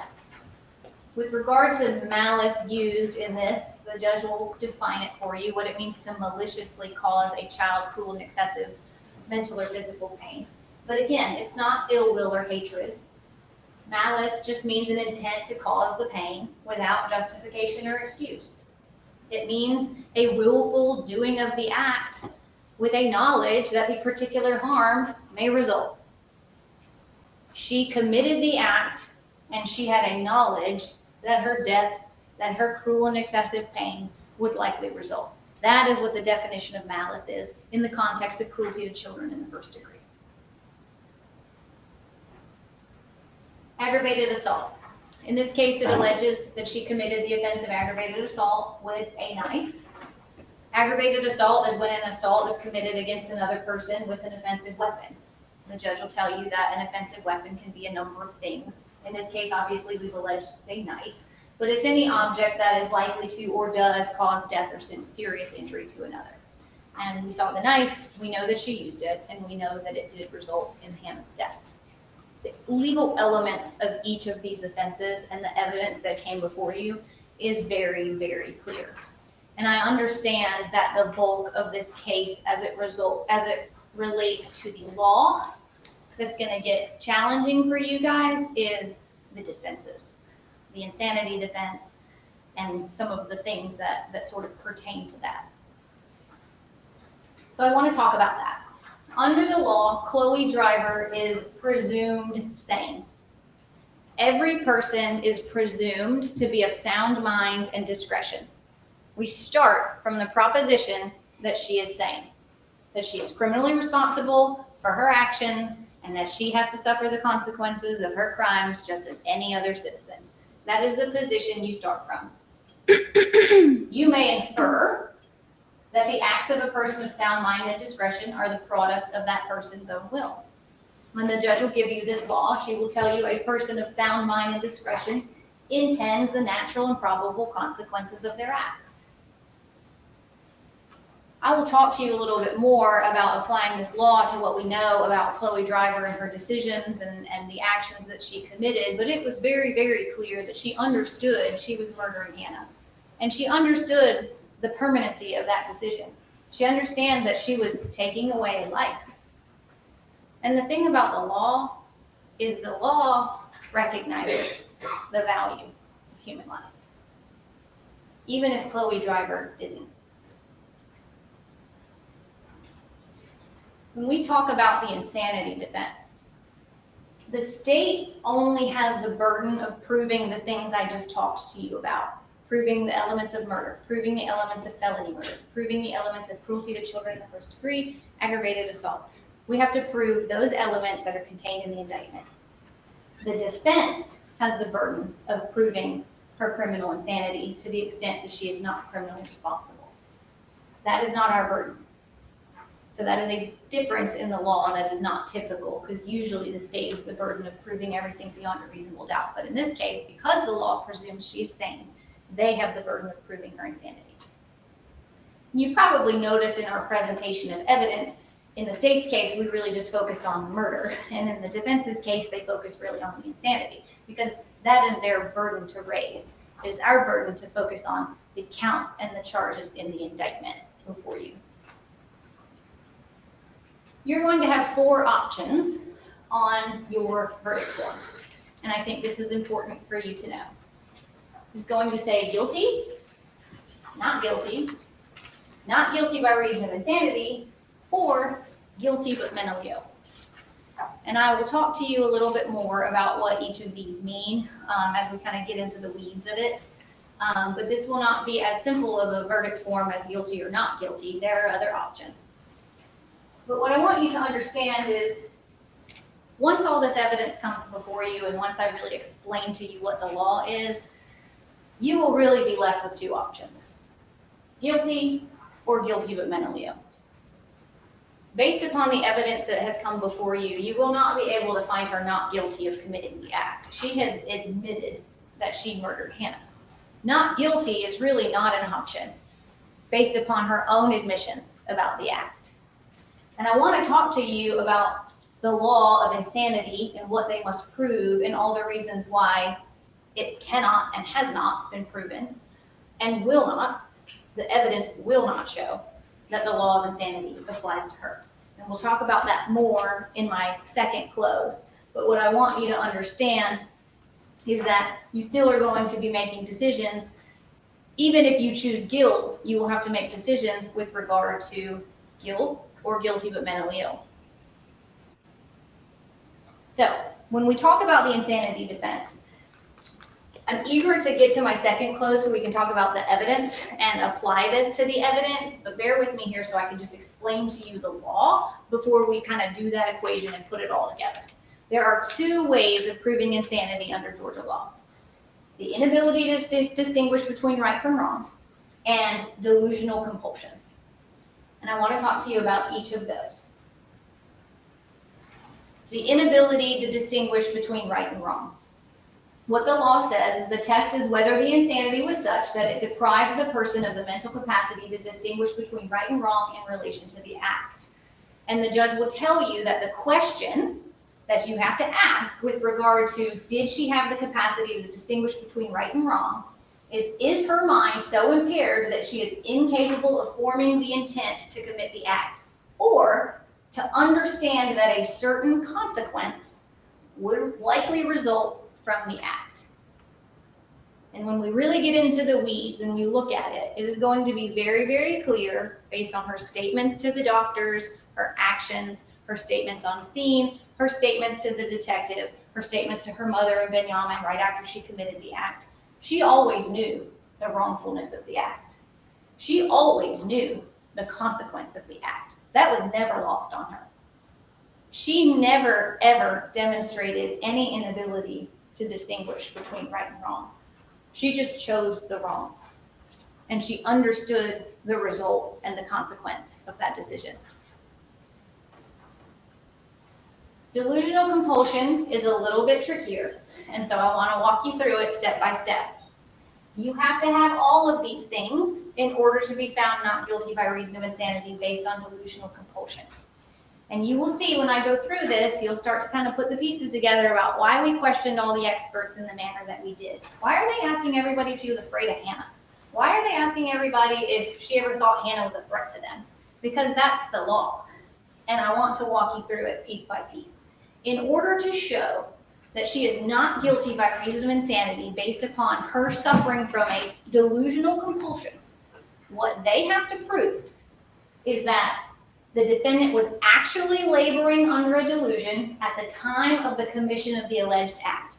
That when she stabbed Hannah to death, she was actively laboring under the compulsion of a delusion. That the criminal act itself, her act of killing Hannah, was connected to that particular delusion. You saw me up here ask the expert, I said, tell me the particular delusion. Because what got lost is we just talk about in her life, she's had delusions. That's not the question. And we tried very hard to sort of narrow the scope. I want to know when she was in that room what she was suffering from. I want to know her state of mind at that time, because it is whether she was operating under the compulsion of a delusion at the moment she committed the act, at the time of the crime. There are tons of people in this world who have had delusions or are mentally ill and do not meet the legal definition of insanity. So we need to know, That's a very good point. Was she suffering from Very the good compulsion point. of a delusion? What was that particular delusion, and was it connected with the act that she committed? And when we talk about that, it's like if she has a delusion about, there being 169,000 people in the world, what does it have to do with killing Hannah? Those two things are not connected. So there was a lot of religious stuff, a lot of paranoia, a lot of things about, my parents are being watched by the CIA or are the CIA. None of that has anything to do with her motivation and her act of killing Hannah. And that is why in the questioning of all of these experts, I focused very clearly on what were her delusions that related to Hannah?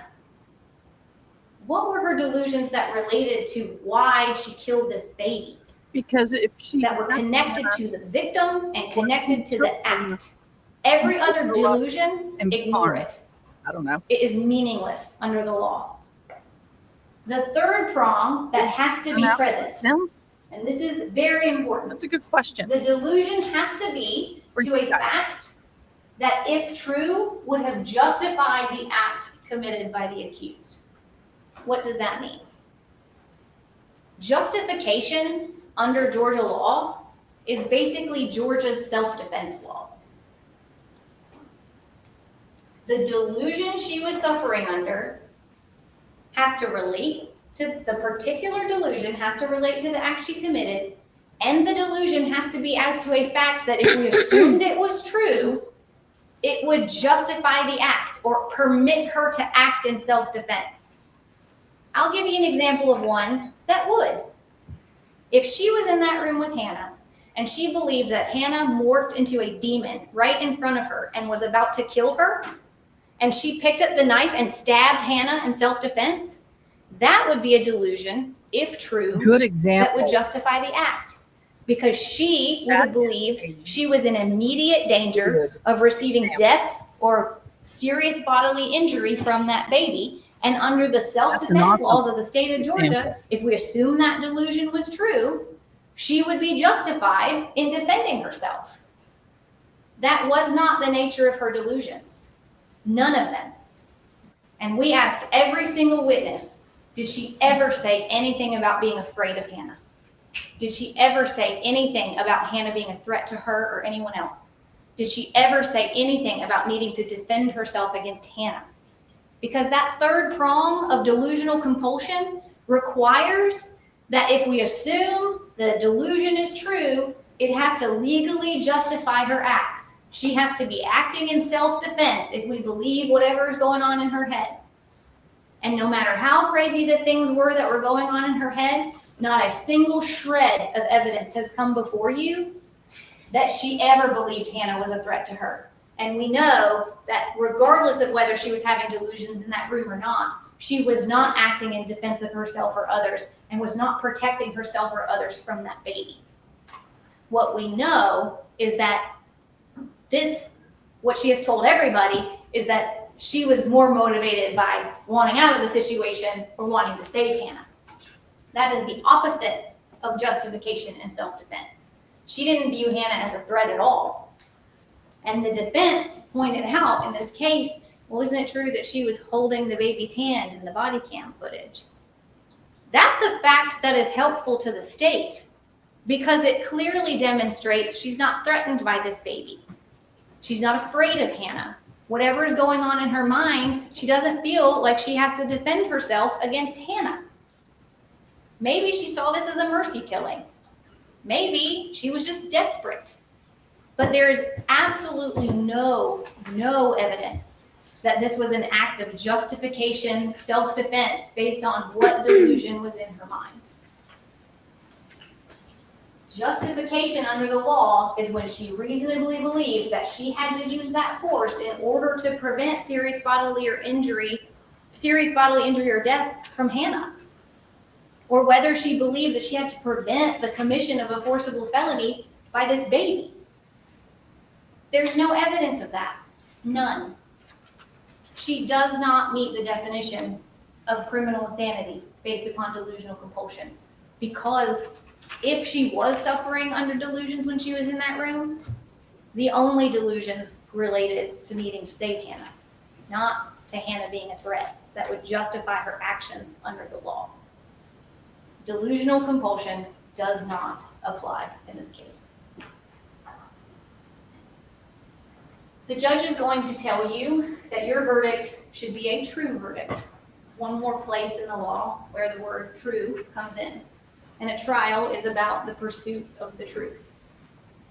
It is according to the laws and the evidence as you find it to be. But the judge is going to expressly tell you that you are not to show favor or sympathy to any party. The judge is going to expressly tell you you cannot base your verdict on sympathy. And I think it is important to highlight that you have to look at the facts and the evidence and the law objectively, because there are things about Ms. Driver that are pretty sympathetic. There are things about the situation that she got herself into that are kind of terrible. But the law does not allow you to make decisions about the outcome of this case because you feel sorry for anyone. The law does not allow you to base your verdict on sympathy. So what I ask of you in that regard is when you go back to the jury room, think, do I feel sorry for her for any particular thing? Take your moment, feel sorry for her, and then set that aside. And instead base your decisions on the objective facts and the law, because you've taken an oath and you have a duty to follow the law, and the law expressly tells you you cannot make your decision based on that. Because every victim of crime deserves that treatment. Hannah deserves that. She deserves the objective and fair application of the law and the objective and fair assessment of the facts. That is the law that governs your decision. Obviously, there's going to be a lot more law, but I tried to highlight the things that I think point most directly to the issues before you. After the defense has their opportunity to close, I'm going to come back before you and I'm going to help you apply that law to the evidence that we heard in this case.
Good afternoon. As I told you in the beginning of this case would be difficult to listen to.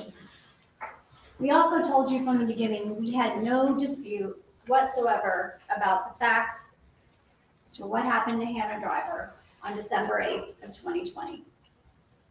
We all agree that the events that occurred that day are nothing short of a tragedy. Ms. Driver never denied that she didn't harm Hannah Nicole Driver on that day. There's also no dispute that she stabbed herself in the neck over 5 times and once in the chest to try to kill herself. We also told you from the beginning, we're not going to argue about anything related to the facts of this case. This case has always been about Hannah and Chloe's mental state at the time of the crime. That is it. It is clear from the evidence that has been submitted to you that both the state and the defense have shown very clearly Ms. Driver was suffering from severe mental illness at the time of the crime. She was suffering from delusions telling her that she needed to die. There's evidence that she had documented mental health history prior to being involved with Mr. Joyce. There's eyewitness testimony about her condition and the subsequent deterioration in the months leading up to this tragedy. There's evidence that she had been seeking help, communicating to those immediately around her that she was getting worse.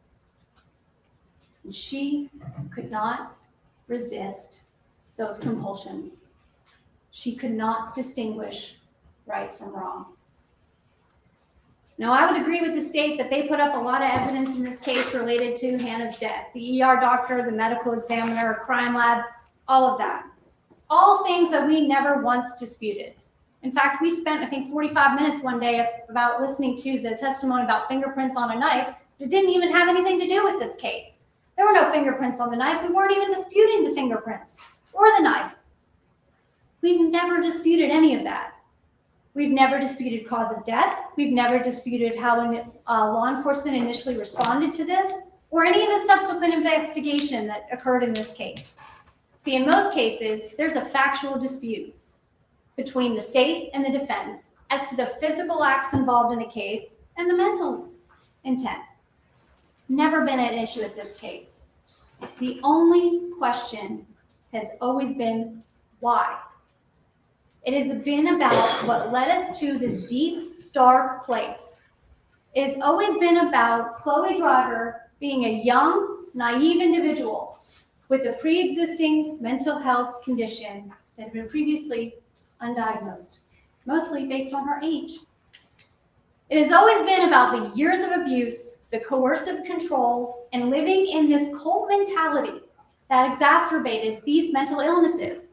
All the experts agree. Ms. Driver was suffering from severe mental illnesses and delusions prior to, leading up to, and on December the 8th of 2020. You also heard from witnesses that described her and had observed that very same behavior well before that day and on that day as well. There's been evidence to show that she was in the throes of a severe mental health crisis during that 2-month period. There has been no evidence presented by anybody that this was an isolated snap or something that she is faking to achieve a particular result. 3 experts told you that. As I told you when I stood here before you in opening statements, I anticipated that they were going to present this case in a manner to draw at your raw initial emotions and hope that you would make those decisions based on those emotions. They presented this case in a manner in which they wanted you to ignore the evidence regarding her mental illness, her abuse, and all of the players involved in this case, and the realities of what goes on in that cult. They tried to paint this picture that this was just a group of wacky individuals with weird religious beliefs, that they were a peaceful, loving, polygamous family with some wacky religious beliefs. Not the case at all. Jason Spillers gave you a peek into their belief system. After over a week's worth of evidence, it is clear that everyone in law enforcement, everyone, including law enforcement, the experts, medical staff, people who were around her, and even the strangers that encountered Ms. Driver during this time, there is overwhelming evidence that she was severely mentally ill.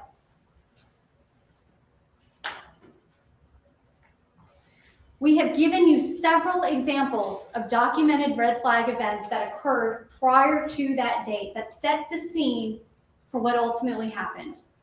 Think about the incident involving Sandra Torres. Think about when Benjamin took Hannah from Chloe Thanksgiving Day of 2020. Watch that video she made when she had to go back to get her daughter. The evidence shows that her condition deteriorated, the delusions not only continued, but got worse collectively over time, all building up to that day. We know that her mental state was broken. She was seeing things, she was hearing things, and the delusions were telling her over and over again, she needed to die. Over and over and over again. Think about the pictures I showed you in the beginning of this case. The ones of her at 16, the ones of her in the summer leading up to this event. Ultimately, right before the event, where you can see where she is at that particular point in time. You can see the despair, you can see the stress, and you can see the mental illness in her eyes. See, there were signs that she was experiencing these delusions leading up to and on the day of the incident. There was discussions about death. She was seeing things associated with knives that she attributed special meaning to her because of that delusion. The 12 tribes, the dirty shirt. All of these delusions included the belief that she was sin, she was passing that sin on to her daughter, she needed to die, and Hannah was an extension of herself and her sin. She believed that Hannah was so connected to her and part of her that when she breastfed, she was imprinting and downloading all of herself into Hannah. She was experiencing these delusions in her mind that made her believe over and over again that she needed to kill herself and die. Based on her delusion regarding Hannah, she was thinking if she left behind her child, it would be a continuation of her sin and her false belief in that delusion that she was responsible for everything bad in the world. She needed to commit suicide. The act of suicide is what was driven by these delusions. It was not because of jealousy or anything related to Benjamin Ben Michael. Not at all. There's no evidence of that. The state told you in their opening that they were going to show that Miss Driver was not mentally ill. I think they said crazy in air quotes. That Miss Driver killed her daughter out of jealousy and some desire to be the only wife. She was not delusional. She just subscribed to some wacky religious conspiracy theories. And she was voluntarily part of this group and free to leave whenever she wanted to. There's been no evidence of that whatsoever. Let's talk about each one of these arguments and break them down. I'm not even going to address the assertion that they made in opening that she wasn't crazy. The evidence on its own speaks to that. There's no evidence that this event had anything to do with jealousy. There's no evidence that she killed her daughter because she wanted Benjamin to herself. The statements she made to law enforcement and hospital staff are not motives. She told Detective Cruz that she wanted a normal family. That's not an abnormal wish, but it's not a motive for murder. How does killing herself and Hannah achieve the result of having Mr. Ben Michael to herself? Or it's not logical. It doesn't make any sense, and it's not supported by the facts. She did not attempt to harm any of the other wives. She didn't attempt to harm Mr. Ben Michael. If she wanted to have him to herself, wouldn't she have gotten rid of the competition? If she was in her right mind, wouldn't she have taken steps to remove the others from the relationship? That seems to be a more logical response. Seems to me that she would have taken steps to stop those interfering with her wishes, not killed the child or herself. That argument defies logic. Jason also told us here there were no jealousy issues whatsoever within that group. Never any issues with Chloe acting out towards other women in the group, or that she made any demands to have Mr. Ben Michael to herself. Their own witness told you that. They were a happy family. They sat around talking about their feelings. They spent months trying to care for Chloe. There was no lack of attention. Killing Hannah and killing herself does not get Chloe attention. It does not get her alone with her husband. This was in no way a passive suicide attempt. If they had evidence to the contrary of how Jason portrayed their relationship in their life, state could have presented that to you. Ask yourselves why they did not. The state also argued that Chloe is free to leave at any time and not victim of domestic violence. And because she had access to money, she could come and go as she pleased, leave anytime. They argued she could leave him with her daughter at any time. That argument goes against every ounce of training everyone sitting at that table has ever gone about the domestic violence cycle. There is evidence that Chloe had visible hearing injuries on at least 2 different occasions. They know from their everyday practice that victims engage in contact with their abusers despite knowing that they shouldn't be. They know their victims continue to contact their abusers, even when court orders are in place telling them not to do it. They continue to contact their abusers despite knowing what those people are capable of and go back to them repeatedly. They know that victims, in their experience, take steps to plan an escape, but they don't always execute that plan. They are trying to ignore the facts that are supported by their evidence that Chloe Driver was a victim of domestic violence, and she was trying to leave and deal with that mental illness at the same time. They refuse to see her as a victim in this case because it just doesn't fit their narrative. I'm also just going to say this about domestic violence at the hands of Benjamin. Chloe was not his first, not his only, and certainly won't be his last victim. Gabriella told you how hard it was for her to break herself away from that relationship, both physically and emotionally. She told you about how controlling he was, the physical abuse. She endured the threats he made to her about leaving and never seeing her child again. You got to hear about that experience directly. You got to hear about the abuse, the control, the emotional connection, her feelings of worthlessness, and the difficulty from separating from him with a child. You heard her tell you that despite being subjected to all of those things, she would leave and come back to her abuser. It fits within the cycle of violence. It fits what happened in this case as well. You heard her tell you that it finally took her getting the strength and confidence and belief in herself and having the assistance of her family members to leave for good. And she never looked back. And what may seem relatively straightforward to us is inexplainable about why you would go back. You heard Detective Cruz here on cross-examination tell us in further detail just how hard it is for those types of relationships, especially with a child, to get away from their abuser. She talked to us about how it's not uncommon for women to return to their abuser, remain in contact, or try to find ways to leave, but just don't have the strength to do that. Both Gabriella and Chloe experienced significant trauma bonds with Mr. Ben-Neckel. They both kept going back to what they knew, what they could expect, instead of moving forward into the unknown. That doesn't even take into account the emotional connection or underlying mental illness. Now, the state's probably going to tell you that whatever happened to Gabriella just doesn't matter. It's not relevant to what happened with Chloe Driver or her mental state. It is 100% relevant because Gabriella endured the exact same treatment and she sat here and told you about it. It was exactly the same as that was described to evaluators, to law enforcement, all by Chloe Driver. These two individuals never talked about their own experiences with each other. Gabrielle told you that she had one contact with her where she tried to explain some of the things she endured and realized that she wasn't getting through to Chloe. Detective Cruz was the one that contacted Gabriella 6 days after this crime had occurred because she knew exactly what she was dealing with based on her experience and following the evidence of their investigation. The control, the power, and the degradation of 2 women by Benjamin. Thankfully, Gabriella was able to escape and did not have pre-existing mental health issues. Thank goodness she was able to protect her child.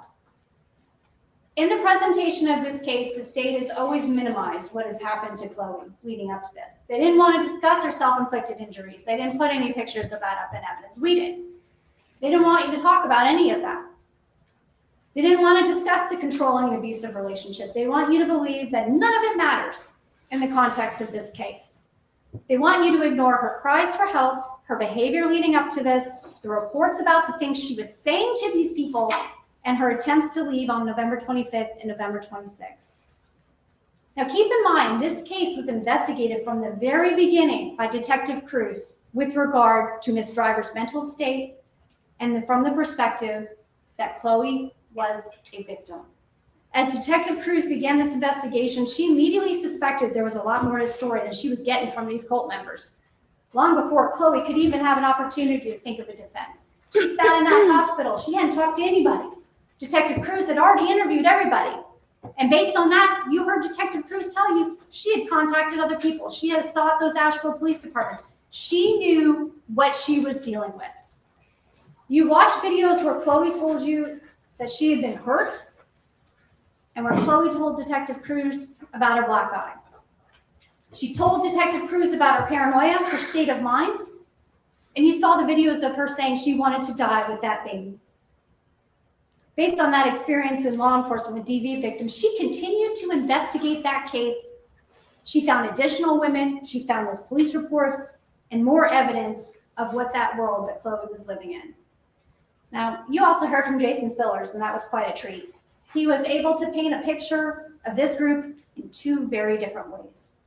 First, he was able to tell you about how he knew Chloe, how he knew her to be a loving, caring mother who loved Hannah and did everything for her. He knew her before she decompensated and spent so much time with the group that he knew exactly who Chloe was and what she was like. He told you about the different times he saw her, the changes he noticed, and even talking to Benjamin about getting her treatment. He told you that the group spent the better part of the last 2 months leading up to December 8th of 2020 taking care of Chloe. He told us about her episodes and how she would have these episodes or go catatonic and have no idea what had just happened. That there were dramatic changes just in the time that he knew her. And it wasn't jealousy. It was mental illness. Secondly, I don't know if he intended to do this or not, he painted a very clear picture for you of what life was really like in this group. You could see how he idolized Benjamin. He endorsed all of his beliefs and the life that came with it. It was clear that he and Benjamin viewed women as property, as lesser individuals. She did, Ron. He told us that the women are subservient and that they were not capable of having the same conversations as men. I think he used the words they should be out frolicking and dancing with the babies. He told us that, yep, Benjamin set the standard, and that is what everybody had to live by. He tried to paint a picture of this wild alternative reality that no one was buying about polygamy. We know that he disputed that incident with Sandra Torres. Think about this. If he punched a total stranger for attempting to help Chloe that day, can you imagine what these men do to these women behind closed doors? If Jason is that crazy, can you imagine how his leader is? Ask yourself why they did not let you hear from Benjamin. They didn't call him because they know exactly who he is. The facts of this case are undisputed, so let's get down to the experts. Now, we've all heard from 3 different experts in this case. They all agree she was severely mentally ill in the months leading up to the event. They all agree she was suffering from delusions at the time leading up to this. Dr. Garrett and Dr. Ballard both diagnosed her with schizoaffective bipolar disorder and borderline personality disorder. We heard this morning that Dr. Zom did not offer any individual diagnosis. That's just her approach to this. But she told you today that she didn't disagree with those. In fact, she agreed with them, maybe a slight variation. They all utilize the same resources and collateral information to conduct their evaluations. Both Dr. Garrett and Dr. Ballard told you that even outside of Chloe's self-report, the information provided among those sources of information was consistent and independently verified. Those doctors did not believe she was malingering or presenting in any way to achieve a certain result. The experts have told us that these delusions are defined as a fixed false belief that someone holds on to, even when the evidence shows that there's no way they can be real. I agree. They cannot be explained outside of mental illness. They are so unusual that they cannot be explained other than disordered thinking. That delusional compulsion that Ms. Roper was talking about is defined as if that delusion had been real, it would have justified the conduct. Her delusions in this case were not religious in nature. She believed everyone was out to get her. She believed she had special powers. She believed she had magical thinking about things that she thought she did that impacted the world, that she was receiving specific messages directed at her. Those messages came both in auditory and visual hallucinations, but also those delusions of reference that were referenced by both of the doctors. Delusions are not things that are in line with a person's culture, and everybody knows them to be false. They are not extreme religious beliefs. A delusion that drove Ms. Driver to the point we're at today was the one that you heard from Dr. Garrett and Dr. Ballard and Dr. Zom, was that she needed to die. That is not part of any religious belief system. Those are not agreements for participation in any cult. All the experts agree on this. Now, I know you all sat here and paid attention to all of these experts, and I'm not going to go through everything that they have all talked about, but here's what I want to talk about with respect to each one of those. Dr. Garrett told us that the signs and the depth of her mental illness was ever present, that they existed before her relationship, and that she had been experiencing delusions since adolescence. That's important. That contradicts the state saying that she didn't experience delusions, that this is all made up. Dr. Garrett also told you that she was exhibiting those signs of those visual and auditory hallucinations even after being medicated for over a year and a half. When she met her, she was still exhibiting those signs of that delusional thinking. She was still having issues with suicidal ideation and thoughts that she needed to die. She told us it was clear she was experiencing emotional distress regarding the situation and confusion about the moral and ethical appropriateness of her delusions. She said, Ms. Driver said, I was at peace with how it was supposed to be. You heard that Dr. Garrett believed that she felt she needed to take her life because of her delusions, and everything in the world was telling her, in her mind, that's what she needed to do. Not just because of the delusions about sin, but because of all of those delusions of reference that she was seeing on a daily basis. That she was being told she needed to die. She would see a light bulb, she could see a knife, she could see all of these things that to you and I would mean nothing. But because of the disordered thinking and those delusions, it was feeding into her thought process and delusions. She told us that these delusions were above and beyond any religious teachings or anything that Mr. Ben Michael had ever told Chloe. Religious beliefs don't tell you you need to die. She also told you if you take someone who is vulnerable, who is already delusional, and bring them into this type of scenario and start teaching them crazy stuff, you are teaching them something that will only lead to an increase in their problems. Dr. Garrett also told us that Chloe started out as a very vulnerable young lady who was already delusional to begin with, having these thoughts. She also told us somebody that has a personality disorder, mood disorder, and substance abuse was her baseline. These things existed prior to her ever getting involved in this relationship. And that those circumstances only made this scenario worse. She also told us to think about this as not a particular moment in time. Ms. Gropper tried to ask her about the dirty shirt as a trigger. And Dr. Garrett quickly corrected her and said, no, you have to consider all of these signs. And she went through and she listed those signs. She told us that we have to look at this as a culmination of events, not something as a trigger. Now, Dr. Ballard came here yesterday and told us a lot of the same information that Dr. Garrett did. She diagnosed the defendant with the same illnesses and, in her opinion, believed the acts were driven by that thought process. She told us that some of the things that the state seems to believe were deliberate acts or tries to persuade you to believe were things that she premeditated and thought out in her head before doing it, are actually acts in support of that delusional compulsion. They were acts that were in her mind to finish out what she was being told to do, that she needed to not die. Getting a knife and locking the door are acts that are can be attributed to carrying out that delusion, is a way to act on that compulsion. I kept telling her she needed to kill herself. That's an explanation that's rooted in science and in psychology. She told us that these people in delusional states can do everyday things and appear like it's normal. She also told us that these Google searches show that Miss Driver was attempting to resist acting on those compulsions to the best of her ability. She sought ways out. She sought ways to get help. She was also able to explain to you from the psychological standpoint that the statements made by Chloe to law enforcement after the incident don't necessarily mean anything when you're talking about the mental state at the time of the crime. She also talked about the jail calls and continued communication that Chloe had with Mr. Ben-Michael, and explained it in the context of not only Chloe's mental health issues, but in the context of her experiences while she lived in that relationship. The state played you a few phone calls in this particular case, all including her mother.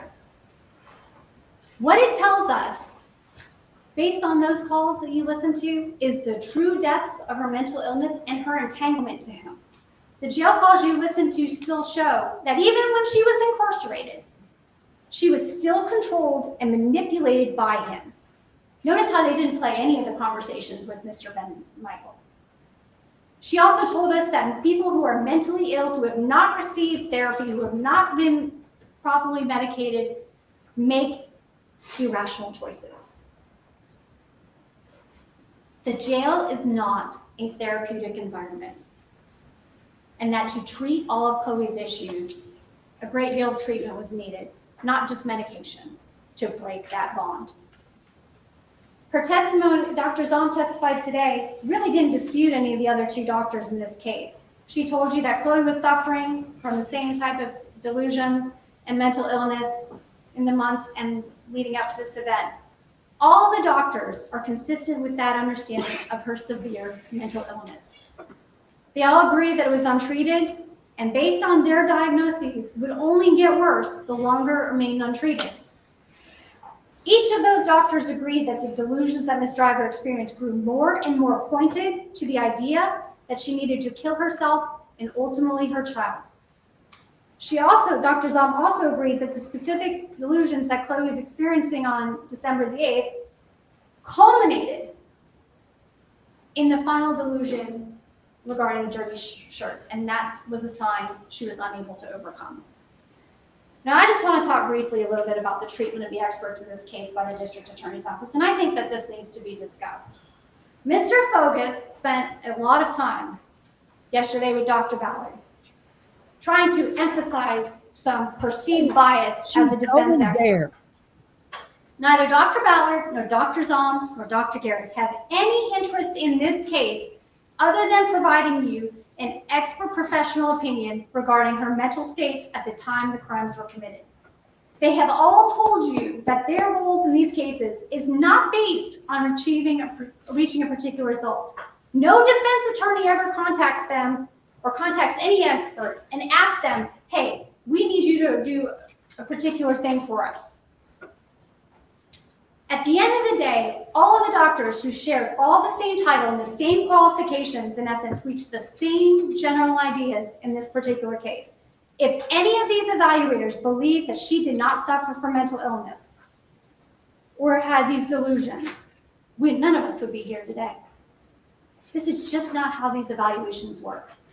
Now, I think it's important when we talk about Dr. McClendon that you all realize we called her as a witness in our case. The state didn't call her. She became involved in this case because she is employed by the Georgia Department of Behavioral Health and Developmental Disabilities. She works for the state. She was provided all of the information in this case that the state could give her to review prior to talking to Ms. Driver. Whether or not Mr. Cropper or Mr. Fogus want to acknowledge it, she was their expert. And their expert agreed with Dr. Zom and Dr. Ballard. She worked for the state.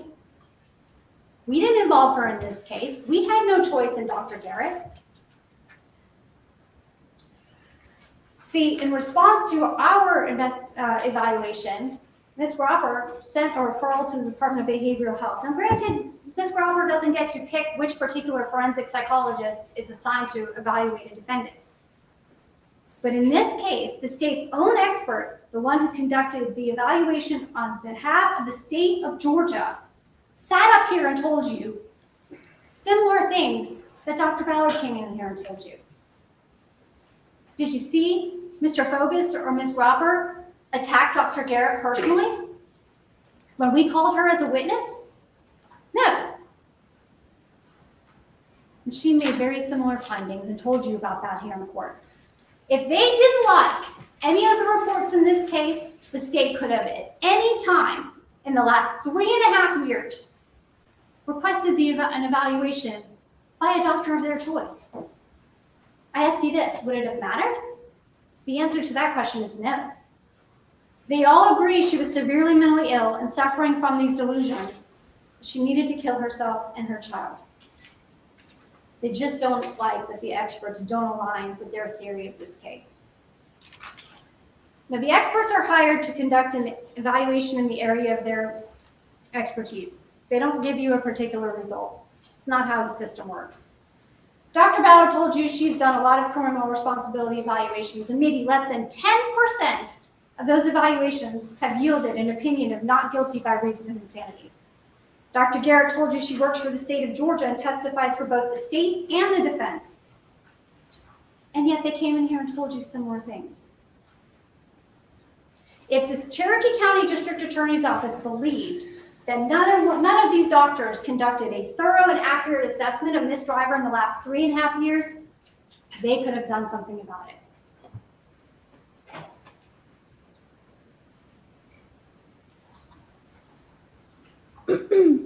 The state knows what we all know in this case, that if Chloe was in her right mind, she would never have killed that baby. If Chloe had gotten the help she needed, she would have never harmed her baby or herself. If Chloe had not been in an abusive, controlling relationship with a man more than twice her age, her already existing mental health issues could have been treated. There is absolutely no motive in this case to kill her daughter or herself. There is no reason other than what was related to those psychotic symptoms and delusions she was under on December 8th of 2020. It is now your job to set aside those emotions about the death of Hannah. The evidence shows at the time of the crime, she was not only suffering from delusions, they were telling her she needed to die, that she didn't have the ability to distinguish right from wrong. While in this delusional state, the experts told us that everything in her mind was telling her that she needed to die. There's evidence that showed she tried to resist giving in to these thoughts.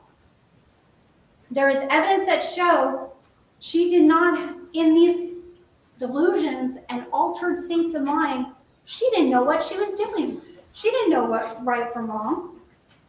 There is evidence to show that because of her delusions telling her that she and Hannah needed to die, that she was overmastered by the constant voices telling her, you need to die, in her head, and ultimately acted on them. All of this started with undiagnosed and untreated mental illness that resulted in a truly horrible, tragic act. Let me put a few things in perspective that may have helped prevent this from happening in the first place. If Benjamin, Sarah, and Jessica or Jason had gotten Chloe help instead of CBD, or ignoring the reality that was right before their eyes every day, Hannah may still be alive. If the Asheville Police Department had arrested Jason and Benjamin on November 25th for the incident where they assaulted Sandra Torres that day, Chloe may have been able to get away and get the help that she needed, and Hannah may be alive today. If Brian had not taken Hannah from Chloe on November 26th of 2020, when he found out her parents were coming to get them, it's fair to say that she might have been able to break away from that relationship if he hadn't left with her daughter. Chloe was never going to leave without her daughter. You heard testimony from Chloe's mom about how she had no idea about the extreme nature of this relationship until it was too late. They didn't have any idea about the mental health struggles. She didn't confide in them because he had convinced her that she couldn't trust her own parents. Every single day, her parents live with regrets and think about those what ifs. What if they had just tried harder? What if they had called the police? What if they had just taken Hannah? It replays in their mind over and over again. Her parents still say, if we had tried harder to get through to Chloe, Hannah may still be alive today. Look at all the times that Chloe was unable to address these significant mental health issues. Those failures led to a deep and darker mental state. They caused Chloe to lose her way as a mother to this child. To that end, I agree with the state. She failed in her ultimate responsibility to protect her child. But the failure of her motherly duties was caused entirely by her untreated mental health crisis. It is clear that but for that paranoia, her hallucinations and her delusions, Chloe loved her daughter. And she fought in every way she knew how, and in the circumstances she was in, to resist those delusions to kill herself and her child. But when those things kept happening to her over and over and over again, and were so pervasive in her mind, that's all she could see. She tried to fight it. She was voicing these concerns to everyone. She was telling these people, let me be with her. Help me, get me help. We can see it on December the 8th. We can see that she was having these delusions, beginning with the 12 tribes, associating the discussion that they were having that day about death as a sign that reinforced that earlier delusion. We talked about the paranoia that she experienced at Whole Foods, the delusion about that room in the house, and being alone, and that ultimate final delusion of the dirty shirt that overwhelmed her ability, and she gave in. Now, the court's going to give you instructions regarding the law for you to consider in this case.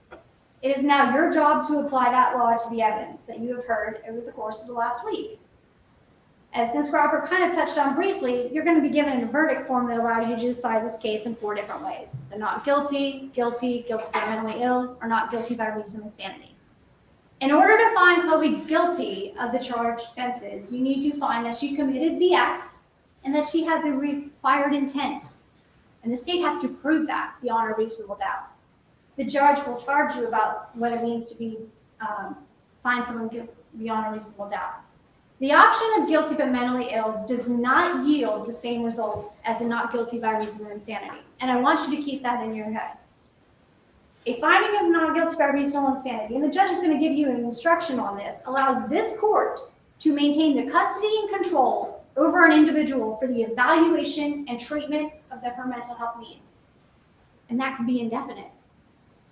The law allows a person to be found not guilty by reason of insanity if they did not have the mental capacity to distinguish between right and wrong at the time of the crime. The law allows this because because of mental disease, she acted in such a way that delusional compulsion overwhelmed and overmastered her will to resist. Now, we've all talked about the delusions of what a delusional compulsion really is, but in this case, she was compelled to act in this manner because in her mind, she believed she was right. She believed if the facts were as she believed them to be in her head, she was right. The testimony you've heard in this case was that these delusions were directing her to die. I just posted a poll. Is evidence to show that she experiences these delusions of reference, these auditory and visual hallucinations, these command hallucinations, paranoia. You heard testimony that Chloe believed based on that delusion, she was downloading all of herself into Hannah and viewed her as an extension of herself. You heard Dr. Ballard tell you that people with these type of disorders have a very difficult time distinguishing boundaries or when one person ends and another begins. You've heard testimony that people suffering from the same illnesses as Chloe are often unable to distinguish the boundaries. She didn't necessarily know where Hannah began or ended. She didn't know where she began, where she ended. She viewed her in her mind as one unit. She was not going to leave behind any piece of her in this world to perpetuate that ongoing sin, which told her she needed to die. It is all part of the delusion. Now, the state began their opening statement and again today asking you for justice for Hannah. We agree. There is justice for Hannah in this case if you find her not guilty by reason of insanity. There is no doubt that our client committed these horrific acts. Never contested that. I want to be clear, though, that in this case, justice looks different than what we're used to. Our society has certain ideas about mental illness and has created a very strong perception that mental illness is an excuse for someone who commits a crime. The law recognizes that severely mentally ill people cannot perform the required criminal intent to commit a crime. The law allows you to find Chloe not guilty by reason of insanity if you believe at the time of the crime she was suffering from mental illness and that she did not have the ability to distinguish right from wrong. You're also allowed to find her not guilty by reason of insanity if you believe that due to her mental illness, she was suffering from a delusional compulsion that overmastered her will to resist committing the act. We know that Miss Driver was in a delusional state. She was confused as to what was right and what was wrong, and resisted acting on those delusions for a long time. In that type of mindset, in the throes of a severe psychotic episode, there is no way she had the ability to distinguish right from wrong at that time. And she was left untreated. And she got worse and worse. Now, Ms. Grabber talked to you a little bit about the delusional compulsion part of that, but we know from the evidence in this case that she was severely mentally ill, that she was suffering from delusions that compelled her to act in a particular manner. That if right, that would have been right if she had believed, if they had been as she believed them to be. If you find that Ms. Driver, based on those delusions, that she believed her actions were right, and as she believed them to be, she would be justified. The evidence has been clear that she needed to kill herself, and by extension, Hannah. She could not separate her identities at that particular time. Now, I want to tell you, suicide in and of itself is not a crime. In her mind, she was being told to kill herself in any part of her. Her intention, based on those delusions, is to follow through on that. And the delusions were telling her to commit suicide. Those right actions in her mind are what led to those events. As I told you, this case has always been about the why. And I think you just need to think about this in the context of how we got here today. Chloe was a young, naive individual with pre-existing mental health issues. She already walked in with that baseline to this relationship. She suffered years of abuse, coercive control, and a cult mentality. We've heard about she asked for help, she cried for help, and attempted to leave. We've heard that all the experts agree that she was suffering from severe mental health issues, and that untreated, undiagnosed individuals treating those type of illnesses get worse over time. They just don't go away. As we told you in the beginning of this case, mothers just do not kill their children. We told you to ask yourself what drives someone to do something like this to their baby and themselves. What drives someone to stab themselves 5 times in the neck and once in the heart? What drives someone to do this by someone who, all reports, loved and cared for that child in the most amazing way? And the only explanation is those severe psychotic symptoms and delusions she was experiencing. Now, I want to be clear. A finding of not guilty by reason of insanity does not mean that she walks out of this courtroom or is not held accountable for her actions that day. It means that she is committed to the state hospital to get the treatment she needs. Justice in this case for Hannah is getting her mother the treatment she so desperately needs. A verdict of not guilty by reason of insanity is not an excuse. It is a way the law allows an individual in Chloe's position to be held accountable based on those things. It is the why. It does not mean she's not held accountable. It does not mean there's no justice for Hannah. It means she gets the treatment and the help she needs. The only verdict in this case supported by the evidence to each and every count on that indictment is not guilty by reason of insanity to each and every count, because we have met the burden that we have that she could not distinguish right from wrong, and that she was overcome and overmastered by those delusional compulsions that in her mind justified that act. Thank you.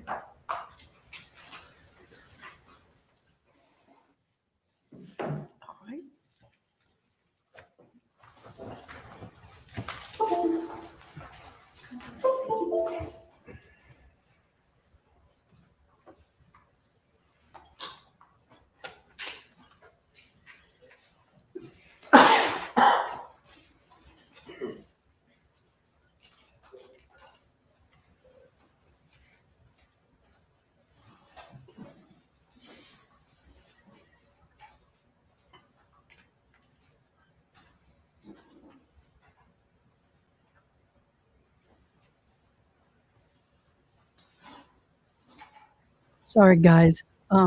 Something's happened for good that affects my son's business and possibly this business. And it just like blew up right now. I can't share anything until everything's solidified, but I'll let you know. Stood up here and said that if Chloe believed her actions were right, then she would be justified. That's not the law. And she's conflating the two different ways to prove insanity. Her ability to distinguish between right from wrong and delusional compulsion. The two don't overlap. Those are two different ways to prove insanity. If she just said to you, if Chloe believed in her mind she was justified, then she's insane. That's not the law either. And you don't have to believe me, the judge will tell you. The delusion, if true, would have legally justified the act. If we assume what was in her mind, it is legally justifiable under Georgia self-defense laws. That's the law. It doesn't matter what Chloe thought was justified. The only thing that matters with regard to her distinction between wrong and right is the other part of the insanity charge, whether she had the ability to distinguish between right and wrong. When we're talking about whether the delusion was as to a fact, if true, would justify the act, we're talking about legal justification under the laws of Georgia, not about what Chloe Driver thinks about it. It's also important to me to address the fact that Ms. Strathaway indicated the state wants you to ignore all this stuff about her mental state. They just put up all this gory evidence to play on your emotions, even though Ms. Driver has never disputed the fact that she committed these acts. Except she has. She pled not guilty. We have the burden of proving the murder. I have to. It is my job. Hi, Denny Down. How are you? I'm not going to phone it in when we have a murder of a 13-month-old child just because I know her defense is insanity. I still, under the law, I have the burden of proving the murder. And I'm going to put up every ounce of evidence that I need to put up in order to do that. And that is not to play on your emotions. The fact that it was emotional and the fact that it's horrific and the fact that that body cam is going to haunt all of our dreams for a very long time is because of the actions of Chloe Driver, not because I'm trying to manipulate you. The state has a duty, and our duty is to represent Hannah. She was murdered in Cherokee County, and we have to prove her guilt beyond a reasonable doubt. And my presentation of evidence to you in that regard was following my oath. It was not to manipulate you or to convince you to ignore anything. I don't want you to ignore any evidence that came before you. Ms. Strathaway said, well, the state could have gotten another evaluation if they wanted to. None of the evaluations that have come before you meet the definition of legal insanity. Why would we keep asking for evaluations? It's their burden to prove insanity, and they haven't done it. Because none of the evaluations demonstrate that she doesn't understand the difference between right and wrong, or that she had any specific delusions that, if true, would justify the act, if true, would allow her to defend herself against Hannah. She could be evaluated by 10 more doctors. There's no evidence in this case that she meets the definition of legal insanity. And the state has never tried to pull the wool over your eyes or ask you to ignore evidence or ask you to be distracted. We have just asked you to focus on the actual issues in this case. And the fact of the matter is, it is their burden to prove insanity. It is not our burden. She is presumed sane under the law. It is our burden to prove the murder. It is their burden to prove insanity. I want to talk to you about some of the evidence that came before you. And one of the things that we need to talk about is Jason Spillers. I know everybody in the free world was questioning the wisdom of my decision to put this man on the witness stand and let him ramble on incessantly. I promise you, it was not because I am a pea-brained female who is not capable of intelligent thought like Mr. Spillers would like you to believe. He provided some very valuable information, and he provided context to some things that you needed to have. There were statements made by Chloe Driver in this case about his new friends in the group, about her new existence, about how things had changed when he had gotten these new followers, who do you think she's talking about? Old Crazy Pants. And he took this witness stand and talked about drinking his own pee, talking about all of his crazy views about women and their inferiority and how they're not capable of intelligent thought. And most of what he had to say was complete garbage. And I expect that most of what he had to say, you all will probably completely disregard. But what became very clear is that him and Benjamin had this little intellectual bromance. And they probably sat around and acted like they were the two smartest men who ever lived on the face of the planet. And things got different for Chloe and Hannah and the other women because Benjamin was in this little romance with his smart buddy, Jason Spillers, and the women were supposed to giggle and play and go do the things that women do because they're not smart enough to participate in intelligent thought. You said all that. And so things got different for Chloe Driver, and she didn't like it. Those were her statements. You seeing it with your own two eyes, what her existence was, her wanting to get far away from Jason Spillers is not insane. That's reasonable because everybody in this courtroom felt the same way. They did not want to be around him because he was difficult to be around. And so he needed to come before you. You needed to see that with your own two eyes because it provides context to her statements about why she did what she did and why she was feeling the way she felt.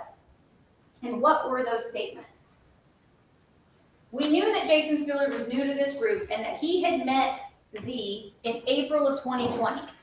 Chloe's been in the picture for 3 years. I think and both it was just of them the have last done a couple of really months good when job. things really went to go sideways. And it was after he joined the group. This is telling. He started spending a lot of time with them around July of 2020, and it definitely provided context for her statements to the detective. The first thing she wrote about why she did it, he didn't do it, I did it. I was going insane. I no longer wanted to be with his friends, but kept coming back for him. I only wanted my baby and husband, but he refused. When she said, I no longer wanted to be with his friends, she's talking about Jason Spillers. And you needed to see it. You needed to see it because her reasons and her motivation behind committing this act wasn't her delusions, it was her reality. It was the day-to-day life that she was subjected to, having to be around these two men. Her motivation was her reality, not her delusion. And you saw it. She told us why. When I stood up here in my opening statements, I said, pay attention to the why. It will help you solve the legal equation. It will help you put the pieces together. Why did she commit this act? This is when she was writing to Benjamin. No, I went to get a knife. I couldn't handle being with the group anymore, and you left me no alternative with certain threats. Taking the money and not letting me just buy land and be with her as long as I needed. You had the whole group to take care of and blamed me for all the problems. These were her statements to Benjamin. She was fed up. She didn't want to be with this group. She didn't want to be with his friends. She wanted a normal life for her baby. She did not want him to keep recruiting more wives and more people to have to take care of and divide the attention even more. These were her statements. I just wanted to have a normal life for Nimsy. These were the very first statements that she was making to the people she cares about, her mom, Benjamin, and to the detectives in the case about why she committed the act. None of this is delusional. It is all very, very rooted in her reality, which was a living hell. These are her notes to the doctor that evaluated her shortly after she was hospitalized. I was stating for months I couldn't handle my husband's lifestyle anymore. She didn't want to be around all these people. He collects people to live with us, and after we got 3 more people, Sarah, Jessica, Jason, I started perceiving them as ganging up on me and leaving me out and changing stories. She's referencing the existence that was her reality. She is not referencing delusions. And you saw 4 hours from Jason Spillers, which was a little glimpse of what every day of her life must have been like.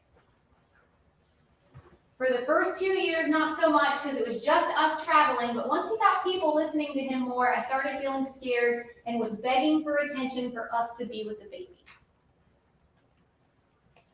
These were the things that she wrote about why she committed these acts. They're not delusional.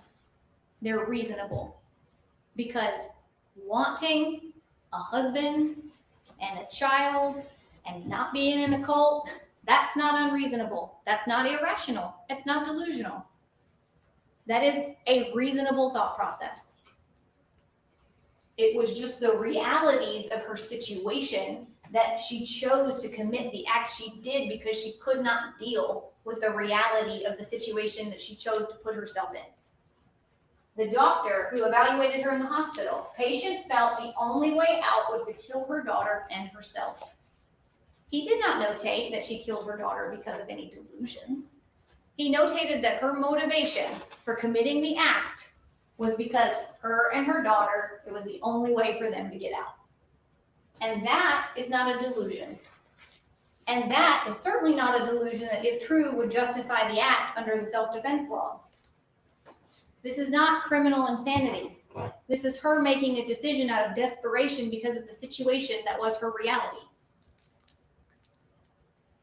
She told us why she did it. November the 25th of 2020, she Googles killing someone to save them. This is consistent with what all the doctors said about what she said about her feelings about Hannah.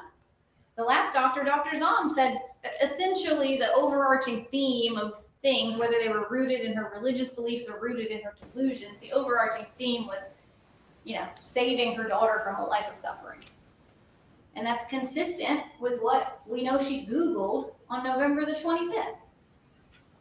And that is not a delusion that, if true, would justify the act. It is not insanity under the law. She was not motivated by her delusions or her insanity. She was motivated by her reality. And I think what kind of highlights that is, ironically, the testimony of Gabriella Kuykendall, Benjamin's ex-wife. She said it was difficult to leave. She said she doesn't have mental health problems and she thought about killing herself. It was a difficult existence that they found themselves in. And she wasn't delusional at all. She thought about just ending it, not because of delusions, but because of reality, because of the circumstances that they experienced. I want to talk to you about the evidence that demonstrates that she understood the ability to distinguish between right and wrong. Dr. Ballard indicated, when asked if she thought her behavior was wrong, Chloe Driver expressly said, "Yeah, as soon as it happened, I regretted it. I thought I shouldn't have done this. This was not supposed to happen." Dr. Garrett, she recalled apologizing to Hannah and told her daughter how much she loved her. "I knew this was wrong from the beginning." These are the statements that she made from her own mouth to these doctors. And Dr. Zom, who testified last, said, "That's not inconsistent with my assessment of the situation." You saw one of the first things that she wrote was, "How long is my prison sentence going to be for killing her?" It was very, very clear that she appreciated the consequences of her actions. She understood the wrongfulness of it, but she still did it. This was not an inability to distinguish between right and wrong. She chose to kill Hannah knowing it was wrong. And she said that out of her own mouth. Now, when we talk about the delusional compulsion, I gave you the law, and I want to just refresh your memory on it one more time because it was misstated by Ms. Trethewey. The defendant has to be laboring under the delusion at the time of the commission of the act. The criminal act itself has to be connected with the particular delusion, and it has to be as to a fact that, if true, would justify the act under Georgia self-defense laws. And we talked about that. In order to justify the act, she would have to believe that force, that killing her, was necessary to prevent serious bodily injury or death to herself, or to prevent Hannah from committing a forcible felony. There's zero evidence of that. There is no evidence and no possible way that this third rung of the delusional compulsion insanity defense can be met. Dr. Garrett, when she testified, she indicated she did not ask Chloe any questions about the cult dynamics or the conflict in the cult, despite the notes that Chloe wrote in the hospital, the ones that we just talked about, the ones that sort of demonstrated what her motivation for committing the act was. The doctor did not ask her about the dynamics of the group, did not ask her about the cult culture. She also did not ask her any details about the crime itself. She didn't give me details about what she was doing in that room, what the play-by-play was. If your inquiry is what was her state of mind at the time she committed the act, then the circumstances surrounding the act are really important. And Dr. Garrett instead said she didn't find it to be particularly relevant. She said, I asked her what she was thinking and how she was feeling. Except for Dr. Garrett is not her therapist. This is a question of legal insanity. It is a question of law. And Ms. Trethewey indicated that Dr. Garrett is the state's expert. Dr. Garrett works for a state agency in the same way that like a teacher might be a state employee. She's not the state's expert. We didn't hire her. We didn't retain her. The facts that came before you is I sent her a referral form after there was a court order for her to complete an assessment. Dr. Roberta Ballard is a private doctor that was hired by the defense. Then the state agency did an evaluation of her. Then an independent expert did an evaluation of her. That is all very common procedure in criminal cases. So when she says this is the state's expert, it is the state's expert in the context of she works for a state agency, but not the state of Georgia that is prosecuting this case. She is not affiliated with us. I want to talk to you about, I completed this chart with her on the stand. And I said, tell me what the delusions were. Give them to me. What did she say were the delusions? Because this jury is going to have to make decisions about what the particular delusion was that she was laboring under, whether it was connected to the act, and whether that delusion, if true, justified the act. That's your legal equation. And so we went through these. And so she indicated the particular delusions connected with the act of murdering Hannah was that everything was telling her to do it. People talking about death, thinking she should do it. Seeing knives. So let's play that out for a minute. Here's a knife. I see it. We're going to assume that everything in my head is true.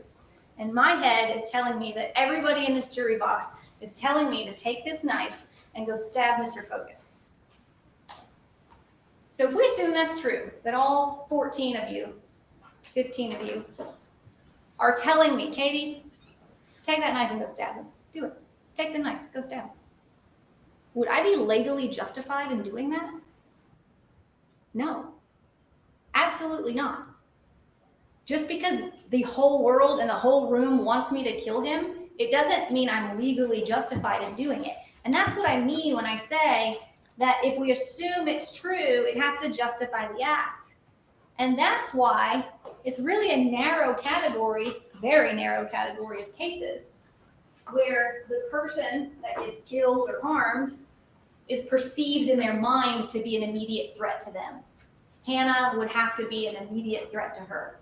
If Mr. Focus, if I looked at him and I was having a distorted thinking or a delusional thought and I thought he was about to hurt me, and we assume that my delusional thinking is true, then maybe I'd be justified in defending myself and hurting him back. But that is not the evidence in this case. And none of these delusions, which ones, if true, would justify the act? And the answer is 0. There are none. Absolutely not a shred of evidence that she ever thought Hannah was a harm to her or anybody else. Dr. Ballard, when she was asked about things that Chloe Driver actually said close in time to the crime, which is the handwritten notes, I asked her about Mr. Focus asked her about the handwritten notes. She indicated that it's misguided to assume that anything she said a day later is controlling. But the fact of the matter is the question, the legal question, is what her state of mind was at the time she committed the offense. Lots of people gain insight into their behavior and their actions and the things that they did as time goes on. But the pertinent question for you is what was her state of mind in the moment that she committed the offense? So in that regard, don't you think that her statements close in time, her condition close in time, her mental state close in time is the most relevant? And she just disregarded it. The question is, what was her mental state at the time of the crime? I really do not want to revisit all of these body cameras gratuitously, but she is making statements and I need you to hear them. She has presence of mind. She understands the situation. She says repeatedly, let him be with her. Just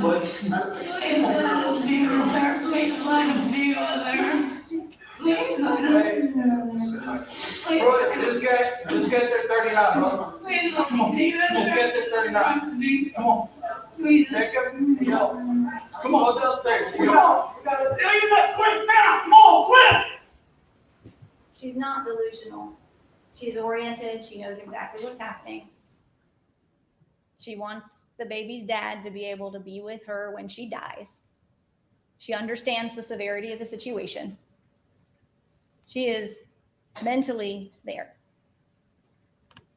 The EMT calls Hannah a boy, and she corrects him. Her. Where's that? Yes.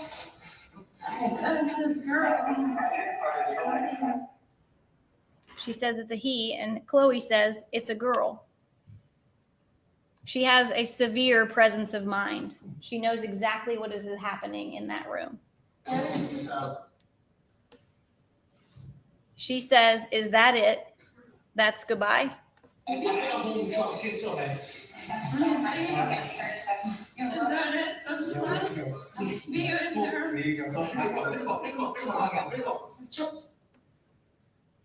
She understands the consequence of her decision to stab that baby. She understands that her death is impending, and she understands the wrongness of her actions. And she shows us that in the minutes after she committed the act.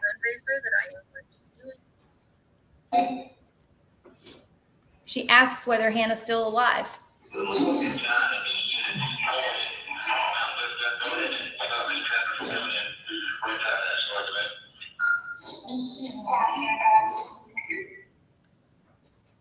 She is not delusional or unclear about what she just did or why she did it.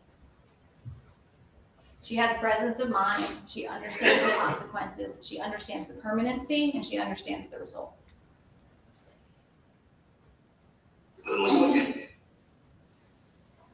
Dr. Ballard focused primarily on Chloe Driver being a victim of coercive control. There was a lot of testimony about her being a domestic violence victim. And one of the things that Ms. Trethaway said that maybe just landed a little wrong for me is that, everybody at this table, this goes against everything that they've ever been trained to believe about domestic violence victims. And the thing is, I've been a prosecutor for 17 years. And I've done nothing but crimes against women and children my entire career. And I've encountered a lot of domestic violence victims. And I've never stood up here and told you that Chloe Driver didn't experience domestic violence. I have never said that. And I'm not going to say that. What I have said is that Chloe Driver didn't experience any domestic violence in Cherokee County. So we have nothing to prosecute. We have jurisdiction over the crimes that were committed in Cherokee County, which was the murder of Hannah Driver. And the other thing I know about domestic violence victims is they don't get a free pass under the law to murder their children. No matter how bad their situation is, the law still has to apply to them.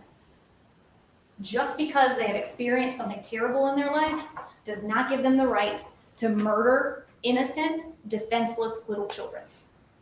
And that is not because we don't care about domestic violence victims. It's because the matter before us and the crime committed in Cherokee County and the relevant issues in this case are not domestic violence.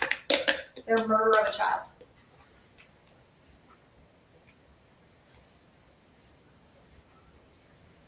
It is clear that some of these experts and the defense really don't place any responsibility on Ms. Driver at all for any of her actions. And it's something I ask you to consider and think about in the context of a cult. Because in theory, if there is one cult leader, and then there are all these cult followers, Are we to believe that any criminal actions by anybody who joins this cult, they are no longer responsible for it? They don't have to answer for their choices and their decisions because there's one person that's manipulative and controlling at the top. So now all of a sudden everybody is absolved themselves of criminal responsibility and free will. But that is not the law. You cannot join a cult or an oppressive situation or be in an abusive relationship and now the law no longer apply to you. You still have to answer for your decisions. You still have to suffer consequences of your criminal actions.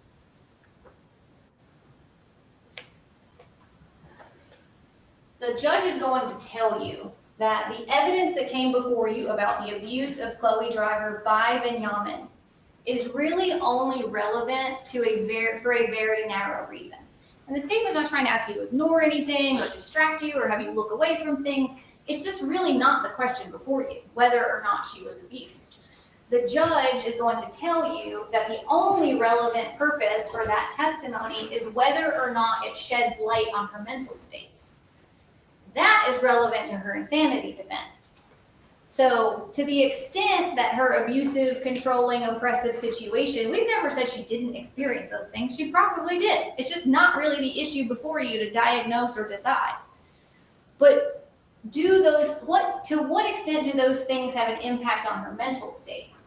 And what I want to tell you is the defense expert kept using the term coercive control. And the truth is coercion is not a defense to murder under the laws of the state of Georgia. So the only thing you're concerning yourself with in this case is whether or not she meets the definition of insanity under the law.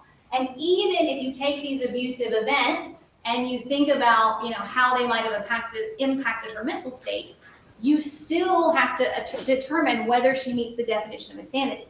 You still got to go back to those two tests. Could she distinguish right from wrong? And was she suffering under the compulsion of delusion that, if true, would justify the act? So even assuming that you believe she was this oppressed victim of domestic violence by Benjamin and you believe all the stuff about what her treatment was probably like, she still, in order for it to be a defense, has to meet the definition of insanity under the law. So you have to put that evidence about her treatment by Benjamin into the proper context, and the judge will tell you the only context that it is relevant to in this particular case in terms of solving the legal question before you is to what extent you think that impacted her ability to distinguish from right and wrong, and to what extent that impacted her delusions that were connected to the act, that if true would justify the act.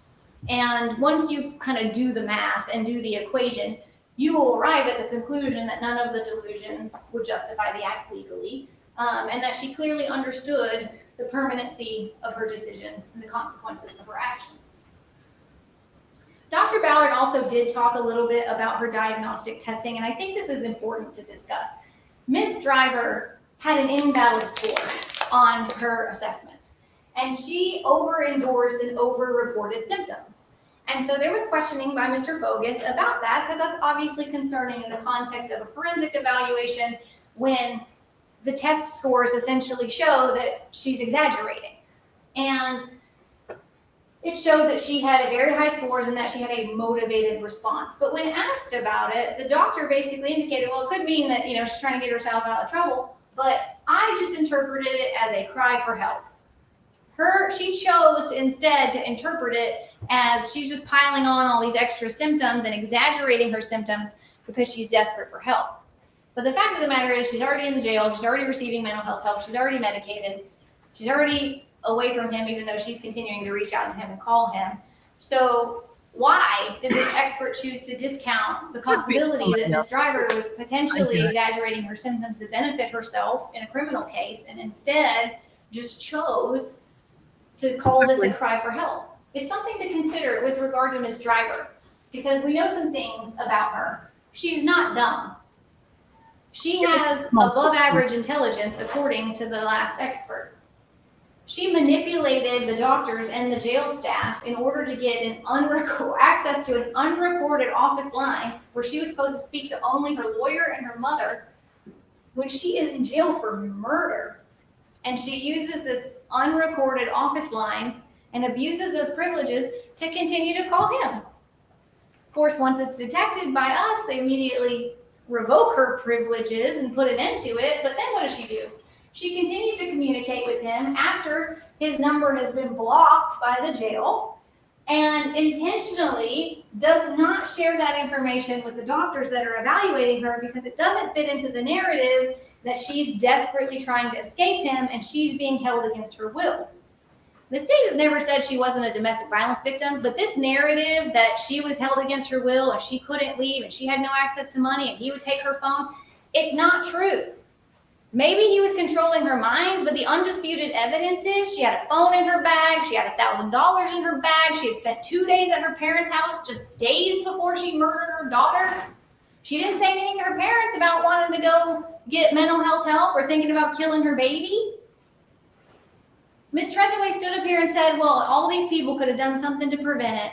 If Jason and Benjamin and Sarah and Jessica would have just gotten her help. But she was at her parents' house for 2 days, right before this happened. That video on November the 27th, when she said, he has my baby against my will, she went to her parents' house after that. That's what the evidence was. And she said, Ms. Trethewey stood up here in front of you and said, she was not going to leave him without her baby. She had to go back to him. She was not going to leave him without her baby. The evidence is she was not going to leave him, period. Because her baby was dead. She murdered her baby. And then she continued to communicate with him for over 2 years. Murdering Hannah in her rational, medicated, stable state, understanding she murdered her own child, she continued to reach out to him and call him over 600 times. This wasn't about Hannah. Hannah could not be held over her head. Hannah could not be stolen away by Benjamin. Hannah was gone. Hannah was dead. And she still made that choice.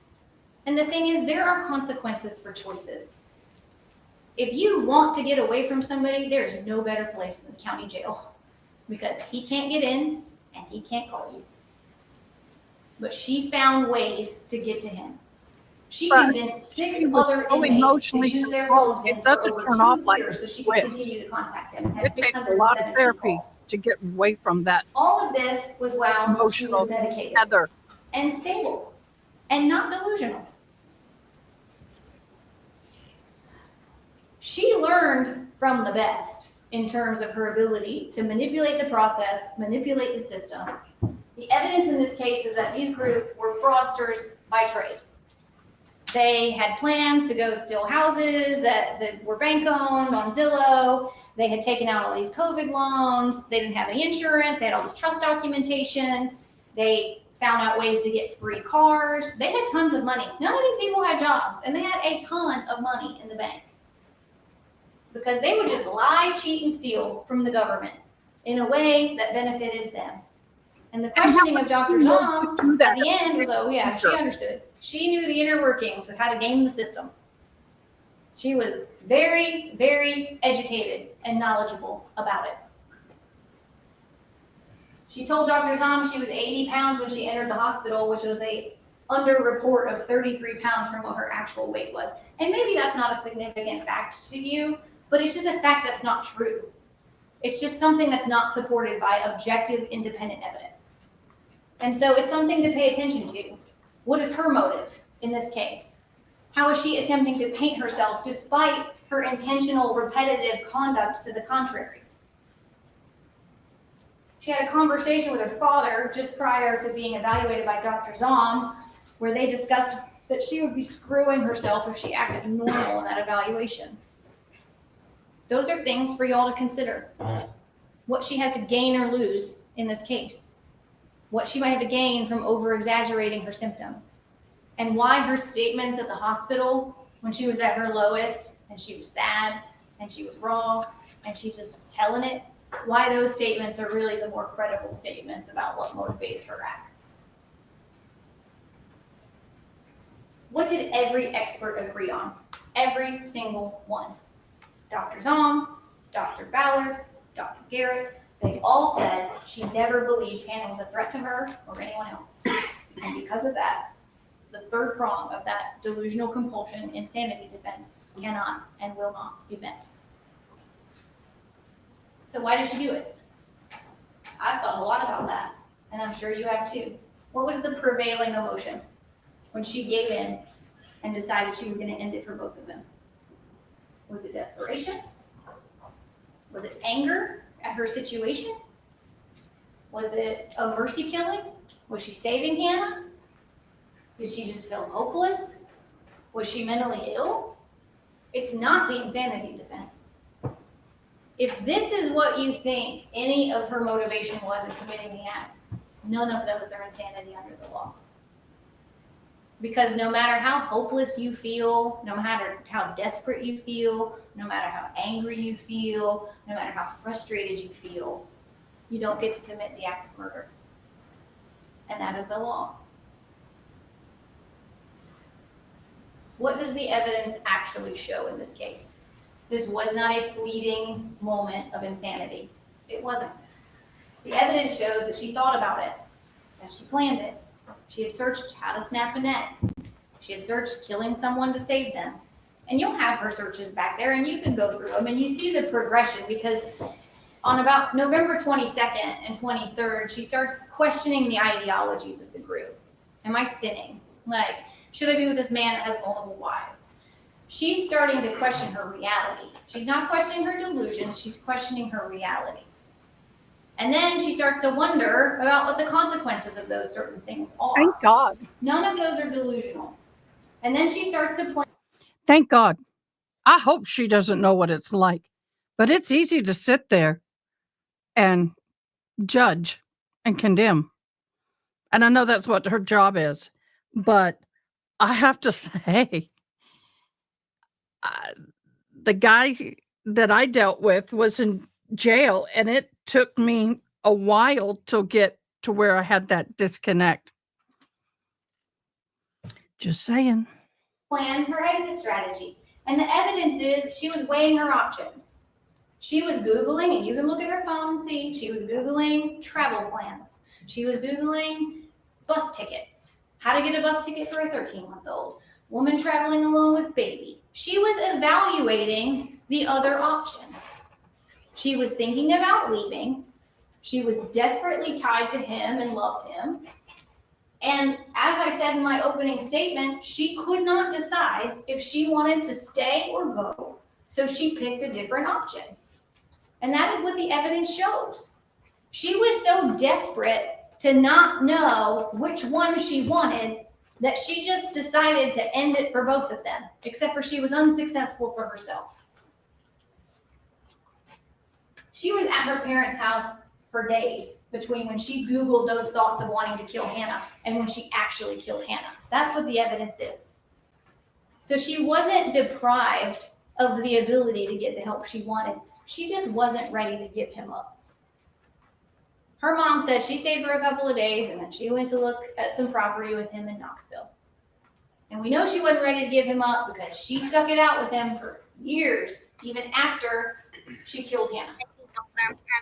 If killing your own child doesn't wake you up, what does? She made those choices.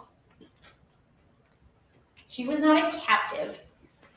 She had the ability to go. She had the ability to call 911. She had the ability to access money. That's what the evidence has been before you. She chose not to. This is ultimately what the evidence in this case shows. She was not motivated by her delusions, her insanity, or her mental illness. What she was motivated by was her reality. And it was a reality that she chose over and over and over again.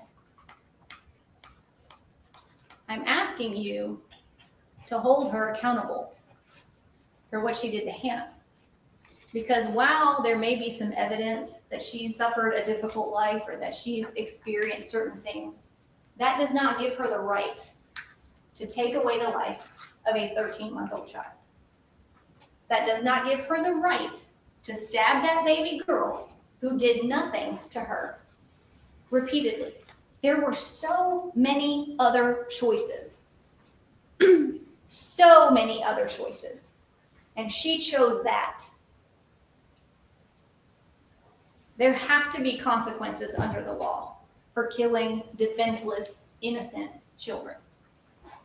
And when you apply the law, when you do the legal formula, when you look at the insanity laws, you will clearly see she does not meet them.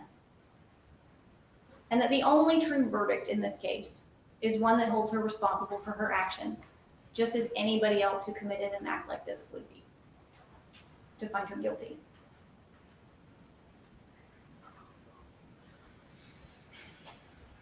This is the last place that Hannah experienced life. She stabbed this baby girl to death until what the ER doctor said, she was empty. She had no blood left. That was a violent, heinous, horrible way to die. And I don't care how bad your life is, you do not get to do that to this baby girl. And there be no consequences for you. She chose that life, Hannah did not.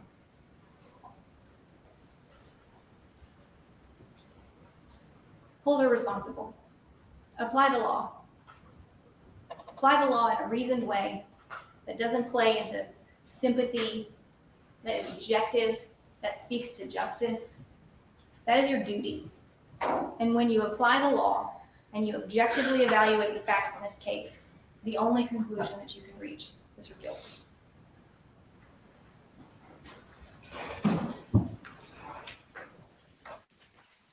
Thank you. Members of the jury, then the next phase of the trial will be that I will instruct you on the law that you should apply to the evidence that you've heard in this case. However, we're going to let you take a recess before I do that. I had mentioned to you at the beginning of the trial that you are not allowed to have any kind of electronic device with you in the jury room during deliberation. So if you have phones, laptops, tablets, anything of that nature with you in the jury box or in the jury room, please remove them from the jury room. You may take them to a vehicle. Because they control my hearing. You may give them to the bailiffs, who will have a box outside the deliberation room so that you can access them during breaks if you would like to. Leave us your notepads. Don't start talking about the case with each other. You have not heard the law that applies from the court yet, and we will see you back, we'll say at 20 till. Be back in the jury room at 20 till 4. Yep. I know, Toxic, you're good. Okay. You okay, Toxic?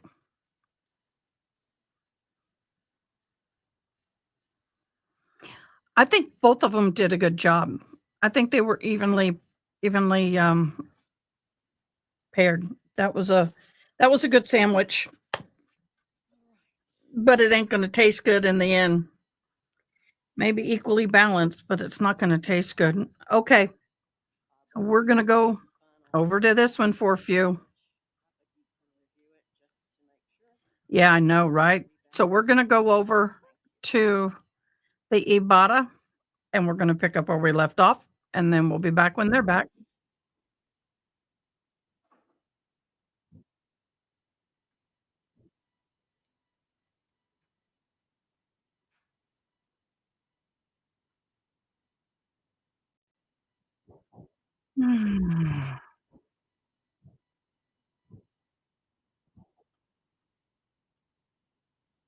Hey, that's what we're here for.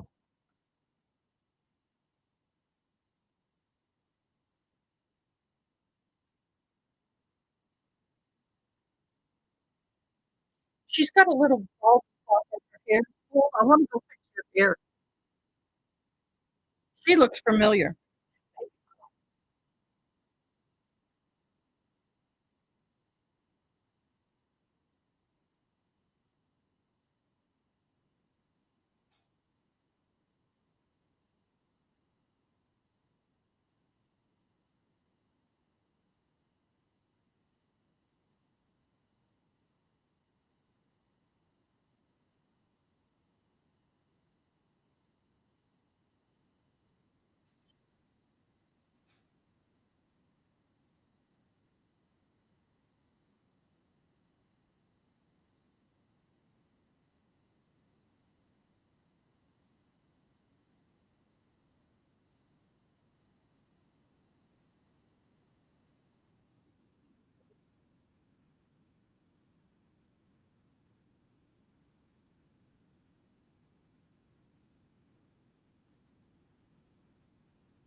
I was talking to my son about the stuff that's going on with the business. There's some changes in the field of business and some laws just happened, which may end up being good for us. So we were talking. That's all I can say.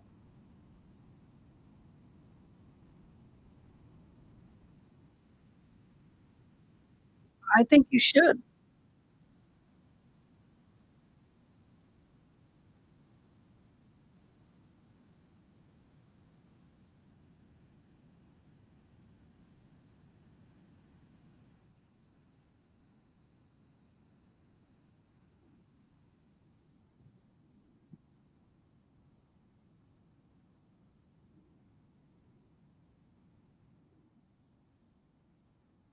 Dr. Bullbutter, will you reach out to me in Discord?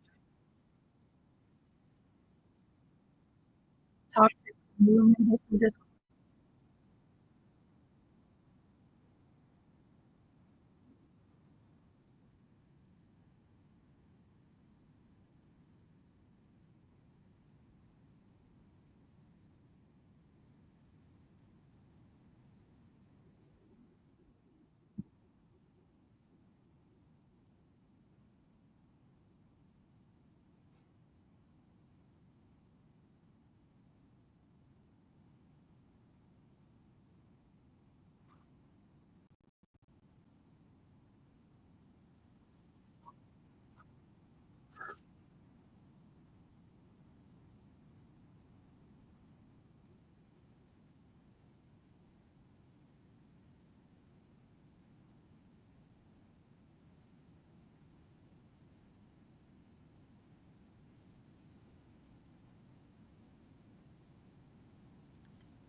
Hello? Hey, Hey, I want to make sure chat can't hear us. I don't think they can they? I don't think so. Unless you're not muted and you're chatting to them at the same time.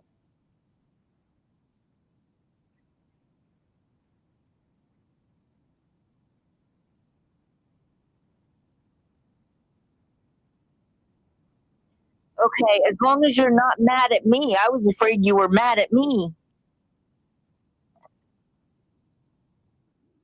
I don't know. I thought she was on. Is she not on?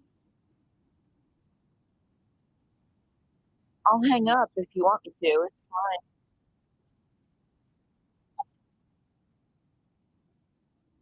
Hello? Sorry, I talked. We're all on. It's fine. She's muted to the chat.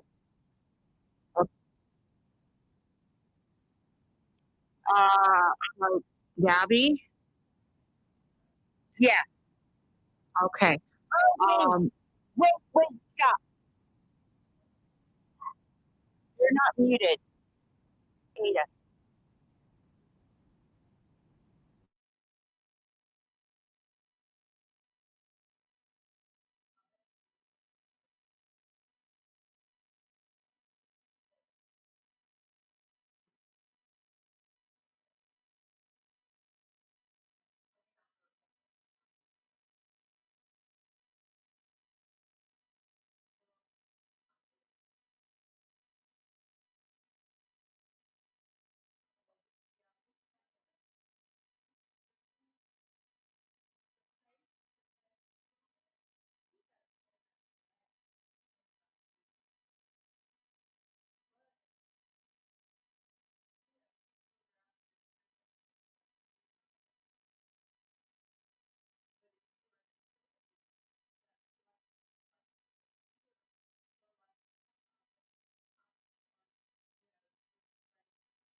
Strange.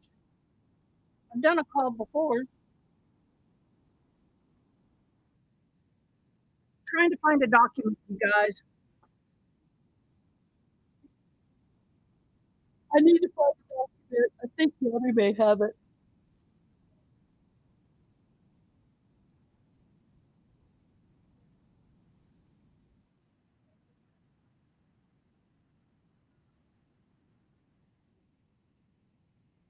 No, we're not mad at anybody. Not mad at anyone. Just sometimes I have problems finding documents, and sometimes some people have better access than I do about certain cases, and that's what we do. I get on with my mods and my connections, and we talk. And I thought maybe Gabby may have what I need.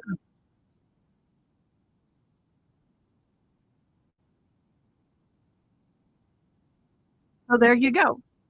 I wonder if my camera mic is on.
That's weird.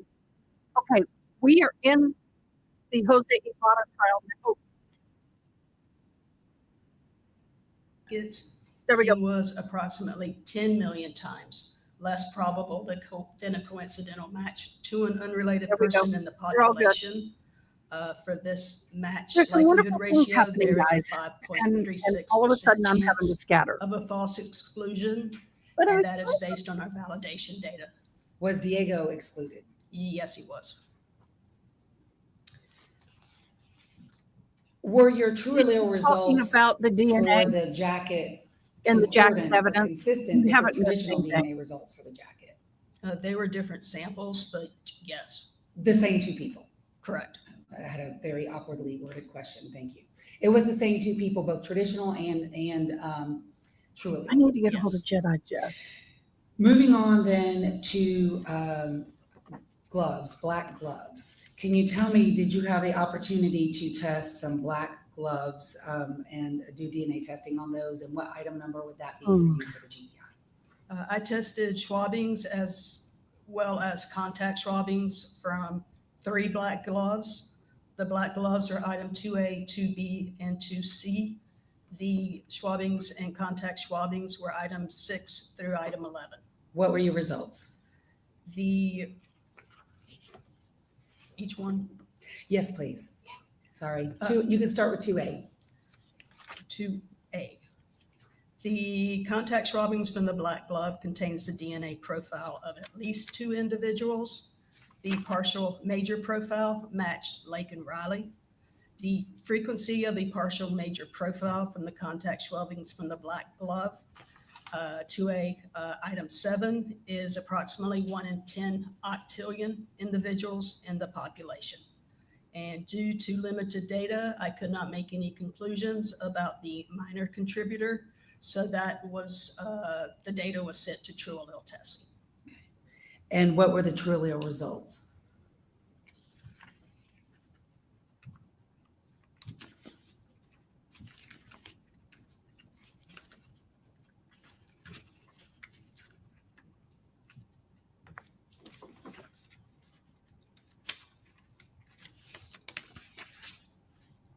For the, sorry.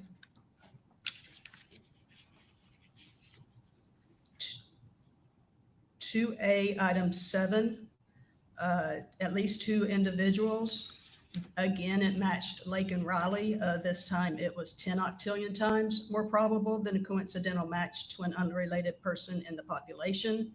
And due to limited data, we still cannot make any conclusions about the minor contributor. When a contributor is less than 4% of the overall mixture, we don't make any conclusions based on our validation. So you're not able to tell who else is there? Correct. Next item, which would be glove 2B. Same question, same format. The next one to be item 8.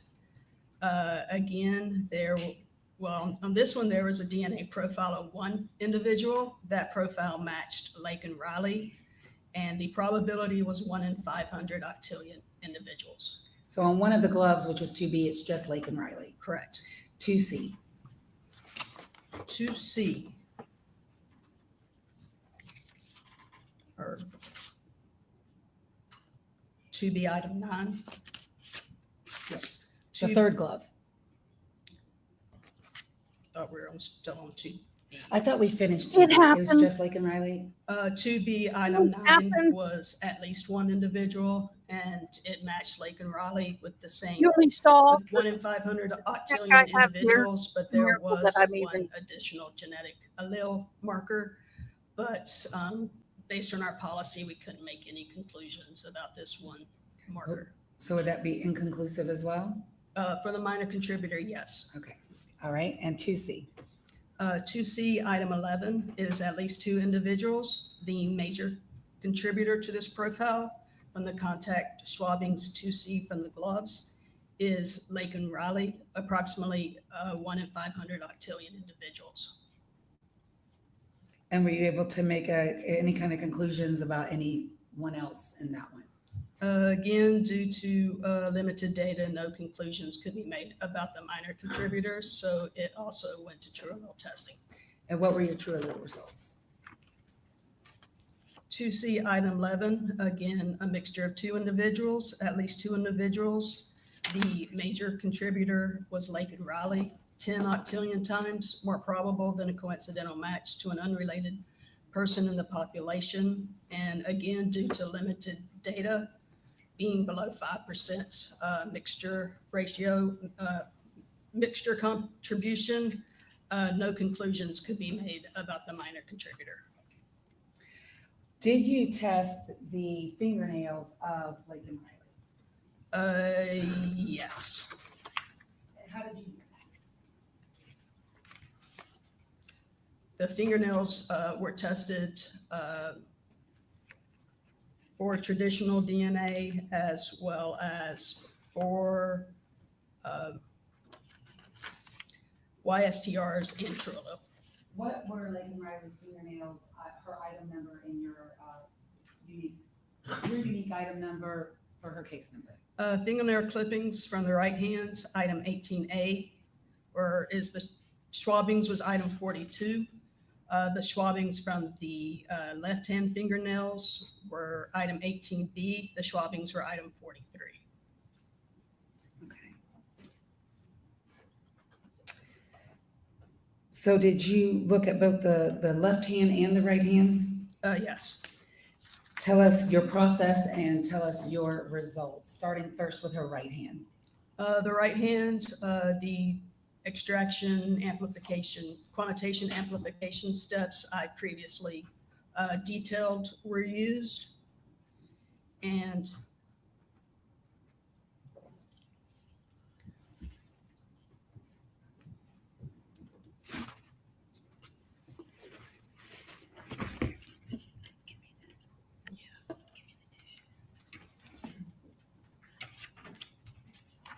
sorry. Amplification was performed with the traditional DNA method. And because of the complexity of the mixture, I could not make any conclusions. We went ahead and did YSTR testing as well on the fingernail clippings. And did you do YSTR testing before you did true allele? They're kind of at the same time. Okay.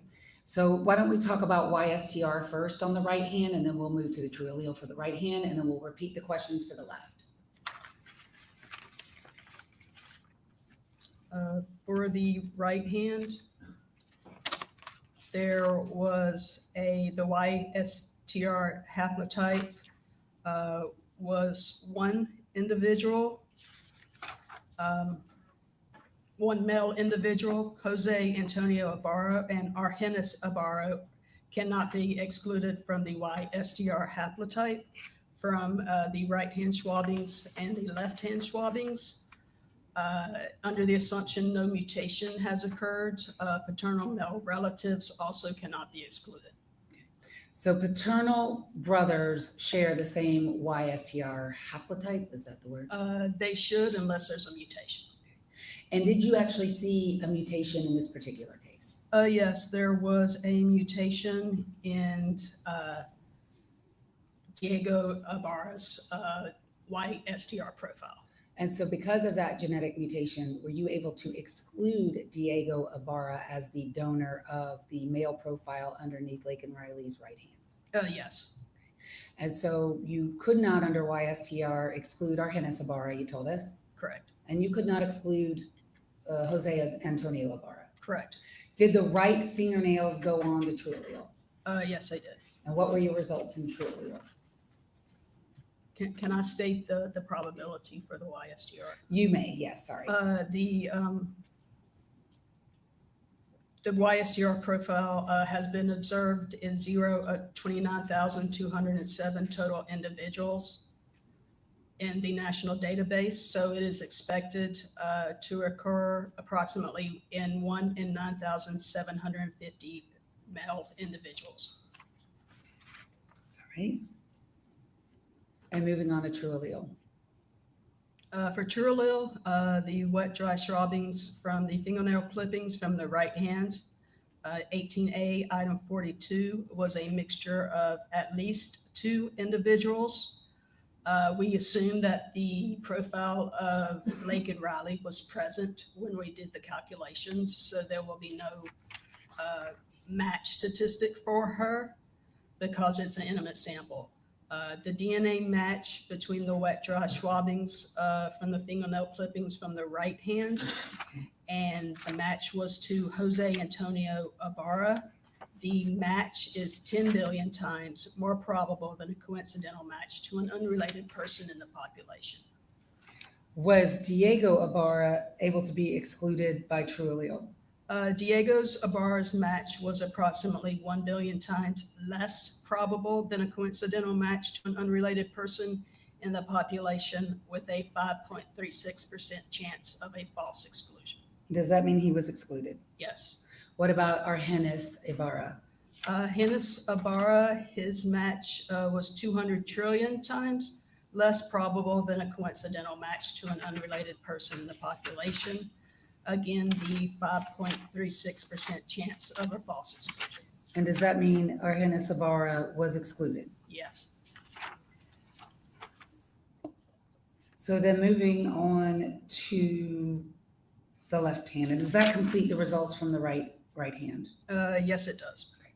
So that would be in the right hand, the true allele results would be Lake and Riley and Jose Ibarra. Correct. Left hand. Left hand contained a mixture of DNA from at least 2 individuals. Again, the reference of Lake and Riley was assumed in the calculations. And why are you permitted to do that? Because the DNA is collected directly from her person, so we would expect her DNA to be there so we can make an assumption. All right, thank you. Due to limited data, we cannot make any conclusions about the foreign evidence genotype from the swabbings from the left hand. So again, that fell under the 4%.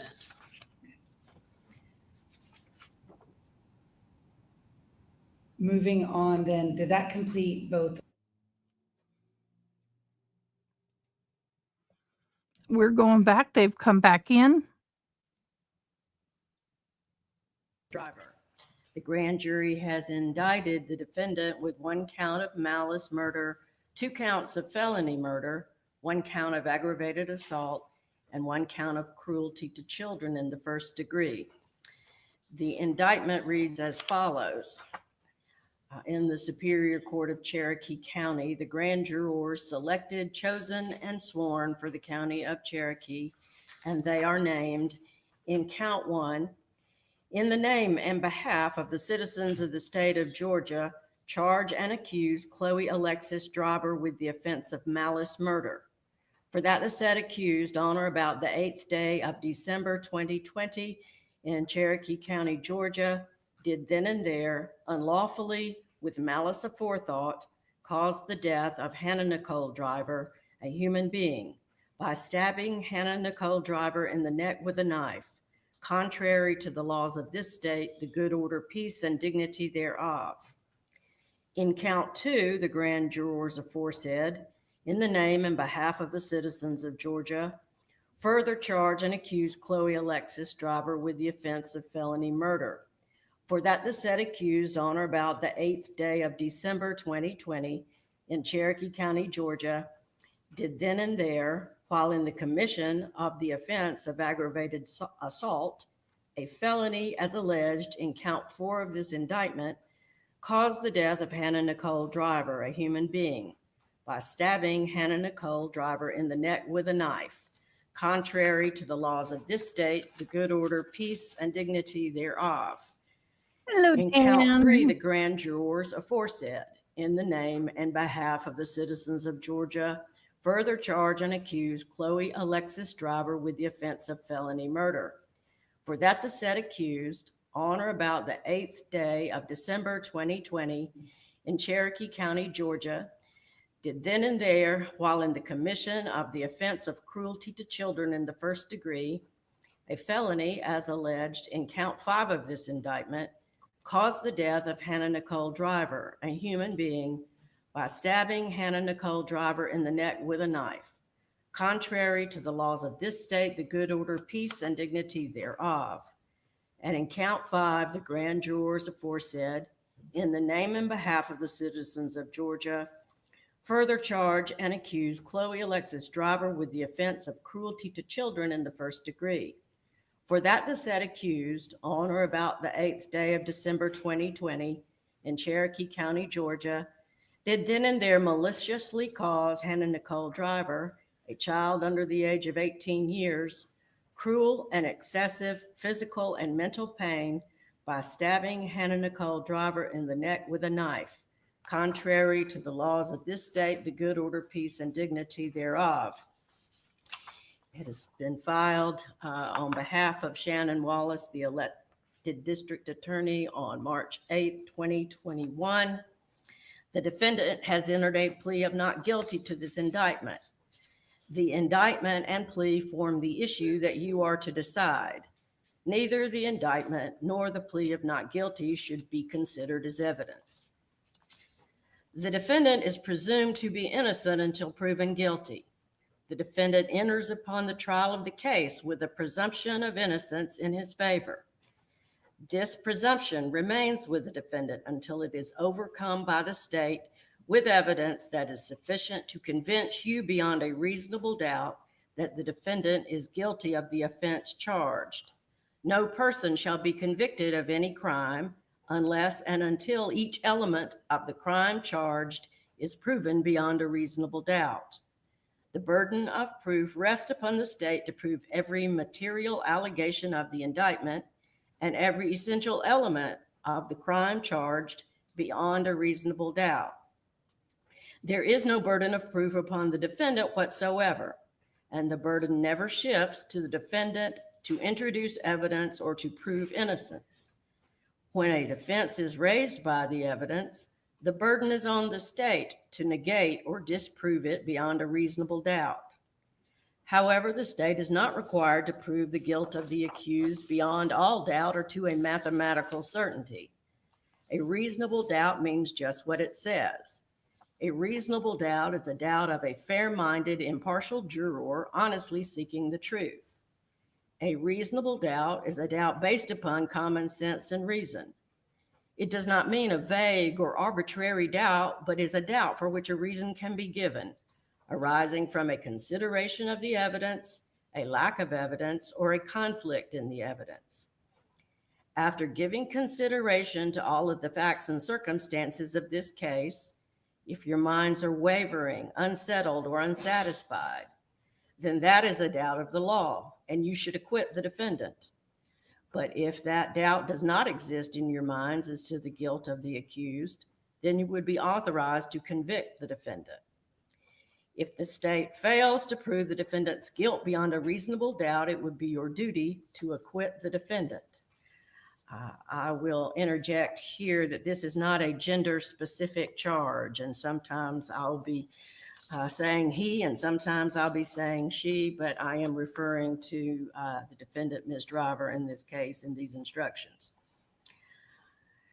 Facts and circumstances that merely place upon the defendant a grave suspicion of the crime charged, or that merely raise a speculation or conjecture of the defendant's guilt, are not sufficient to authorize a conviction of the defendant.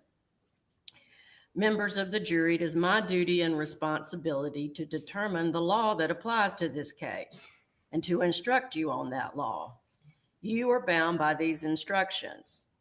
It is your responsibility to determine the facts of the case from all of the evidence presented. Then you must apply the law I give you in the charge to the facts as you find them to be. Your oath requires that you will decide this case based on evidence.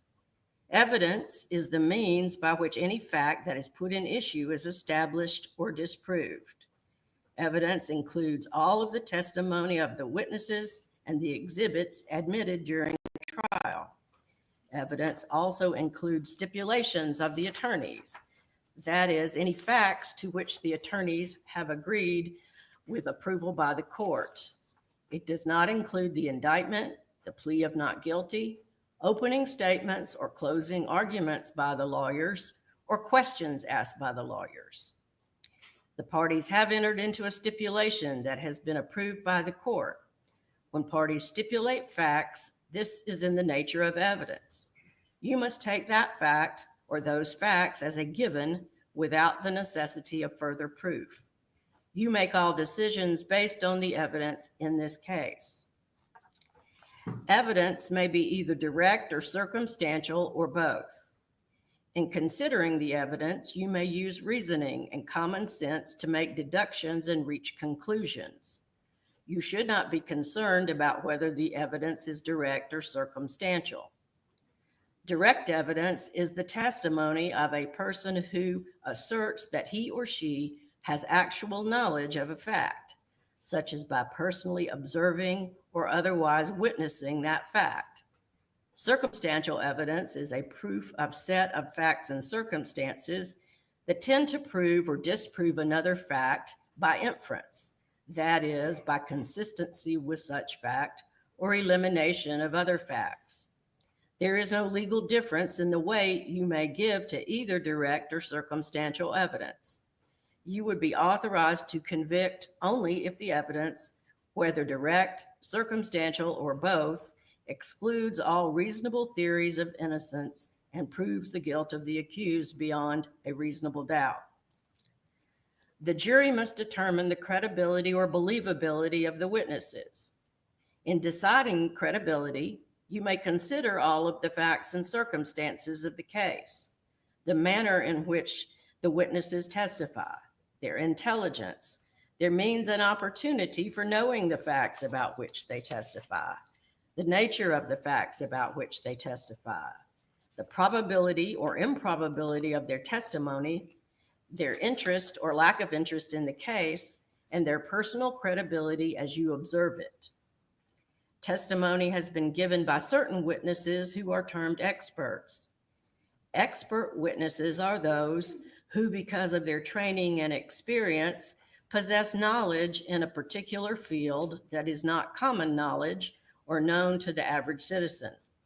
The law permits expert witnesses to give their opinions based on that training and experience.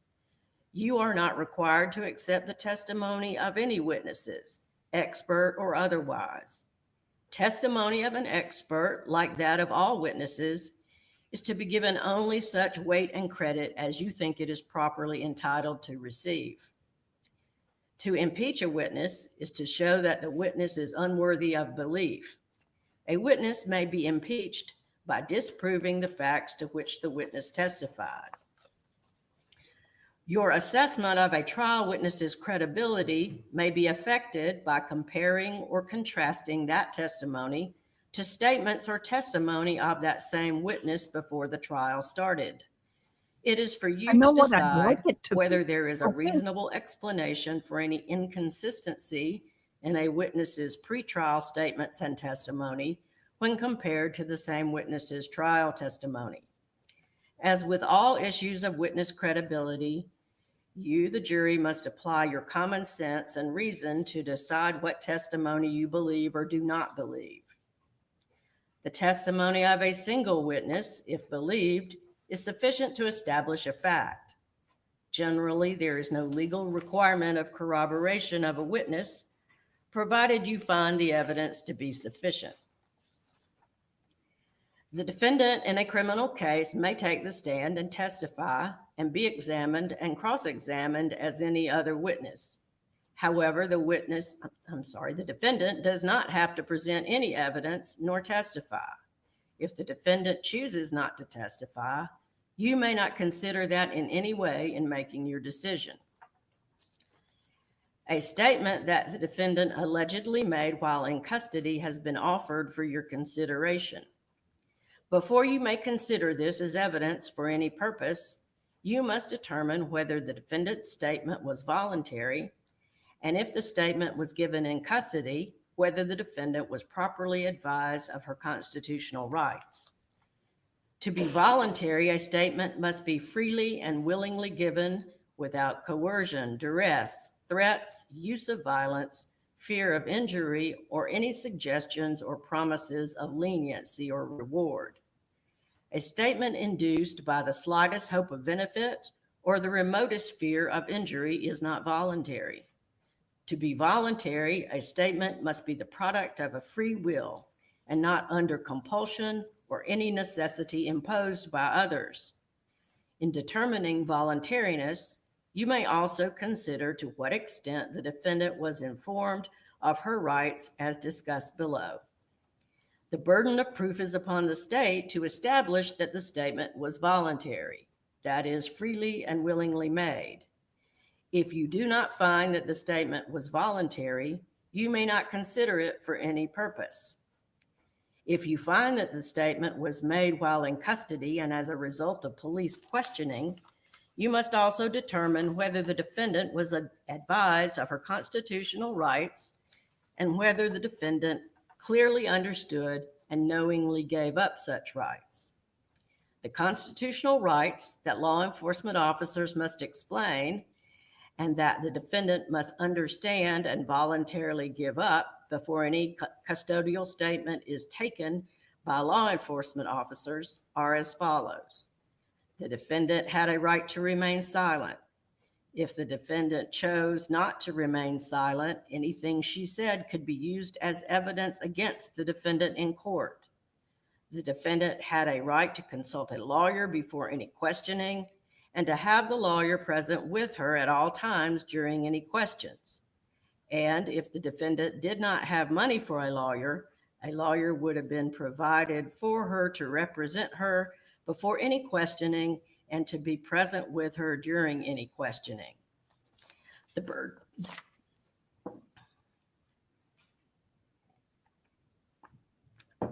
burden of proof is upon the state to establish that the warnings of all rights mentioned were given, that they were understood and knowingly given up by the defendant.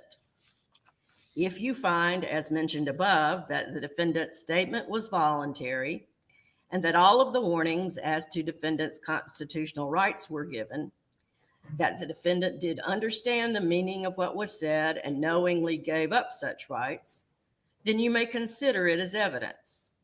If so, then you must apply the general rules for testing the believability of witnesses and decide what weight, if any, you will give to all or any part of such evidence. If you fail to find defendant was properly informed of these rights and that she understood and gave up those rights, you must disregard the statement entirely and give it no consideration in reaching your verdict. You should consider with great care and caution the evidence of any out-of-court statement allegedly made by the defendant, offered by the state. The jury may believe any such statement in whole or in part, believing that which you find to be true and rejecting that which you find to be untrue. You alone have the duty to apply the general rules for testing the believability of witnesses and to decide what weight should be given to all or any part of such evidence. A defendant's out-of-court statement that is not supported by any other evidence is not sufficient to justify a conviction, even if you believe the unsupported statement. However, proof by other evidence beyond a reasonable doubt that the crime alleged has been committed may constitute supporting evidence of a defendant's statement, if any, should you so find. The law does not fix the amount of supporting evidence necessary. You must determine whether or not other evidence sufficiently supports a defendant's statement so as to justify conviction. If you find that there was a statement made by the defendant that was supported by other evidence, the degree of proof necessary to convict is that you be satisfied of the guilt of the defendant beyond any reasonable doubt. Evidence relating to DNA comparison has been admitted for your consideration. Identification by DNA comparison is considered opinion evidence and is governed by the law concerning opinion testimony as has been given to you. As opinion testimony, evidence relating to DNA comparison is dependent upon many factors. Among the factors are the credibility and accuracy of the witnesses who were involved with the process of obtaining, identifying, preserving, recording, and maintaining the physical evidence, and upon the accuracy and validity of the testing procedures themselves used to form such opinions. All of these issues are matters for you to consider and determine. It is for you to determine what weight, if any, you will give to the evidence relating to DNA comparison in your decision in this case. The defendant is charged with crimes against the laws of this state. A crime is a violation of a statute of this state in which there is a joint operation of an act and intention. Intent is an essential element of any crime and must be proved by the state beyond a reasonable doubt. Intent may be shown in many ways, provided you, the jury, believe that it existed from the proven facts before you. It may be inferred from the proven circumstances or by acts and conduct, or it may be, in your discretion, inferred when it is the natural and necessary consequence of the act. Whether or not you draw such an inference is a matter solely within your discretion. This defendant will not be presumed to have acted with criminal intent, but you may find such intention or the absence of it upon a consideration of words, conduct, demeanor, motive, and other circumstances connected with the act for which the accused is being prosecuted. Every person is presumed to be of sound mind and discretion, but this presumption may be rebutted. You may infer, if you wish to do so, that the acts of a person of sound mind and discretion are the product of that person's will, and a person of sound mind and discretion intends the natural and probable consequences of those acts. Whether or not you make any such inference or inferences is a matter solely within the discretion of the jury. The law provides that criminal actions shall be indicted in the county in which the crime was allegedly committed. Venue, that is, whether a crime, if committed, was committed in Cherokee County, is a jurisdictional fact that must be proved by the state beyond a reasonable doubt as to each crime charged in the indictment, just as any other element of the offense. Venue must be proved by direct or circumstantial evidence or both.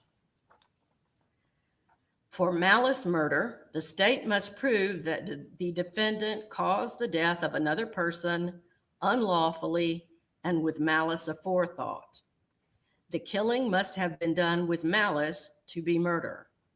Malice, as the term is used here, is not necessarily ill will or hatred. Rather, it is the unlawful intent to kill without justification. You may find malice when the circumstances show that the defendant acted with the deliberate intention to unlawfully take the life of another person. You may also find malice where there does not appear to be significant provocation and all the circumstances of the killing show an abandoned and malignant heart. The state does not have to prove premeditation to prove murder. If a killing is done with malice, it is murder regardless of how briefly the malicious intent existed. No specific length of time is required for malice to arise in the defendant's mind. Malice may be formed in a moment, and instantly a fatal wound may be inflicted. If malice was in the defendant's mind at the time of the act and moved the defendant to do the act, that is enough for the killing to be murder. Premeditation typically means a prior decision or plan to do something. I think it was premeditation is not an element of murder and does not need to be proved by the state for you to find malice aforethought. However, in determining whether malice existed at the time of the killing, you may consider any evidence of premeditation or the lack of it. The state does not have to prove motive to prove murder. Any evidence of motive has been admitted for your use in determining the defendant's state of mind at the time of the killing. For felony murder, the state must prove that the defendant caused the death of another person by committing a felony. The state does not have to show that the defendant acted with malice to prove felony murder. Count 2 of the indictment alleges the commission of felony murder based on the alleged commission of aggravated assault. Count 3 alleges the commission of felony murder based on the alleged commission of cruelty to children in the first degree. Aggravated assault and cruelty to children in the first degree are felonies, and I will define them for you shortly. You may find the defendant guilty of felony murder if you believe that he caused the death of another person by committing the felony of aggravated assault or the felony of cruelty to children in the first degree, as alleged in this indictment, regardless of whether he intended the death to occur. There must be some causal connection between the felony and the death. Felony murder is not established simply because the death occurred at the same time as or shortly after the felony was committed or attempted. The felony must have directly caused the death or played a substantial and necessary part in causing the death, regardless of when the death ultimately occurred. For aggravated assault, the state must prove that the defendant assaulted another person with an offensive weapon.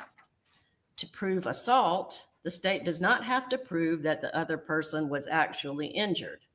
However, the state must prove that the defendant attempted to cause a violent injury to the person or committed an act that placed the person in reasonable apprehension or fear of immediately receiving a violent injury. An offensive weapon is any object that is likely to cause or actually does cause death or serious bodily injury if used against someone. In deciding whether a knife is an offensive weapon, you may consider all of the following factors: the nature and extent of any injury inflicted, the character and capabilities of the weapon, the manner in which it was used, any display of it to the jury, and any other circumstances of the case. For cruelty to children in the first degree, the state must prove that the defendant maliciously caused cruel or excessive physical or mental pain to a child under the age of 18. In deciding whether the defendant acted maliciously, understand that malice is not ill will or hatred.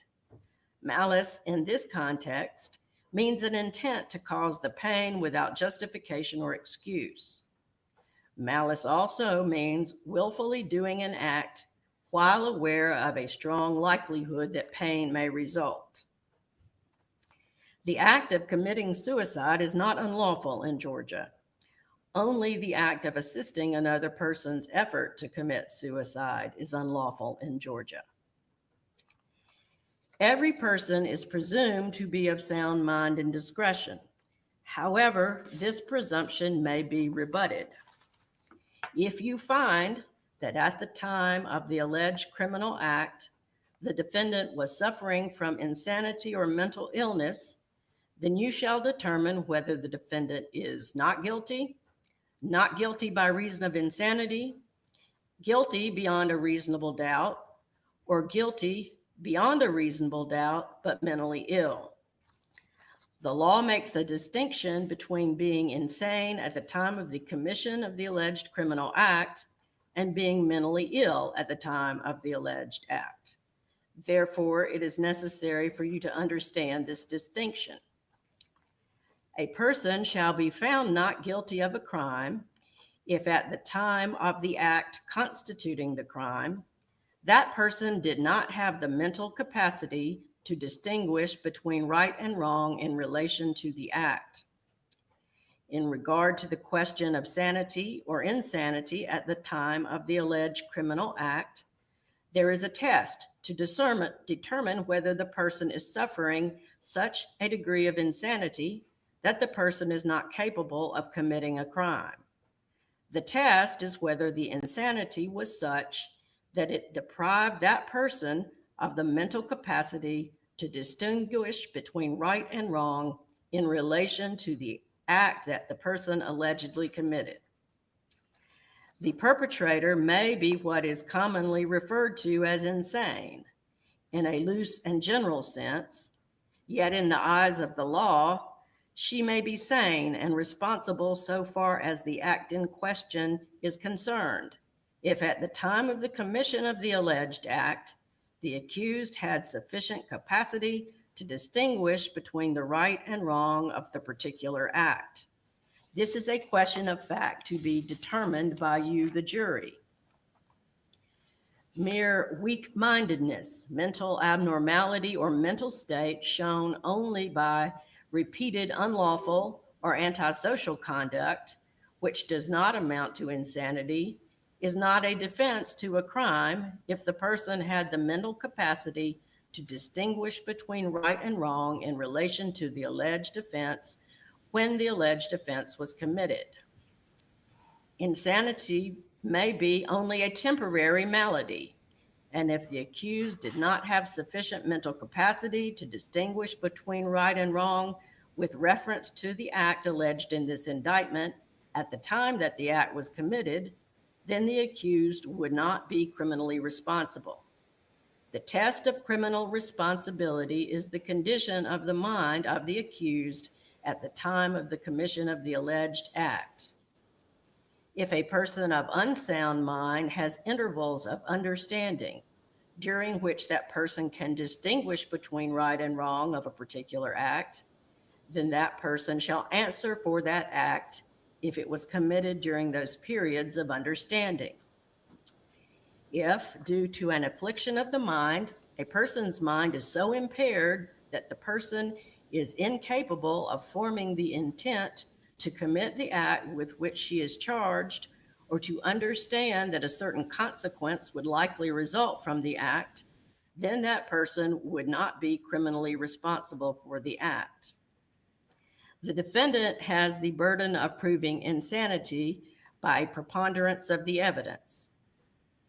If you believe beyond a reasonable doubt that the defendant committed the act charged in this bill of indictment, but also believe by a preponderance of the evidence that at the time of the commission of this act, the defendant was mentally incapable of distinguishing between right and wrong regarding this act, then it would be your duty to acquit the defendant because of insanity. I have already defined for you what beyond a reasonable doubt means. Now I will define for you what a preponderance of evidence means. It means evidence on the issues involved that is sufficient to incline a reasonable and impartial mind to one side of the issue rather than to the other. Proof by a preponderance simply requires that the evidence show that something is more likely true than not. If you find the defendant not guilty by reason of insanity, then you must specify this in your verdict and your deliberations cease. In that event, the form of your verdict would be, we, the jury, find the defendant not guilty by reason of insanity. Should you find the defendant not guilty by reason of insanity at the time of the crime, the defendant will be committed to a state mental health facility until such time, if ever, the court is satisfied that she should be released pursuant to law. There is an exception to the rule that I have just given you. If a person has sufficient reason to distinguish between right and wrong as to a particular act about to be committed, but because of some mental delusion, the person's will was overpowered so that there was no criminal intent to commit the act in question, that person cannot be held criminally responsible for that act. In that regard, a person shall not be found guilty of a crime when, at the time of the act constituting the crime, that person, because of mental disease, acted because of a delusional compulsion that overpowered the person's will to resist committing the crime.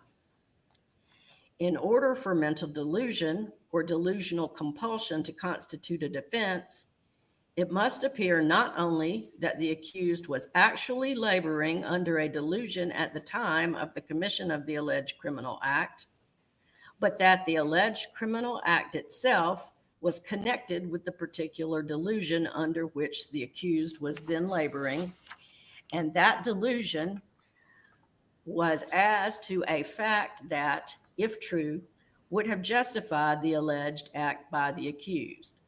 This is a question of fact to be determined by you, the jury.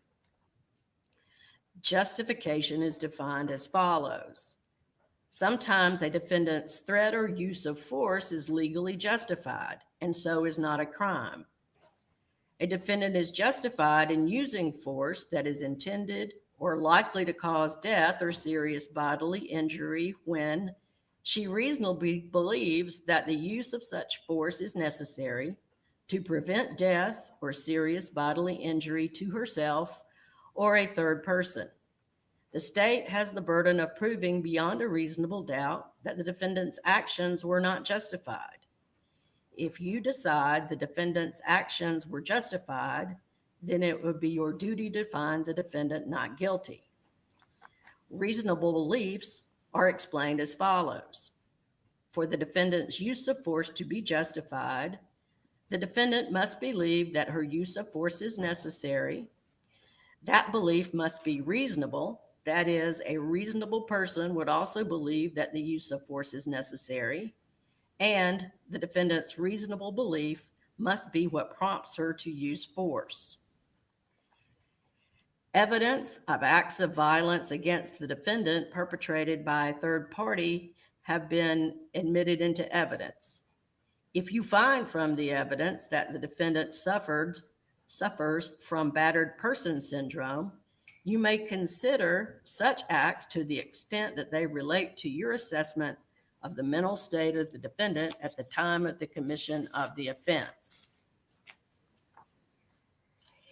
If you believe this defendant committed the act charged in this bill of indictment, but at the time the defendant was actually laboring under a mental delusion, and that act was connected with that delusion, then you should find the defendant not guilty because of insanity. In this event, your deliberations will cease, and the form of your verdict would be, we, the jury, find the defendant not guilty by reason of insanity.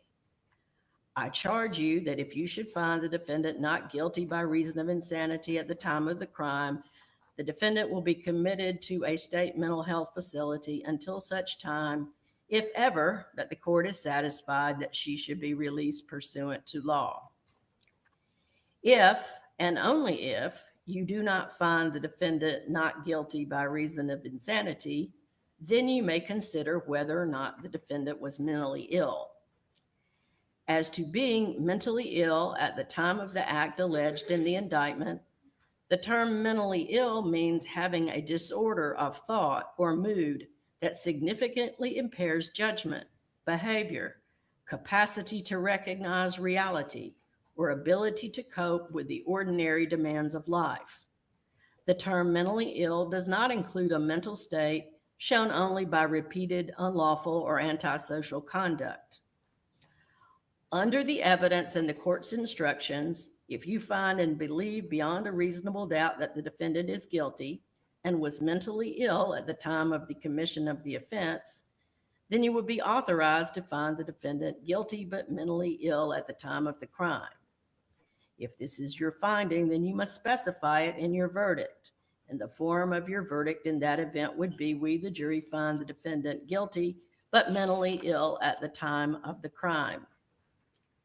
I charge you that should you find the defendant guilty but mentally ill at the time of the crime, the defendant would be placed in the custody of the Department of Corrections, which will have responsibility for the evaluation and treatment of the mental health needs of the defendant, which may include, at the discretion of the Department of Corrections, referral for temporary hospitalization at a facility operated by the Department of Behavioral Health and Developmental Disabilities.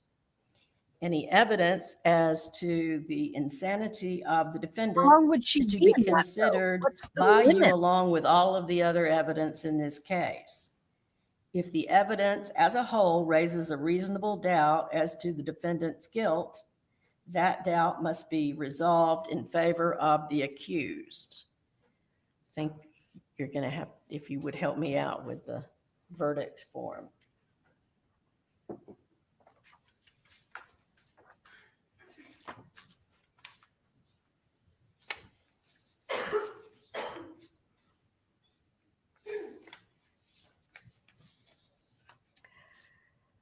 You can see, you will have the verdict form with you in the jury room, but as you will see, you have all your choices laid out for you as to each count, and you should follow the directions that I've just given you as to how you make those determinations.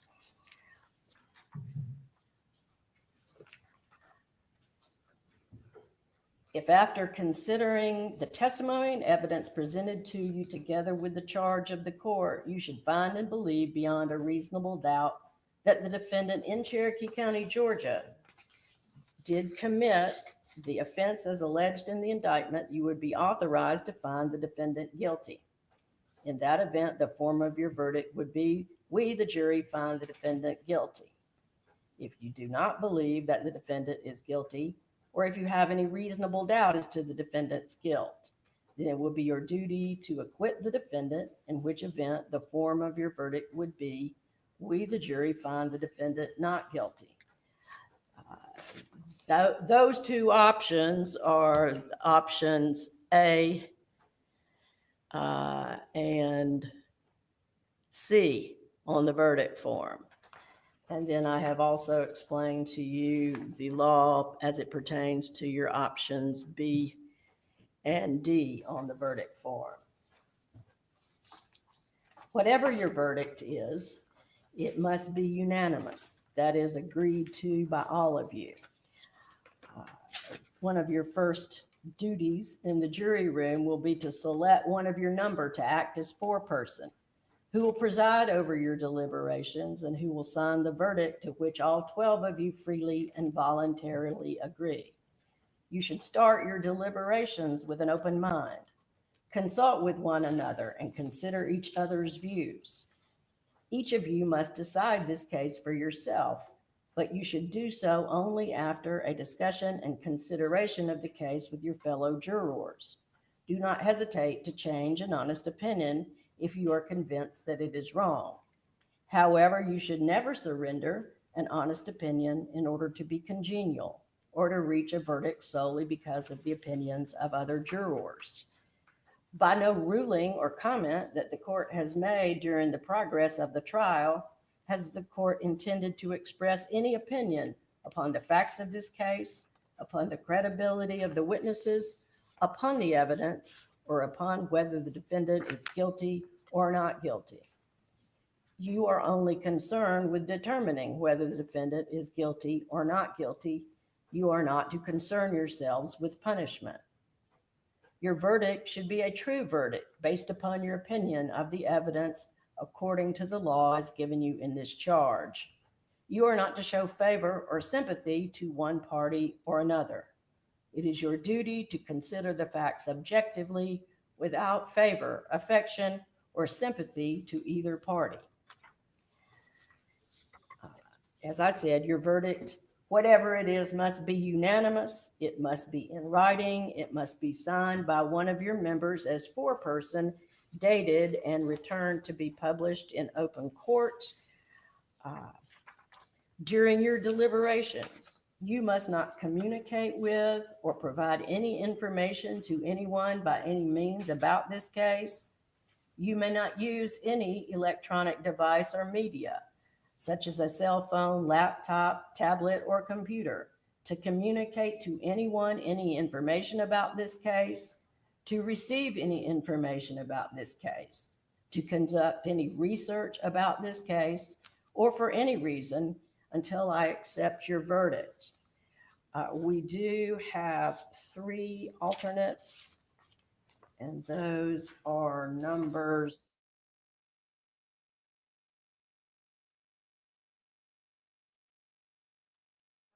and 201, and we will ask that you remain right outside the door there, and we'll call you back in for some further instructions. Now, all the rest of you may retire to the jury room. Do not begin your deliberations until all of you are present, till you have received the indictment, a copy of these jury instructions, and all of the evidence in the case. So you may be excused. I'll give a spoiler. They do come back about 22 minutes later with a question, but what the question was is I do not know. Hello, Miss Dawn.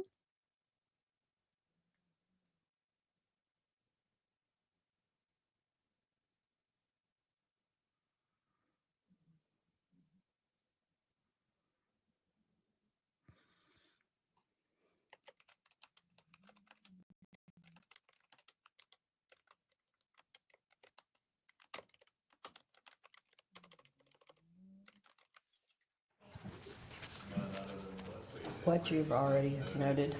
I will say that I think the court worded some of it out of the order that we have it in the document, but I think it was all. Sometimes pages stick together.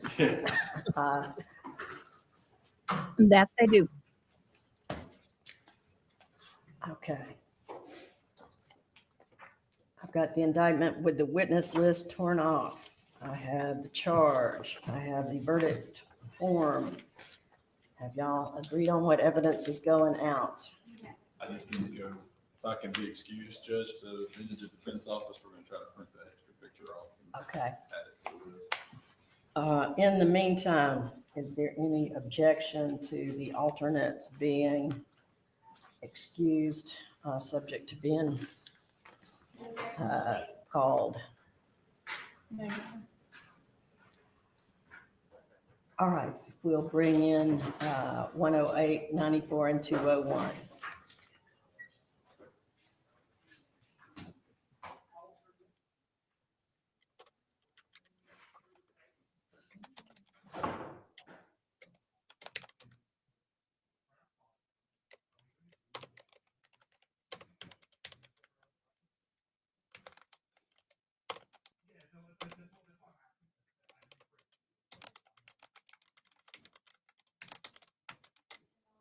Since they have nothing to watch them on, you can just leave those. Leave them Here.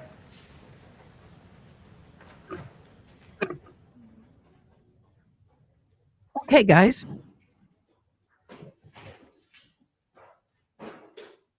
I'm going to see. No. Why is this feed so far behind? Let me see if I got another feed.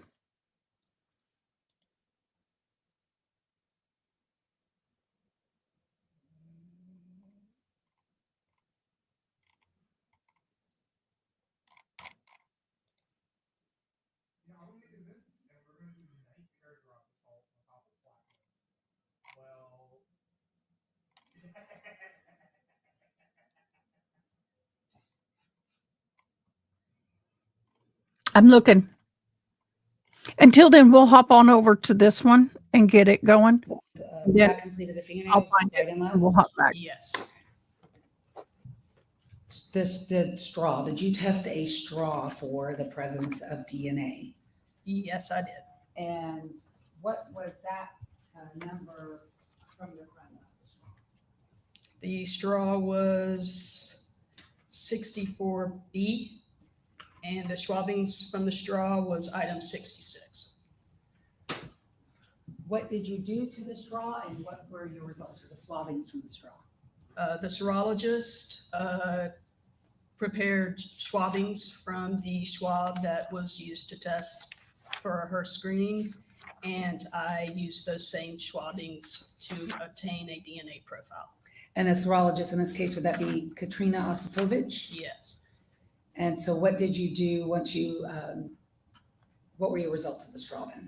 The results from the straw was for the traditional DNA testing, I could not make any conclusions because it was about a 50-50 mixture. So I cannot separate the profile into individual contributors. So then what did you do? I did true. And what were your results? The swabbings of the straw contained a mixture of DNA from at least 2 individuals. There was a match from the swabbings of the straw to Jose Ibarra.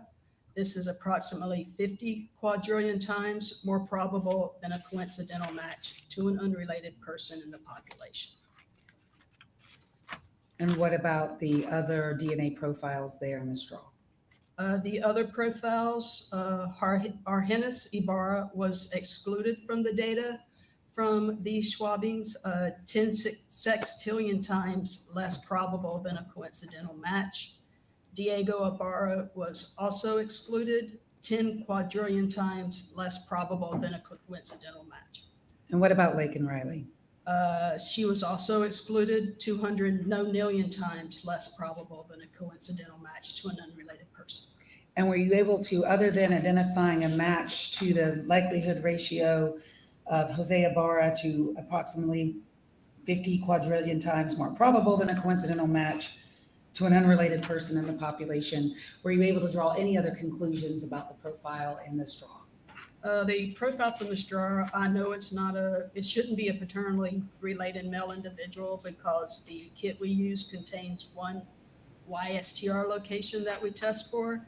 And this one YSTR location was different from both of the brothers and from Jose Ibarra. Nobody, I'm looking I think that there was somebody in the courtroom and they're an hour behind. Did you test swabbings from an Adidas black hat? Yes. What is the hat number for your laboratory, and what did you do? For the hat, the number is item 39 is the black ball cap, and the swabbings are item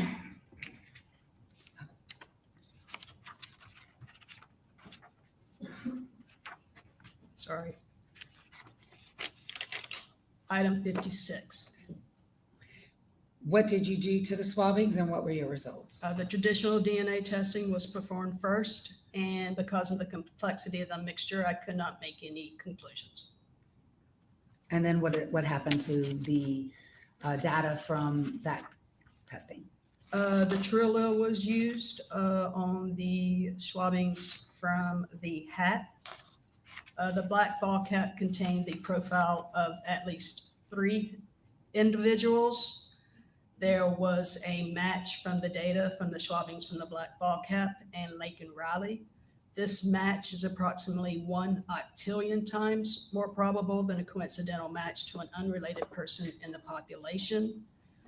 Due to the complexity of the mixture, no conclusive determination could be made as to the minor contributor. So you can't tell us who the minor contributors are on the hat? Correct. But Lake and Riley was present on the hat for true allele? Yes. Did you test rocks, which would be your items 22 and 23 at the crime lab? Yes, rocks were tested. Tell us about that. There was swabbing from a rock, item 22, and contact swabbings from a rock, item 22, swabbings 58 and 59. And there was also another rock, item 23. Those swabbings were item 60, and those contain the DNA profile of 1 individual, and that profile matched the reference of Lake and Riley. The frequency of the profile is approximately 1 in 500 octillion individuals in the population. Okay. What about the other rock? So only Lake and Riley on that item? Yes. Only Lake and Riley in the rock swabs. Both rocks? Both rocks. All right. What about a tree? Did you test swabbings from a tree? Yes. And what were your results? The tree, the cutting from the tree was the profile of 1 individual. That again matched the profile of Lake and Riley. Approximately 1 in 500 octillion individuals. And only Lake and Riley on the tree? Correct. I want to go back to the fingernails. And you told us on the right fingernails, It was for true allele results, Lakin Riley and Jose Ibarra, correct? Yes. And are there any other persons present there? No. How is it that a person, or under what situations would you expect to find a person's DNA underneath another person's fingernails? Usually it either has to have some sort of scratching or contact with the inside of the nail. These were shorter nails, so it wasn't like they were long nails that you can just accidentally have contact with. Also, you could have someone's DNA from bodily fluids present in the fingernails.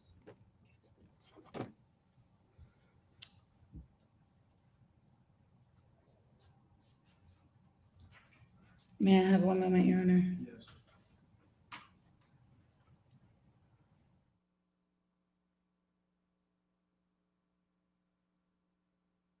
Briefly, the YSTR results for Lakin Riley's fingernails for the right hand that, I may be saying this wrong, so you have to correct me, could exclude Diego Ibarra, but could not exclude Argenis Ibarra, correct? For the right and left, yes. For the, when you go on to true allele, and true allele is able to exclude Argenis Ibarra, and true allele also excluded Diego Ibarra, does that mean he's excluded? Yes. All right. I believe that is all I have, Your Honor. I will pass the witness. Thank you, Judge.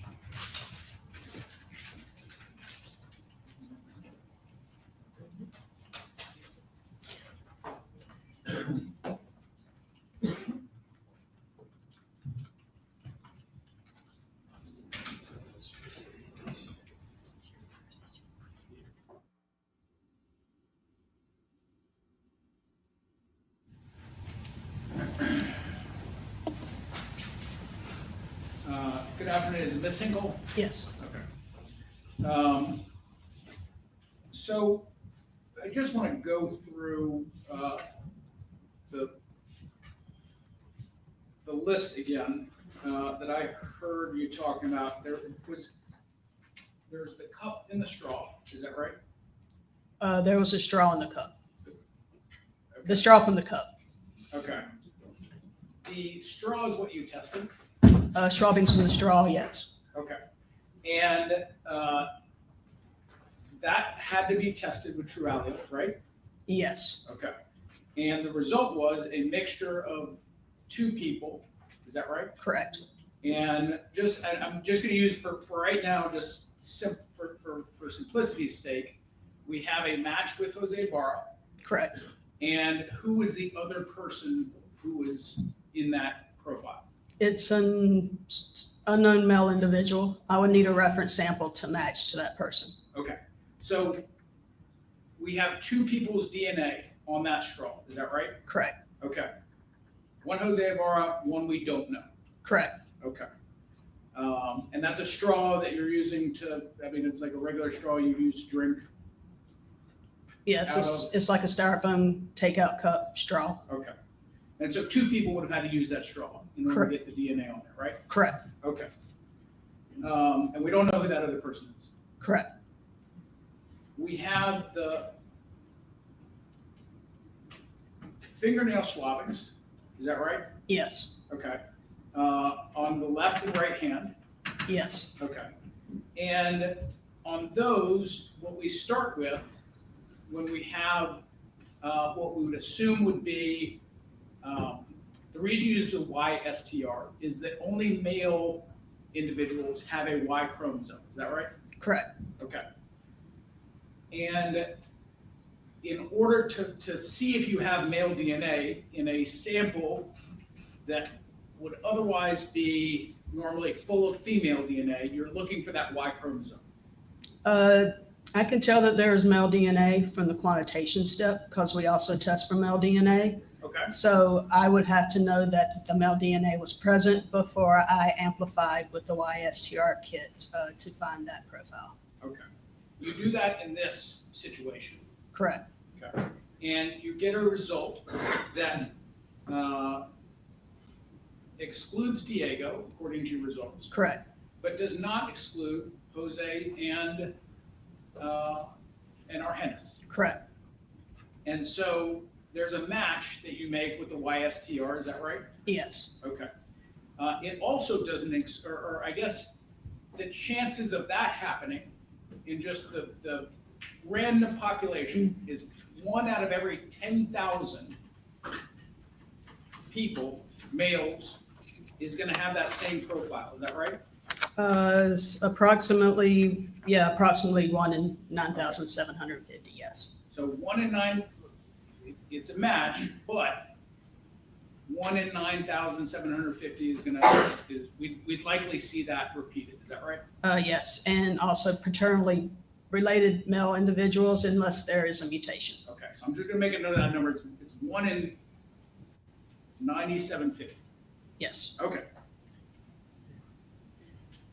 The fingernail swabbings of the left hand, there's no, you can't make a match in that. Is that right? There was also male DNA, so it's the same results as the right hand fingernails. Okay, is that just the YSDR? Yes. Okay. Do you get a true allele result out of the left fingernail? Yes. Okay. And what was that? The true allele was for the right hand swabbings. There was at least 2 individuals. Lake and Riley was assumed. The match to Jose Ibarra is approximately 10 billion times more probable than a coincidental match to an unrelated person in the population. And for the left? The left, there was, assuming the presence of Lake and Riley, due to limited data, no conclusions could be made about the minor contributor. Okay. So on the left fingernail, we don't have any match. Is that right? Just the assumption that Lake and Riley is there, and she is. Okay. Not to Jose Ibarra. Correct. Well, except for YSTRs, but yeah, using true allele. Okay. So we have the Adidas hat. Yes. Okay. And there is no match to Jose Ibarra on that hat. Is that right? Correct. Okay. Do we know whose head that hat came off of? That would be information from someone else, not. Okay. It's not I'm not aware of. I got you. And we have the rocks and the tree cutting. Yes. Okay. None of those has any of Jose Ibarra's DNA on them, correct? Correct. Okay.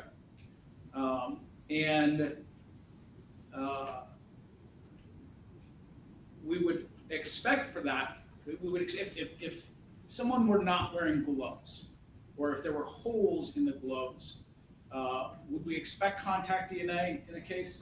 Not necessarily. What would it depend on? Well, it would depend on how much contact they have, the condition of the palms of their hands. Okay. And when you say the conditions of their palms of their hands, what do you mean? If your hands have calluses or dry skin, you're more likely to leave contact DNA than soft palms of your hands. Okay. If it related to a particular object, would it be how hard you grip that? That could be a part, yes. Okay. And moving on to the gloves in this case, did you testify about testing number 6 on your? 6 was a complex mixture where no conclusions could be made with traditional DNA testing, so true allele was used. Okay, and what were the results of number 6? For number 6, it was the mixture of 2 individuals. The major contributor was Lake and Riley, and 100 septillion times more probable than a coincidental match. And again, due to limited data, no conclusions could be made about the minor evidence genotype. So very much. So that was number 6. Yes. All right. Appreciate it. You're awesome. Was any Thanks of for the sending hair some in this love. case that was recovered by, whether from the autopsy or turned over to the FBI, or the GBI, I'm sorry, Yep. was any of the hair tested using any traditional DNA methods or true allele? No. Okay. And were the fingernail swabbings taken from Jose Ibarra ever tested? No. Okay. Who made that decision? That would have been management. Management? The management in the section, the Okay. forensic biology section. And who's that? Jim Sebastian. Okay. And do you have any notes or any reason for that included in your file? No. Would those notes have been made when that decision was made?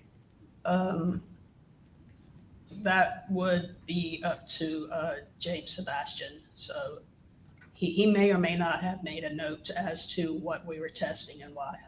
Okay. Would Preston Norris have been a part of that decision? There's Aaron Norris. I don't know of Preston. Okay.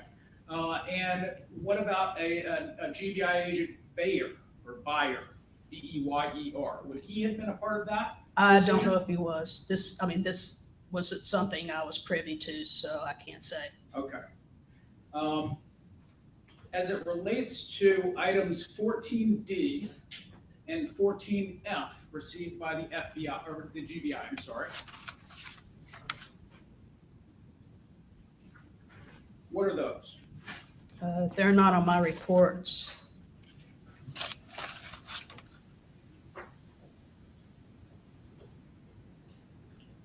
Do you have a copy of all of the evidence that was sent to the GBI? No, I did not.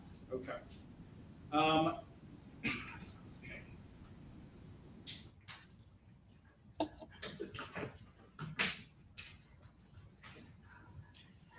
Did you ever receive, for testing, a sealed package containing swabs from anyone's abdomen? They may have been received by GBI, but I did not test those. Okay. Did you receive any or test any sealed package containing swabs from an abdomen that would have been dry swabbings? Again, they may have been received by GBI, but I did not perform that test. Okay. And did you perform any testing on wet swabs from anyone's neck? No. Okay. And were you a part of any decision-making process to not test those items? I was not. Okay. Do you know who was? That would have been, again, the management at GBI, and they may have spoken to other people involved in the investigation. Okay. But you weren't. You're the head person who's in charge of all of the DNA testing in this case. Is that right? For this case, but not for GBI. But for this case? Yes. Okay. Were you ever consulted by a Preston Norris or GBI agent Bayer as to whether or not to test those items that we just went over? No, I was not. Okay. Aside from the jacket in this case, all of the other matches that you make to Jose Ibarra come through true allele, is that right? And the known sample and the jacket. Yes. Okay. And aside from the YSTR. Yes. Okay. So the YSTR on the fingernail and the jacket are the only non-true allele matches to Mr. Ibarra. Is that right? Correct. Okay. On direct, you testified. Actually, let me ask you this. Without true allele, then, you personally could, and setting aside the jacket and the YSTR, without True Allele, you could not have made any definitive matches in this case. Is that right? I could possibly match major contributors, but not minor contributors. Okay. And when you have the minor contributors and the mixed samples, you have to use True Allele, right? If they're minor, below what we call a threshold, where there could be what's called a stochastic threshold, we have to use True Allele. Okay. And so aside from the YSTR and the fingernails and the jacket, all of the minor contributors fell below that threshold in this case, correct? All the minor contributors did, yes. Okay. So you had to use True Allele for all of those tests? Correct. Okay.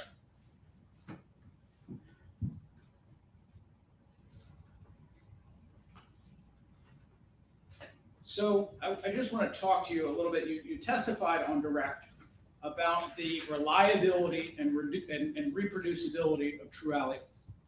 And I'd like to just talk to you a little bit about that. What are some of the problems and limitations of True Allele? Problems and limitations with very low level DNA. We can't make matches, and that's based on our validation. If there is dropout at one of these 21 locations, it could skew the match statistic. That's another issue. We can only look at mixtures between 2 and 5 individuals. Once you get up to 5 individuals, the software could do what's called stalling, where it has a hard time determining the genotypes. That's something we've encountered. Okay, so and I'm new to all this, but I think that you went through all the ones that I could find, through my research, and so one of those problems is a determining how many contributors there are. Is that right?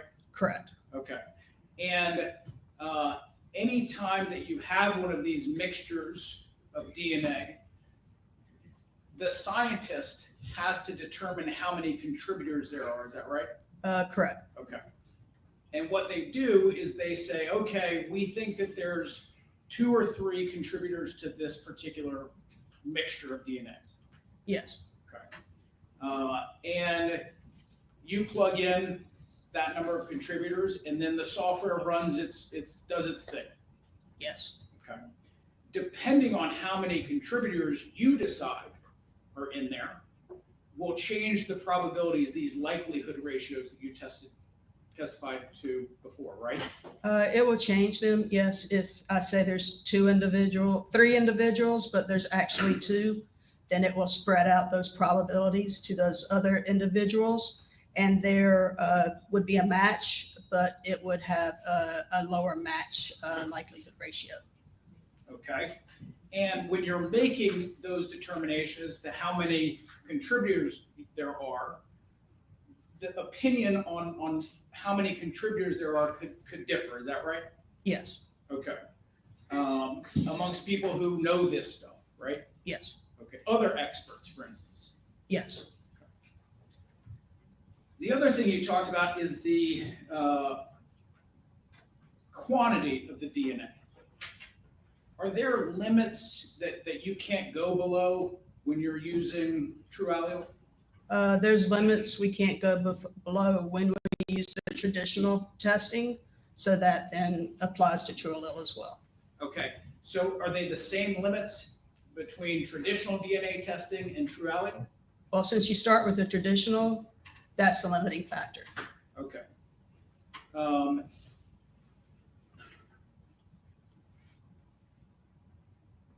Who is that limit set by? Is that GBI? That's GBI, but it's based on our validation of the global Fowler kit that we used for traditional DNA testing. Okay.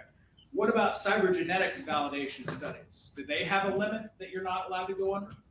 I'm not aware of that. It would depend on what the amplification was, but not to my knowledge.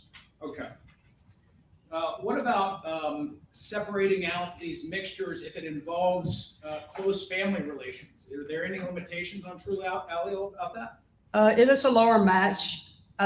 You can have false inclusions with family members, but with the match statistics in this case, and also that we had the reference samples of the two brothers, I don't believe that had any effect on the results.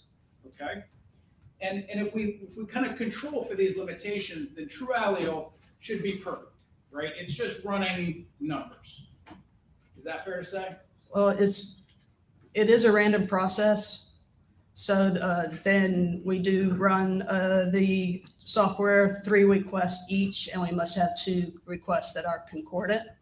However, we do have instances where those requests, we don't have concordant requests, and we cannot make any conclusions about a mixture. I don't understand. What does that mean? It can't, like, it's not concordant. I don't understand what that means. Could you explain that? Concordant mixture weights and concordant genotypes for contributors we must have before we can make any conclusions. They must be concordant in 2 different true allele requests. So if this doesn't occur, we can't make any conclusions. Okay.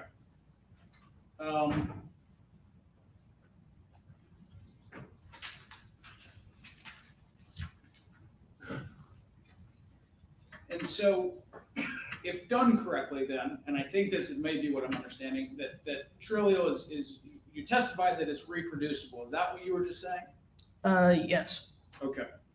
But every time you run it, it's going to have a different number, right? I mean, it's going to give you a different likelihood. These huge numbers that you're using, every time you run it, the numbers are going to be different, right? They're going to be slightly different because how true allele determines those contributors is a random process.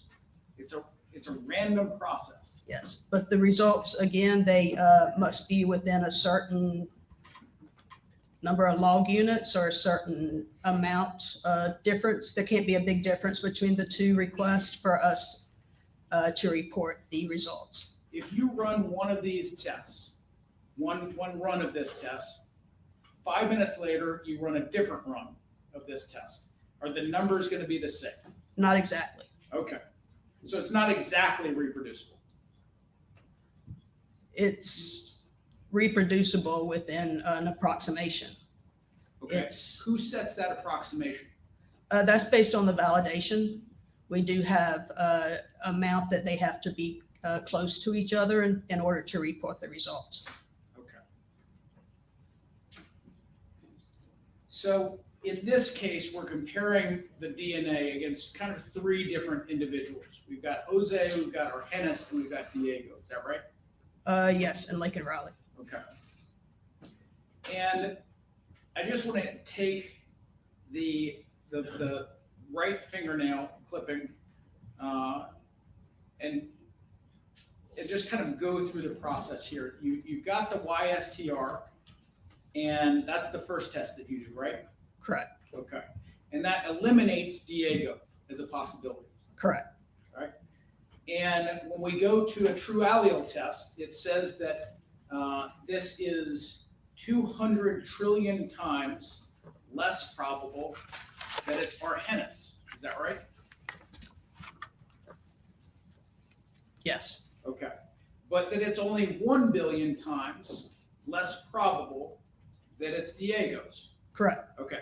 So that means that according to true allele, it is more likely to be Argenis than it is to be Diego, correct? Argenis is exclusion number is more than Diego, yes. So it is, so according to true allele, this is more likely to be Argenis than it is to be Diego. Yes, but that's more based on the difference in their DNA profiles. Okay. But you already excluded them with the YSTR, is that right? I excluded Diego. Okay. So you excluded Diego, but he's more likely to be the contributor according to true allele. That's using his DNA reference sample, and it would be based on his profile. It would also be based on how much genetic information he shares with his brother. And so that's not an unexpected result. Okay. why do the odds change depending on which test it is in terms of, why isn't it always 200 trillion times more likely or less likely to be Arrhenis and 1 billion times less likely to be Diego? Because you're comparing to their specific reference samples for them, and it's based on how often their genetic information is found in the random population. So if someone has genetic information that is found more in the population or less in the population, it can change that number. So it's all based on that they have different DNA profiles, so there's different match results. Okay. The genetic profiles in this case didn't change though, did they? The mixture was the same, yes. Okay. And their reference samples didn't change, correct? Correct. Okay. And you say it's run against the population. Within the course of this case, the population didn't change that much, did it? No, it's actually the same database. Okay. So why is it that the odds change? If for the fingernail, for instance, it's 200 trillion times less probable to be Arrhenis, and it is 1 billion times less probable to be Diego, why isn't it always 200 trillion and 1 billion? Because it's based on the comparison of their reference sample to the data. But we just said that the reference samples haven't changed, right? Correct. Okay. And so the population numbers haven't changed, correct? Correct. So why does the likelihood change? Between the two individuals? Yes, it's always the same DNA that you're plugging into the machine, right? Yes, but I mean, if they were identical siblings, they would have identical likelihood ratios. But since they're not identical siblings, the numbers are different. Sure, but the siblings in this case didn't change between two tests, did they? They're different tests with different type of results. The YSTR test has different type of results and a different statistical database than the true allele. Did you say the YSTR has different database than the true allele? Yes, the global Fowler and the true allele have the same database, and the YSTR is a different database. Right. The 200 trillion and the 1 billion are the straw numbers, correct? Yes. Or I'm sorry, the fingernail numbers, correct? 10 billion for Jose Ibarra, 200 trillion, and 1 billion for the brothers. Okay. And then when we get to the straw, it changes to 10 sextillion and 10 quadrillion, right? Yes. Okay. Same reference DNA that you're putting into true allele, right? Yes. Okay. Same population database that you're using for true allele, right? Yes. Okay. And the same 3 brothers that you're testing against, right? Correct. Okay. Why has the number changed from 200 trillion to 10 sextillion as it relates to Arrhenis if it's the same DNA that's being put in? Because it's a different mixture than the fingernails. Okay. True allele doesn't identify DNA, does it?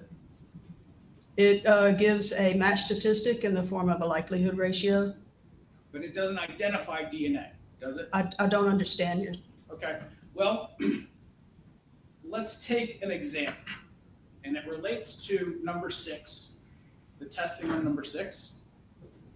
Okay. The report that you gave and you testified to on direct said that due to limited data, no conclusive determination can be made as minor evidence genotype. Is that right? Correct. Okay. But at least on one attempt at running true allele on this, you did get a result, didn't you? On number 6.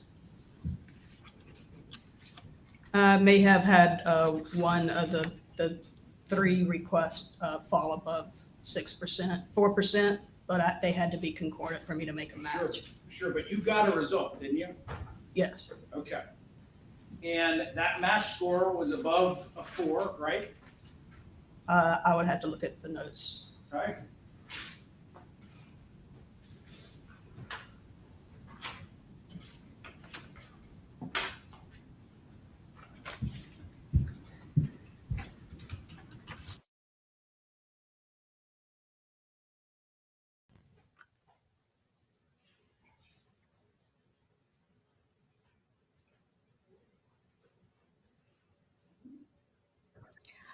I believe that there's reference to a third party or third person.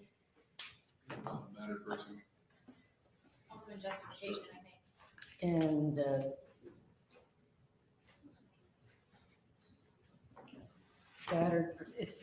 it also came up in the context of Dr. Zom, I believe.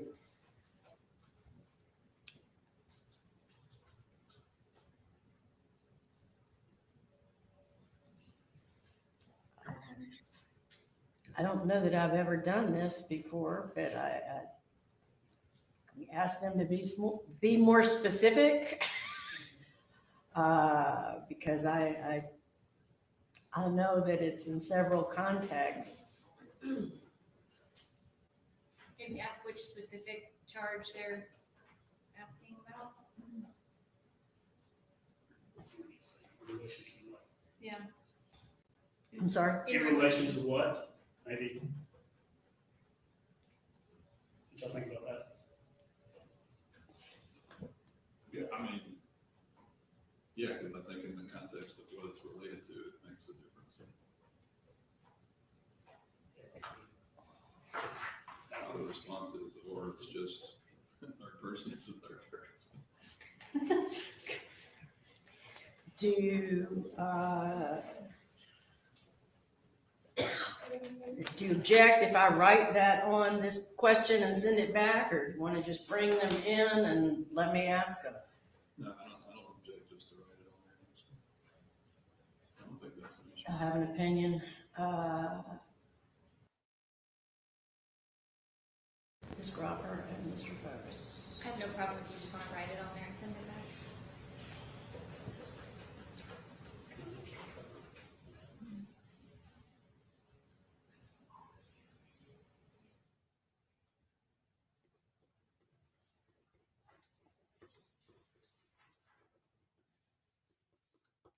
Mr. Bailiff, if you don't mind showing council what I've written, and then you can take it back.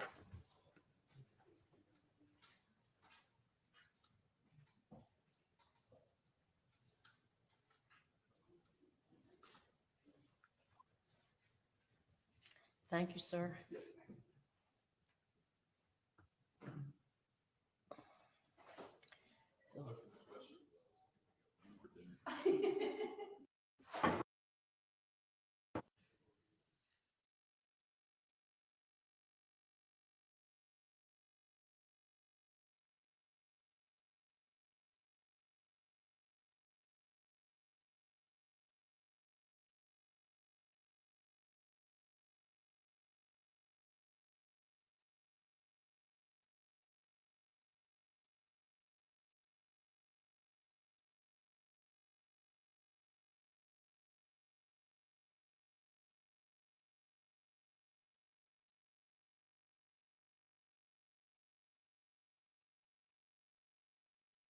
Okay, what are y'all thinking?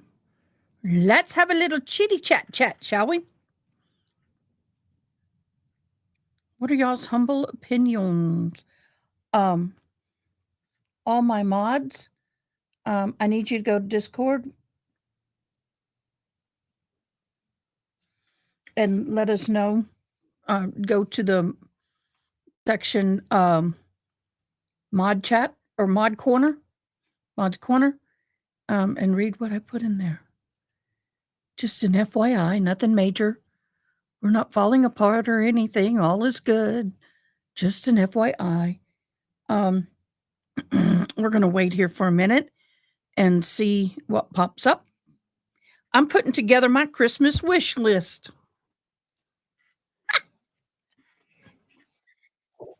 No, I'm just giving my kids a few ideas.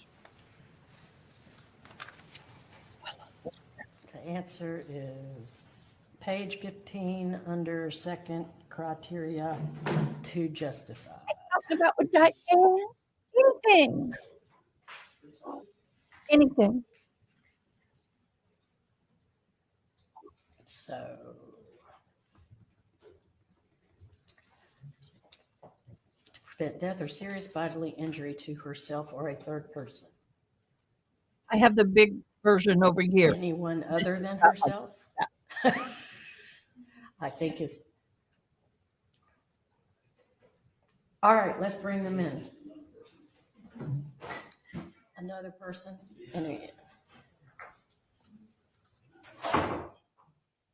How you been doing, Miss Out and About with Diane? I want to thank everybody for speaking with me today. Y'all are just so awesome. Merit some plain I do English appreciate y'all. and And Zach, oh, you're just a sweetheart.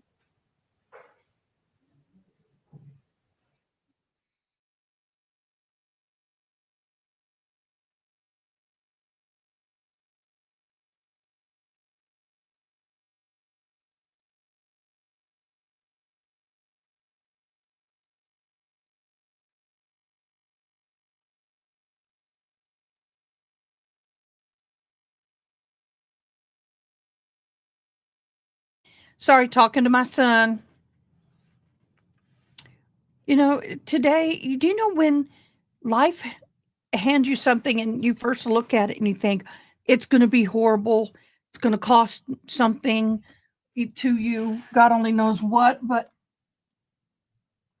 I got to come down just a hair on my camera. Okay, that didn't work very well. Let's get me back to center. Okay. And, you know, first you're kind of all panicked, and then all of a sudden you realize it's going to be and we'll good. just go over that portion of the charge that you've identified in your question. A defendant is justified in using force that is intended or likely to cause death or serious bodily injury when, one, he or she reasonably believes that the use of such force is necessary, two, to prevent death or serious bodily injury to herself or a third person. You are asking what third person refers to? That okay. And that is another person. Another person other than herself. That's on their end. Let me see if I can. They've been having glitches. You may. Does that person need to be present in the space where the act is taking place?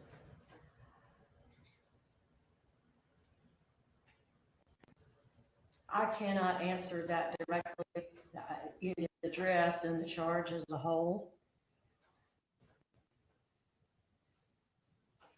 I'm not trying to be vague, but there's certain answers I just can't give you. Any other questions?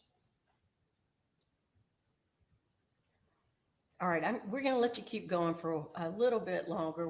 We're going to step particularly late, but I'll excuse unless we held them here, which I am not inclined to do. So probably sometime between 6 and 6:30, if we haven't heard from them already, there haven't been any questions or any other word from them, then I'll bring them back in and we'll excuse them. Oh, so May we be at ease until then? you can be at ease. Let's say 6:15. That'll give them an hour and a half, unless we, as I said, unless we hear from them 5:15 earlier. And we're over that.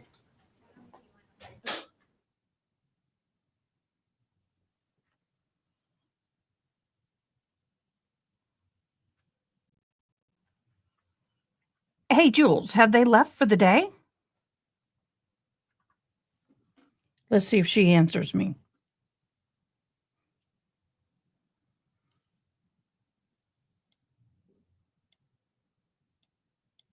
I guess. Rights, duration cease. That's weird. That's not what I need. Okay, we go to the other feed. And that's where we'll leave it. Yeah, this one. Okie dokie. So sometimes you get news at first, you think it's going to be horrible news. And then the more you look at it, the more you think about it, It's like,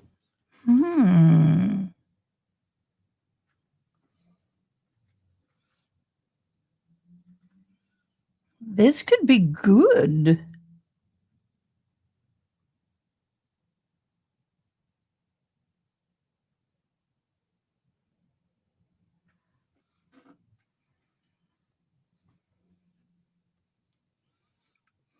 That's an interesting thing I didn't recognize. Let me go over here.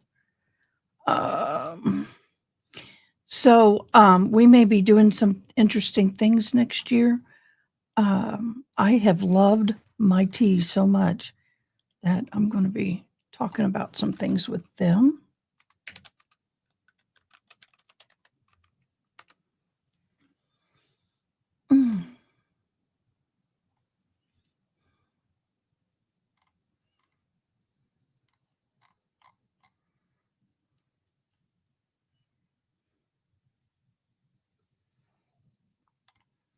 So, nope, that's not who I thought it was. Anyway, yeah, I look forward to possible new stuff happening next year, and that's going to be awesome. Okay, we're going to switch feeds and go back over here.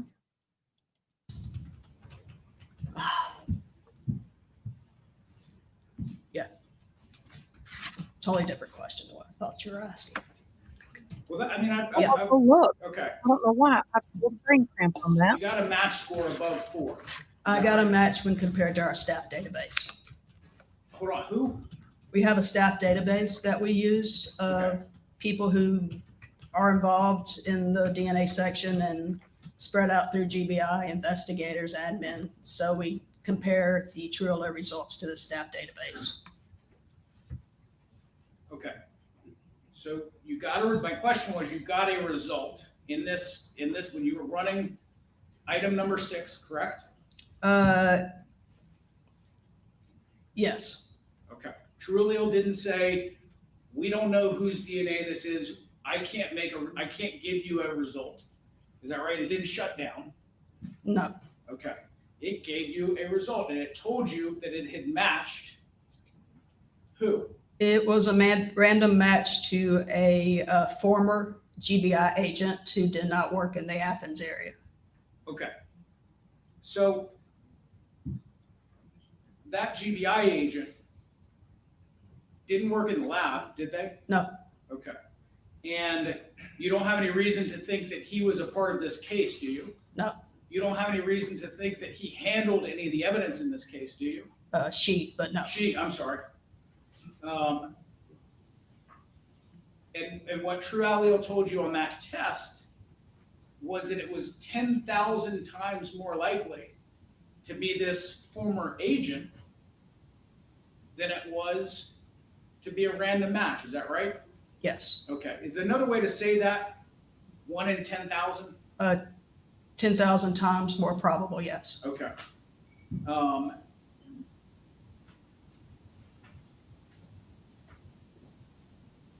Why did the software do that? That was on the contributor who was less than 4%, which is why we don't report less than 4%. Was the contributor in this less than 4%?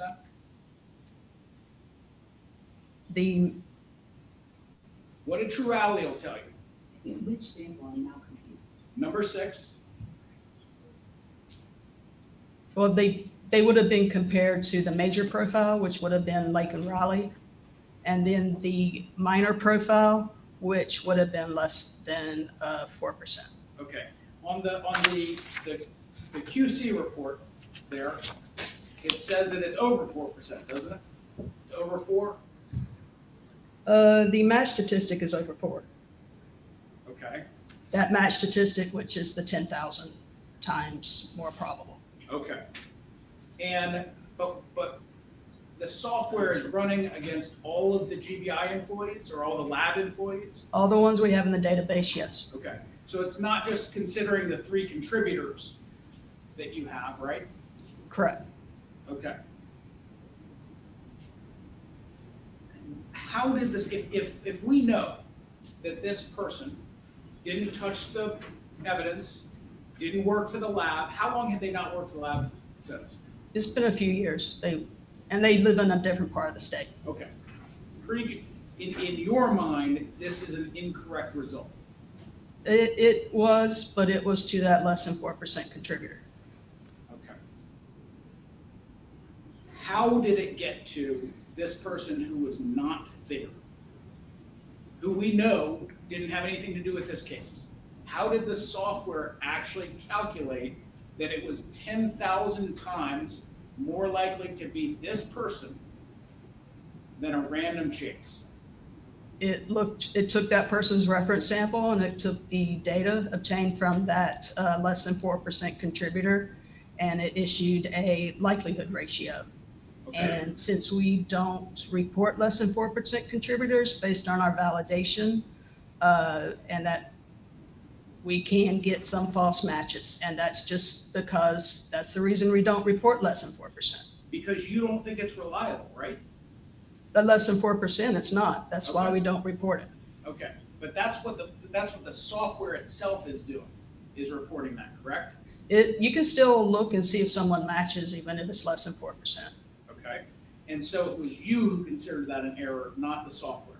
It was the technical leader who saw that as a false match, so we just went ahead and reported it as inconclusive. No conclusions could be made less than that 4%. That's all the question I have. What's the validation? Validation is when we test software before we use it on casework to make sure it works properly. And have you at the GBI tested the TrueAllele program, and have you validated TrueAllele? Yes, we have. How long was that process? It was several years. And in the several years that you all validated the TrueAllele program, did you create a threshold within the GBI that you do not call TrueAllele results? Correct. What is that threshold? Less than 4%. Okay. And why don't you call results less than 4% at the GBI? Because we didn't go down that far in our validation. And once you start getting less than 4%, there may be some of the 21 locations may be missing information. So it will actually use the population database to help fill in the blanks where it's missing information. So it's just not reliable. And that's why you don't call it? Correct. And so in any of the results that we have talked about in this case, specifically the right fingernails of Laken Riley, which is a mixture between only Jose Ibarra and Laken Riley, was that below 4%? No. Are those reliable results? Yes. And were those results produced through your, are they reliable based upon your validation of TrueAllele? Correct.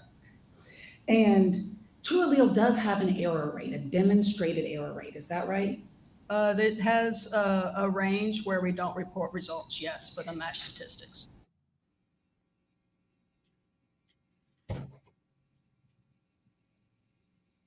What?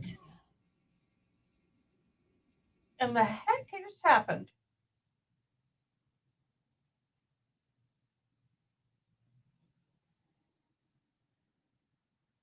This case clearly act. Will there be justice for Laken Riley?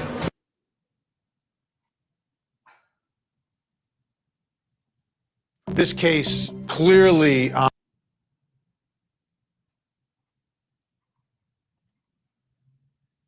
What?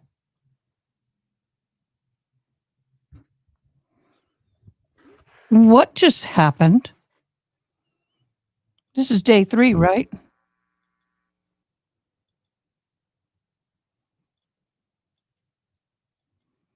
Okay. There we go. I don't know what happened. For the fingernail, Hey, now. 200 trillion times less probable to be Argenis. Mm-hmm. And it is 1 billion times less probable to be Diego. Why isn't it always 200 trillion and 1 billion? Because it's based on the comparison of their reference sample to the data. But we just said that the reference samples haven't changed, right? Correct. Okay. And so the population numbers haven't changed, correct? Correct. So why does the likelihood change? Between the two individuals? Yes, it's always the same DNA that you're plugging into the machine, right? Yes, but I mean, if they were identical siblings, they would have identical likelihood ratios. But since they're not identical siblings, the numbers are different. Sure, but the siblings in this case didn't change between two tests, did they? They're different tests with different type of results. The YSTR test Sure. has different type of results and a different statistical database than the true allele. Did you say the YSTR has different database than the true allele? Yes, the global filer and the true allele have the same database, and the YSTR is a different database. Right. The 200 trillion and the 1 billion are the straw numbers, correct? Yes. Or I'm sorry, the fingernail numbers, correct? 10 billion for Jose Ibarra, 200 trillion, and 1 billion for the brothers. Okay. And then when we get to the straw, it changes to 10 sextillion and 10 quadrillion, right? Yes. Okay. Same reference DNA that you're putting into true allele, right? Yes. Okay. Same population database that you're using for true allele, right? Yes. Okay. And the same 3 brothers that you're testing against, right? Correct. Okay. Why has the number changed from 200 trillion to 10 sextillion as it relates to Arrhenius if it's the same DNA that's being put in? Because it's a different mixture than the fingernails. Okay. True allele doesn't identify DNA, does it? It gives a match statistic in the form of a likelihood ratio. But it doesn't identify DNA, does it? I don't understand your. Okay. Well, let's take an example, and it relates to number 6, the testing on number 6. Okay. The report that you gave and you testified to on direct said that due to limited data, no conclusive determination can be made as minor evidence genotype. Is that right? Correct. Okay. But at least on one attempt at running true allele on this, you did get a result, didn't you? On number 6. I may have had one of the 3 requests fall above 6%, 4%, but they had to be concordant for me to make a match. Sure, but you got a result, didn't you? Yes. Okay. And that match score was above a 4, right? I would have to look at the notes. Okay.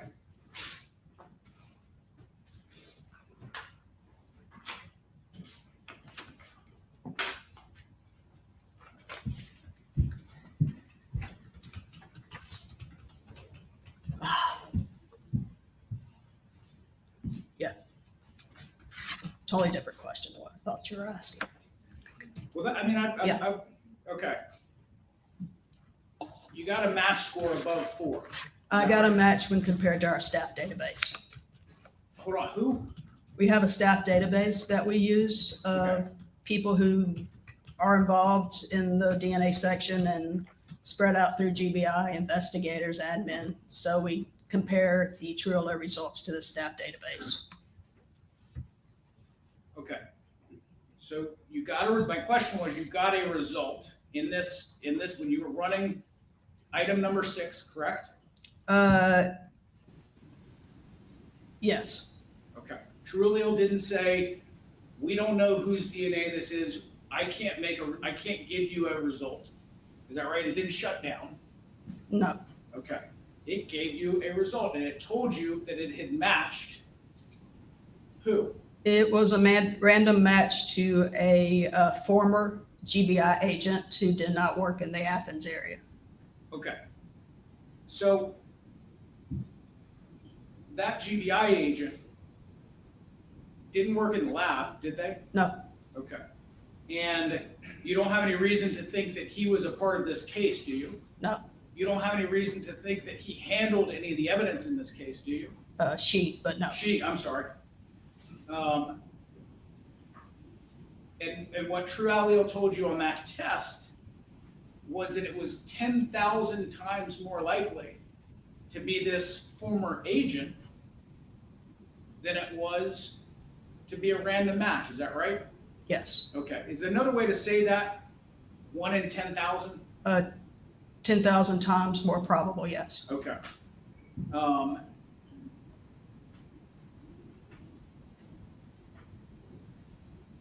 Why did the software do that?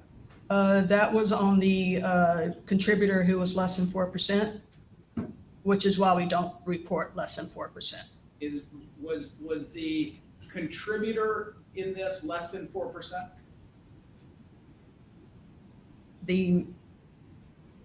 What did True Allele tell you? Which sample? I'm now confused. Number 6. Well, they would have been compared to the major profile, which would have been Lake and Raleigh, and then the minor profile, which would have been less than 4%. Okay.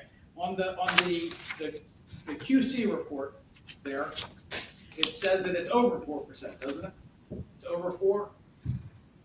The match statistic is over 4. Okay. That match statistic, which is the 10,000 times more probable. Okay. And but the software is running against all of the GBI employees or all the lab employees? All the ones we have in the database, yes. Okay. So it's not just considering the 3 contributors that you have, right? Correct. Okay. How did this, if we know that this person didn't touch the evidence, didn't work for the lab, how long had they not worked for the lab since? It's been a few years. They live in a different part of the state. Okay. In your mind, this is an incorrect result. It was, but it was to that less than 4% contributor. Okay. How did it get to this person who was not there, who we know didn't have anything to do with this case? How did the software actually calculate that it was 10,000 times more likely to be this person than a random chance? It took that person's reference sample and it took the data obtained from that less than 4% contributor, and it issued a likelihood ratio. Okay. And since we don't report less than 4% contributors based on our validation, and that we can get some false matches, and that's just because that's the reason we don't report less than 4%. Because you don't think it's reliable, right? But less than 4%, it's not. That's Okay. why we don't report it. Okay, but that's what the software itself is doing, is reporting that, correct? You can still look and see if someone matches, even if it's less than 4%. Okay, and so it was you who considered that an error, not the software. It was the technical leader who saw that as a false match, so we just went ahead and reported it as inconclusive. No conclusions could be made less than that 4%. That's all the question I have. What's the validation? Validation is when we test software before we use it on casework to make sure it works properly. And have you at the GBI tested the True Allele program, and have you validated True? Yes, we have. How long was that process? It was several years. And in the several years that you all validated the True Allele program, did you create a threshold within the GBI that you do not call True Allele results? Correct. What is that threshold? Less than 4%. Okay. And why don't you call results less than 4% at the GBI? Because we didn't go down that far in our validation. And once you start getting less than 4%, there may be some of the 21 locations may be missing information. So it will actually use the population database to help fill in the blanks where it's missing information. So it's just not reliable. And that's why you don't call it. Correct. And so in any of the results that we have talked about in this case, specifically the right fingernails of Lake and Riley, which is a mixture between only Jose Ibarra and Lake and Riley, was that below 4%? No. Are those reliable results? Yes. And were those results produced through your, are they reliable based upon your validation of True Allele? Correct. And True Allele does have an error rate, a demonstrated error rate. Is that right? That has a range where we don't report results, yes, for the match statistics. And so I want to break that down. Does that mean that you all know what the error rate is of true allele, correct? Yes. And you don't call matches below that threshold, is that right? Yes. So that you compensate for the error rate. Yes. And so this 4% that he just asked you about is not a reported result, correct? It isn't. And because it's not reliable, is that correct? Correct. And that would be consistent with what you all do every day at the GBI, and that's why you validate this software, right? Yes. So going to back to the fingernails and the statistics versus YSTR and the statistics versus true allele and which brother is more excluded than the other, both brothers, Argenis and Diego, have been excluded as potential donors underneath the fingernails by true allele. Correct. Doesn't matter at what level, they're excluded. Correct.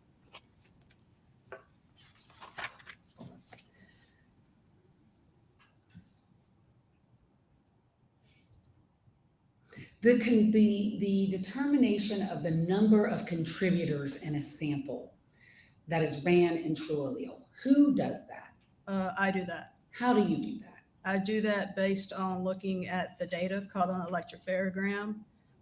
If one person should have no more than 2 peaks at each of these 21 locations, or no more than 2 pieces of genetic information. So we look at each of the location, the number of peaks, the imbalance between peak. When we got off, I went straight to sleep. I'm like, thing's crooked. And then, where's it, the screen? And then I got up at 7, drove 8 miles home, or less, actually, 8 minutes probably, and slept till 7:30 this morning. And now I'm getting sleepy. I apologize. My bad. Heights in case people share genetic information, and we use that to determine the number of contributors. And did you determine the number of contributors in this case correctly? There is an at least caveat that we use, but I believe I did. And when you run results in true allele, do you run it more than once? Yes. And why do you run it more than once? To make sure we have concordant genotypes and mixture of weights. And so from what I heard defense counsel asking you, that if you run it more than once and you get different numbers, does that mean it is unreliable? No. Why not? Because it's a random process, so it may assign slightly different probabilities to different possible genotypes. So based on that, it can change slightly the match statistic. And I heard you use the word concordant. What does concordant mean? Concordant is generally having the same results as far as possible genotypes at each of the 21 locations. And when you ran the true allele results in this case, the data in this case, were all of the data that was generated, was all of the data concordant? It had to be concordant to be reported, so yes. So if it wasn't concordant, it would not be reported, right? Correct.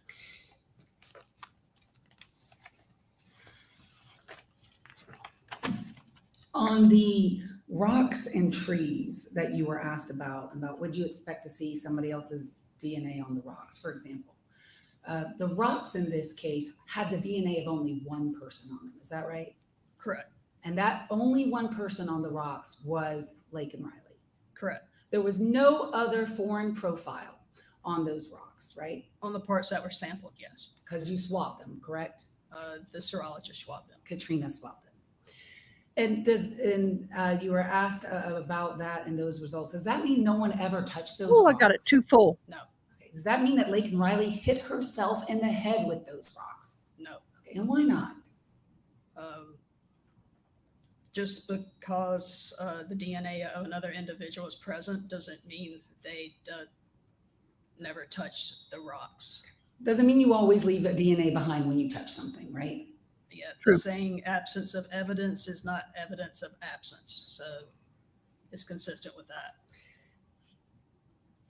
It's one of those The things that sexual assault kit, which I failed to ask you you may not about, have did had you enough contact for enough DNA to be test the sexual assault kit of Lake and Riley's that was done at autopsy by Dr. DeMarco? Yes, it was tested. And what were your results there? There was a male screening performed to look for the presence of male DNA on the vaginal vault swabs, the anus peri-anus swabs, and the oral cavity swabs of Lake and Riley. The testing failed to reveal the presence of human male DNA. And why not just test everything in every single case? Because we have limited resources at the Georgia Bureau of Investigation. And I heard lots of questions to you about what was tested, what was not tested. Is it your decision to decide what is tested and what is not tested? No. And you told us that would be a decision made by your manager, Jim Sebastian? Yes. In conjunction with other people? Correct. Who are not you? Yes. One moment. That's all I have, thank you. Very briefly, Judge. What does a match score above 4 mean? Match score above 4, based on our validation, that's when we start reporting a match. Below that, you could have false inclusions or exclusions. Okay, so a match score above 4 means that you have reached the threshold above which the validation studies are good, right? Yes, for samples that are at least 96% of the mixture. Okay, and Whose on that fault is sample, mine or hers? number 6, your quality control report says it is a match score above 4, Oh, correct? hopefully yes. not mine. Okay. It wasn't Hear me, reported because Ronnie? it wasn't reproducible, Haley Mouse? correct? It wasn't reported because it was determined to be a false match to data that did not meet the requirements of our validation for us to report as reproducible. Thank you, Judge. Anything else? No, sir. You should get excused. Yes, sir. Any objection, Mr. Kirby? No objection. You're excused. Thank you. Thank goodness that's done.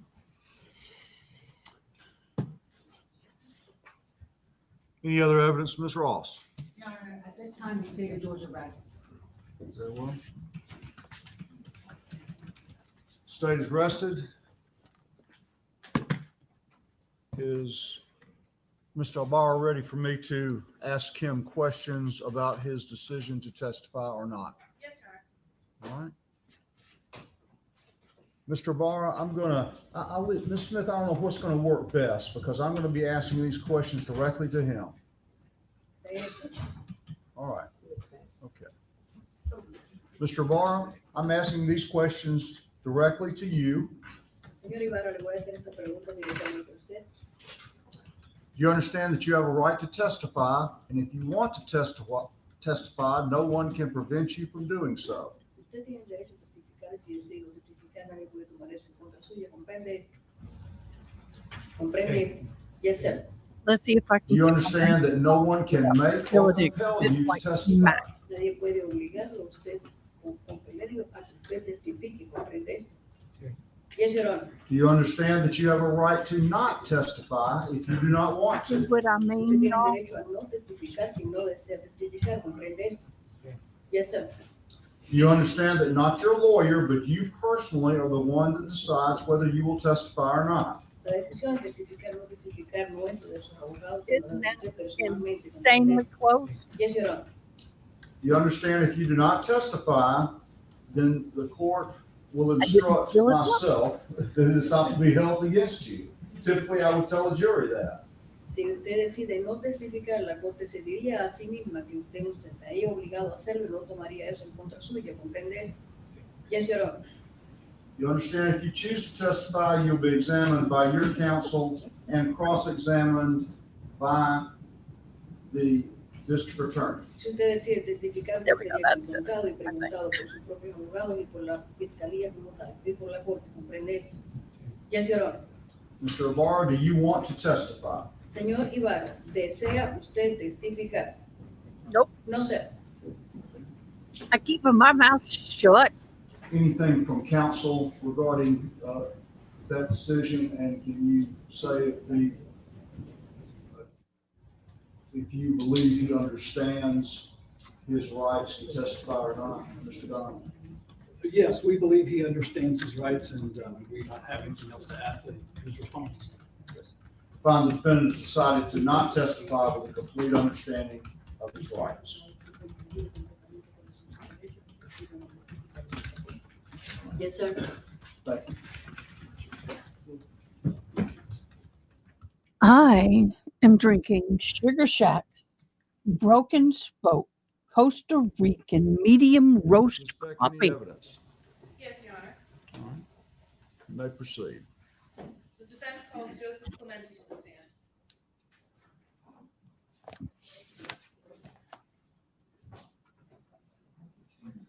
And making my Christmas wish list. While I listen, I had somebody ask me, oh my gosh, they have an upgrade BBL bed mattress. They're up.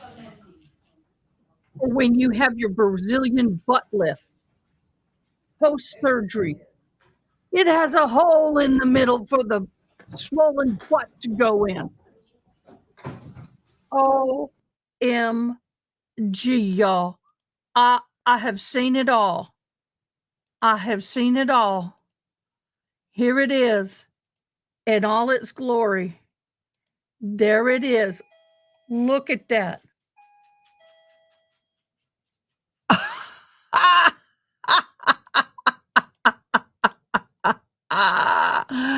Okay, we're getting back to the Ibarra. There we go.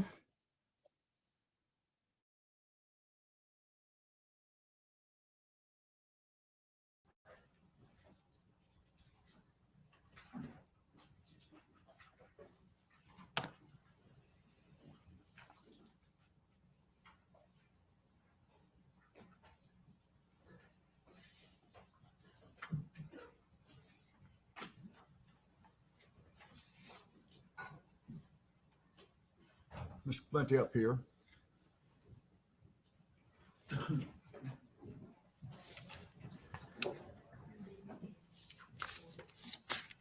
you please raise your right hand? Do you swear the testimony you're about to give will be the truth, the whole truth, and nothing but the truth? Yes, I do. Please take a seat.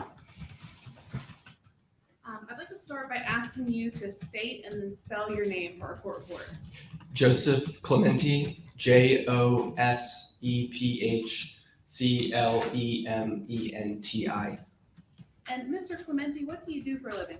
I work at a music management company. And where do you live? I live in Athens, Georgia. Were you living in Athens, Georgia in February of this year? I was. Mr. Clementi, do you sometimes take exercise by going for runs? I do. And did you take a run on the morning of February 22nd? Yes, I did. Did you, after finding out about this case, contact the police about what you had observed on your run? Yes, I did. Do you remember approximately when you contacted police? I believe it was the day after February 22nd, so February 23rd. And you met with UGA police officers? I didn't meet with them. We just had a call. Okay. So you get a phone interview with the police officers? Yes. And then afterwards, you sent them some pictures to kind of clarify what you had said on the phone call? That's correct. Okay. So I want to just ask for you to briefly recap when you ran and what you saw, please. Sure. So I started my run at 9:39 a.m. on Thursday, and I ran for, I believe, 36 minutes. And I ran around Lake Herrick, starting at the intramural fields, and I ran for 3.5 miles. And what I noted to the police officers was that I saw an individual that was wearing dark clothing and seemed out of the ordinary. So let's kind of break that down. You started running at 9:39. How do you know that time? I tracked my run with a running app called Nike Run Club. And so when you're reporting to the police when you were running, you were comparing to that Nike Run Club. That's correct. Okay. And then you said you saw an individual around Lake Herrick at the Intramural Fields. Is that correct? That is correct. And did you prepare for the police a sort of a screenshot of the area with a star where you saw this individual? That's correct. Okay, I am going to show it to you, and this is going to be marked as defense 6 when I show it to state.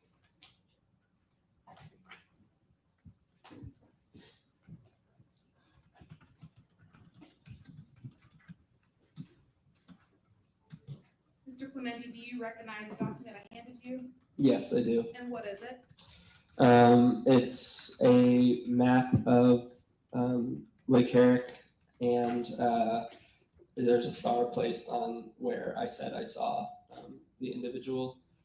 And one of the pictures has an arrow, which is where I was describing that the individual is walking. Okay. At this time, Your Honor, I'd like to move defense exhibit 6 into evidence. Any objection? No, sir. Submitted. Mr. Clementi, the state has entered a large map of the area, so I'm going to turn around and see if you can kind of put where you marked on this little mini map in context of this big map, okay? Sure.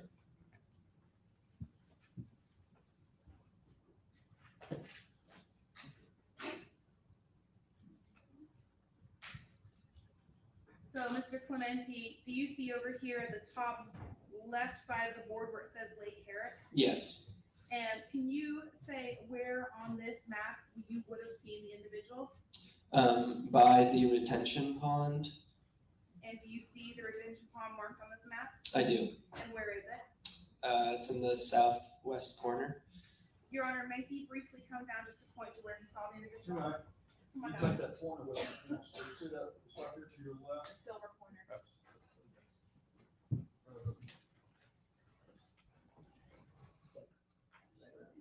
So for the record, you're pointing to the north of the retention pond? Yes. Okay. Yeah. And you also said you saw it moving. With your pointer, can you just kind of indicate the direction? Sure. So there's the trail that's going around here, and then it curves, and the individual is going that way. Did you get that, Madam Reporter? Okay. Thank you. You can have a seat, Mr. Clementi.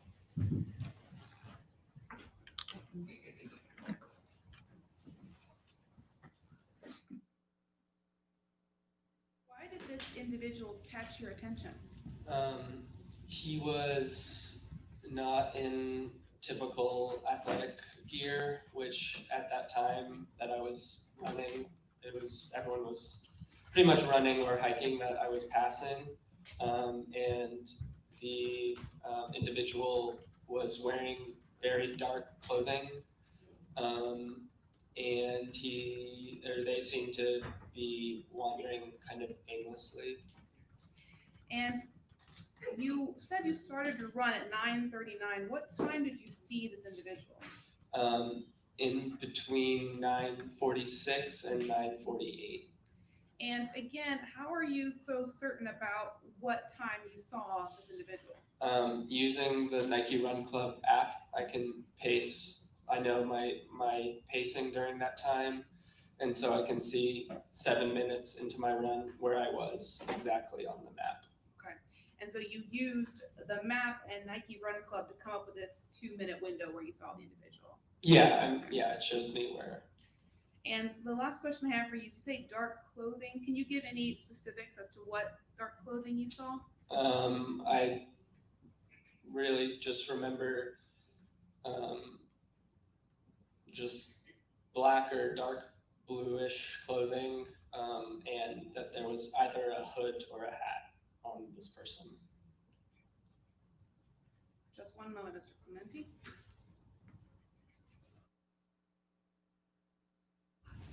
I neglected to ask you, Mr. Clementi. Can you describe the height and the build of the person you saw? It was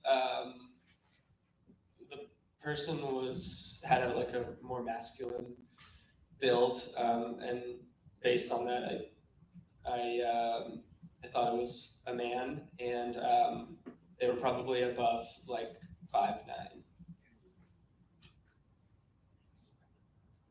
Did you notice, or could you tell if they were slender or more chubby?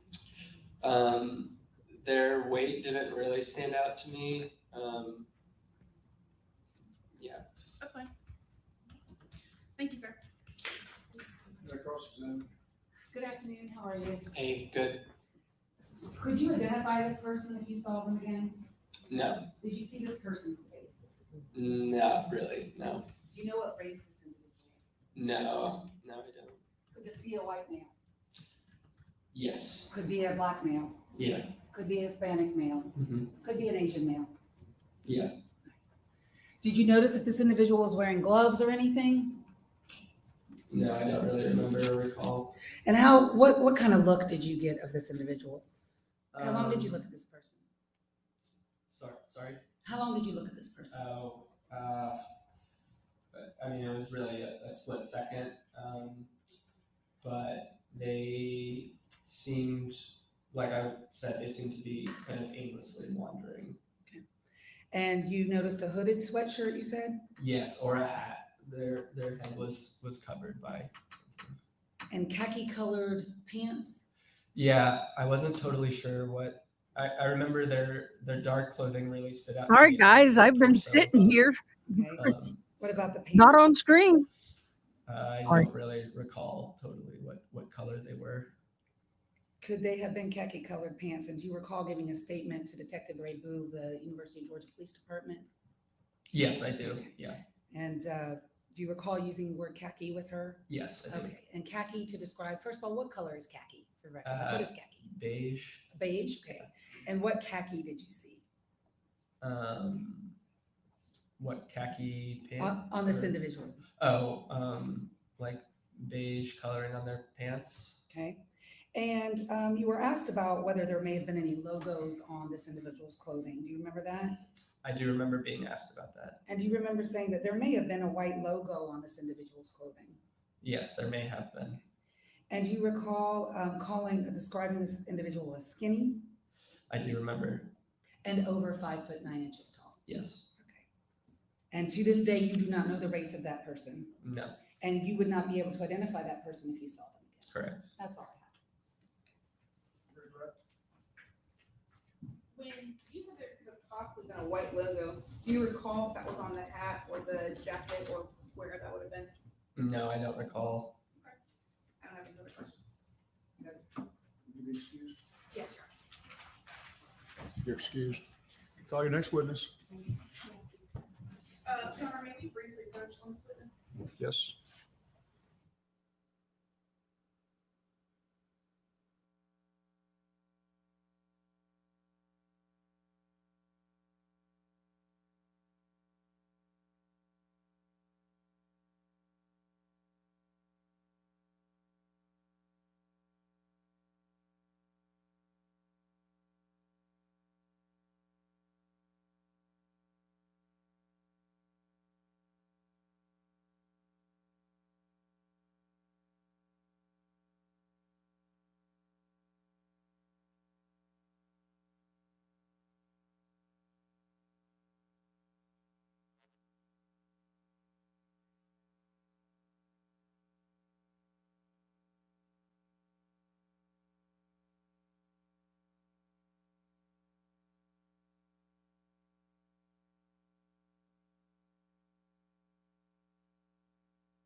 My finger on it to stabilize it.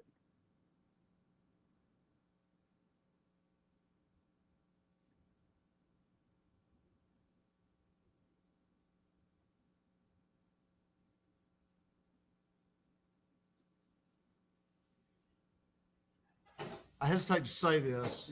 They want about 10 minutes to talk about something. I know. If you need to stand up, go somewhere, that's fine. 10 minutes. Thank you.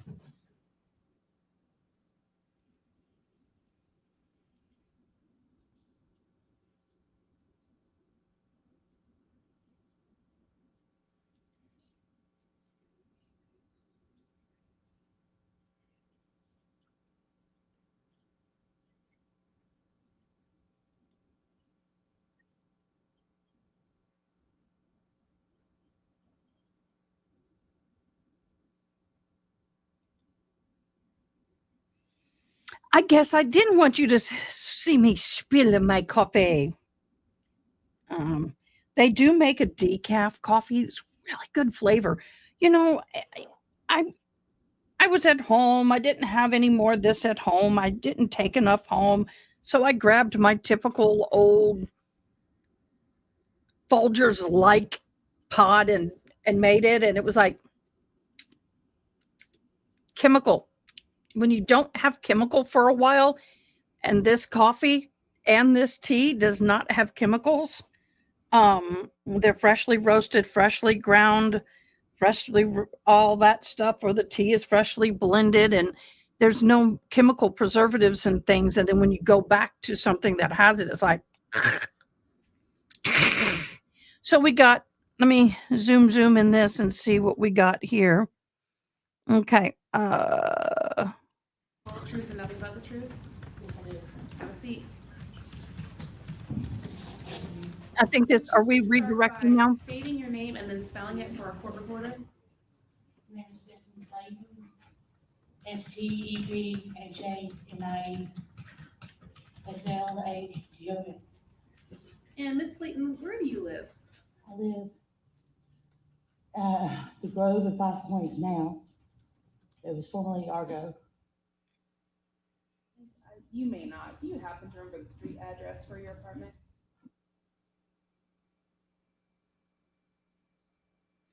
What? Seriously? And, I can't wait for that to heal up. What building in that Go apartment finger. complex did you live in? D. Miss Slayton, were you living there in February of this year? Yes, ma'am. Now I'm going to spill it. Did you have a chance in February of this year to speak to police officers about the Lake and Riley case? Yes.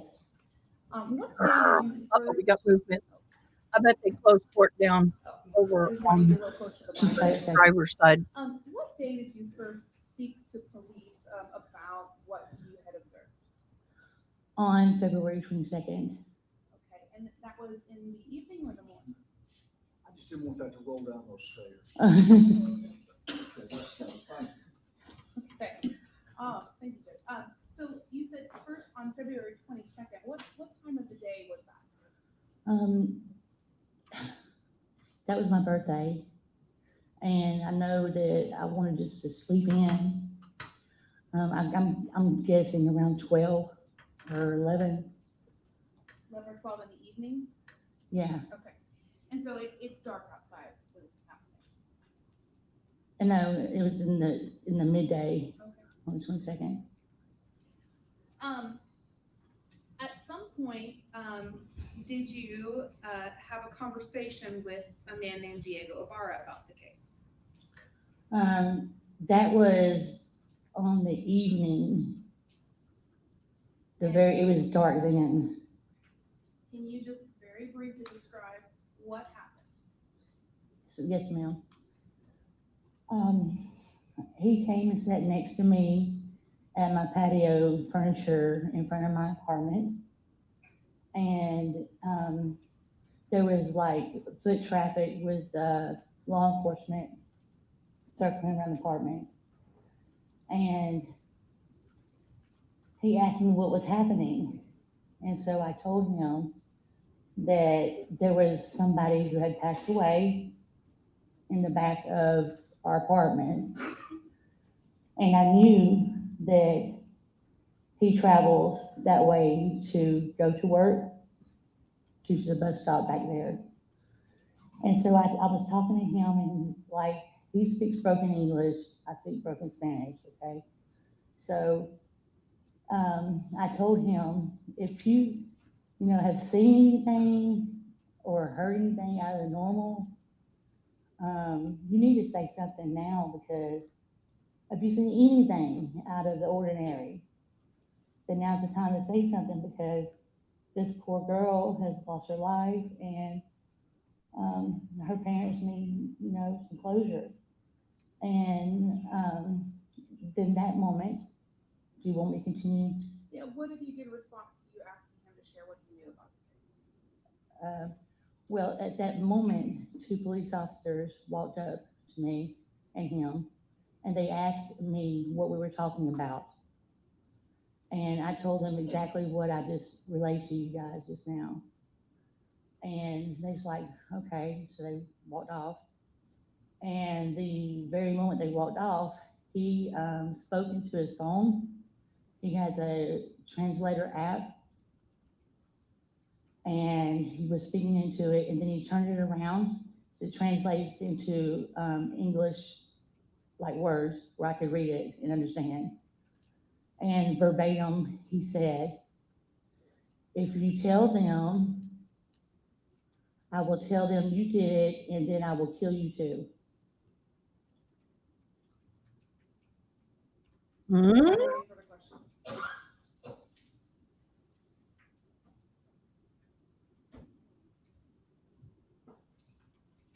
So, do you speak Spanish? Very, very, not fluently at all, a little bit. And did Diego speak to you in English? It was broken English, and I spoke broken Spanish, so I don't think that our messages got under, that's, I'm just saying, I don't know what his frame of mind was, but I'm sure that the way we speak, that sometimes things get misinterpreted. And you told us that this one statement that he told you, the one you just ended on. Yes, ma'am. Which was, if you what? Say it one more time for me. He said, if you tell them, then I will tell them that you did it, and then I will kill you too. And that was over Google Translate. It was on some kind of translator app. I'm not sure which one. On his phone. On his phone. And you read that from his phone? Yes, he turned it around. I never touched it, so I could see it. And he never told you he killed her, correct? No. He never told you that he saw her, correct? No. He never told you anything about Lake and Riley's murder. No, is ma'am. that correct? No, ma'am. He said to you, if you tell them, like, who was he referring to? The police officers that just walked off, I'm guessing. So if you tell them what? Because he didn't tell you what. He just says, if you tell them, I will tell them that you killed her and I will kill you. That's what he said. Ma'am, I can't speculate on what his intentions were or what he was talking about. I'm just relaying the message of what he said. And prior to that, before he says this to you through Translate app, yes, ma'am, you're sitting there kicking it with him, I guess, and talking about a murder. And what I heard you say was, Diego asked you what was happening, correct? Yes, ma'am. Because he didn't know what was happening, right? No, ma'am. And that's because your police or your apartment complex was literally being swarmed by an army of police officers, right? It wasn't like the 23rd, but it was a lot there. Yes, Lots of police officers. Yes, ma'am. And you and he are just outside of your apartments, right? I sit outside my apartments at nighttime. I sit outside my residence on a daily basis. He lives next door to me. And so you're sitting out there while all these police are around. Yes. And this whole conversation begins with him asking you what is going on, right? Yeah. And you tell him what? And I told him that there had somebody had passed away behind our apartments. And I said, now I know like that you go through that path to go to work in the mornings. And I said, if you know anything, or just like if you've heard anything out of the ordinary, please say something. And that's and these preceding conversations that you had, where Diego asked you what's up, and you tell him what happened. How are y'all doing that communication? Well, we were like speaking in the broken, like we can understand, like, but I don't know how to explain it. Like, I could speak a little bit of Spanish, you could speak a little bit of English, ma'am, and somehow we get it. Your impression is that you got it, right? My impression is that I can't make an impression right now because I can't speculate on that. So your birthday was that day, correct? Yes, ma'am. And what did you do for your birthday? I was just hung out of the house. In fact, there was a lot going on that day, and I was upstairs with all the rest of the neighbors, wondering what was going on. And did you celebrate for your birthday? Yes, I did. And how'd you do that? I drank alcohol. Okay, who'd you drink with? Myself. And any other people? No. Me, And myself, you eventually I ended up talking to the celebrated my GBI birthday. about what you just told us, right? Yes, Next ma'am. day, correct? Dang, that Yes. sucks. Yes. And Really when you talked to the GBI the next day, were you under the influence of alcohol? Yes. I don't know what Simon is. And You asked in me fact, yesterday and Ms. I Slayton, didn't you get had anything. a So, sexual can you relationship tell with me? Diego Ibarra, is that correct? I plead the fifth. You don't have a Little bitter constitutional right to coffee. plead the fifth about a Then sexual yes. You won't get that here. Okay, you did, She went right? home Yes. to shoot a shack And off. as a matter of fact, when the GBI interviewed you on the 23rd day of February 2024, you actually told them at some point you got mad at Diego because you felt that he was having sex with another woman, correct? Yes, ma'am. You remember saying that to them? Yes. And that you had actually purchased a phone for Diego, right? Correct. And that you turned it off because you found out he was having a relationship with Correct. another woman, correct? Yes, ma'am. Not a relationship. Okay, a what then? Please excuse me. I've seen a video on the phone.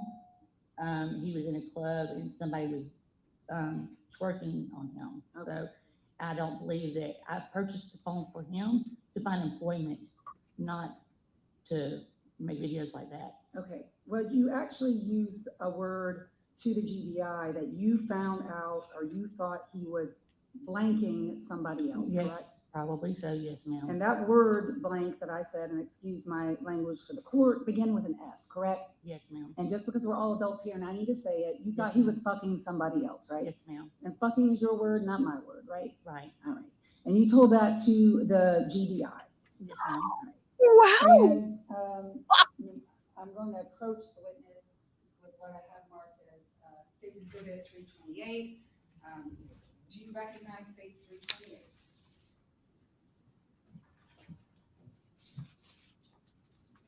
Do you recognize your name on that document?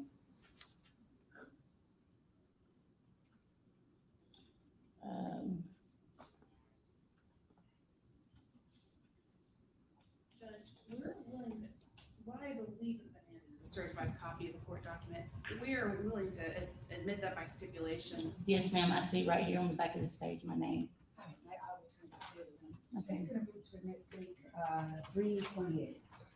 I don't have an objection, I'm just asking this not be published to the news media, because Ms. Layton's trying to subpoena. But that's fine, but she's still a witness? Yes, so yes, we are entitled to no it. objection to admitting it. Okay, 328 submitted. May I say something, please? I don't mind. Yes, sir. Yeah, that's Yes, a good sir. question. Yes, Are you on active probation as well?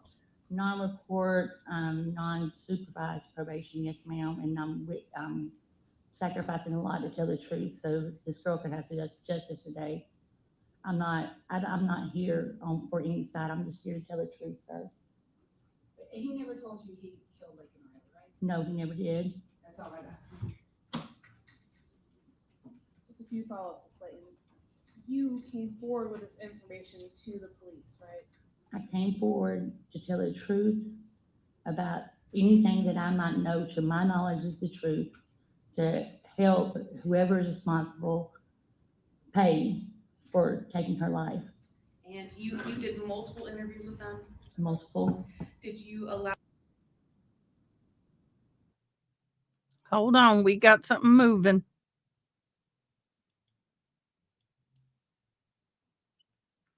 We have no sound. Not on me.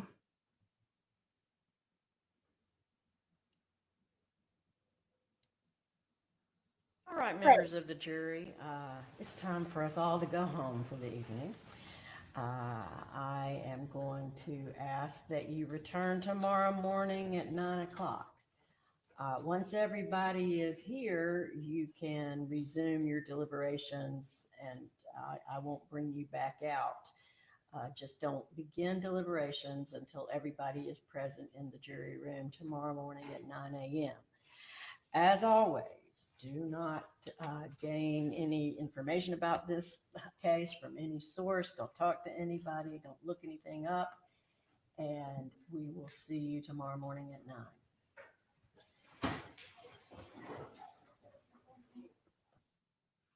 I would be like, Your Honor, we're less than an hour away. Let us stay. I don't want to come back tomorrow.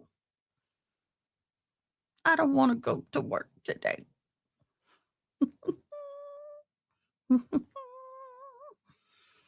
Let me see how much more we have in the other case, because I don't think we have much.